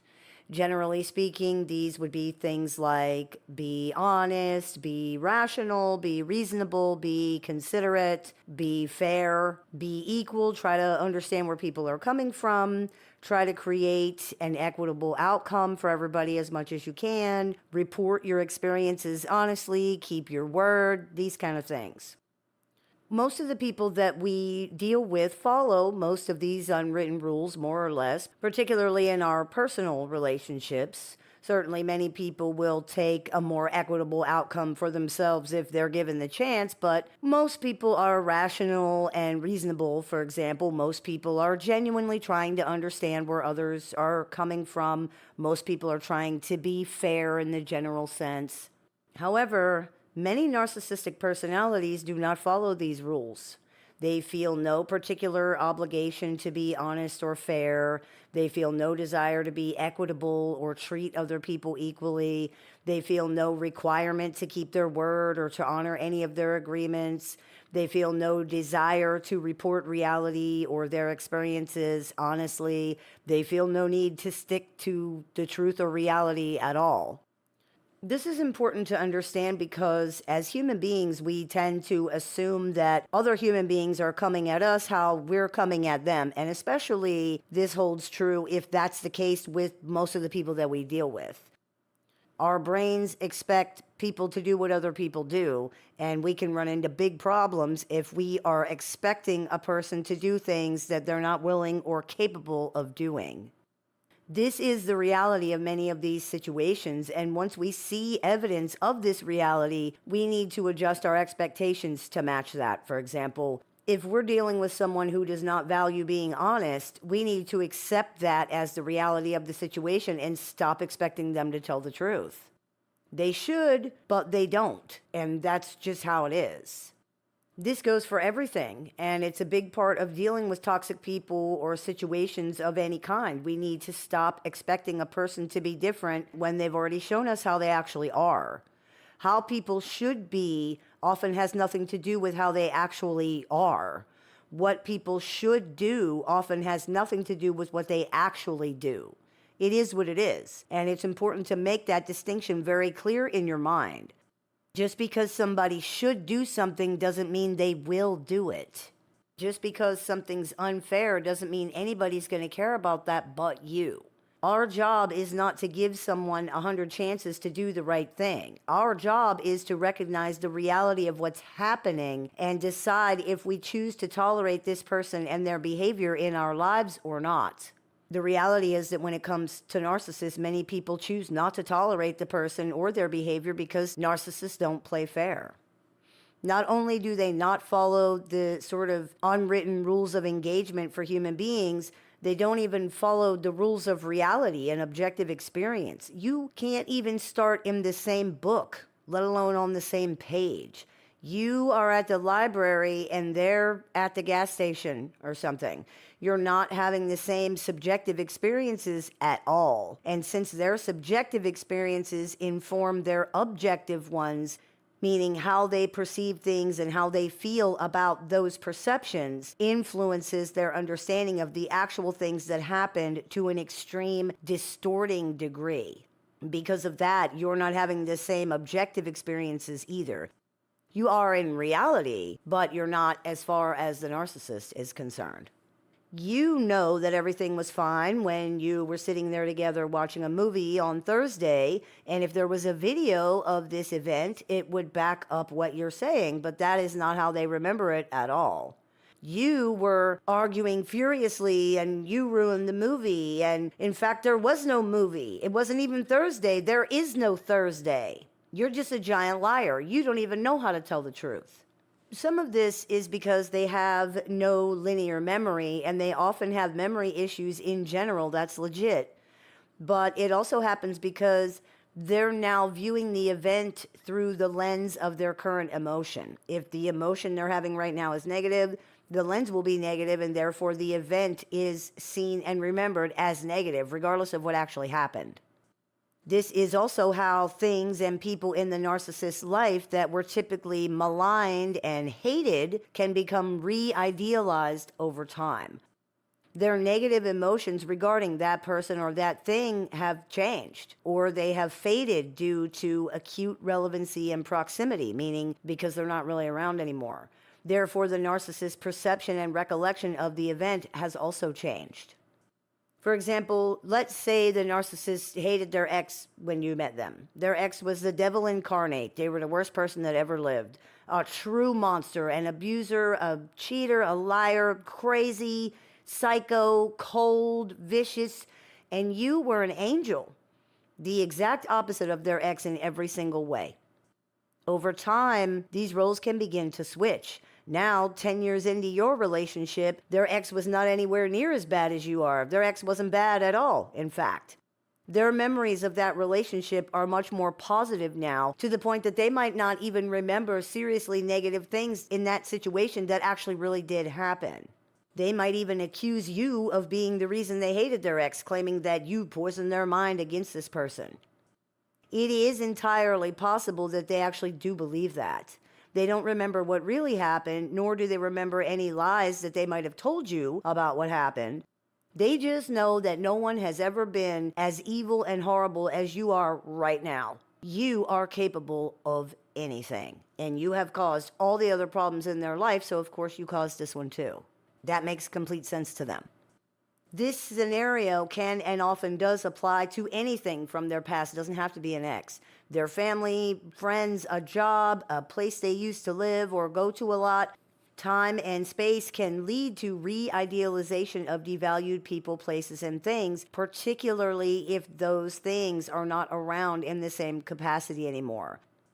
It can be sadly hilarious too, in a very terrible way, because many narcissists report their experience of this re-idealization as some kind of matured outlook and understanding on their part, when in reality, they're just engaging in the same old black and white idealized devalue cycle that they have always engaged in.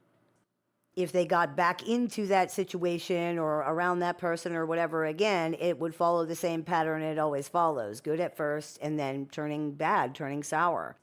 Illusion cannot stand up to reality, and illusion is all any of this really is. First, they are remembering it far too negatively, then they are remembering it far too positively. Both scenarios are extreme, and neither one is reflective of reality. Now, that's all assuming the narcissist's presentation of their flawed recollection of reality is sincere, which is often the case. These personalities really do have a lot of serious issues in the areas of memory, perception, and cognition. However, they also lie. In these situations, they lie because they're being contrary and they're simply refusing to agree with what you're saying just because you are saying it. They're lying because they're trying to hide something, because they're trying to make you look bad, and for various other reasons that really make no sense to people who are not disordered. This lack of narrative constancy and coherence alone effectively destroys communication, whether it's sincere or not. How can you communicate with anybody about anything if you can't even agree with them about what planet everyone is on? It's impossible. All it ever amounts to is a long, confusing time suck that frustrates and upsets people who are not only being gaslit about the actual events that took place, but also usually about the kind of person they are. Much of the time, the narcissist's subjective experiences involve them being wronged, cheated, harmed, overlooked, dismissed, or misled somehow. This is usually at the hands of other people, which means that many times their recollection of an event will include the person they experienced the event with doing something wrong to them somehow. This turns the entire discussion into the other person trying to defend themselves and reality and their character from being attacked by the narcissist and their ridiculous misrepresentation of what happened. This is not communication. This is meaningless nonsense and foolishness. There is no way to engage with this because it's completely outside of reality, and it's also completely unfair. As we discussed in the episode of the show called Narcissists and the Unfalsifiable Hypothesis, the issues with narcissists are very often subjective. People's motives, people's feelings, things that happened in the past which were not documented and therefore can only be recounted through memory. In other words, issues with narcissists very often involve things that cannot be proven false. They can't be proven true either, of course, but because they cannot be proven false, the narcissist insists that this is proof that it's true. You can't prove it false, therefore that means it's true. This is a completely unfair position to put people in, and it essentially makes it so that you can never be right, and the narcissist can never be wrong. Most people will accept proof of something, or evidence that they are wrong. Narcissists exist in a subjective space where there is no evidence or proof. If there ever is, they simply ignore or deny it. This way of operating effectively cripples your ability to communicate in any way with this person, make any point, or say anything valid at all because they simply deny that it's true even when you can actually prove it. This is another example of how narcissists don't play fair. They hamstring the other person's ability to have any side or to defend themselves and their experience in any way. They dismiss all proof or evidence as flawed, insufficient, fake, or meaningless. They dismiss even solid argument as the meaningless denials of a liar. Everything you say or don't say simply proves them right in their mind. It's an endless series of loaded, have you stopped beating your wife types of questions and accusations. With those types of questions, no matter how you answer, you can be perceived to have admitting doing something wrong. If you say no, for example, you're admitting to beating your wife and you're still doing it. Have you stopped beating your wife? No. Oh, so you still beat her? If you say yes, you're admitting to beating your wife in the past because yes, I stopped, which means I did it before. If you say, I don't beat my wife, you're dodging the question. Oh, so you're not going to answer me? Refusing to answer at all looks even worse. Pathologically narcissistic people attempt to trap you into, quote, admitting things in this same fashion by the way that they frame the things that they say. It's hard to say whether this is intentional or simply the way that they think. Because even very unintelligent narcissists do this, it's likely more related to the way that they think than anything else, but it doesn't really even matter because the end result is the same. No matter what you say, it will validate their conclusions and suspicions and accusations, even if you don't say anything. This is because it's not actually a real argument or an exchange where people have sides and they're presenting their sides. They're just attacking you, and you will not be allowed to defend yourself. You have no defense. You have already been found guilty. Understanding this is important because it helps people see why trying to engage in these situations is not recommended by most people. It's pointless. It makes no difference whatsoever. You cannot defend yourself. You're not on trial. You've already been convicted without ever even being given a chance to represent yourself in any way. This is extremely unfair, but narcissists don't play fair. They don't care about being fair. They don't care about fairness. They care about being right and vindicated. They care about winning. They care about punishing other people. When you realize that every interaction with a narcissist is potential evidence in an ongoing trial of your character in which no proof of your innocence will ever be accepted or considered, you realize the futility of even bothering. This is not a situation where this person is going to allow themselves to be quote unquote proven wrong, despite what may seem like protestations to the contrary. This can be tricky for people to navigate because, for example, many narcissists will repeatedly ask for evidence and proof or insist that you could convince them or change their minds, but then they reject every single thing that they're told or that they're shown as immaterial, irrelevant, inconsequential. The reality is that this is just not true, whether they think it is or not. You are not going to be able to prove anything to them because they made up their mind with no real proof or evidence in the first place. All you are really doing is handing them something to withhold from you so that they can feel powerful by not giving it to you. This only makes things worse for you. Narcissists are absolutely sure you are lying, and your denials, explanations, protestations, and evidence only convince them of that even more. It only serves to show them that now they have you exactly where they want you, and now you're panicking because you've been caught. They're holding all the cards, they're holding all the power, they are strong, you are weak. Of course, if you were to say, okay, fine, your mind is clearly made up, there's nothing I can do about that, so you just believe whatever you want then. This usually causes them to try harder to push you to want to defend yourself. They make even more extreme accusations maybe about your character. They might say things like, that proves I'm right because you're not even denying it, and other things designed to try to trigger you into defending yourself, because not defending yourself takes their perceived power position away from narcissists. Don't get confused here. This does not appear to be coming at all from a genuine place of truly wanting to believe you and just needing to be convinced. It's coming from a place of wanting you to keep defending yourself so that they can keep withholding, keep saying they don't believe you. It's just a power game. If withholding means that they can win in their minds, then they will do that. If giving in means that they can win in their minds, they will do that. This is why you often see that in Hoovers and situations where they're trying to regain control or re-secure the relationship after a person has attempted to exit it.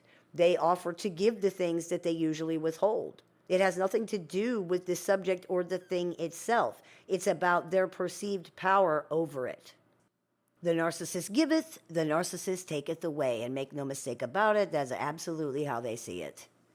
That is probably the biggest way that narcissists don't play fair, and it's also the biggest reason they don't play fair. Everything is about power and control on some level, and if you play fair, you might not win. They need to win because winning equals power, so they don't play fair. They are willing to use every dirty trick, stoop to every awful level, muddy every water, and do every single thing they can to make sure they come out the winner in every single power game they engage in. And since everything is a power game for pathologically narcissistic personalities, even simple small talk conversations, that means they are essentially doing this all the time. To be fair, because we actually care about being fair, narcissists think everyone else is doing that too.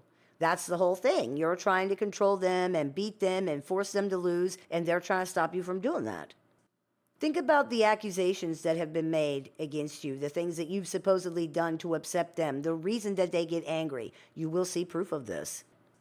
Narcissists constantly accuse others of trying to control them, trying to embarrass them, trying to sabotage them, trying to usurp them, trying to influence them, of trying to win, basically. Trying to overpower the narcissist and force them to come out bad or be the loser in the situation somehow. Narcissists see every situation as a contest and a competition and a comparison, and they have a little mental tally board in their mind that keeps track of whether they won or not. When you were at that office party and you didn't laugh at their joke, you were trying to humiliate the narcissist so they would look bad and you'll look better. That's a tally mark under your name. You won that one, which means they lost. When you asked them to hand you that pen and they did it like some spineless worm, you were demonstrating to everybody that you control them, even if there was nobody else there. That's a tally mark under your name. You won that one, which means they lost. And by the way, many narcissists really do look at it like that if you ask them to do something and they do it, no matter what it is, somehow you're controlling them, and they resent that enormously. These things are ridiculous. They're absurd. But if you've been dealing with someone who is pathologically narcissistic, you know that not only are they true, it can get much more ridiculous even than that. These personalities nurse extreme grievances against other people that the other people are not even aware of. They have no idea that the narcissist is so offended and aggrieved and hurt and angered by their behavior, because who the hell would be? Who looks at things like that? Narcissists do. And when dealing with narcissists, you are engaged in a war, a constant competition where you do not know the rules and you have no choice of whether to participate or not. Your name was automatically entered into the contest when you signed up for any kind of interaction with this person. You are forced to run in this race, but you're not allowed to win. If you are running faster than they can, this person will attempt to break your legs. Not completely. You still have to be able to run. They can't win the race if you're not in it, because it's not a race if there's only one person. They handicap you just enough so that you can still run, but you can't win. That's pretty much the summary of these relationships. You have to be able to run, but you can't be able to win. You are forced to compete in a game that you are not ever allowed to win. You can't even cheat somehow and just allow them to win so that the game could be over, because this is a race with no finish line. They don't want to just win anyway. They want to beat you. The point is for you to keep running so that they can keep seeing that they are legitimately beating you. You couldn't cheat anyway, because what are the rules? On what field is the game being played today? You don't know. You will never know. This is yet another way that it's rigged against you. All of a narcissist's emotional manipulations, all of their horrible abusive tactics, all the terrible things they do, it all comes down to this. Narcissists need to win, but they can only experience themselves in contrast and comparison to other people, which means that they need you to keep running so they can see that they're beating you. That's the important part. They have to see that they're beating you. When you are chasing them, when you're running after them, when you want something from them, they're beating you. When you outpace them, they trip you. They sabotage you, they manipulate you, they gum up the works, they throw sand in the gears, they attack you, sometimes physically. They do whatever they can to make sure you do not get ahead of them, because they simply cannot tolerate the feeling of losing.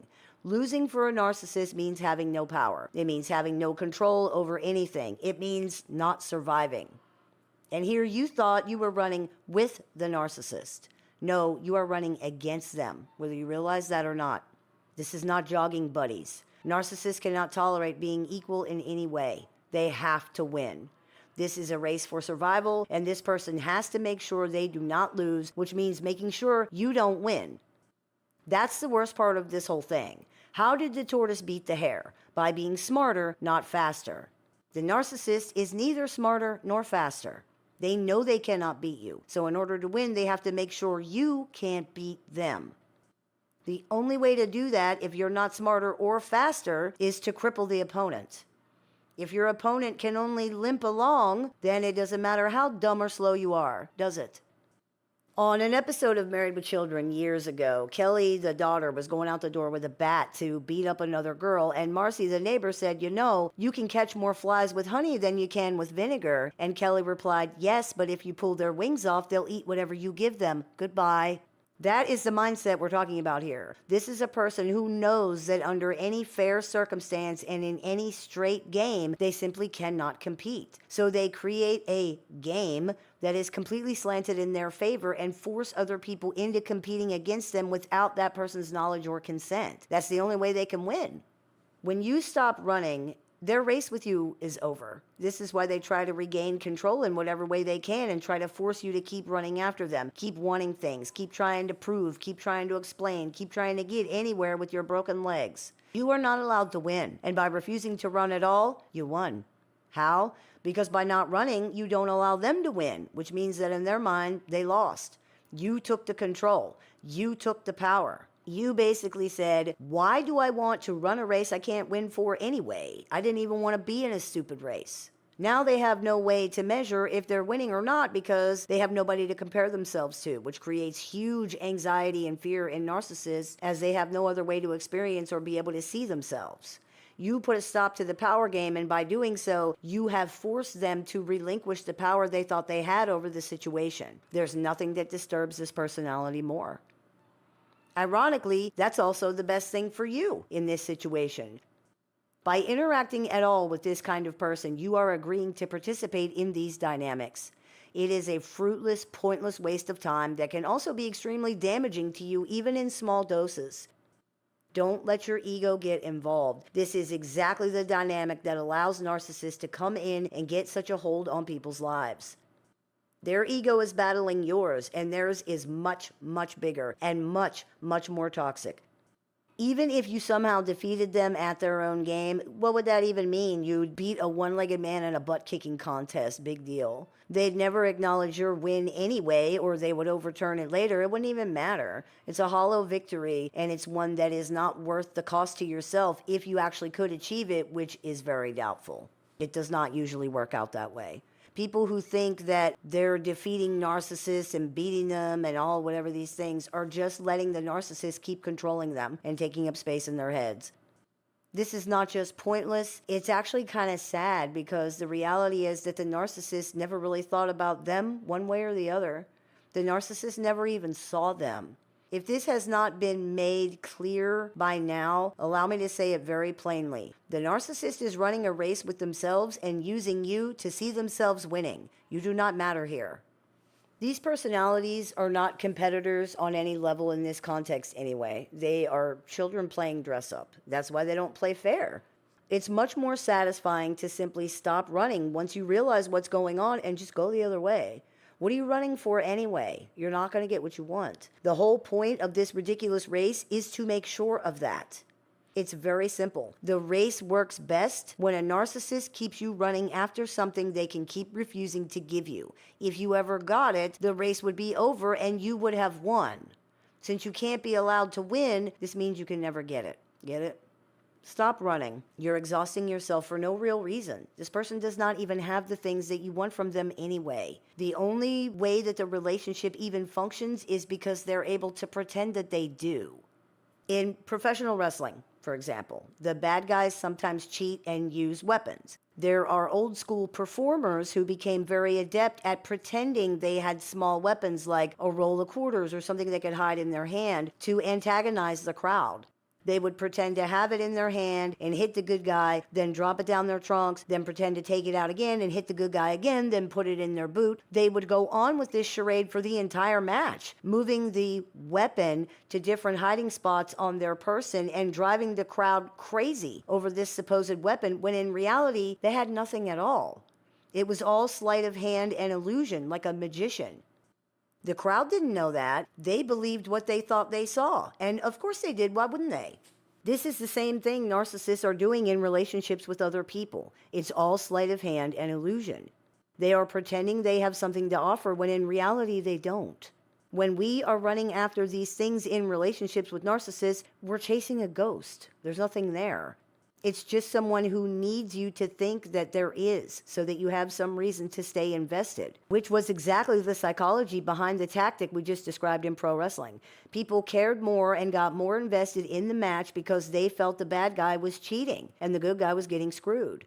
They would be willing then to pay more money to come back to see the good guy get his revenge for that. When you provoke people's emotions, they will become invested. We see that in TV shows, sports, politics, everything. When you take away your emotional investment in the narcissist, or even just stop letting it dictate your actions, you reclaim your power. You win. We say all of this to relate a very simple but very powerful lesson here. The way to win with people who don't play fair is not to play with them at all once you know that.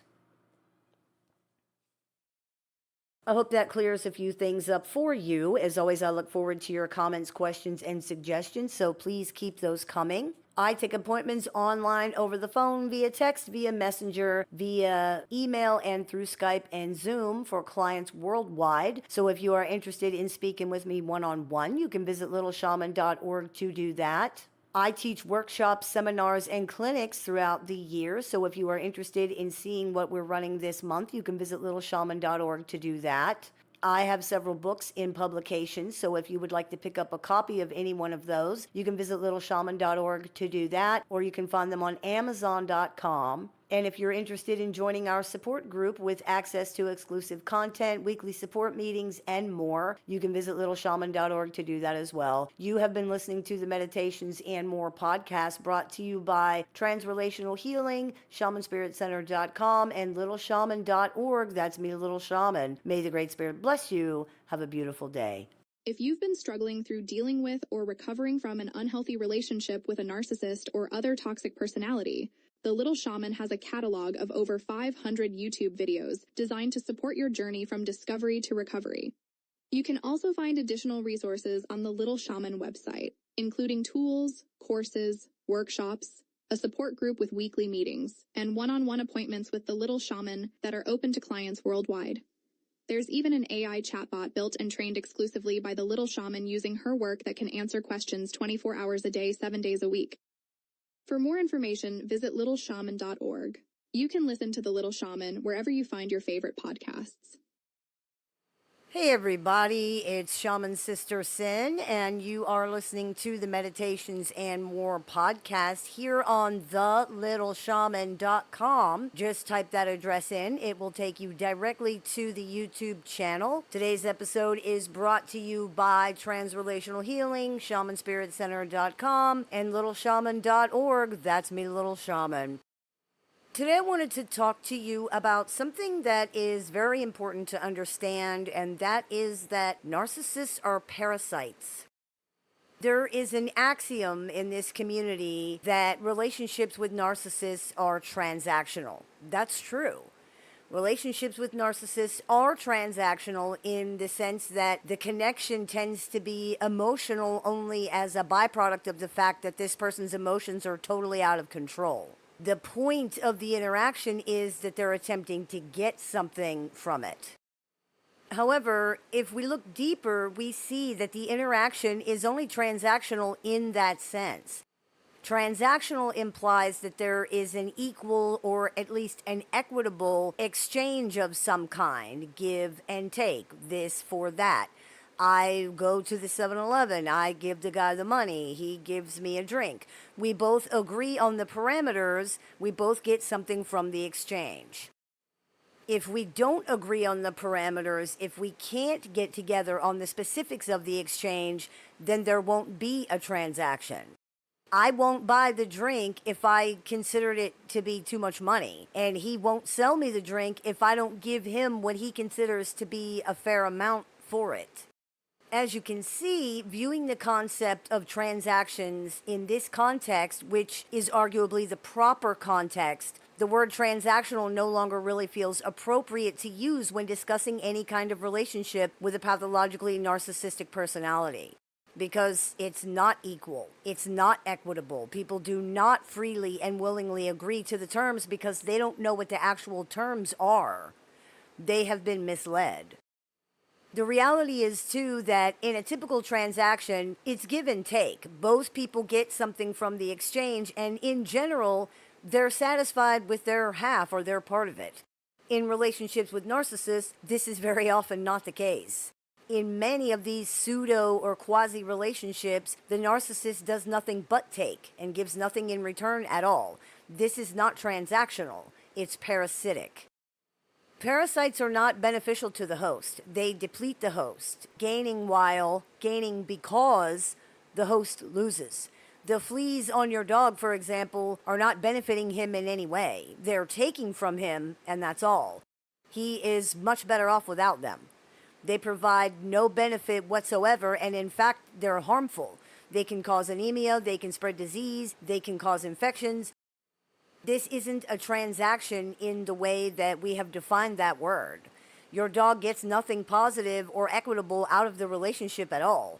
The fleas are simply feeding off of him, using him and taking what he needs for himself. This isn't malicious, as most parasitic behavior is not. It's just what they do. It's how they survive. That's important to understand because it illustrates that a relationship with narcissists itself is toxic before any overt or intentionally abusive or manipulative behavior, which there almost certainly will be at some point.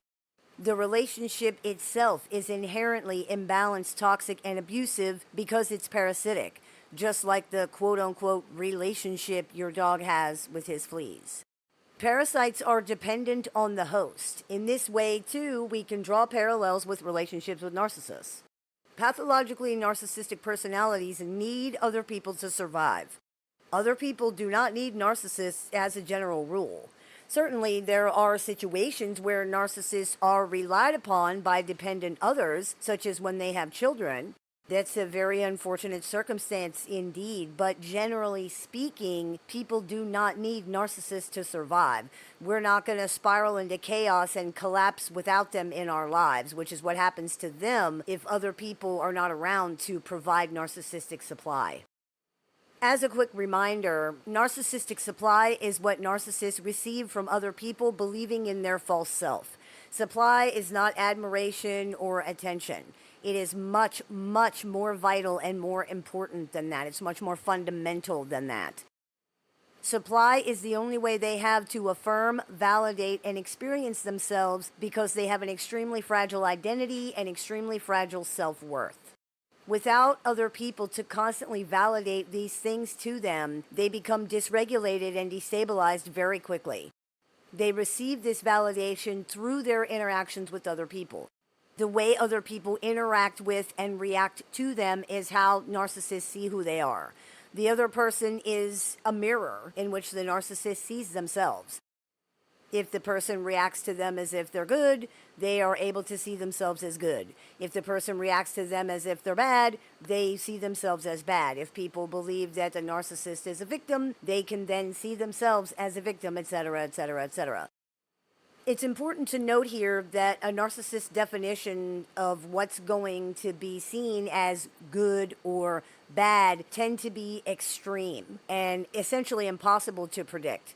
These things are not based in reality in any way. They're based on how this person feels at any given moment. Given their consistently negative internal experience and the amount of self-loathing that is in evidence here, it's a foregone conclusion then that they will eventually perceive you to be saying that they're bad no matter what you're actually saying. You can't beat yourself up about that. Regardless of what they might think, a narcissist's self-image is not the responsibility of anybody else. This is not the responsibility of other people.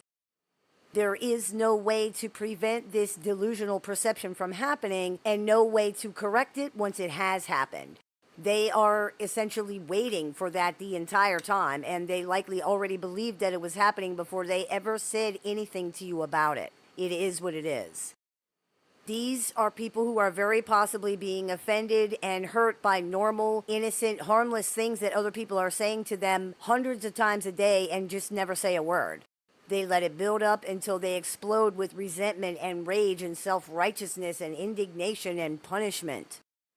They might not always scream and shout about it, because some of them don't, but the rage is still there and you will almost certainly feel it in some way. Narcissists are going to make sure of that. Part of the frustration that people feel in these situations is that there tends to be no direct consequence for the fact that they were tricked into buying into a transaction without knowing the actual terms. In most situations, they usually have some kind of recourse. If it can be proven that they were lied to or defrauded or whatever during a transaction, that's actually a crime. But in relationships, there is none of that type of recourse for it at all. A relationship with a narcissist is a truly fraudulent transaction because it's not a real transaction at all. It's a parasitic entanglement wherein the person allows the parasitic attachment because they're unaware that that's what they're doing. They are, in fact, being told that they're engaging in a reciprocal relationship. And by the time they figure out that's not what it is, it's too late to stop the attachment from occurring. It's not too late to address it, and it's not too late to get out of it, but that's generally pretty cold comfort to somebody who now has to struggle through recovery from this. It's kind of like saying, well, if you got bit by a tick and you get Lyme's disease, that can be treated. And that's great, but, I really would rather not have been bitten by the tick in the first place, you know what I mean? If I had known it was there, I definitely would have avoided it. But you didn't know it was there. You didn't know that it was attaching to you. Many parasites have developed adaptations to make it so that their hosts don't notice them or don't notice them while they're attaching. They use protective coloring. They can inject secretions that make the bite less painful. They attach to areas of the body where they're not going to be readily noticed. We could argue that most narcissists do similar things.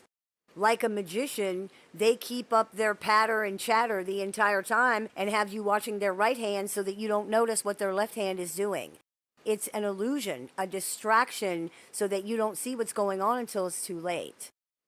Now, is this a deliberate, thought-out scheme? Perhaps for some of them it's reached that level of awareness, but to be honest, it really seems like to assume that they have any real understanding of their own behavior or motives is giving many narcissists way too much credit. After all, ticks and mosquitoes and fleas don't sit down and decide to develop these adaptations or these abilities. It happened because it had to. An alligator doesn't look like a floating log because it's choosing to. It didn't do anything for that to happen. That's just how it is. That's what alligators do. It's how they live. So, does this make narcissists somehow less dangerous? Well, does it make alligators less dangerous? No, it makes them more dangerous. And as an aside, this programming doesn't excuse a narcissist's abusive behavior because they are aware that hurting and exploiting other people is wrong. They are making the choice to do so anyway, often because they believe it's going to be easier for them somehow. It actually often isn't. They are notorious for self-sabotage and causing themselves enormous problems with their stupid decisions. But reality doesn't actually matter here at all. What matters is that in that moment, to hurt or exploit other people was what they felt like they needed to do in order to feel better, or to get something, or to get something done, or to get their point across, or whatever it was, so they did it. There's no excuse for that, ever. Mark Twain once said, "It's easier to fool people than it is to convince people that they've been fooled." And the reason for that is very simple. Who wants to be a fool? As with many situations that involve fraud, people who have dealt with narcissists often feel stupid, foolish, taken advantage of, ashamed, and that's understandable, but it's unfair and it's misplaced. There's no shame in trusting somebody, in giving people a chance. A person is not a fool for not seeing something they didn't know they're supposed to be looking for. They're not an idiot for trying to care. You see, This has nothing to do with intelligence. It takes no intelligence to lie to people or to jerk them around or to make up a bunch of stuff that's not true or to be a shady, scheming person. You didn't get fooled intellectually. Your trust was broken. These are very, very different things, and trust has nothing to do with intelligence. This is about being a decent person, and that is never something to be ashamed of. If you're dealing with a narcissist in your life, be sure to understand the true nature of these relationships. They're parasitic. These personalities genuinely cannot care about other people. They're just not built that way. They can attach, they can enmesh, they can become obsessed, but they can't bond to other people the way that you can. They can't care about other people the way that you can. It's just not how it is. Understanding this really helps with setting your expectations for interactions that you're forced to have with this person and protecting yourself. That is really the most important thing. I hope that clears a few things up for you. As always, I look forward to your comments, questions, and suggestions, so please keep those coming. I take appointments online, over the phone, via text, via messenger, via email, and through Skype and Zoom, clients worldwide. So if you are interested in speaking with me one-on-one, you can visit LittleShaman.org to do that. I have several books in publication, so if you are interested in picking up any or all of those, you can visit Amazon.com or find those also on LittleShaman.org. I teach workshops, seminars, and clinics, so if you're interested in seeing what's running this month, you can visit LittleShaman.org to do that. And if you are interested in joining our support group with access to exclusive content, weekly support meetings, and more, you can visit LittleShaman.org to do that as well. You've been listening to the Meditations and More podcast here on TheLittleShaman.com. Just type that in. It'll take you directly to the YouTube channel. Brought to you by Transrelational Healing, ShamanSpiritCenter.com, and LittleShaman.org. That's me, Little Shaman. May the Great Spirit bless you. Have a beautiful day.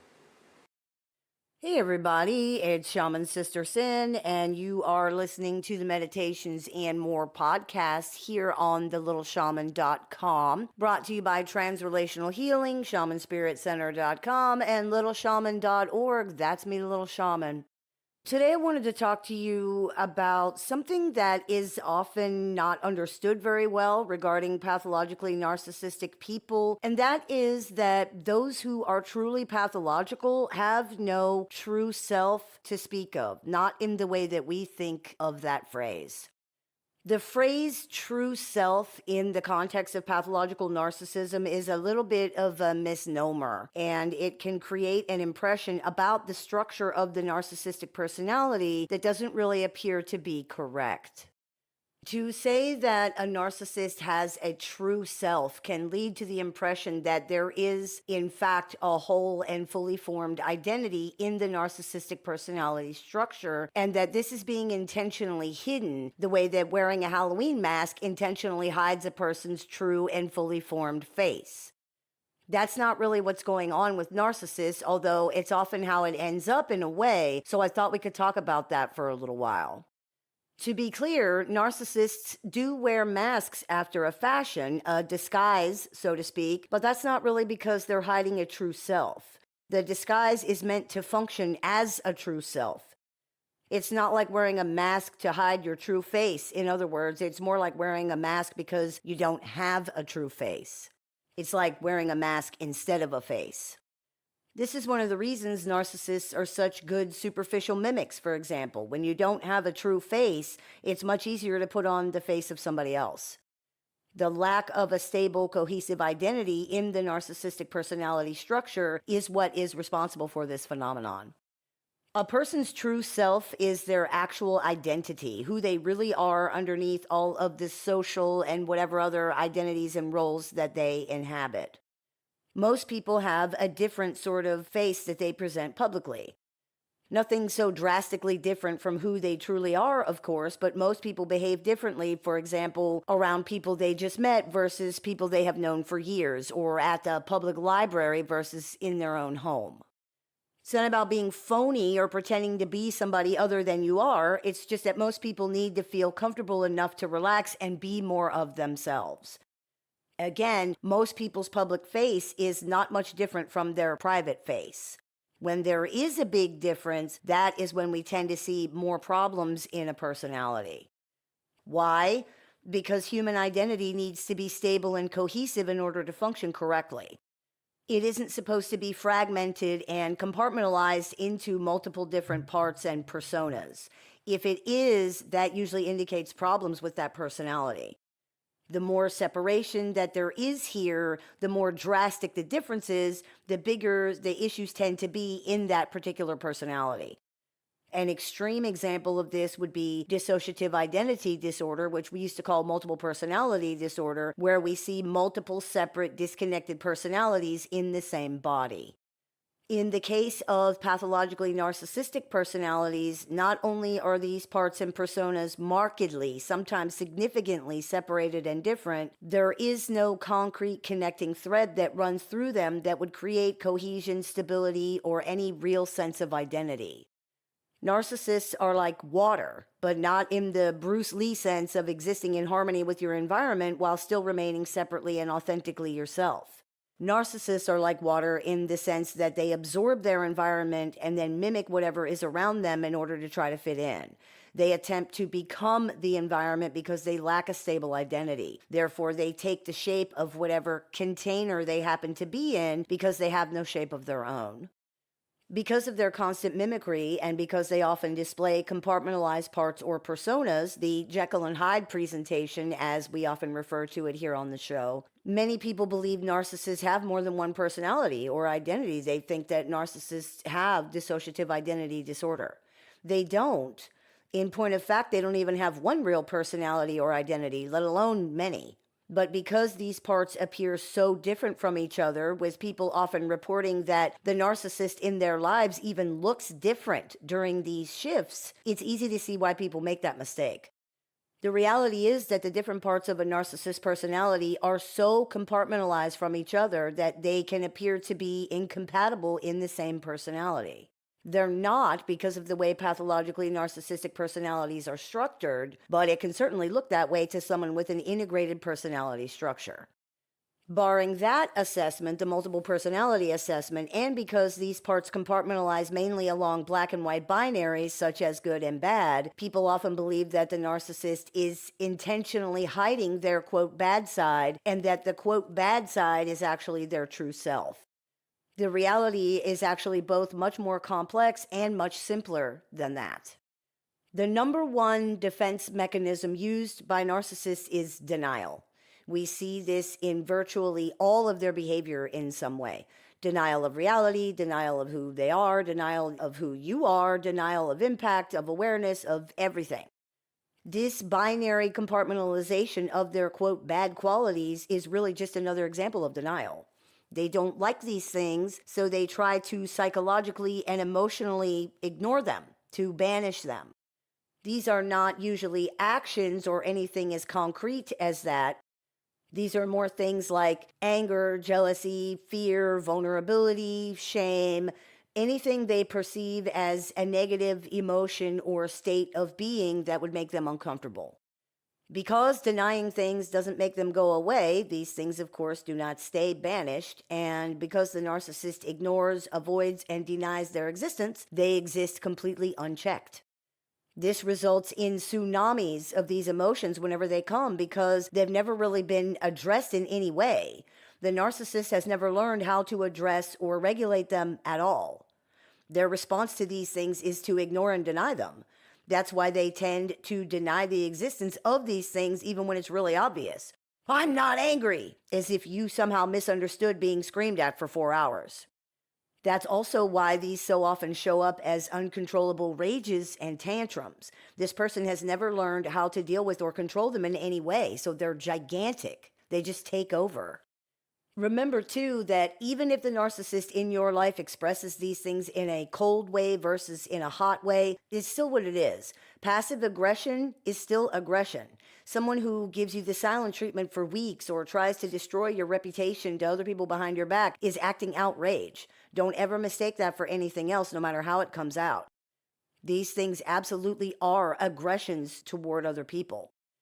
because these negative emotions and things are compartmentalized so completely away from most of the other things in the narcissist's limited framework of understanding about themselves, whenever these things show up, they can be shocking. They transform the narcissist into what seems like a different person. In the face of this tidal wave of emotion, a lot of times whatever limited ability a narcissist might have to engage in rational thinking is essentially obliterated. They are pure emotion screaming itself out into your face in some way or another. This is when any person is at the most dangerous, and narcissists are no exception to that, especially because this can not only show up just out of a clear blue sky, but it's showing up in a person who was never even suspected of anything remotely resembling what people are now seeing from them. It's shocking, it's scary, it's confusing. And because it's all of these things and more, we attempt to make sense out of it the only way that we can. Dr. Jekyll and Mr. Hyde cannot possibly be the same person. Simply not possible that these things coexist in the same personality. Therefore, one of them is fake. And why would anybody pretend to be a raving, abusive lunatic? This means the bad side is the true self, right? You would think so, and many people do, but it's only because they are starting with the assumption that there's a whole true identity here in the first place. In people who are truly pathologically narcissistic, there isn't. The reality is that Dr. Jekyll is Mr. Hyde, and neither of them are the narcissist's true self. They are both masks in their own way. The bad side is arguably even less of a real personality than other things that you might see from this person. Often it is literally just raw emotion with a voice.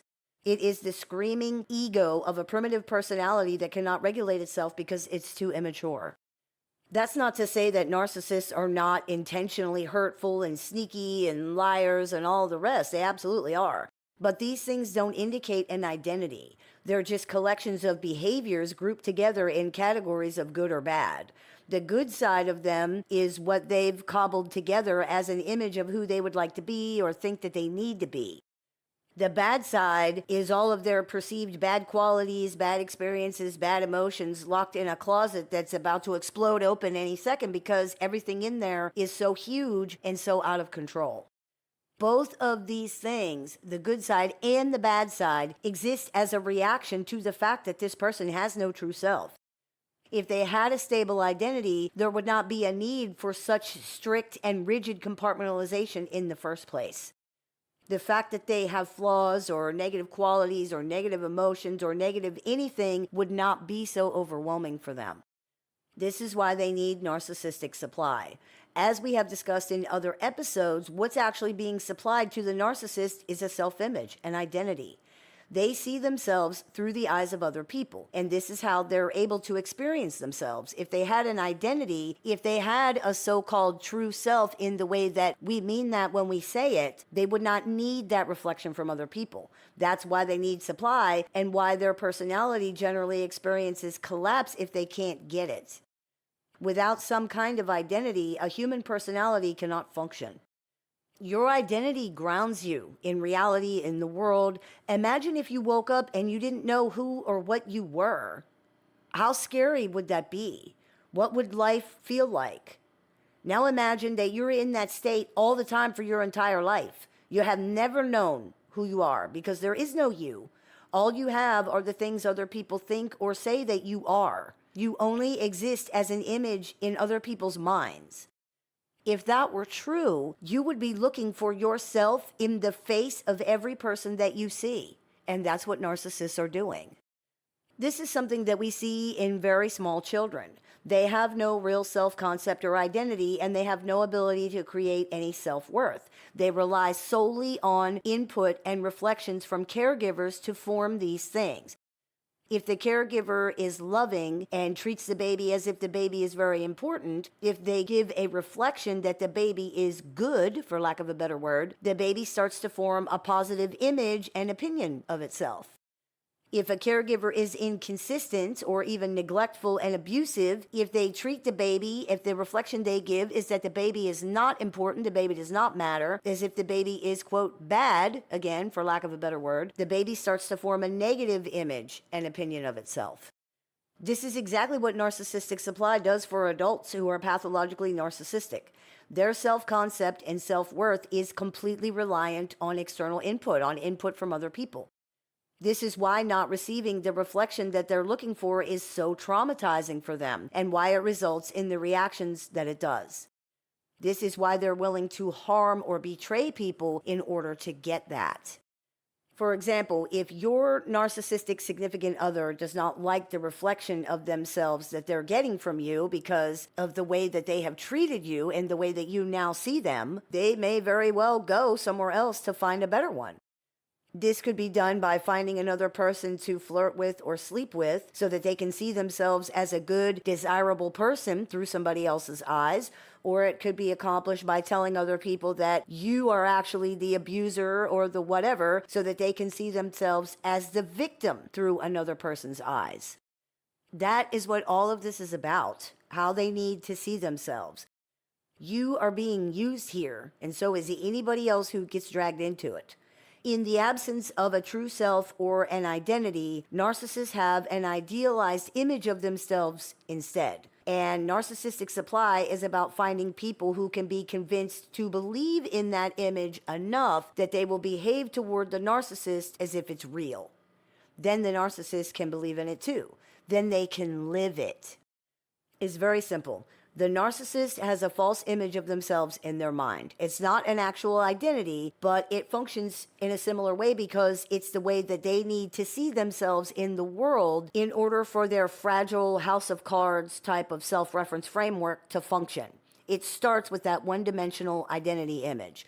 I am this, therefore this and this and this are true. For example, I'm a victim, therefore nothing is my fault, and I will always be the priority for everybody.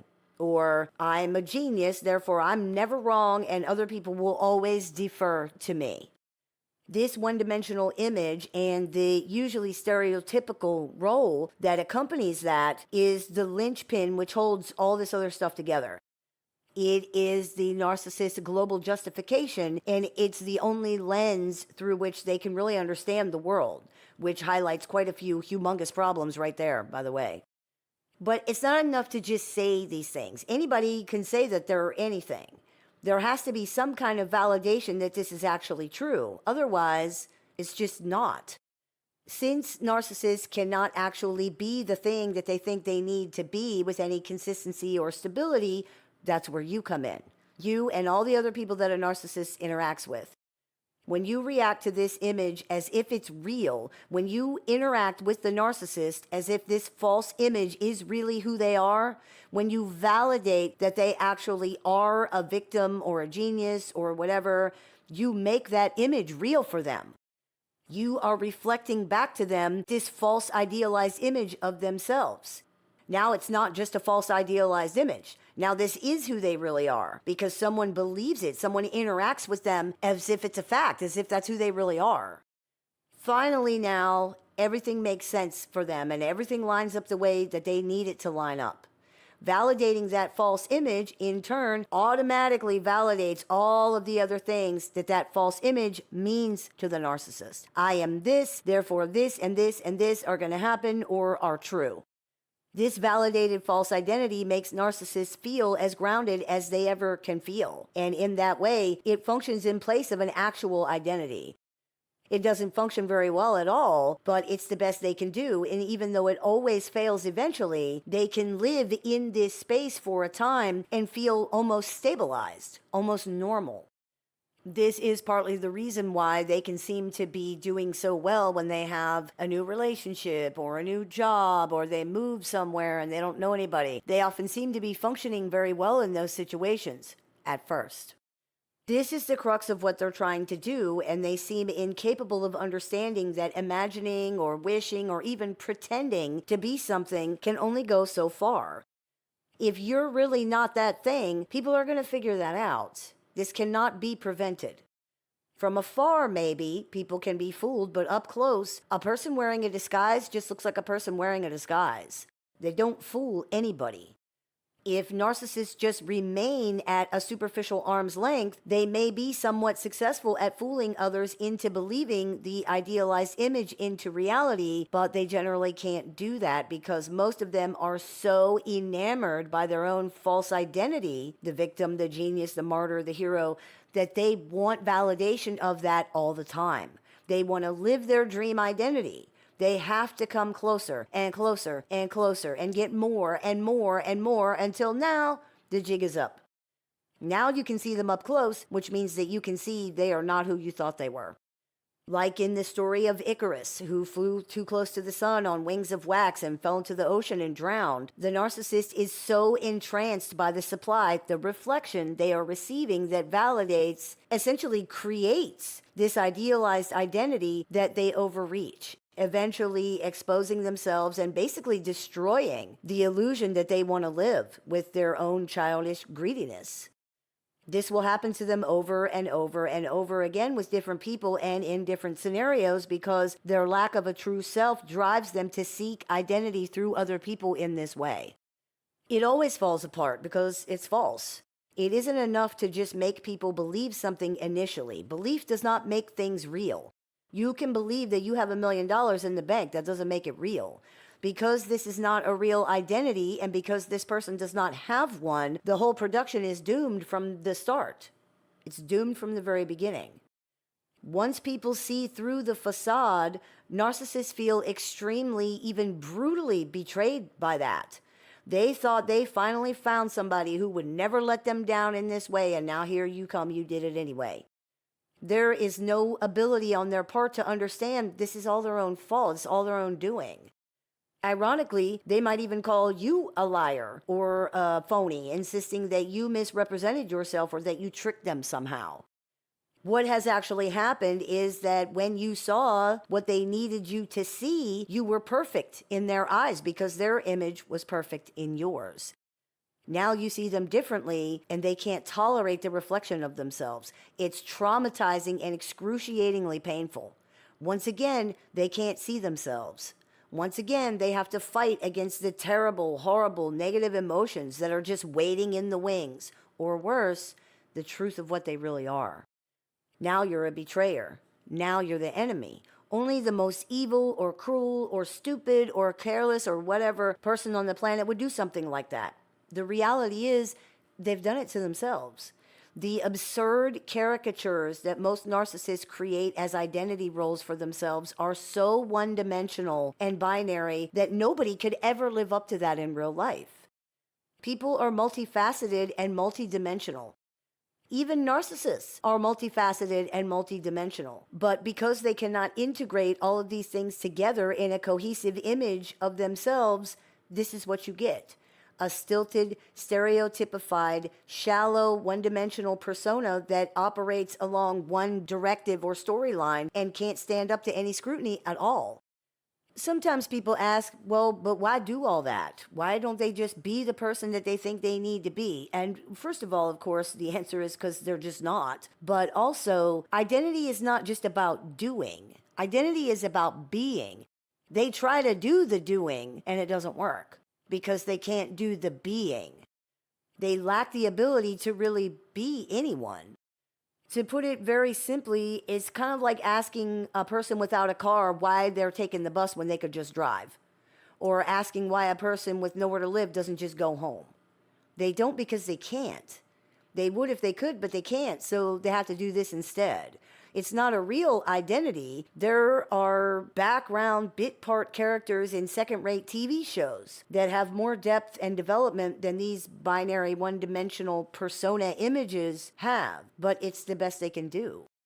It's important to remember, too, that even though in many ways the deceit here is intentional, it's also inherent to the process. In other words, this phenomenon is not something that narcissists are doing just because they want to do it. They do it because this is what their mind has to do in order to function, because it doesn't have an actual identity. There is no true self. It has to try to find or make one somehow, and that's what this is. It's just as automatic as the way that your mind works.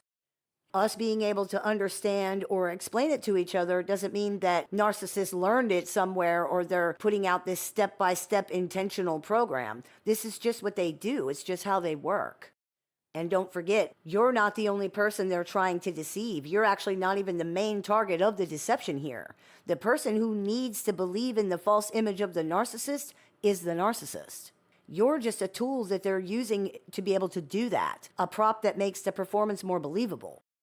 Your part here is important, but relatively speaking, it's pretty small. This is about them. You don't really matter very much at all in this equation. They could get the same thing from anybody. And really, once you get to know them even slightly better, once you start to see them even slightly more realistically, you actually cease to be a source of what they really need. The image of them in your mind is now tarnished. Therefore, the way that they see themselves through your eyes is tarnished, and it cannot recover because you will never actually believe in that one-dimensional persona again. Ever. It's done. For people with actual true selves, it's normal and healthy to get to know people better, to see more dimension to them, to get past any idealization to who they really are. For relationships with narcissists, this is a disaster because there's nothing else there. The closer you look, the less you see. It's just so hard to believe that a lot of times people don't recognize it, even though it's actually blatant and almost like in your face. It's difficult for people to understand this level of fundamental deception. Most people understand lying, of course, but it's hard to understand an entire person being a lie, being a deception. Like, how can that be? This is part of why people often talk about, for example, seeing behind the mask of the narcissist. They want to believe that they saw something real. But did they?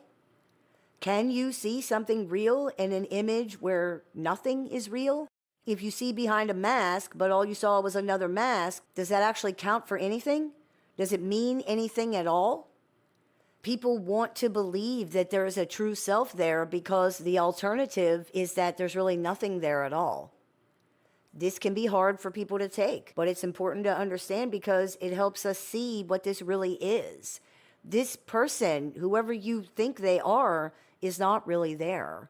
In many ways, the image you have of them in your head is all there really is to them as far as your relationship with them is concerned. That's why in different relationships, they can seem like a different person. A different image of them in someone else's head is now at play. If you don't believe that, push all of your images and projections aside and just look. Just listen. Observe them objectively and see what you find. How much depth, how much dimension, how much authenticity, how much originality, how much anything do you actually see? The pathologically narcissistic personality is not a whole and complete person in many respects.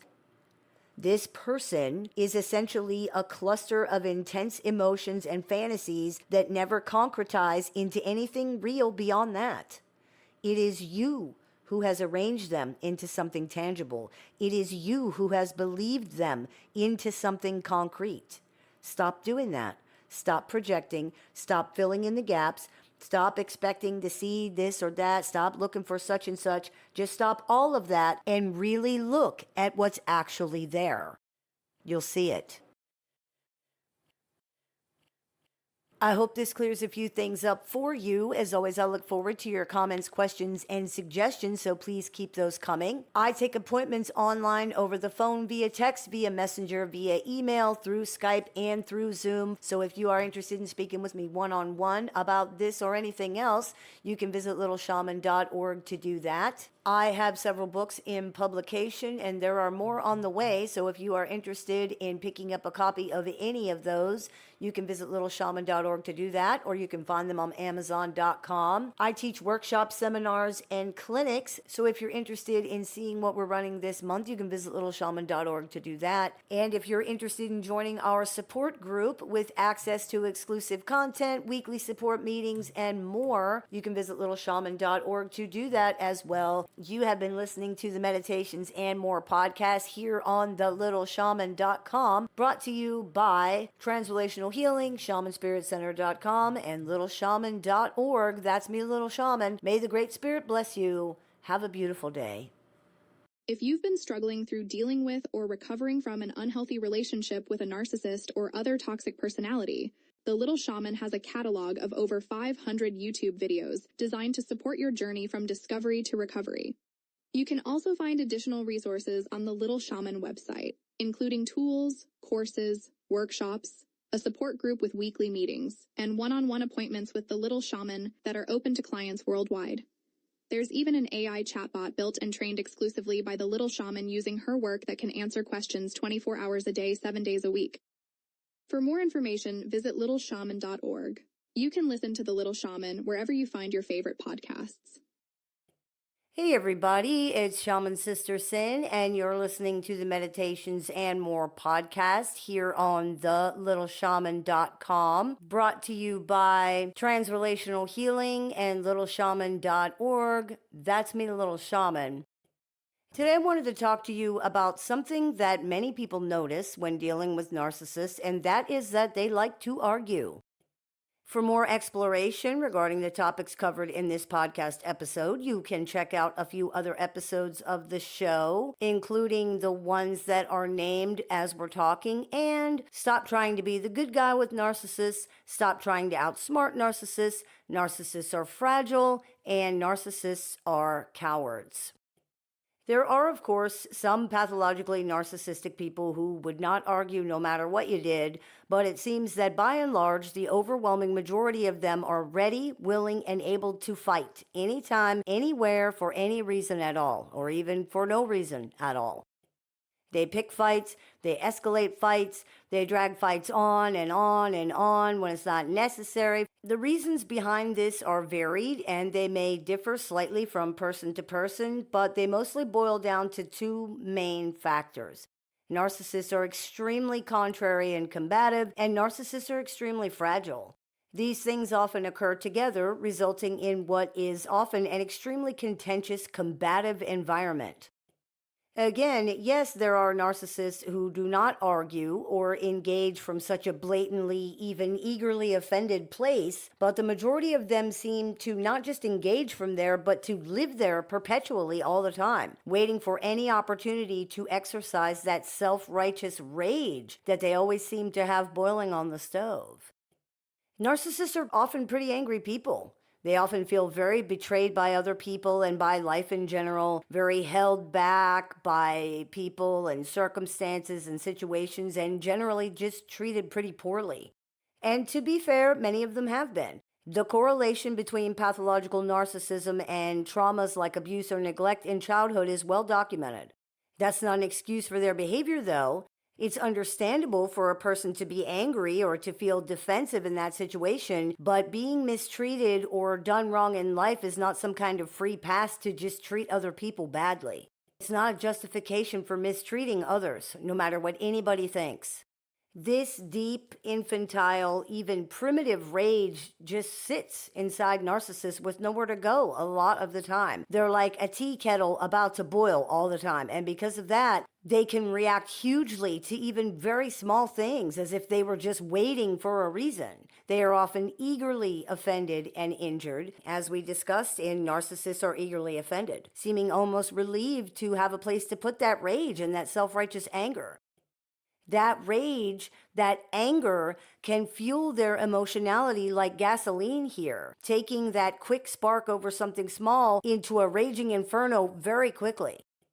People who are not used to this or who haven't seen it before are often shocked by the level of reaction over such minor things, and the nonsensical arguments often used to justify that.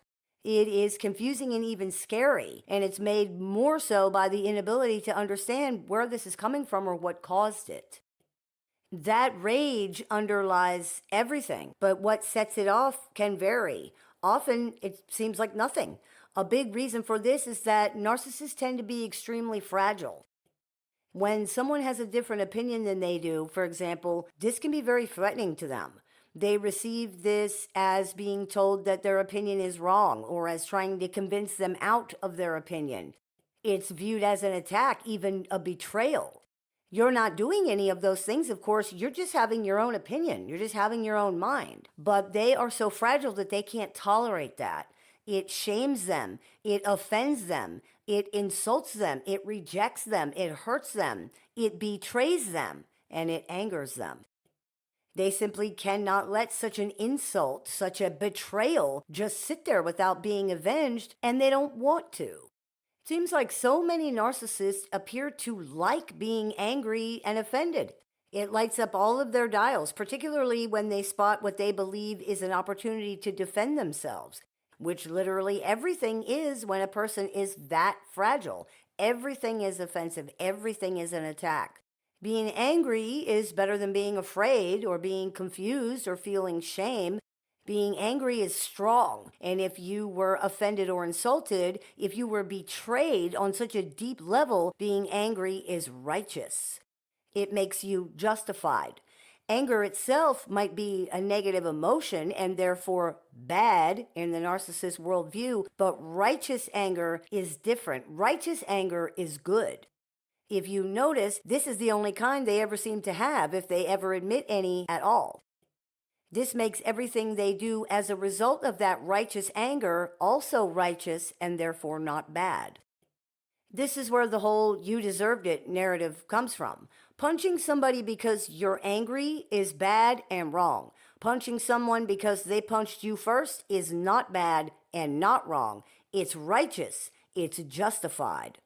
This removes the concerns that many of them have about confronting other people.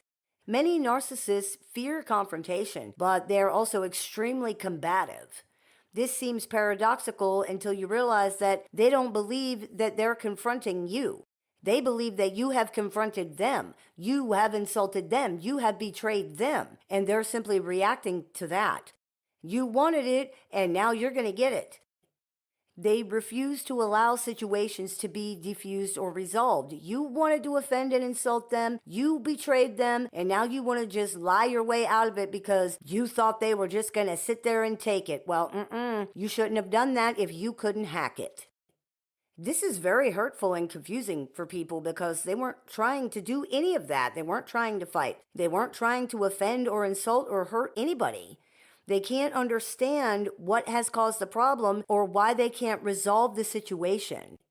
The reality is that there is no way for you to ever know all of the dozens of ways that a narcissist could take something because you're using logic and they're not. There's also no way for you to resolve the problem because the narcissist doesn't want the problem to be resolved.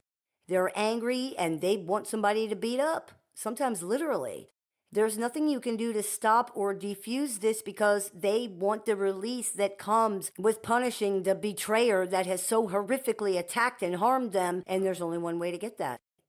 In the episode of the show called "Stop Trying to Be the Good Guy with Narcissists," we discussed a fable, The Wolf and the Lamb, and a Russian distillation of the moral of that fable, which was, "My need for food is guilt enough of yours."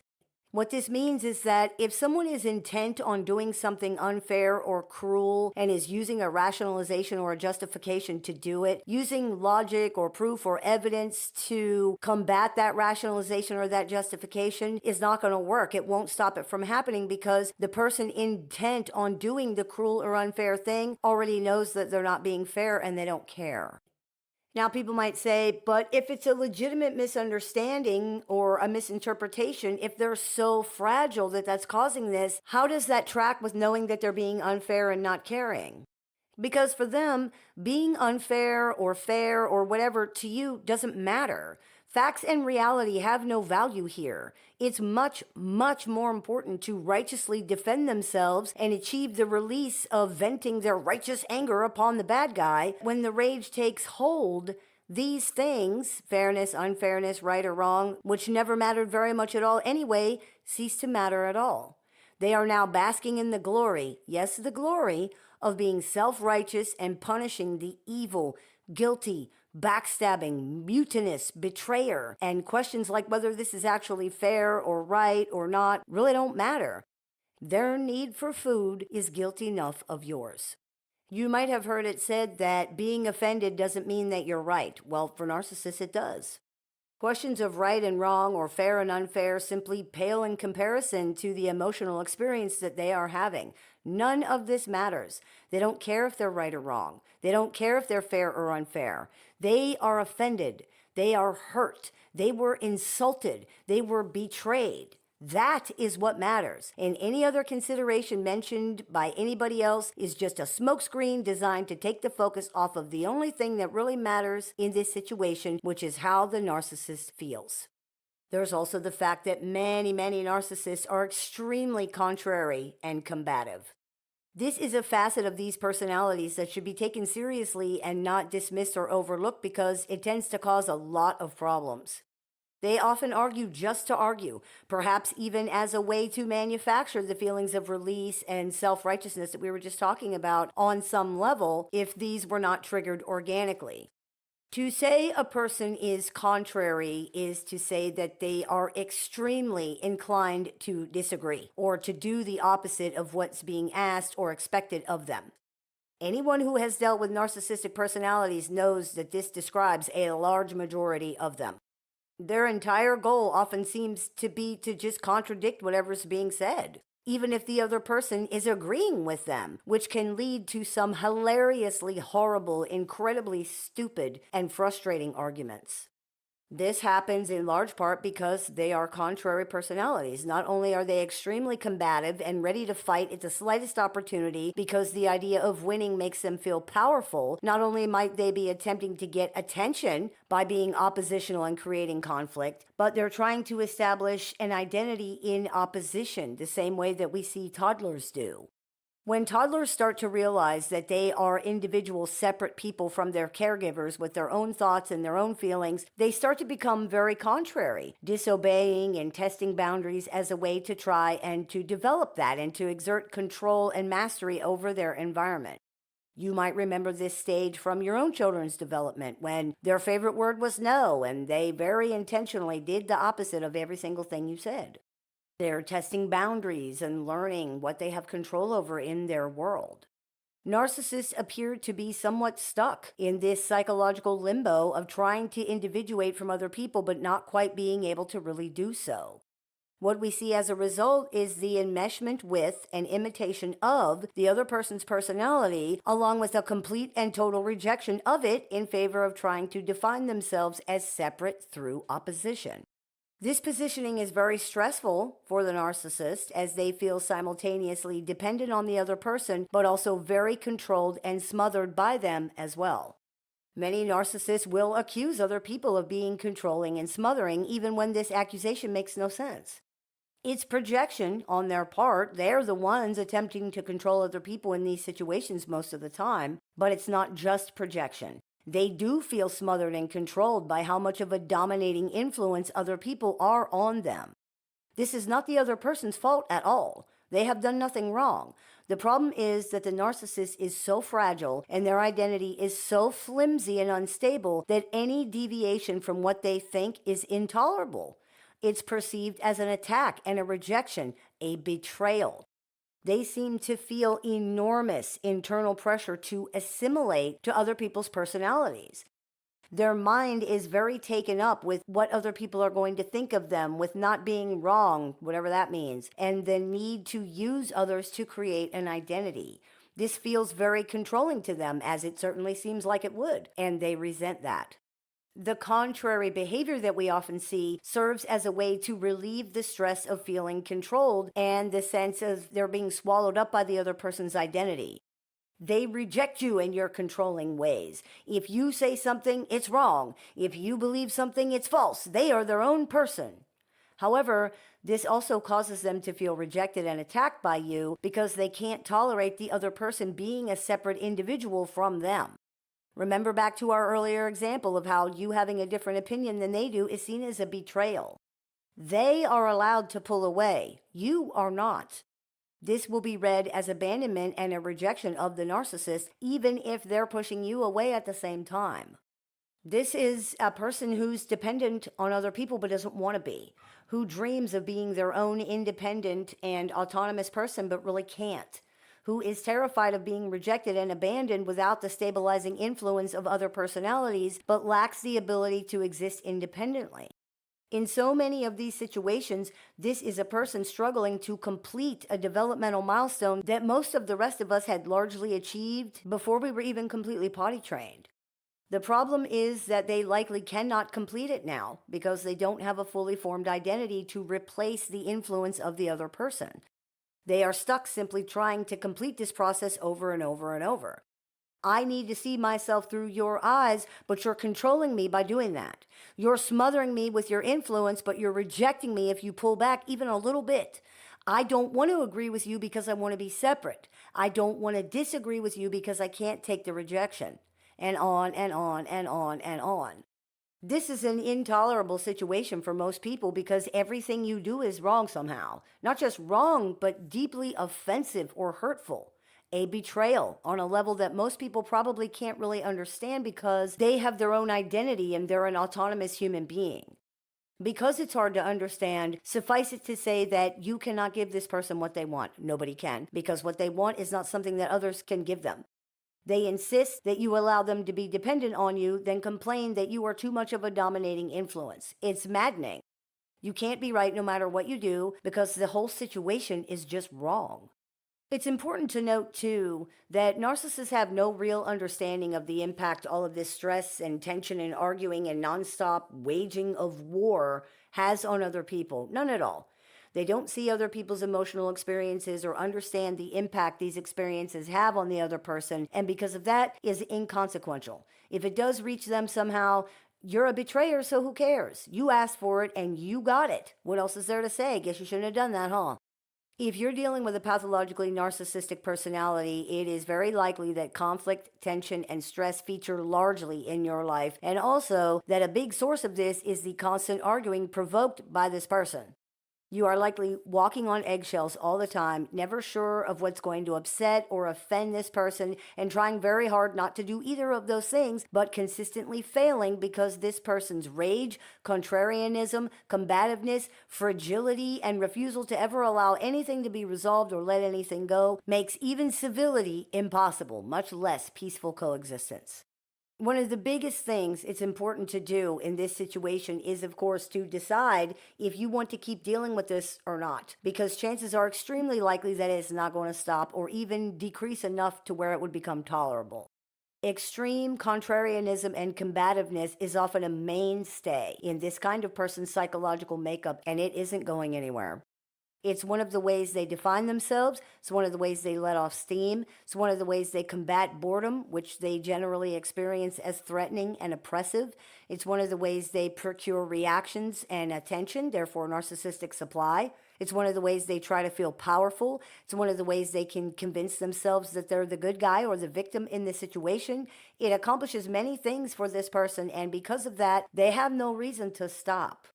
If you decide to stay in limited contact with them or you can't exit the situation just yet, then this is where practicing the gray rock method can help you. If you're not familiar with it, the gray rock method is where you practice the art of not reacting to the narcissist's constant, endless, nonstop provocations. It doesn't mean ignoring your feelings and emotions. It does not mean suppressing them. It means controlling your reactions to them. As we discussed in Narcissists Cannot Read You, because they have an empathy deficit, narcissists navigate interactions with people by observing and interpreting the other person's reactions. The goal of Gray Rock is not to give them a reaction that they can play off of or that they can use to guide themselves. This is not easy, and it's not a viable long-term strategy for remaining in a relationship with a narcissist. But with practice, it gets much easier to do during the times that you are forced to interact with this person. Pausing before you do or say anything in response, taking deep breaths, asking yourself what you're really trying to accomplish with what you're going to do or say also helps a lot in this area. It helps to put a little bit of space between your emotions and your reactions to your emotions so that you can consciously choose what you want to do or say, if anything, instead of just getting caught up in the feelings and reacting to them. This is what narcissists are attempting to do. This is what they're trying to create. The goal of emotional manipulation is to get people to react to their feelings without thinking. All their stupid little childish games, even their horrifically abusive behavior, all boils down to emotional manipulation in some form or another.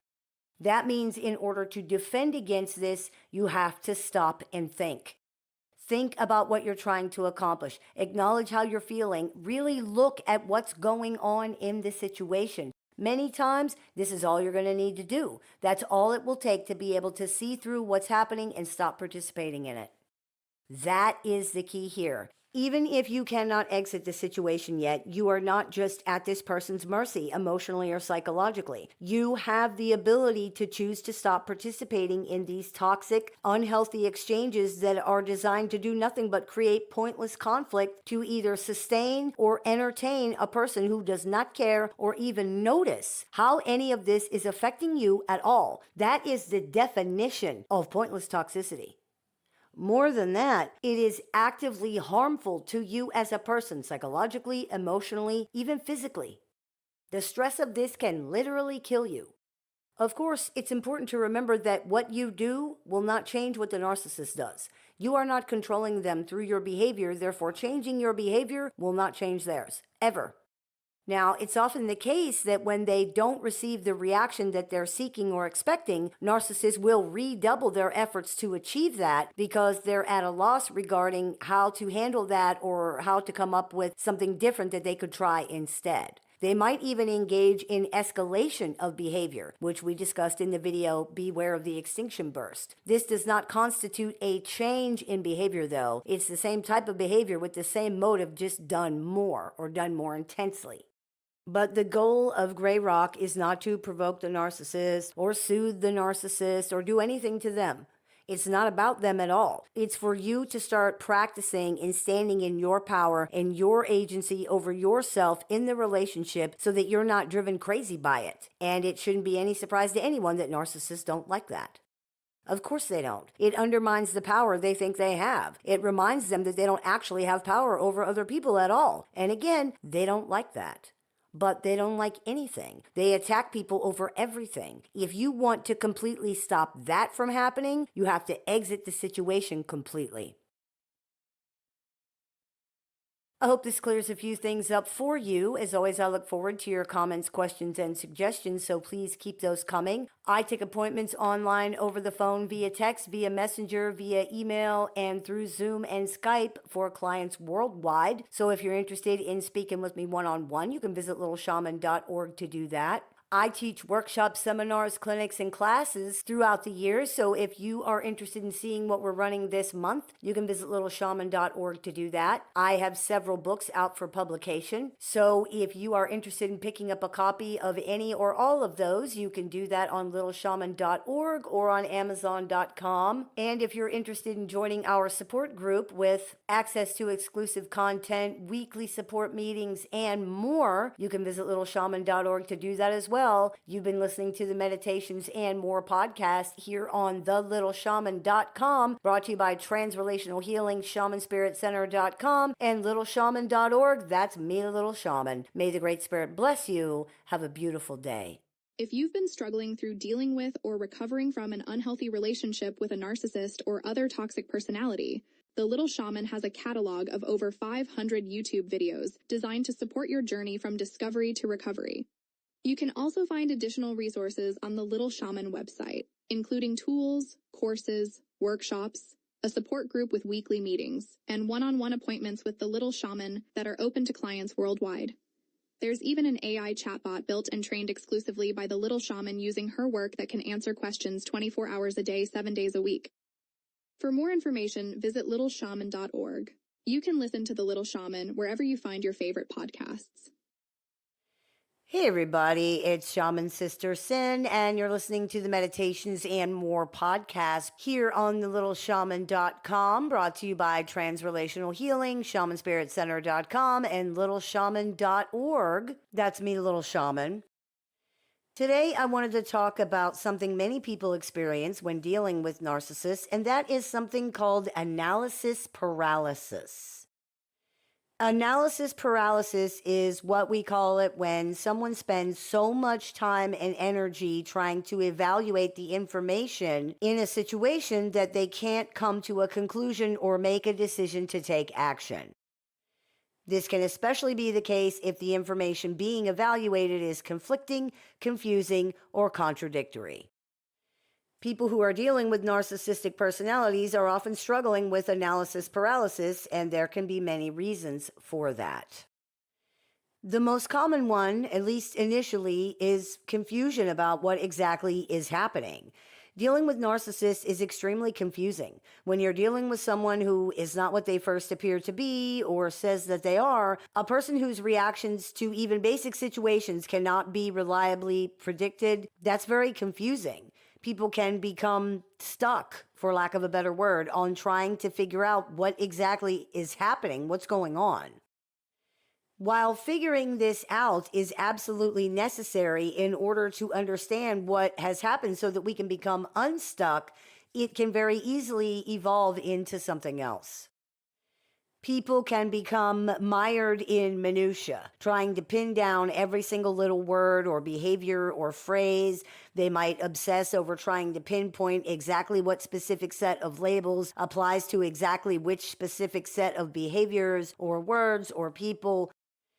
This type of endless but really needless research can actually be a subconscious behavior that allows people to avoid facing the reality of and ultimately the ending of the relationship. The truth is that once we understand what we're dealing with, which is hurtful behavior that is not stopping, we don't really need to know more than that. In point of fact, we would ideally exit the relationship once we see that toxic and or abusive behavior is being repeated, whether we know what's causing it or not. Recognizing toxic and or abusive behavior is one thing. Staying in the relationship until we figure out what's causing it is something else. One of these things definitely does need to happen before we can take action. The other one definitely does not. We can figure out the why after we get away from this toxic person or this toxic situation. It is not more important than the what. Another thing that contributes to analysis paralysis here is that the situation usually presents too many variables, options, or potential outcomes, and these often differ from each other wildly. People can't understand what's causing the abuse or what could potentially stop it. They can't predict what will happen if they do X, Y, Z when the other person does A, B, C. What if it's because they've been drinking? Could it be because they had a bad childhood? If it is because of those things, would it be right to exit the relationship? If whatever reasons or inciting conditions could be changed, might the abuse stop? And on and on and on and on it can go into hundreds of directions and outcomes and variables. This can be extremely confusing, and it can feel extremely difficult to assess and evaluate the information to try to come to a decision about what to do in this situation. The reality is, though, that the only thing to do is exit if bringing this person's harmful actions to their attention does not result in any meaningful change. The idea that there is some other option here is a fantasy created by conditioning that it's your job to fix and manage other people's problems, or it's a fantasy created by the idea that there's some way to have a relationship with a person who doesn't care if they hurt you. There isn't. The phenomenon of needing to be 100% sure comes into play here too. We hear it all the time. This person fits all these criteria, they check all these boxes, and they did this and this and this, and I'm 98% sure that they're a narcissist. If I could just be 100% sure, then I could know, then I could take action, then I could decide. To the people who struggle with this, let's ask a question. If you knew that you had a 98% chance of winning the lottery, would you play? Of course you would. 98% sure is sure enough. But the truth is, too, this way of thinking can actually be a trap because it avoids the reality of the situation. It makes the issue about what this person's potential diagnosis might be or how many boxes they check, not their actual behavior. Their potential diagnosis is not the issue. It's really not. It doesn't matter what their diagnosis might be. What matters is whether or not this person is willing to stop their harmful behavior, and you are already 100% sure about that.